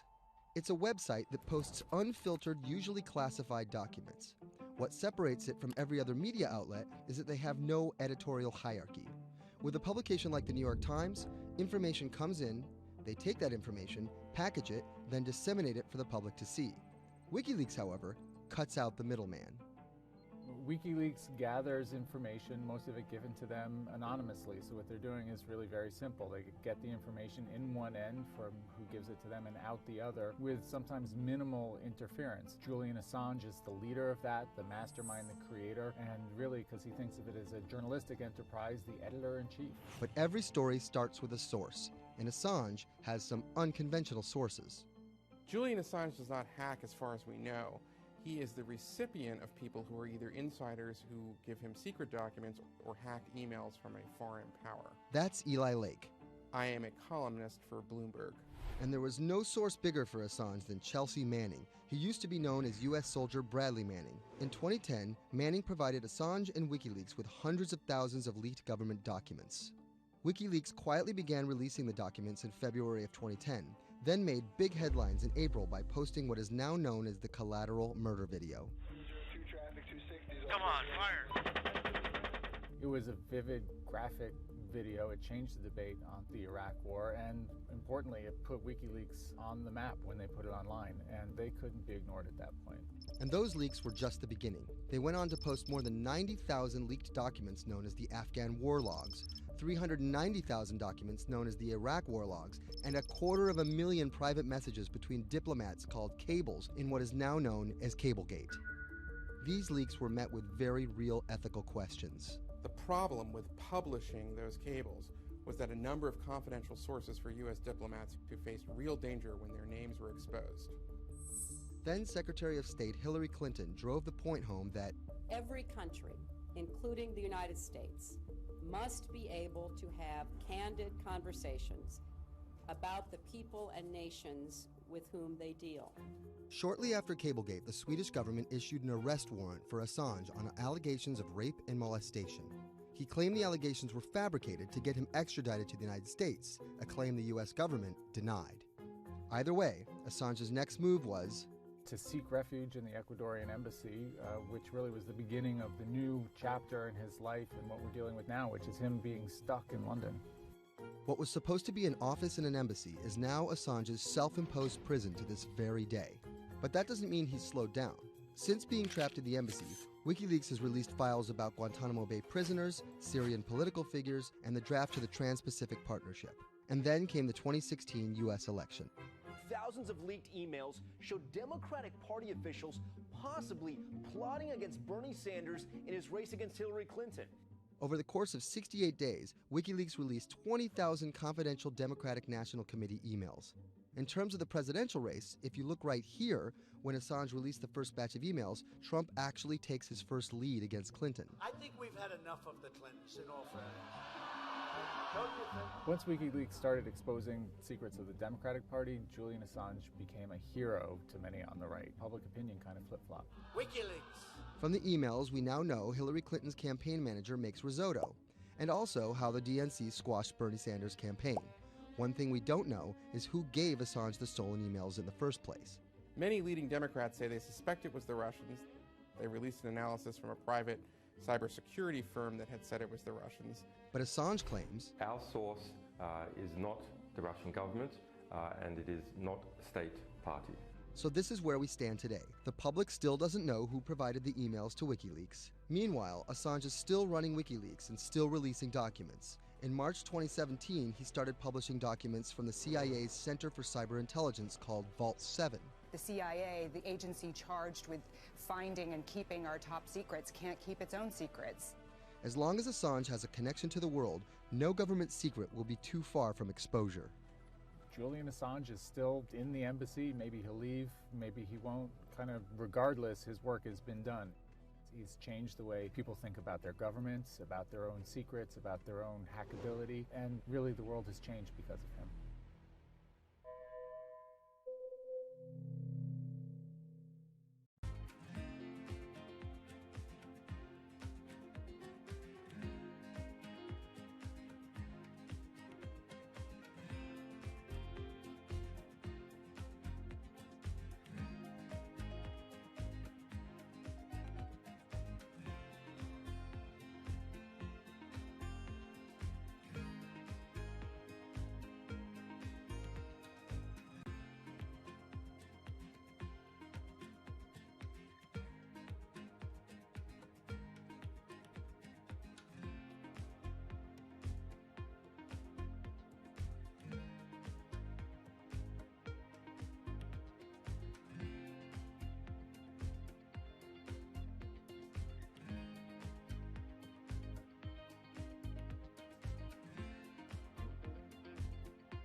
When it debuted, the 4G wireless we have today allowed people for the first time to hit the road and explore unknown places with only a smartphone for directions. When 5G arrives, it could enable driverless cars to take us there as well. 5G stands for 5th generation mobile networks or wireless systems. It's insanely fast and can accommodate a lot more connection devices. But the reason it's being called revolutionary is because 5G will allow connected devices to speak to each other as well as people. Right now we're living in a world where really it's a one-way experience. That's Bloomberg tech reporter Ian King. The network talks to your phone, you look at your phone and access data, then you send something back to the network. What we're being told about 5G is that really for the first time we're going to see machines communicating with each other over mobile networks in a meaningful way. 5G could end up being 100 times faster than what we have now, with speeds that could reach 20 gigabits per second. In plain English, that means downloading a full-length HD movie in seconds. 5G will also increase total bandwidth, which we will need in order to accommodate the growing Internet of Things. We're talking about the class of devices like internet-connected refrigerators, thermostats, dog collars, but 5G will enable many, many more. Things like your utility network factories, where machines are just sat there not connected at all. Suddenly they're all going to be connected. Suddenly we're going to be able to have real-time monitoring. Other things like cars, like utility poles, like your light, the light poles. But perhaps the biggest advance will be a huge reduction in communication lag time, known as latency. A network of driverless cars will need the speed of 5G to ping each other multiple times per second to avoid collisions. Near instantaneous data transfers could allow doctors to perform surgery remotely with a robotic scalpel. So how will all this work? First, you need to improve network density. And that's just a fancy word for saying you put more towers out there. What we're being told is that's not actually the case with 5G. The idea is 5G will not only use the existing mobile spectrum, but also tap into higher frequencies called millimeter waves. Millimeter waves can carry more data, but only travel short distances. This may mean you'll see a lot more of these base stations around town. And the new towers may have as many as 100 antenna ports, compared to about a dozen on 4G cell towers. So when will we get 5G? Getting 5G ready is expected to cost providers $275 billion over 7 years in the US alone. Look for the first 5G service to pop up in big cities sometime in 2019.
When people think of Vladimir Putin, they think of capital P, power. And that's exactly the impression he creates. Whether it's physical power, firing different weapons, riding in various James Bond-esque modes of transportation, or tossing hapless opponents in judo. Or political power, ruling his own country with an iron fist, crushing his political opposition, or, most recently, being accused of meddling in foreign elections for his own benefit. This is how Vladimir Putin went from a poor, tough kid in Leningrad to a KGB spy to the very symbol of modern Russia. Vladimir Vladimirovich Putin was born in 1952 in Leningrad, which is now St. Petersburg. His father was a factory foreman and his mother a homemaker. It is widely said that Putin's public-facing tough guy persona can be traced back to him getting into fights when he was younger, which paved the way for him to take up judo. After getting a law degree from Leningrad State University, Putin joined the KGB Foreign Intelligence Service. He spent 16 years in the KGB. When Putin returned to Russia, he began his political career. He went to work for Anatoly Sobchak, who was then the mayor of St. Petersburg. That's Leonid Bershidsky. I'm a columnist at Bloomberg View. Putin thrived in Sobchak's administration because he was sort of considered pretty efficient city official at that time. He was very loyal to Sobchak. So loyal and efficient that he was noticed by Yeltsin's close circle. And those people soon brought Putin over to Moscow to work in Yeltsin's administration, where he quickly climbed the political ladder. Then, of course, he was promoted to Prime Minister of Russia. That's Dmitry Trenin. I am currently director of the Carnegie Moscow Center. Around this time, Yeltsin and the people around him, the so-called family, decided that Putin would become Yeltsin's successor. And then this happened. The apartment bombings were carried out in 3 Russian cities, killing 293 people and injuring more than 1,000. Putin immediately accused Chechen separatists for the bombings and followed it up with action. He was credited with having a very successful military campaign against the terrorists. And it worked. After that, he became an heir apparent in the eyes of the Russian people. 3 months later, Yeltsin resigned. And on his way out, a famous exchange. He was getting into the car in the Kremlin, and the last words that he addressed to Putin before getting into his car was, "Take good care of Russia." So Putin took over as president, and 3 months after that, won his first election. But just because Putin won the presidency, that didn't mean he had all the power. This is Michael McFall. I was U.S. ambassador from 2012 to 2014. In the 1990s, there was a fire sale of all the things worth owning in Russia, and certain people, the oligarchs, did better than others in that fire sale, sometimes called privatization, and those people tended to be well connected with the Yeltsin regime, and they weren't Putin's friends. But they probably miscalculated, thinking that they could easily find a way to influence him. It became impossible almost from the start. From that very moment, there was warfare between him and the oligarchs. That's when Putin gave the oligarchs a choice. Putin's way? Some of those people from the 90s managed to figure out a new way of dealing with Putin and have survived. Or prison. Others could not find common vision, and so they lost their assets. Khodorkovsky once was Russia's richest person, worth $15 billion, but he ran afoul of President Vladimir Putin and spent a decade in prison. With domestic power consolidated, Putin focused on restoring Russia's global influence. Putin is the guy who believes in the expansionist Russian state. Georgia and Ukraine and all the other Soviet republics that split off when the Soviet Union fell apart, he still believes that they're traditional Russian satellites. A lot of his strategy is about keeping them in the orbit. That Yeltsin line, take good care of Russia, that's how he understands it. And he used annexation and invasion, as well as oil, gas, and trade to keep former Soviet republics in Russia's orbit.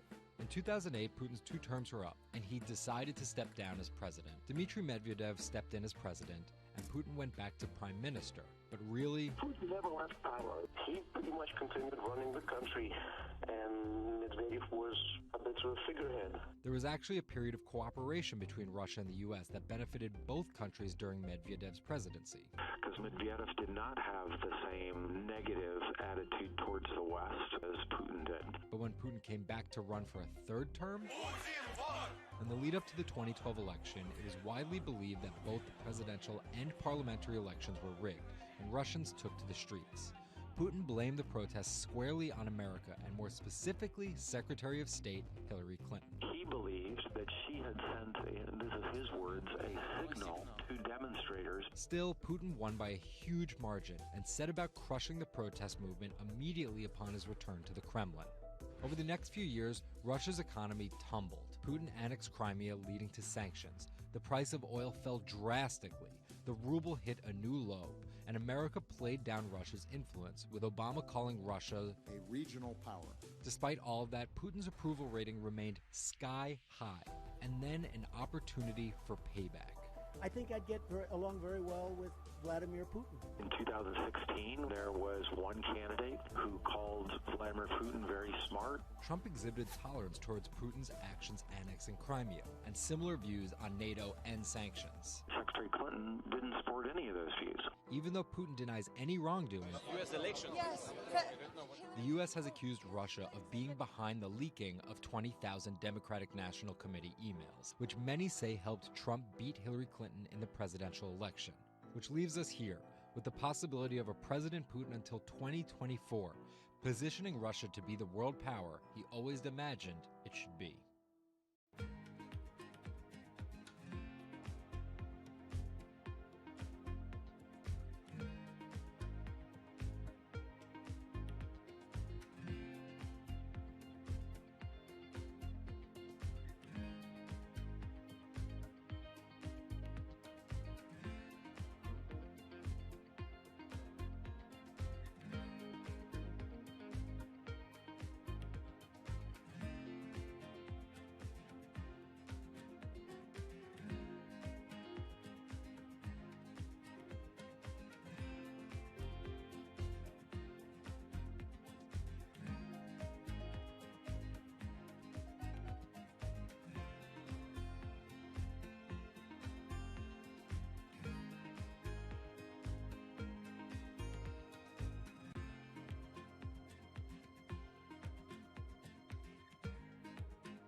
Jack Ma is Asia's richest man and most recognizable business tycoon. He's the chairman of Alibaba, China's e-commerce giant and one of the 10 largest companies in the world, yet he still wants more. We know where we're going. We want to be the 5th largest economy. Big words from the man some call Asia's Jeff Bezos. He's confident, he's charismatic, and he's definitely not the average CEO.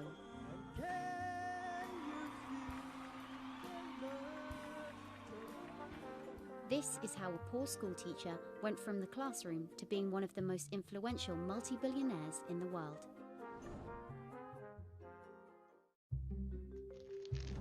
Ma was born in China's southeastern city Hangzhou in 1964. His parents were traditional musician storytellers. As a teenager, he started to learn English from foreign tourists after China opened up in the late 1970s.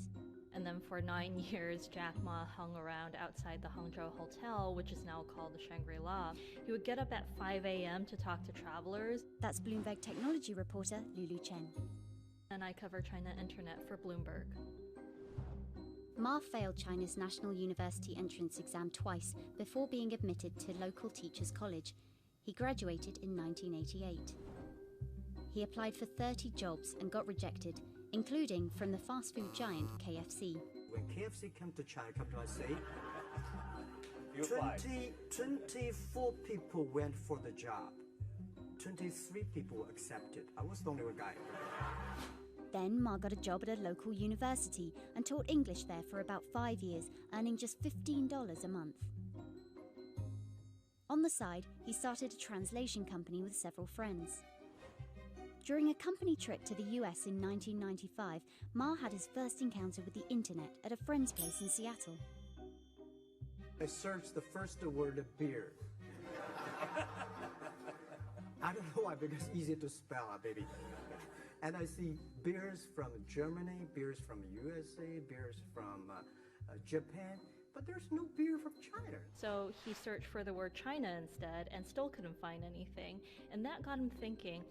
He wanted to build something that would put China on the world's map. He started China Pages, a Yellow Pages-like website, but it didn't take off.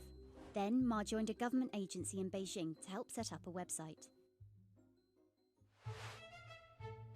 By 1999, the internet stock boom had gripped Wall Street, and back in his Hangzhou apartment, Ma decided to try again. With his wife and a group of friends, Ma raised $80,000 and set up Alibaba, a site that allowed businesses to sell stuff to each other. 人家美国人强就强它的硬件，强就强它的系统建设，这方面确实比你高。但是玩信息玩软的，中国人的脑袋绝不比你们长。我们在座的所有人的脑袋绝不比你们长。 By 2000, Alibaba had raised $25 million from investors, including Goldman Sachs and SoftBank. He had no business plan and zero revenue, but his eyes was very strong eyes. In 2003, Alibaba started Taobao, a platform for individual sellers to trade with each other, and publicly declared war against eBay, who had started to make a foray into China. Jack Ma has this famous saying that Alibaba is a crocodile in the Yangtze River, whereas eBay is a shark in the ocean. And if they fight eBay in the ocean, then they'll lose. But if they fight them in the Yangtze River, then they have a home base advantage. In 2007, just 1 year after it forced eBay out of China, Alibaba debuted its business-facing division on the Hong Kong Stock Exchange. But it delisted 5 years later as its performance sagged. But in 2014, Alibaba raised $25 billion in the world's biggest IPO in New York. Everybody should have a dream. What if that dream comes true? After achieving dominance in the business of e-commerce in China, Alibaba has been building an internet empire worth $472 billion, with businesses in cloud computing, online video streaming, movie production, healthcare, sports, retail, and even news media. Alibaba buying into South China Morning Post really raised eyebrows. This is the largest English newspaper in Hong Kong, and it shows that Jack Ma's ambitions weren't limited to e-commerce. He wanted to influence not just Chinese users, but also overseas users as well. The US has criticized Alibaba for allowing companies to sell counterfeit and poorly made goods, but in China, it enjoys the favor of China's government. It's part of Ma's company philosophy. In love with the government, but don't marry with them.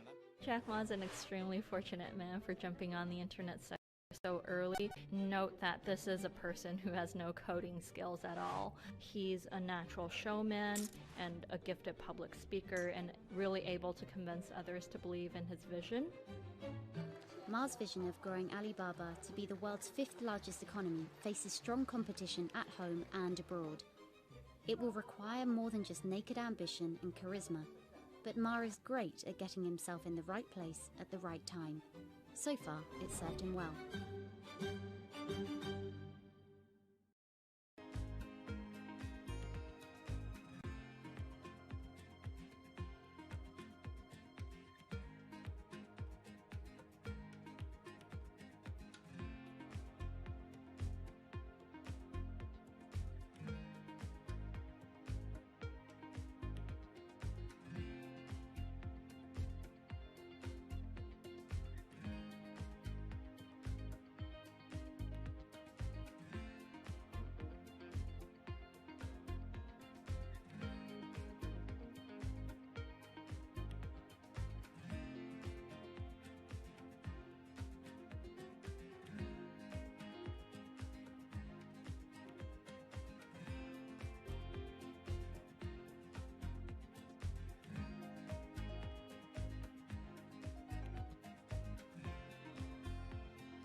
Peter Thiel is a walking contradiction. He got his bachelor's and Juris Doctorate from Stanford, but speaks out about the horrors of higher education, saying college is as corrupt as the Catholic Church was 500 years ago. He's a staunch supporter of the free press, yet he bankrolled a lawsuit to bankrupt an independent media company. But these were not journalists. And most of all, he's an immigrant libertarian who's the most public supporter of Donald Trump in all of Silicon Valley. What Trump represents isn't crazy, and it's not going away. This is the story of how an openly gay, immigrant genius, libertarian billionaire went from tech contrarian to Silicon Valley's biggest Trump supporter. Peter Thiel was born on October 11, 1967 in Frankfurt, West Germany, to Suzanne and Klaus Thiel. Peter's family emigrated to Cleveland, Ohio when he was 1. An Ayn Rand devotee during his youth, Thiel attended Stanford University majoring in philosophy. His Stanford experience shaped a really big part of who he decided to surround himself with. That's Lizette Chapman. And I cover technology and venture capital here at Bloomberg. He and his Stanford friends made their first big splash in tech with PayPal. After selling to eBay for $1.5 billion, they would become known as the PayPal Mafia for each incredible success after PayPal. For Thiel, that began with an early, modest $500,000 investment in Facebook. And in VC speak, early means big risk, but also big reward. He turned that initial $500,000 investment into more than $1 billion in cash. But Thiel was just getting started with Facebook, and he went on to make a whole bunch of wildly successful investments. From SpaceX to Airbnb to one of the largest, most powerful companies in the United States, if not the world, and of course that's Palantir. The incredibly controversial secretive data mining startup he founded with his colleagues from PayPal. It connects data silos and then allows non-technical people to search that information for patterns. Data like financial information, feeds from video cameras, biometric details, passport information, flight manifest. Palantir doesn't talk much about how they collect this data, who has access to it, or what they do with it. But they have contracts with the Department of Homeland Security and the CIA and the Department of Justice and the Securities and Exchange Commission and several other federal agencies. It's the richest company you've never heard of, valued at $20 billion. But there are plenty of obscenely wealthy people in Silicon Valley. What makes him different? He's a complex ball of multiple contradictions. Take college, for example. Even though college was extremely important for Thiel, there's something called the Thiel Fellowship.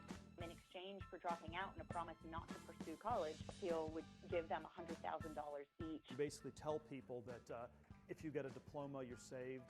Otherwise you go to hell. You go to Yale or you go to jail. Also, his relationship with the press. Here's another contradiction. He's donated to free press initiatives, including the Committee to Protect Journalists. But he also secretly spent tens of millions of dollars bankrolling a lawsuit filed by Hulk Hogan over the publication of a sex tape and bankrupting the independently run Gawker Media. Why did he do this?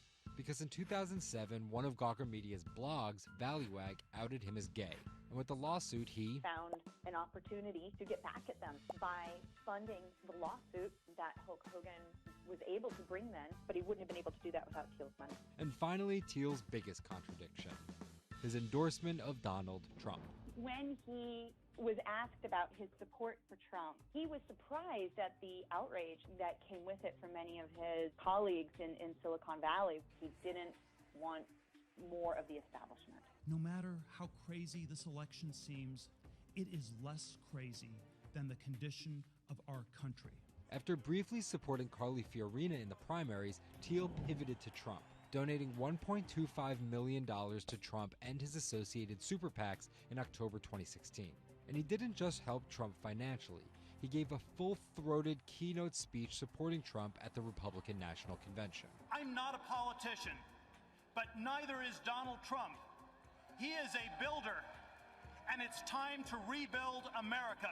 And when Trump was finally elected, Thiel was given the reins to an enormous amount of power. And I want to thank you, man. You have a very special guy. He was named the transitional advisor. And in that role, he did a lot of interviewing and a lot of vetting to fill hundreds of cabinet positions and different jobs within the administration. But it turns out Thiel's support isn't unconditional. Talking to people who spend time with him, I have also heard that he is no longer a great supporter of Trump. It was reported that Thiel was unhappy with the direction of Trump's presidency. Ever since, he's been mum, making no public appearances, no statements, and staying out of the spotlight altogether. Although there have been suggestions that Trump could tap Thiel for a top intelligence post or ambassadorship, there's no indication he'd accept. He's described his relationship with politics as schizophrenic. He gets really involved, and then he runs away as fast as possible. Whether Thiel takes a new position or simply continues as a board director at Facebook and Palantir, at just 50 years old, he's primed to wield some serious influence in technology and politics for decades to come.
The 2016 was again the hottest year on record, and the previous 17 years have seen our 16 most scorching. Scientists overwhelmingly agree. Global warming is the culprit. And it's just getting started. Ice caps, extreme weather, wildfires, droughts, and the hits keep coming. What are we doing about it? In 2015, the world took its boldest step yet to stem climate change with a historic accord in Paris. But now comes the hard part. Nations must change energy policies and invest huge amounts of money, and they will likely do it without the United States. President Donald Trump announced on June 1st that the U.S. would withdraw from the accord. The reality is that withdrawing is in America's economic interest and won't matter much to the climate. Here's the situation. Decades in the making, the Paris Agreement united the U.S., China, and more than 190 other nations in a push to limit fossil fuel pollution. The UN-sponsored plan secured pledges to cut greenhouse gases, the emissions that trap heat in the Earth's atmosphere, in an effort to avoid the rising seas and other environmental disasters that climate models predict. But even if all pledges are met, the globe is expected to warm by as much as 3.4 degrees Celsius this century, more than the UN target of well below 2 degrees. Meeting the Paris Agreement means that governments will have to offer more incentives for clean energy, scale back support for fossil fuels, make emissions more costly, and reduce deforestation. It's estimated that the deal will require $13.5 trillion of spending through 2030. Here's the argument. Unlike past climate pacts such as the Kyoto Protocol, each country set its own Paris targets and then promised to revisit and improve them. The U.S. was primed to play a lead role in climate change, but Trump's energy independence executive order reverses Obama-era rules and directives put in place to combat climate change, and expands production of coal, the dirtiest fossil fuel. The resulting policies threaten the global fight against climate change. Without the U.S. commitment to emissions reduction, other countries may join it in abandoning the Paris Agreement. This could make it almost impossible and even more expensive down the line to stop climate change. Optimists argue that the shift to a lower carbon future is already underway. Businesses, cities, and U.S. states such as California are already investing in wind and solar and taking other steps to make it work. I've actually been called an environmentalist, if you can believe that.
There's an inherent attraction to light and being human. And I think on a very deep psychological level, light is this way in which we experience the energy surrounding us in a very personal manner. My name is Matt Dilling. I'm the founder of Light Bright Neon Studio, and we manufacture, produce, and restore neon works of art and design.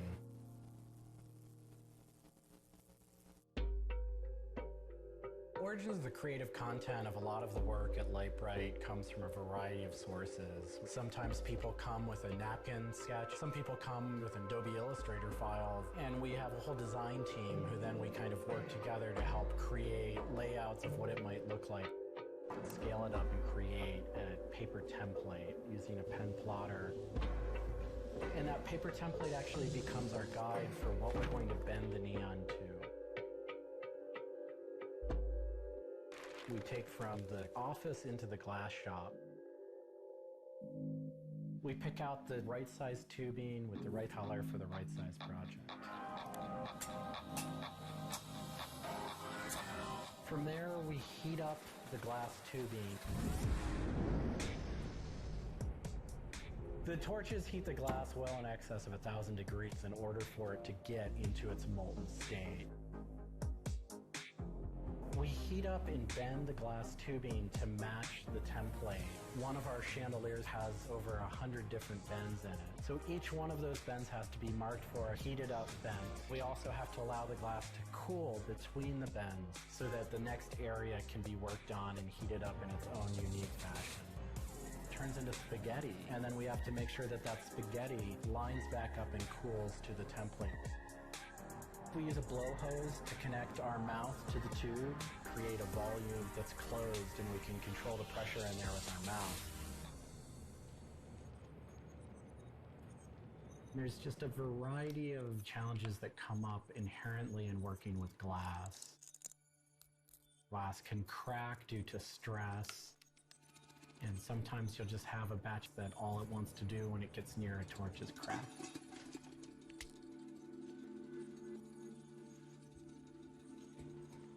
After we've bent various components, we have to go in using the crossfire or the hand torch and actually weld all of those pieces together. The last step on that is then to weld on electrodes onto either end. Each one of those steps is very, very specific. I draw inspiration from so many different experiences. It's hard to come up with one thing that's particular, but one of the ways that I really am able to connect with the creative is to float. Floating is a similar experience to meditation, to psychedelics. Going into a blackened room and laying out in a body of water and salt that's heated to your body temperature, and it allows for all sort of external stimulation to fall away. And your internal world really begins to bubble up and manifest. You really get to experience a different relationship to your mind.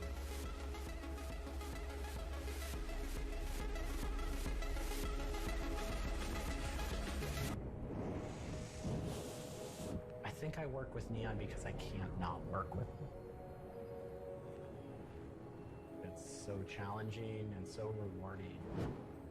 And those things are so intertwined that there's no way of separating it out. I learn so much and continue to learn so much by working with it.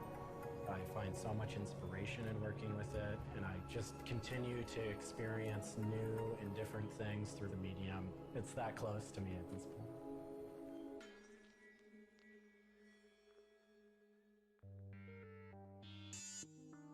Once the neon tube is completed, we have to hook it up to our manifold for bombarding. The manifold is opened, a vacuum is drawn. We check the tube for leaks with our Tesla coil. We close the tube back off and we heat it up using a very large and powerful transformer. As the tube is heated up, it releases anything that's not inert inside the tube, and we evacuate that out. We introduce the gas into it, and we seal the tube off, sealing into that tube whatever gas we introduced into it. I think my favorite part of making a neon light is when you see it lit up for the first time. Different gases, when electrified, emit different wavelengths of light. Neon gas is this very bright orange, fiery red color. Argon gas creates a very intense blue, but that light output that is produced can then be expressed in a different wavelength by coating the inside of the tubes with a phosphor coating that takes that one wavelength of light and emits a different wavelength. We bring it over to the aging table where we hook it up to an age-in transformer and allow it to settle, age the gas in that we've introduced to it. There's always a stray particle of something left inside the tube. But that time that the oxide coating can act to scrub whatever is left inside the tube while things are getting settled into place.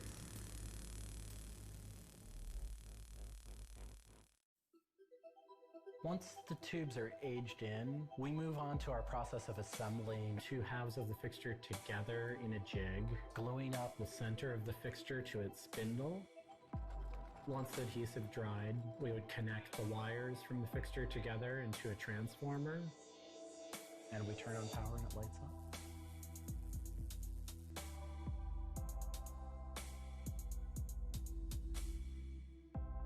Part of what we love about what we do here is that we try and put out into the world the kind of things that we'd like to see. I still am surprised when it lights up. I'm still excited when I get to see it illuminated.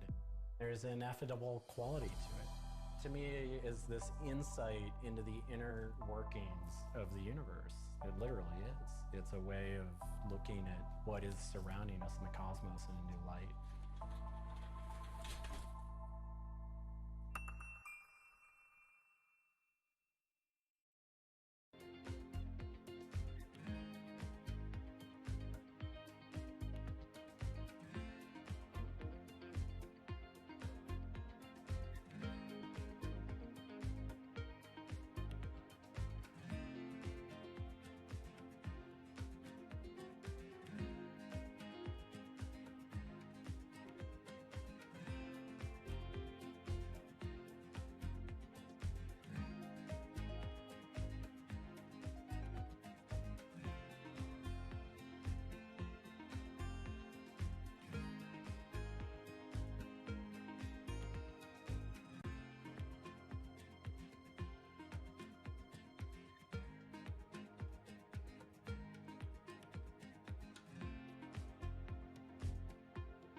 A bit like an addiction.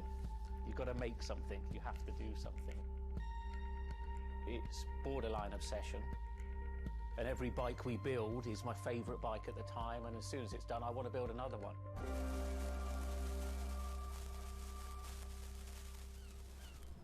It's Sven, cycles is something I've been thinking about ever since I started cycling in my late teens. We want bikes that ultimately you'll really enjoy riding. There's never a bike that's the same. There's always a slight change. And as we build them individually as well, they have the marks of a bike that's built by hand. Most people I know cycle have an idea of their dream bicycle. And it may be an evolving idea you've had in your head. And we've worked with a lot of people that have come to us with sketches and scrapbooks. It's really, really nice to build something that's just one-off and unique. I think a lot of people see a bicycle as two wheels and a frame in the middle. There are a lot of subtle changes and nuances in design which can change the riding characteristics quite dramatically. I'm a really big fan of modernist architecture, and the simplicity of a modernist building is really hard to achieve. And with some of our bikes, they may look very simple, but I think people should not underestimate the time and effort that goes into designing a product. Tubing is key to a bike's feel and ride. Reynolds tubing has been in my life ever since I can remember. Growing up, I could never afford a frame manufactured with their tubing. We can now put a badge on our bike saying manufactured at Reynolds, which is a sort of thing as a kid I just wouldn't have believed was going to happen.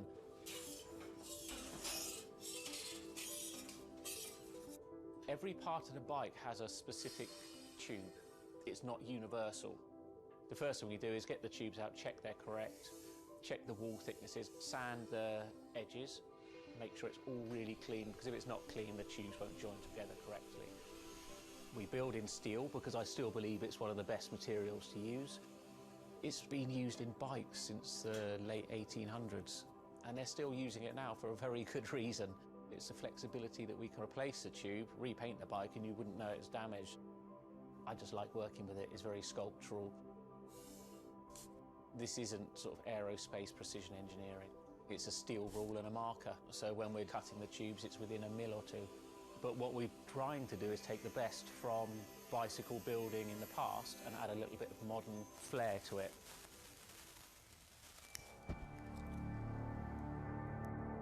There's various techniques for building bicycles. We do a thing called fillet brazing, where you connect the pipe together. We use a bronze rod and a flame. We heat the tubes up to the same temperature and we fill the joint with bronze. And it gives a very, very sort of fluid, lovely, sort of quite sculptural feel. It's got to practice. You've got to be able to judge material temperatures. You've got to just look at it and you just get a feel for it. It's the stage where your tubes start to look a bit like a bicycle.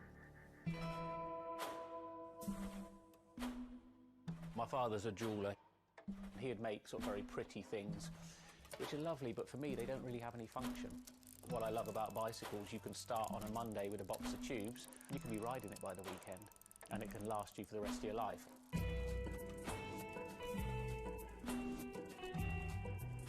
Outside of the frame and forks, the other most important part is the wheels and tyres. When you build the wheels, you have to lace them, so there's little holes going all the way around the rim. You poke the spoke through.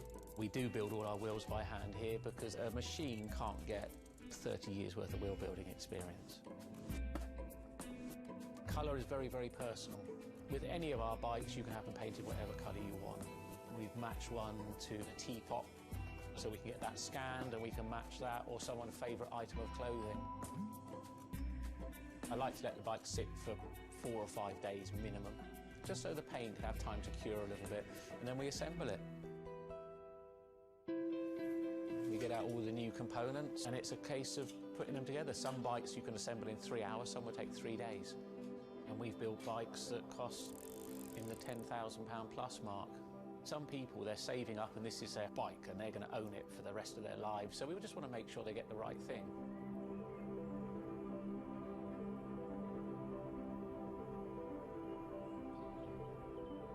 I think the bike for me was the first time I had some freedom, so as soon as I had one I was off. A lot of people still get that thrill as when they were a kid, blasting down a hill, wind going through their hair. It's fun. Everyone has their favourite jacket or something that just makes them feel good. If you've got a bike that fits well, you actually feel part of it. Building bicycles as a creative outlet is fantastic. It's not something you do because you're going to get a big paycheck at the end of the day. You do it something you have a passion for it.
If you ever saw a wooden surfboard, it was probably hanging in somebody's house or underneath the deck. But kind of in the last 10 or 15 years, wood has made a big comeback. They surf wonderfully. It's beautiful and it feels great to be on one of them.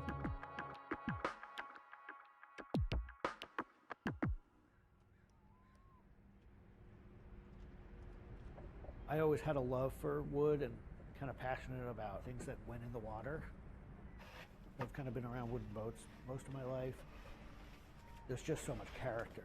The way they're built, the stories that come with them, a lot of that has translated over to why we build surfboards the way we do. When we first started thinking about building surfboards, wood was the natural material we chose. They have a very high strength to weight ratio. Wooden surfboards have the longest history of use in the surf world than any other material. People have been surfing wooden surfboards since kind of the first documented history of people riding waves. The board starts in CAD, where we take a 3D model, break down the shape, and kind of create frames and templates and all the inner parts of the board that we get cut on a CNC machine.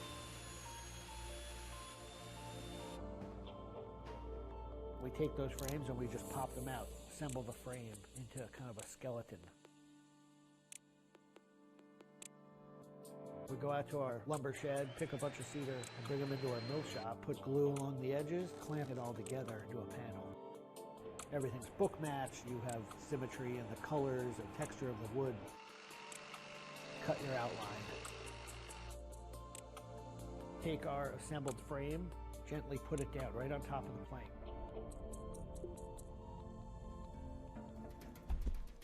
Once that foundation is started, you're basically building up the three-dimensional shape, the outside part of the board, using lots of strips that kind of interlock and fit together. Every piece of wood is going to be different, and it's all going to react differently. There are frustrations with it, but I think that's one of the things that keeps it challenging. You learn to read the kind of what the grain lines are doing and what the color of the wood is telling you.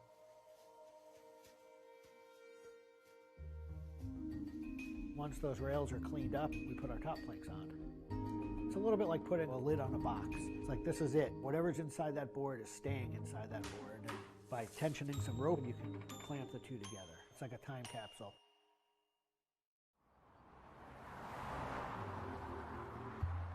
What makes our boards unique are they are built right here in York. They're built using material that grows right here in the state of Maine. They're built 100% by hand by local craftspeople and surfers. There's a lot of time that goes into these boards, between 40 and 60 hours start to finish. We wanted to build surfboards that were as hollow as they could be, but still be strong enough to work well. Too light and they don't surf well, but too heavy and they don't surf well. So there's a balance point there, and that's where we try to be. Taking the board off the rocker table, once the top has gone on, that is by far one of my top favorite parts. It's just you and a shaping stand, a board, and a hand plane. Everything else is out of your view. It's simple, it's pleasurable, it's quiet. You can be with your thoughts and you can just kind of be present. There's something about taking a nice sharp edge tool to a beautiful piece of wood and feeling the curls coming off and knowing that every pass that you're making, you're kind of getting it closer and closer to what you have in mind.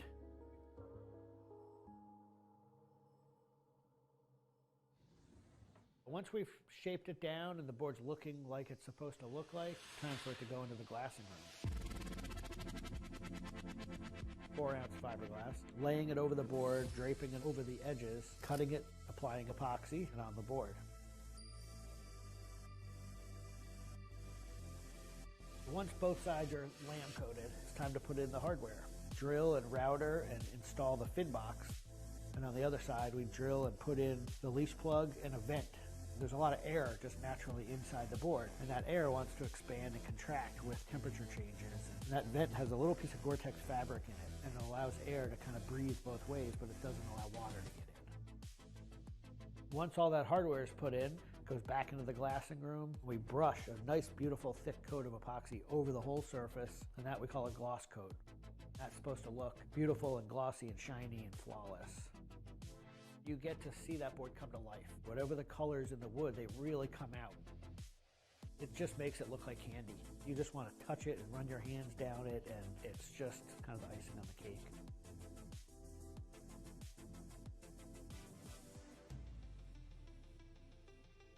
Once everything is hard, we put it into what we call the oven, get that epoxy to cure, really kind of bake it, and just get it to harden. Put in the fin, screw in the vent, and ship it out. We just love the idea of building something that's sustainable and long-lasting and made by hand. Kind of gives you a deeper connection to the product over something you might buy on a shelf.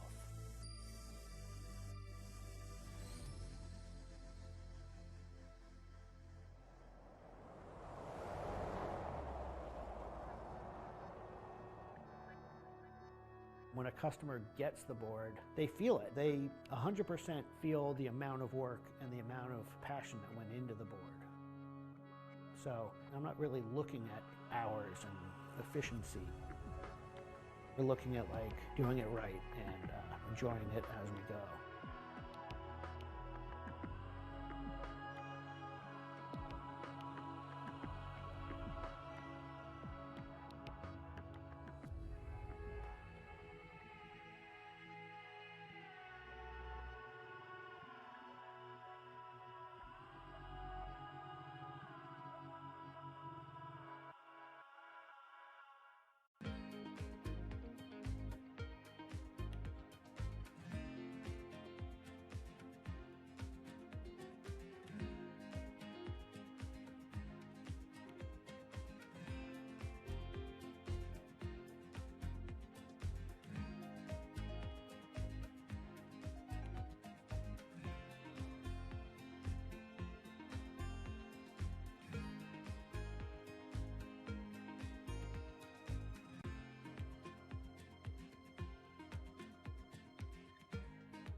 Ma Baoli, better known as Gang La, is one of the 4 Grand Marshals leading New York's Pride Parade this year. But in the country he comes from, being gay is still a social taboo. The CEO of a Beijing-based internet company is on a mission to improve the lives of millions of gay men in China. 对于每一个 LGBT 人群来说，即使这个国家不允许你跟同性爱人结婚，但是你仍然要勇敢地去选择你自己的生活，你仍然应该拥有幸福生活的权利。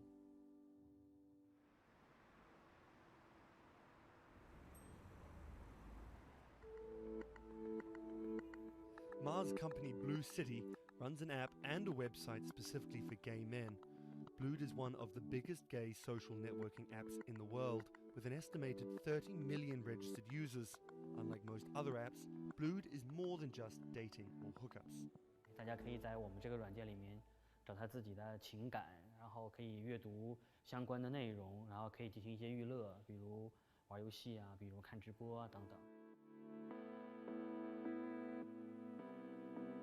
Back in 2000, when Ma studied at a police school in northern China, he realized he didn't feel like everyone else.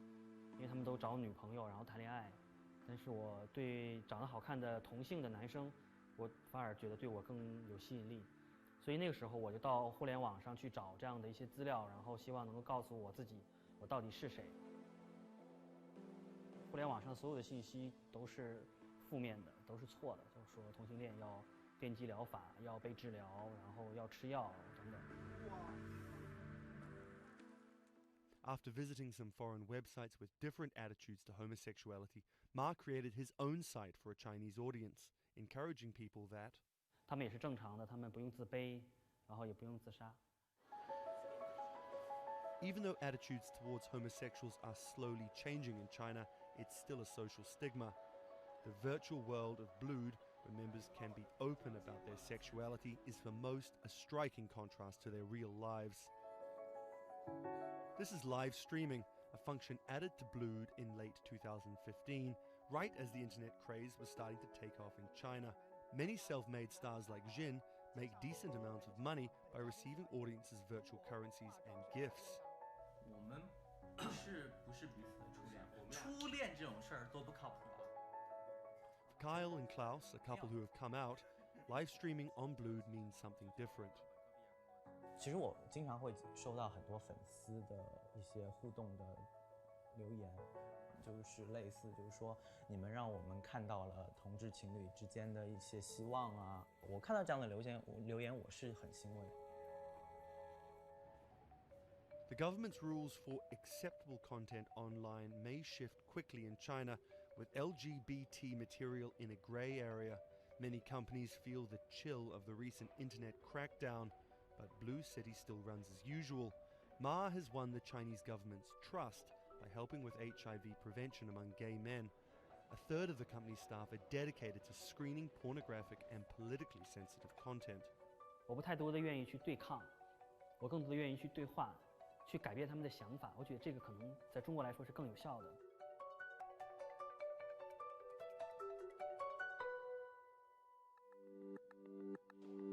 In the past 5 years, Blue City has grown from a team of 7 people to a promising business with about 250 staff. Ma said the company earned over $15 million last year, mainly through advertising and selling virtual currencies to live streaming audiences. Now the company is expanding overseas. 我希望吧，通过我们的努力，Blue能够成为全球第一家在美国纳斯达克或者是纽交所上市的这样的同质互联网公司。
This is Rich Chiga. He's a Chinese rapper by way of Indonesia, and he's very popular on the internet. This is Joji. He's a Japanese-Australian singer, and he's also very popular on the internet. Plus, Joji invented the Harlem Shake meme. Let me say that again. This guy, Joji, in the blood bathtub, invented the Harlem Shake meme. But we'll come back to that. So Rich and Joji are both signed to 88 Rising, an entertainment company hoping to build a lasting global brand that will outlive singular moments of virality.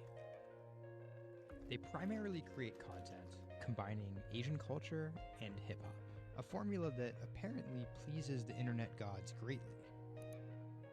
They've only been around for 18 months, but they're already putting up major label numbers.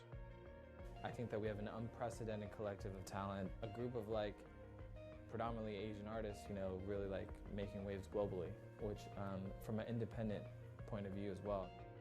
88's founder, Sean Miyashiro, cut his teeth launching Vice's electronic music channel, Thump.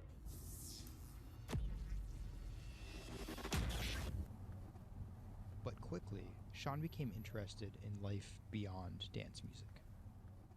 I knew that after launching a whole content platform that I have kind of the ability and the know-how to do it again, but for what was the question? So Sean moved to the Bronx to start over and figure it out. He couldn't afford an office space, so he worked out of his car at the top of a grimy parking garage. Everything kind of started here. If you look around, this is my environment. This is my serenity, really. 88 Rising was built here. Built on the grounds of LA Fitness, residence in a parking garage. I was living in the Bronx. I'm just like, damn, where the hell do I go?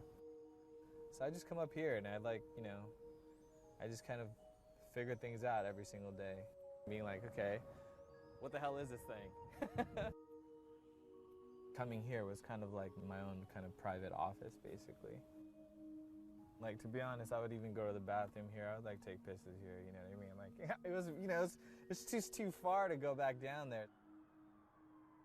When I need Wi-Fi, I'd spend a good part of the day at Dunkin' Donuts. Hi, how are you? Can I get a chicken snack wrap? Before 88 Rising officially launched, Sean caught a surprise break in the form of a Twitter friendship with a funny 16-year-old kid from Indonesia named Brian, who taught himself English by watching Rubik's Cube tutorial videos on YouTube. Seriously, that's true. I thought his Twitter was genius, from the future, just crazy, and just the shit that he was saying, the memes he was making. But I didn't know that he rapped or anything like that. I really didn't, and he came up with that stick 2 weeks later.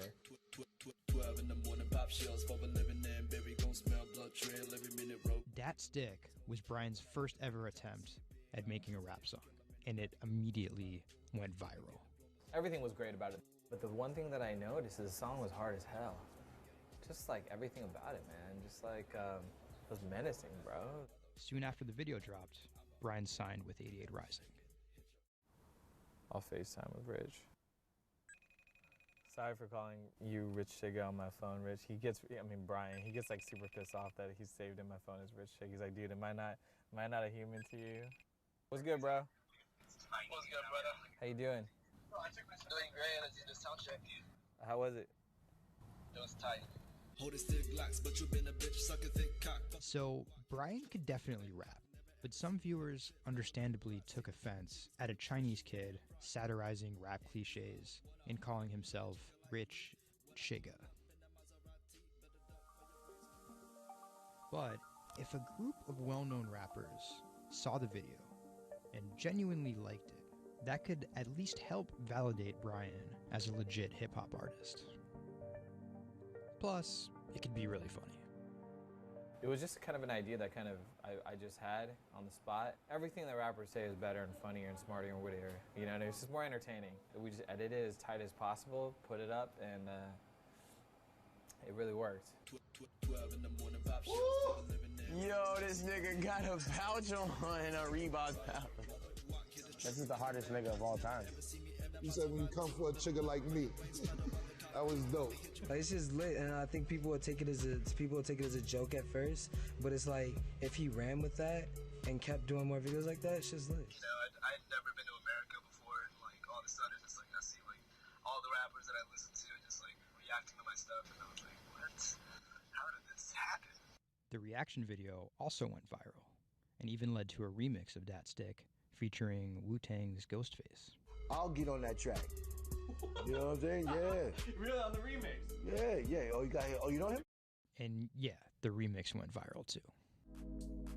Brian has since acknowledged the misstep in his name and claims he may change it. But for the time being, he's still Rich Chiga to his fans. An ever-growing global audience, hungry for more releases from emerging talent around the world. I didn't know that it was gonna be this impactful and this important to people, and I'm very thankful and blessed that it has. And every day now that I wake up, it's like it's just like a new mission every day. A major part of that mission involves Joji. Remember the bloody bath guy? He's a former YouTube personality in the middle of a career transition. The sound of this song, Will He, it's like a trap song that you can like slow dance to. Awkward prom shit, you know what I mean? I used to do crazy episodic internet videos. It was going well, and one day it was me and a few friends just in a room. We were casually chilling, and then someone plays the song, and it's brand new at the time.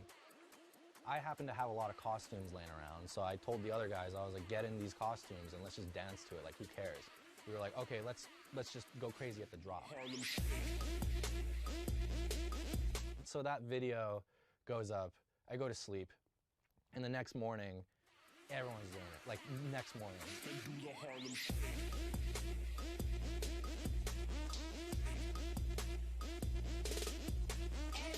That taught me a lot about the internet, how people want to just be a part of something. And from that point on, something changed, and I was a little better at understanding demographics and people and what they want to see and what they want to hear.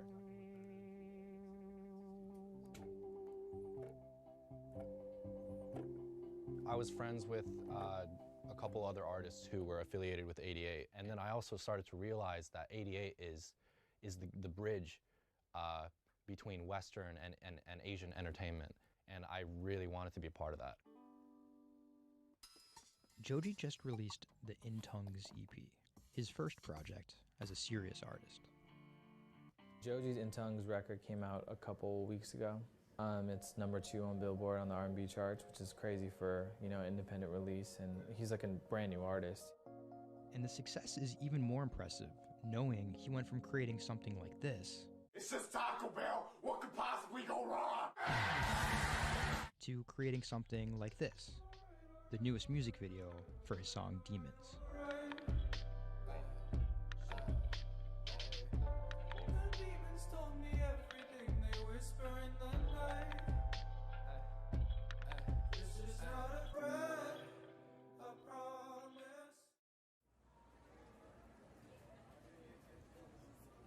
Tonight, Rich Chiga has a show in New York City.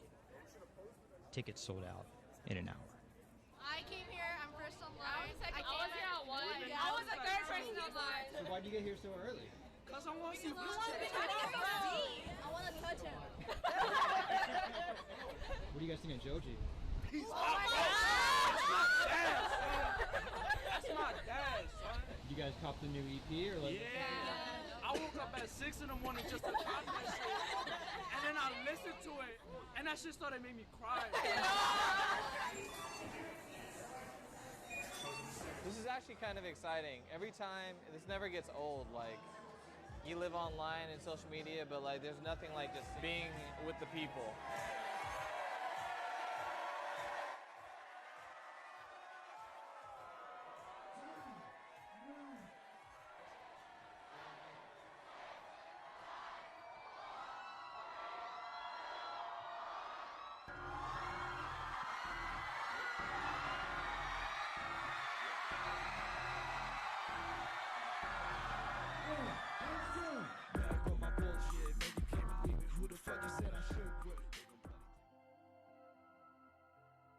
More often than not, viral success happens by accident.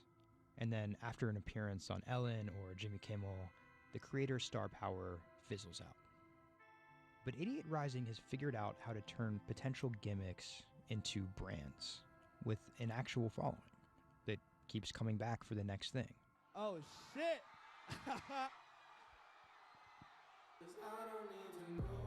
So keep an eye out for Idiot's next move.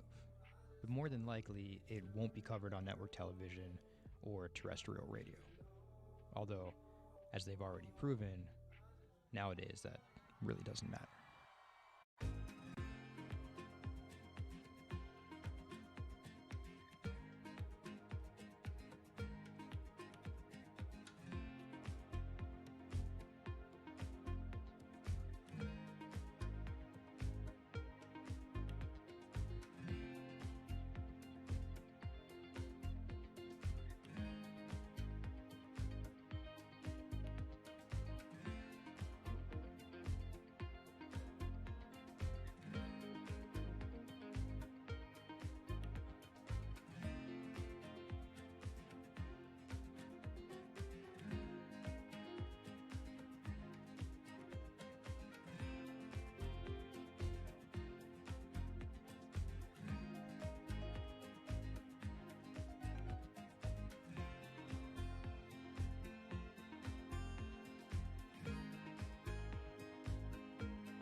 Online retailer Farfetch is betting it can shape the future. This is its concept store, showcasing the latest in retail tech. How do you capture all of that fantastic information that you gather in store with customers, touch and feel products? And we created a concept called the connected rail. And this is using a combination of RFID and ultrasound. The RFID signal recognizes the product, and the ultrasound recognizes the movement. Take the product off, and then you'll start to see your products appear. And essentially, it's like online browsing behavior. Whichever products you touch and pick up in the store are automatically sent to your app. This is effectively what you've created is your in-store wish list. In the middle, you'll see essentially a hologram of the product. What the customer sees, they control the experience on a touch device. What this allows the customer to do is take elements of products and then add their own style to it.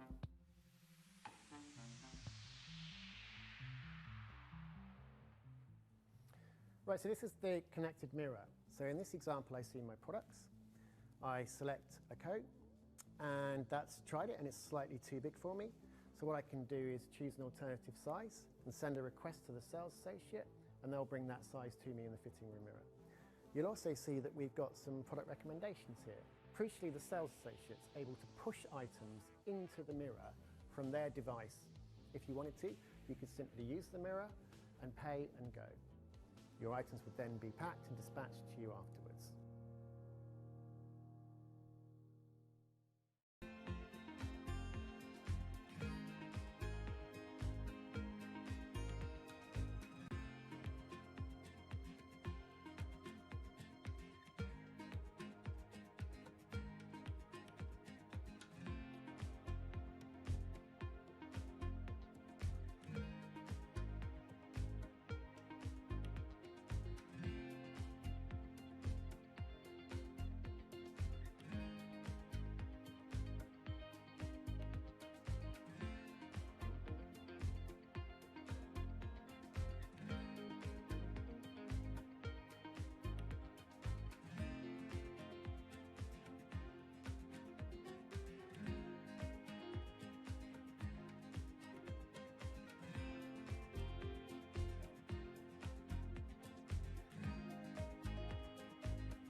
Do you want me to turn you so you're looking outwards?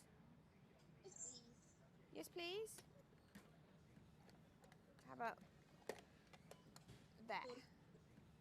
First time we came out with B, Jade said it feels like I've been released from prison. Do you want these, Mrs? Definitely. Definitely. Right. Yeah. And she could say hello to everybody, people she hadn't seen for months. It's Hi, it's Jade. Oh. So you can talk to Jade through this. Hi, Katie. She's there. Hi.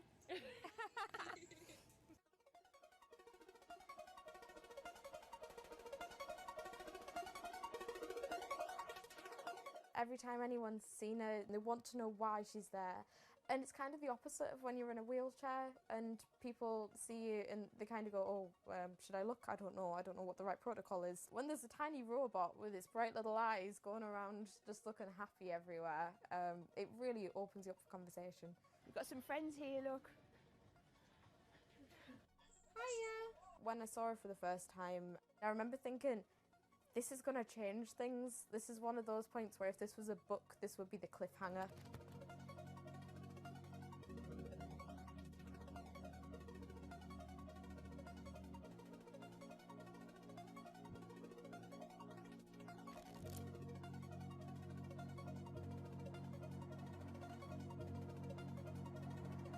condition called Ehlers-Danlos syndrome, which means that I have a lot of dislocations, there's a lot of pain, and a lot of seizures and whatnot. So I can end up on my own in my room for long periods of time.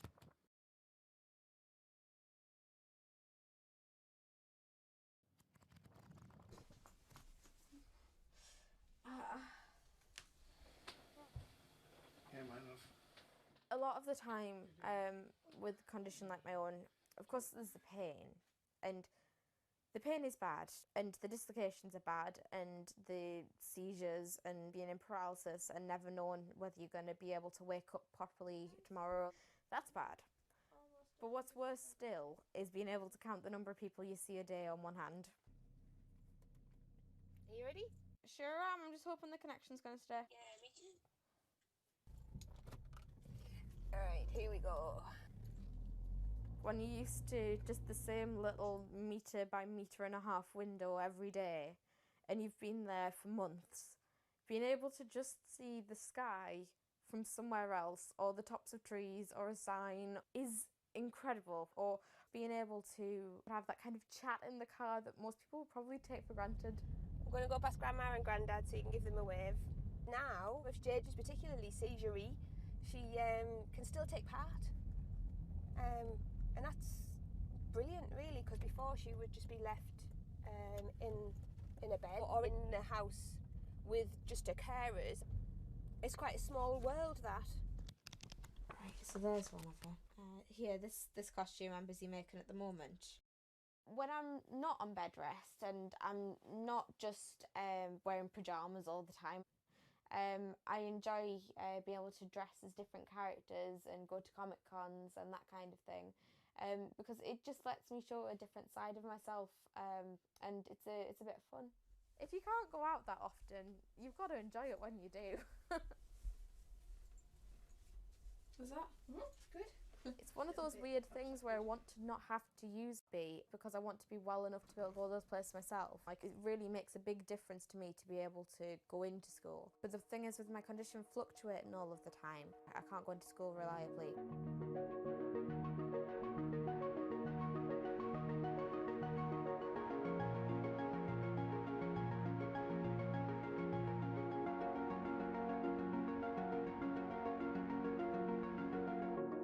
He's written it out bigger on the board. Thank you.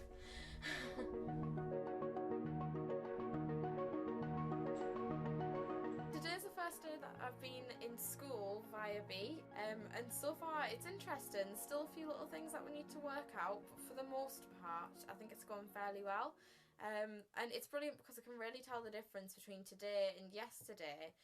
How yesterday I forced myself to go into school when I wasn't very well, and I was really tired afterwards and ended up having loads of seizures, whereas today I've been able to do all of the work. I've been able to keep a clear head and not be ill, which means I'm able to be more focused on my schoolwork.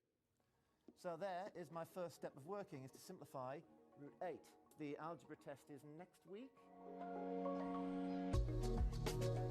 Now I'm trying to make friendships which I'll be able to maintain with B. Before that, I end up letting people down quite often.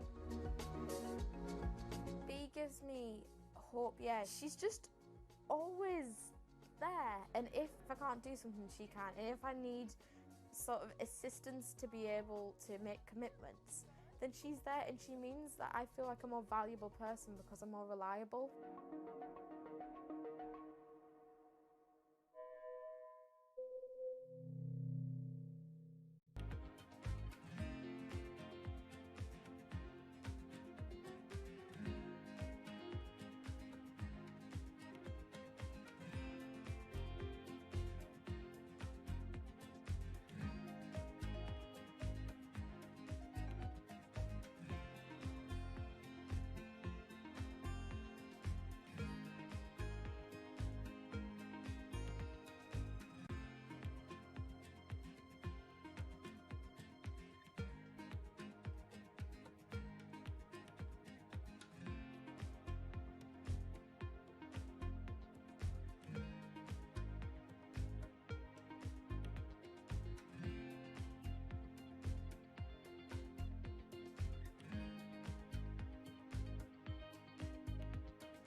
When it debuted, the 4G wireless we have today allowed people for the first time to hit the road and explore unknown places with only a smartphone for directions.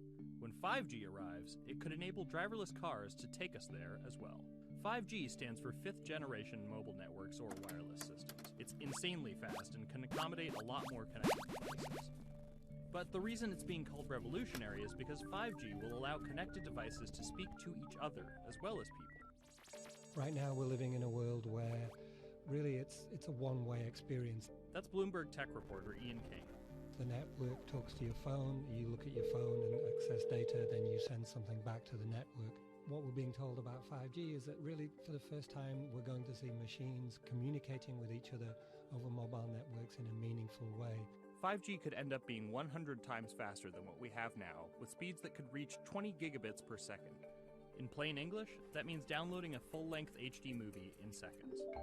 5G will also increase total bandwidth, which we will need in order to accommodate the growing Internet of Things. We're talking about the class of devices like internet-connected refrigerators, thermostats, dog collars, but 5G will enable many, many more. Things like your utility network, factories, where machines are just sat there not connected at all. Suddenly they're all going to be connected. Suddenly we're going to be able to have real-time monitoring. Other things like cars, like utility poles, like your light, the light poles. But perhaps the biggest advance will be a huge reduction in communication lag time, known as latency. A network of driverless cars will need the speed of 5G to ping each other multiple times per second to avoid collisions. Near instantaneous data transfers could allow doctors to perform surgery remotely with a robotic scalpel. So how will all this work? First, you need to improve network density. And that's just a fancy word for saying you put more towers out there. What we're being told is that's not actually the case with 5G. The idea is 5G will not only use the existing mobile spectrum, but also tap into higher frequencies called millimeter waves. Millimeter waves can carry more data, but only travel short distances. This may mean you'll see a lot more of these base stations around town. And the new towers may have as many as 100 antenna ports, compared to about a dozen on 4G cell towers. So when will we get 5G? Getting 5G ready is expected to cost providers $275 billion over 7 years in the US alone. Look for the first 5G service to pop up in big cities sometime in 2019.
The cubicle represents a tyranny.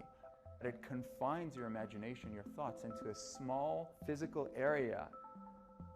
Imagine pretty much every software engineer or finance person being able to, disconnect from their desk and look at holographic monitors on a beach and doing their work from there.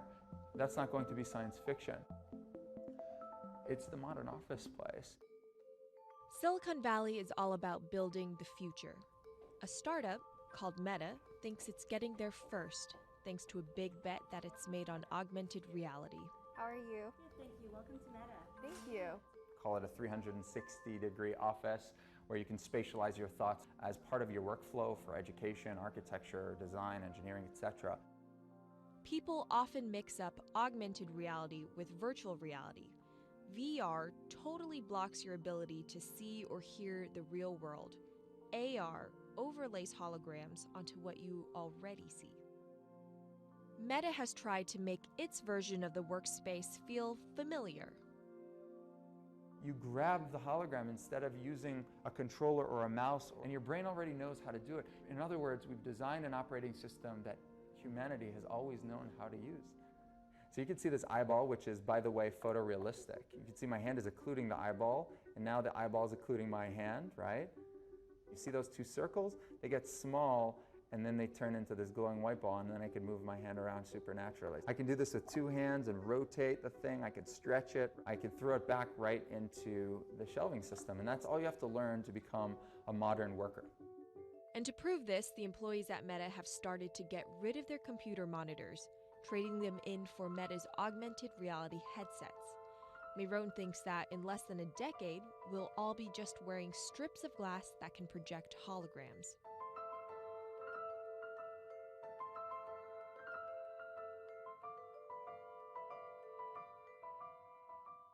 In the early 80s, everybody had computers on their desktop, but no one was using them because they had a lot of work to do. So they were still using typewriters. And at some point, the CEO took all the typewriters away and everybody was forced to use their computers. So it's very exciting to see a new generation of technology, a new paradigm.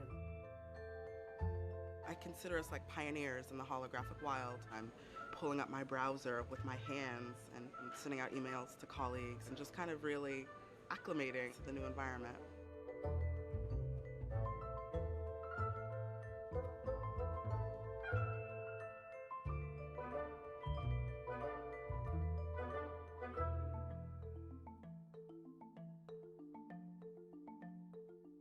Now you're putting on my computer, essentially.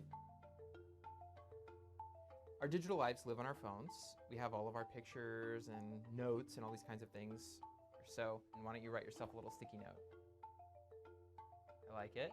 And go ahead and just take your fist right over the top of the sticky note and close your fist. And now... Oh, what?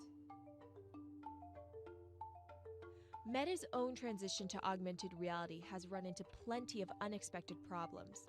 And it's still going to be a while before you'll start to see these devices in your office. But I think it's a future worth waiting for. If we could see these holograms between us, we will have been able to share our work with one another more naturally, more efficiently, and more productively than ever before. Humanity will have evolved slightly.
This is Hatsune Miku, Japan's sensational virtual pop star.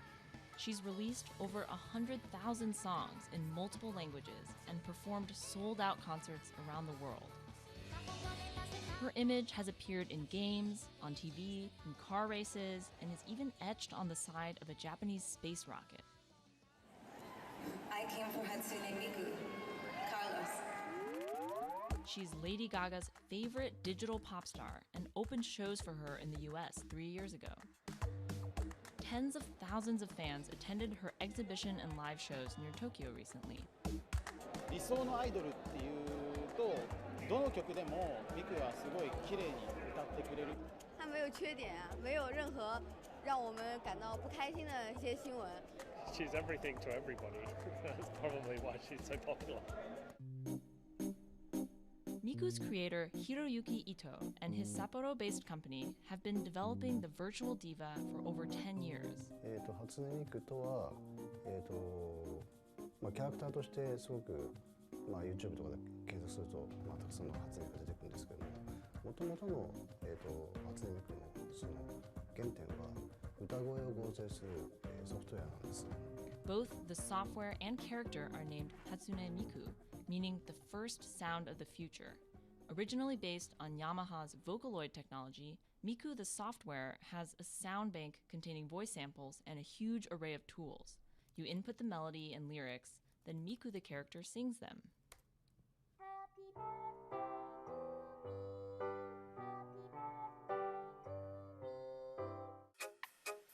To date, Krypton has sold 120,000 software licenses at $200 each to fans around the world who use it to create numerous songs and share them online.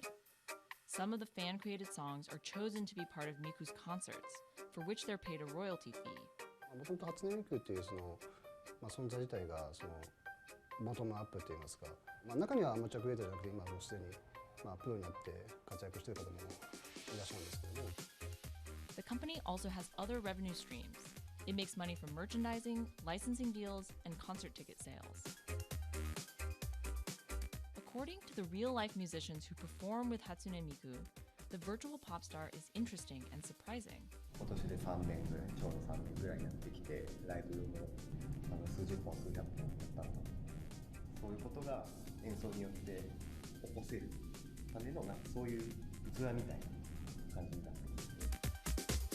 初音ミクらしさって僕はあんまりない。初音ミクって何だってあり。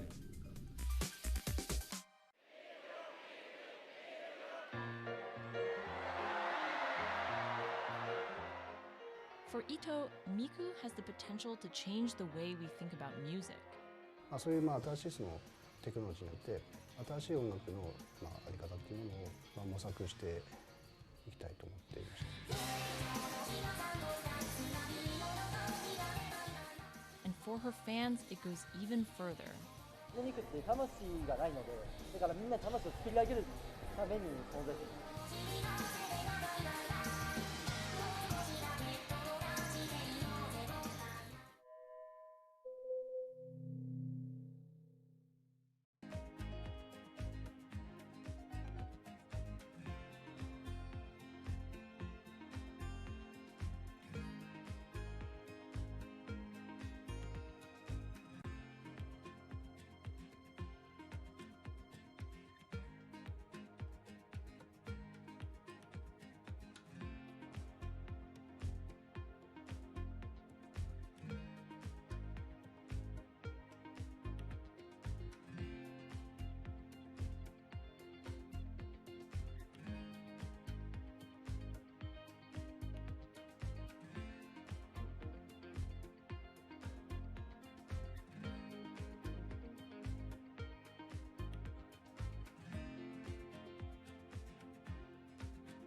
Now, there are a lot of fitness gadgets out there.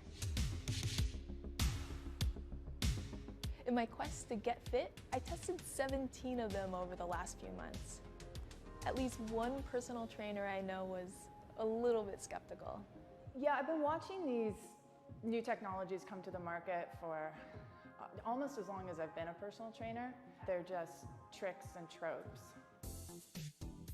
They're not much different than the Bowflex machines or, to be honest, the original Jane Fonda workout video. But some of these gadgets that are just coming to the market do so much more than what they used to do, just tracking your activities. Out of all of them, this chest strap was my favorite. It comes with a robot coach that points to the future, one where you might not need a human trainer at all. And it works like this. You wear the chest strap so that it can read your heart rate, and that connects to Move's free app that talks to you. Welcome to Move Heart Rate Hit Outdoor Running. Let's get moving and warm up in zone 2. Move's computerized coach tells you what to do at that exact moment, whether you're running outside or you're doing body weight exercises indoors. Swing your arms faster to get your legs moving quicker. Let's crush this round. And by reading your heart rate, she knows exactly how hard you're working. She keeps you honest. Way to go, you are in the target zone. Keep pushing, you're almost at the end of the round. Don't give up. I've been running for 7 years now, and my biggest problem is that I never push myself hard enough. I end up going on the same slow, comfortable 30-minute jog, but the Move HR Burn blasted me out of that rut. By the end of these half-hour exercises, I was drenched in sweat in a way that I never am when I work out alone. Training with a real person is great, whether that's your group instructor or your coach or your personal trainer, but humans, they're expensive. For the rest of us, this $60 gadget is all you need.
what does it take to change the world?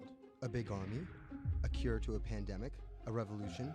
All of these take either a lot of people, thousands of hours, or massive amounts of space. But for Julian Assange, all he needs is one room, an internet connection, and the world will listen. Assange is located here, and more specifically, right here. And from that location, he's posted government secrets, classified documents, and leaked emails from some of the world's most powerful people. And in doing so, has been labeled a hero, a villain, a nihilist, and everything in between. This is how an Australian programmer sequestered in the Ecuadorian embassy in London became one of the most influential and notorious people in the world. Born in 1971 in Townsville, Australia, Assange has always been on the move. Living in over 30 homes by the time he was in his mid-teens, Assange, along with his mother and half-brother, finally settled down in Melbourne. His introduction to hacking started at 16 when he was given a Commodore 64, which he attached to a modem. He attended the University of Melbourne, where he studied programming, physics, and mathematics. He never graduated, but that doesn't mean he didn't get an education. By 1991, Assange hacked into the Pentagon, U.S. Navy, and other branches of the U.S. government. In 1996, he was caught by the Australian Federal Police and charged with over 30 counts of hacking and computer-related crimes. He didn't get any jail time, but he was fined $2,100. I think the first taste of what would come later was the hacking that he did as a young programmer, and that really sort of foreshadowed a healthy skepticism of the use and abuse of technology by governments. That's Vernon Silver. I'm a reporter for Bloomberg's investigations team. Assange's youth as a hacker laid the foundation for him to start WikiLeaks in 2006. But what is WikiLeaks? It's a website that posts unfiltered, usually classified documents. What separates it from every other media outlet is that they have no editorial hierarchy. With a publication like the New York Times, information comes in, they take that information, package it, then disseminate it for the public to see. WikiLeaks, however, cuts out the middleman. WikiLeaks gathers information, most of it given to them anonymously. So what they're doing is really very simple. They get the information in one end from who gives it to them and out the other with sometimes minimal interference. Julian Assange is the leader of that, the mastermind, the creator, and really, because he thinks of it as a journalistic enterprise, the editor-in-chief. But every story starts with a source, and Assange has some unconventional sources. Julian Assange does not hack as far as we know. He is the recipient of people who are either insiders who give him secret documents or hacked emails from a foreign power. That's Eli Lake. I am a columnist for Bloomberg. And there was no source bigger for Assange than Chelsea Manning. He used to be known as U.S. soldier Bradley Manning. In 2010, Manning provided Assange and WikiLeaks with hundreds of thousands of leaked government documents. WikiLeaks quietly began releasing the documents in February of 2010. Then made big headlines in April by posting what is now known as the collateral murder video. Come on, fire! It was a vivid, graphic video. It changed the debate on the Iraq War, and importantly, it put WikiLeaks on the map when they put it online, and they couldn't be ignored at that point. And those leaks were just the beginning. They went on to post more than 90,000 leaked documents known as the Afghan war logs, 390,000 documents known as the Iraq war logs, and 250,000 private messages between diplomats called cables in what is now known as Cablegate. These leaks were met with very real ethical questions. The problem with publishing those cables was that a number of confidential sources for U.S. diplomats who faced real danger when their names were exposed. Then Secretary of State Hillary Clinton drove the point home that every country, including the United States, must be able to have candid conversations about the people and nations with whom they deal. Shortly after Cablegate, the Swedish government issued an arrest warrant for Assange on allegations of rape and molestation. He claimed the allegations were fabricated to get him extradited to the United States, a claim the U.S. government denied. Either way, Assange's next move was to seek refuge in the Ecuadorian embassy, which really was the beginning of the new chapter in his life and what we're dealing with now, which is him being stuck in London. What was supposed to be an office in an embassy is now Assange's self-imposed prison to this very day. But that doesn't mean he's slowed down. Since being trapped in the embassy, WikiLeaks has released files about Guantanamo Bay prisoners, Syrian political figures, and the draft to the Trans-Pacific Partnership. And then came the 2016 U.S. election. Thousands of leaked emails showed Democratic Party officials possibly plotting against Bernie Sanders in his race against Hillary Clinton. Over the course of 68 days, WikiLeaks released 20,000 confidential Democratic National Committee emails. In terms of the presidential race, if you look right here, when Assange released the first batch of emails, Trump actually takes his first lead against Clinton. I think we've had enough of the Clintons, in all fairness. Don't you think? Once WikiLeaks started exposing secrets of the Democratic Party, Julian Assange became a hero to many on the right. Public opinion kind of flip-flopped. WikiLeaks! From the emails, we now know Hillary Clinton's campaign manager makes risotto, and also how the DNC squashed Bernie Sanders' campaign. One thing we don't know is who gave Assange the stolen emails in the first place. Many leading Democrats say they suspect it was the Russians. They released an analysis from a private cybersecurity firm that had said it was the Russians. But Assange claims our source is not the Russian government and it is not a state party.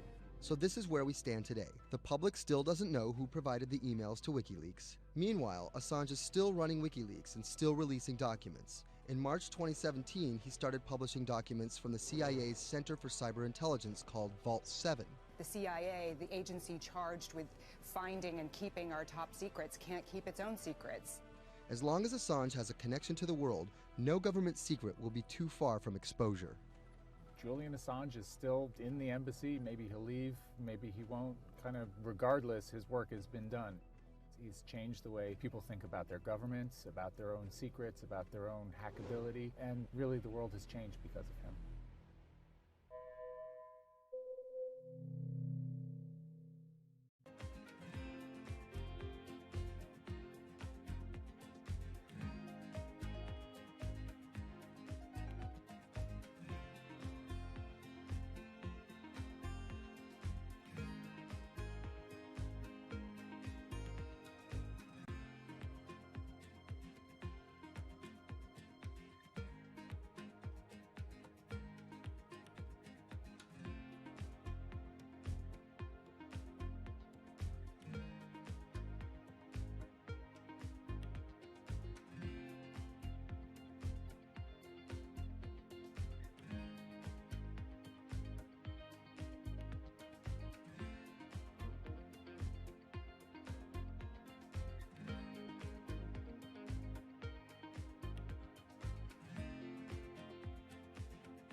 I'm about to expose everything you won't admit. And action! This entire video is based on a true story. When I do like motivational speeches or even tell myself like, love yourself and you should love yourself. This is Lily Singh, but to fans all over the world, she's the YouTube star Superwoman. What if everyone to girl Superwoman? I know we can change the world for the better, one positive day at a time. My parents now know what I do. They didn't know what I did for a long time in the beginning of my career. I was just making videos in my room. They had no idea. Mom, Dad, have you seen my keys? I can't find them anywhere. Because you're always on phone. Until someone called them, like a family member from another part of Canada, was like, Canada. Is your daughter making videos? And my mom was like, I don't know, Lily, are you making videos? Just making videos grew into an entire career. Today, Lily's YouTube channel has some 12 million subscribers, over 2 billion views, and guest stars like Michelle Obama, Dwayne "The Rock" Johnson, and Seth Rogen. I think a lot of young girls are raised to believe that you're going to go to school and then graduate and then get married and then get a job and have kids. And Lily was on that path, all the way through a psychology degree at York University in Toronto. But when she started thinking about a career, I started to immensely panic and think something was wrong with me because I tried to figure out my life and it wasn't working in that straight line. It was 2010 and YouTube was only 5 years old. I thought nothing of YouTube. I was probably the last person in my circle of friends to discover YouTube. And I remember when I did, I thought, this is so strange. There's people making videos in their rooms and other people are watching them. So she figured, why not give it a shot? I one day posted a video because I was sad and I wanted to be creative and happy. She didn't know how to edit video or write scripts, so she winged it. It was so bad and so cringe, and my expectation was literally nothing. I was like, I'm gonna put this video up, a couple of my friends are gonna watch it, probably make fun of me, and that's gonna be the end of this. The second and third video came from, wait, 70 people watched my first one, can I get 80 to watch the next one? She kept creating, she kept posting, and the viewers kept coming. Lily had found an audience. A lot of the comments were, oh my God, there's a brown girl on YouTube. More specifically, Indian. Lily's parents immigrated to Canada from India, and Lily was born and raised in Scarborough, near Toronto. My home life was awesome. My parents, even though I portrayed them to be quite strict in my videos. Oi, Lily, where the rest of your skirt, huh? I teach you like this to walk around like this, showing everything to everyone? They actually aren't like that at all. They're pretty modern and pretty cool. Your dress is short. Don't know what for. And were pretty lenient with me. I mean, I got away with a lot of things. I was a brat. I was a brat. She had a different idea of what she wanted out of life than other kids. In a grade school graduation slideshow, her classmates said they wanted to be lawyers and doctors. And then I came up and I was like, rapper. Making out with your friends, man. But then you say that you hate hoes. I could just feel my parents being like, why? Because that's just not something women really did in the Singh family. I know there was a ton of people that weren't happy about my birth being a female, so I think, and that's some real-ish, but it's a real thing. The best thing I could have done to prove to so many people that didn't want my mom to have a daughter was to become Superwoman. What up, everyone? It's your girl, Superwoman. It was the name of Lily's favorite hip-hop song by Lil Mo featuring Fabulous. I love the song so much because it was one of the only songs at the time that was an empowering female song, where Lil Mo's going on about like, I will save guys with my superpowers, and I will save girls with my superpowers, and I am the Superwoman. I thought, this name that I've had for so long that empowered me when I was younger, I'm gonna make this my screen name. Maybe this should be a new series. Superwoman didn't just burst onto the scene overnight with a viral video. It was a steady climb fueled by hard work. The moment that I thought this is going somewhere and this could be a career was the first time I performed internationally. It was in India. And it was the first time where I was truly across the world and people knew my videos. Singh has transformed herself from a bratty kid to an internet personality to a media mogul. She started a feature film, A Trip to Unicorn Island, in 2016. And her book, How to Be a Boss, hit the New York Times bestseller list in 2017 while she was on a 30-city international tour. Lily started out with the goal of getting millions of subscribers and financial security. Hurry the hell up! But after surpassing those goals, success has new meaning. I've really come to terms with the fact that my definition of success is what's the best legacy I can leave behind. And it's not the number of views and the number of subscribers. It is the number of people that can say, this girl changed my life or changed something in my life positively.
CTE is often found in the brains of deceased athletes, military veterans, and others with a history of repetitive brain trauma. Hundreds have donated their brains to the VA Boston University Concussion Legacy Foundation Brain Bank. This is a former NFL player who died in his early 70s, and this is a veteran who also died in his early 70s. Dr. Ann McKee dissects these brains. The hippocampus and the mammillary bodies are very important for memory. I can see that they're slightly affected. McKee recently dissected the brain of former New England Patriots player Aaron Hernandez, who was convicted of murder and later committed suicide. You'll see right away that the brain is showing signs of shrinkage. You can see the crevices in the brain that you can't see in the normal. McKee says Hernandez's severe case of CTE impacted his decision-making, depression, and ability to control rage and aggression. Right now, she thinks we're underestimating how many people have CTE. We were able to distinguish between CTE and controls and CTE and Alzheimer's disease. The next question is, can we do this in the blood, and can we do this in living people? And we aren't there yet with those answers. But the need for a diagnosis in the living is motivating companies such as Quanterix in Lexington, Massachusetts, to work faster on technology that could diagnose concussions and CTE in as few as 30 minutes. Kevin Rosovsky is the CEO. It's like a high-powered microscope, and so by doing that, we can see little biomarkers that you couldn't see before in the blood. Quanterix received a grant from the NFL and just went public. Since then, its stock is up more than 40%. The company sells a machine called Simoa for $175,000 to other biotechs, hospitals, and researchers. And for the first time in history, we're able to see brain health in blood, and that's a major breakthrough, and that's leading to less invasive testing, and we've already been able to see evidence of concussions, and there's the beginning evidence of being able to see the accumulated effect of concussions. Quanterix is also trying to detect Alzheimer's disease, multiple sclerosis, and ALS. Rosovsky says he thinks diagnosing concussions will be easier than diagnosing CTE. Diagnosing CT in the living probably is a couple years away. We're real excited to see the progress, but reducing some of that work into actual tests in a laboratory takes time. There's regulatory approvals, there's a lot of red tape that you have to go through. Also in this race to diagnose CTE in the blood are Athlon Medical and Exosome Sciences. And New York's Mount Sinai Hospital is scanning for the disease in the living. But it's just one step in a series of questions for those with serious head trauma. There's still no cure for CTE. Even if we had a great idea for a treatment, there's no way to test whether it's effective or not. So that's the enormous advance that we'll get if we can develop a biomarker for this disease. In Boston, Ann Mostu, Bloomberg News.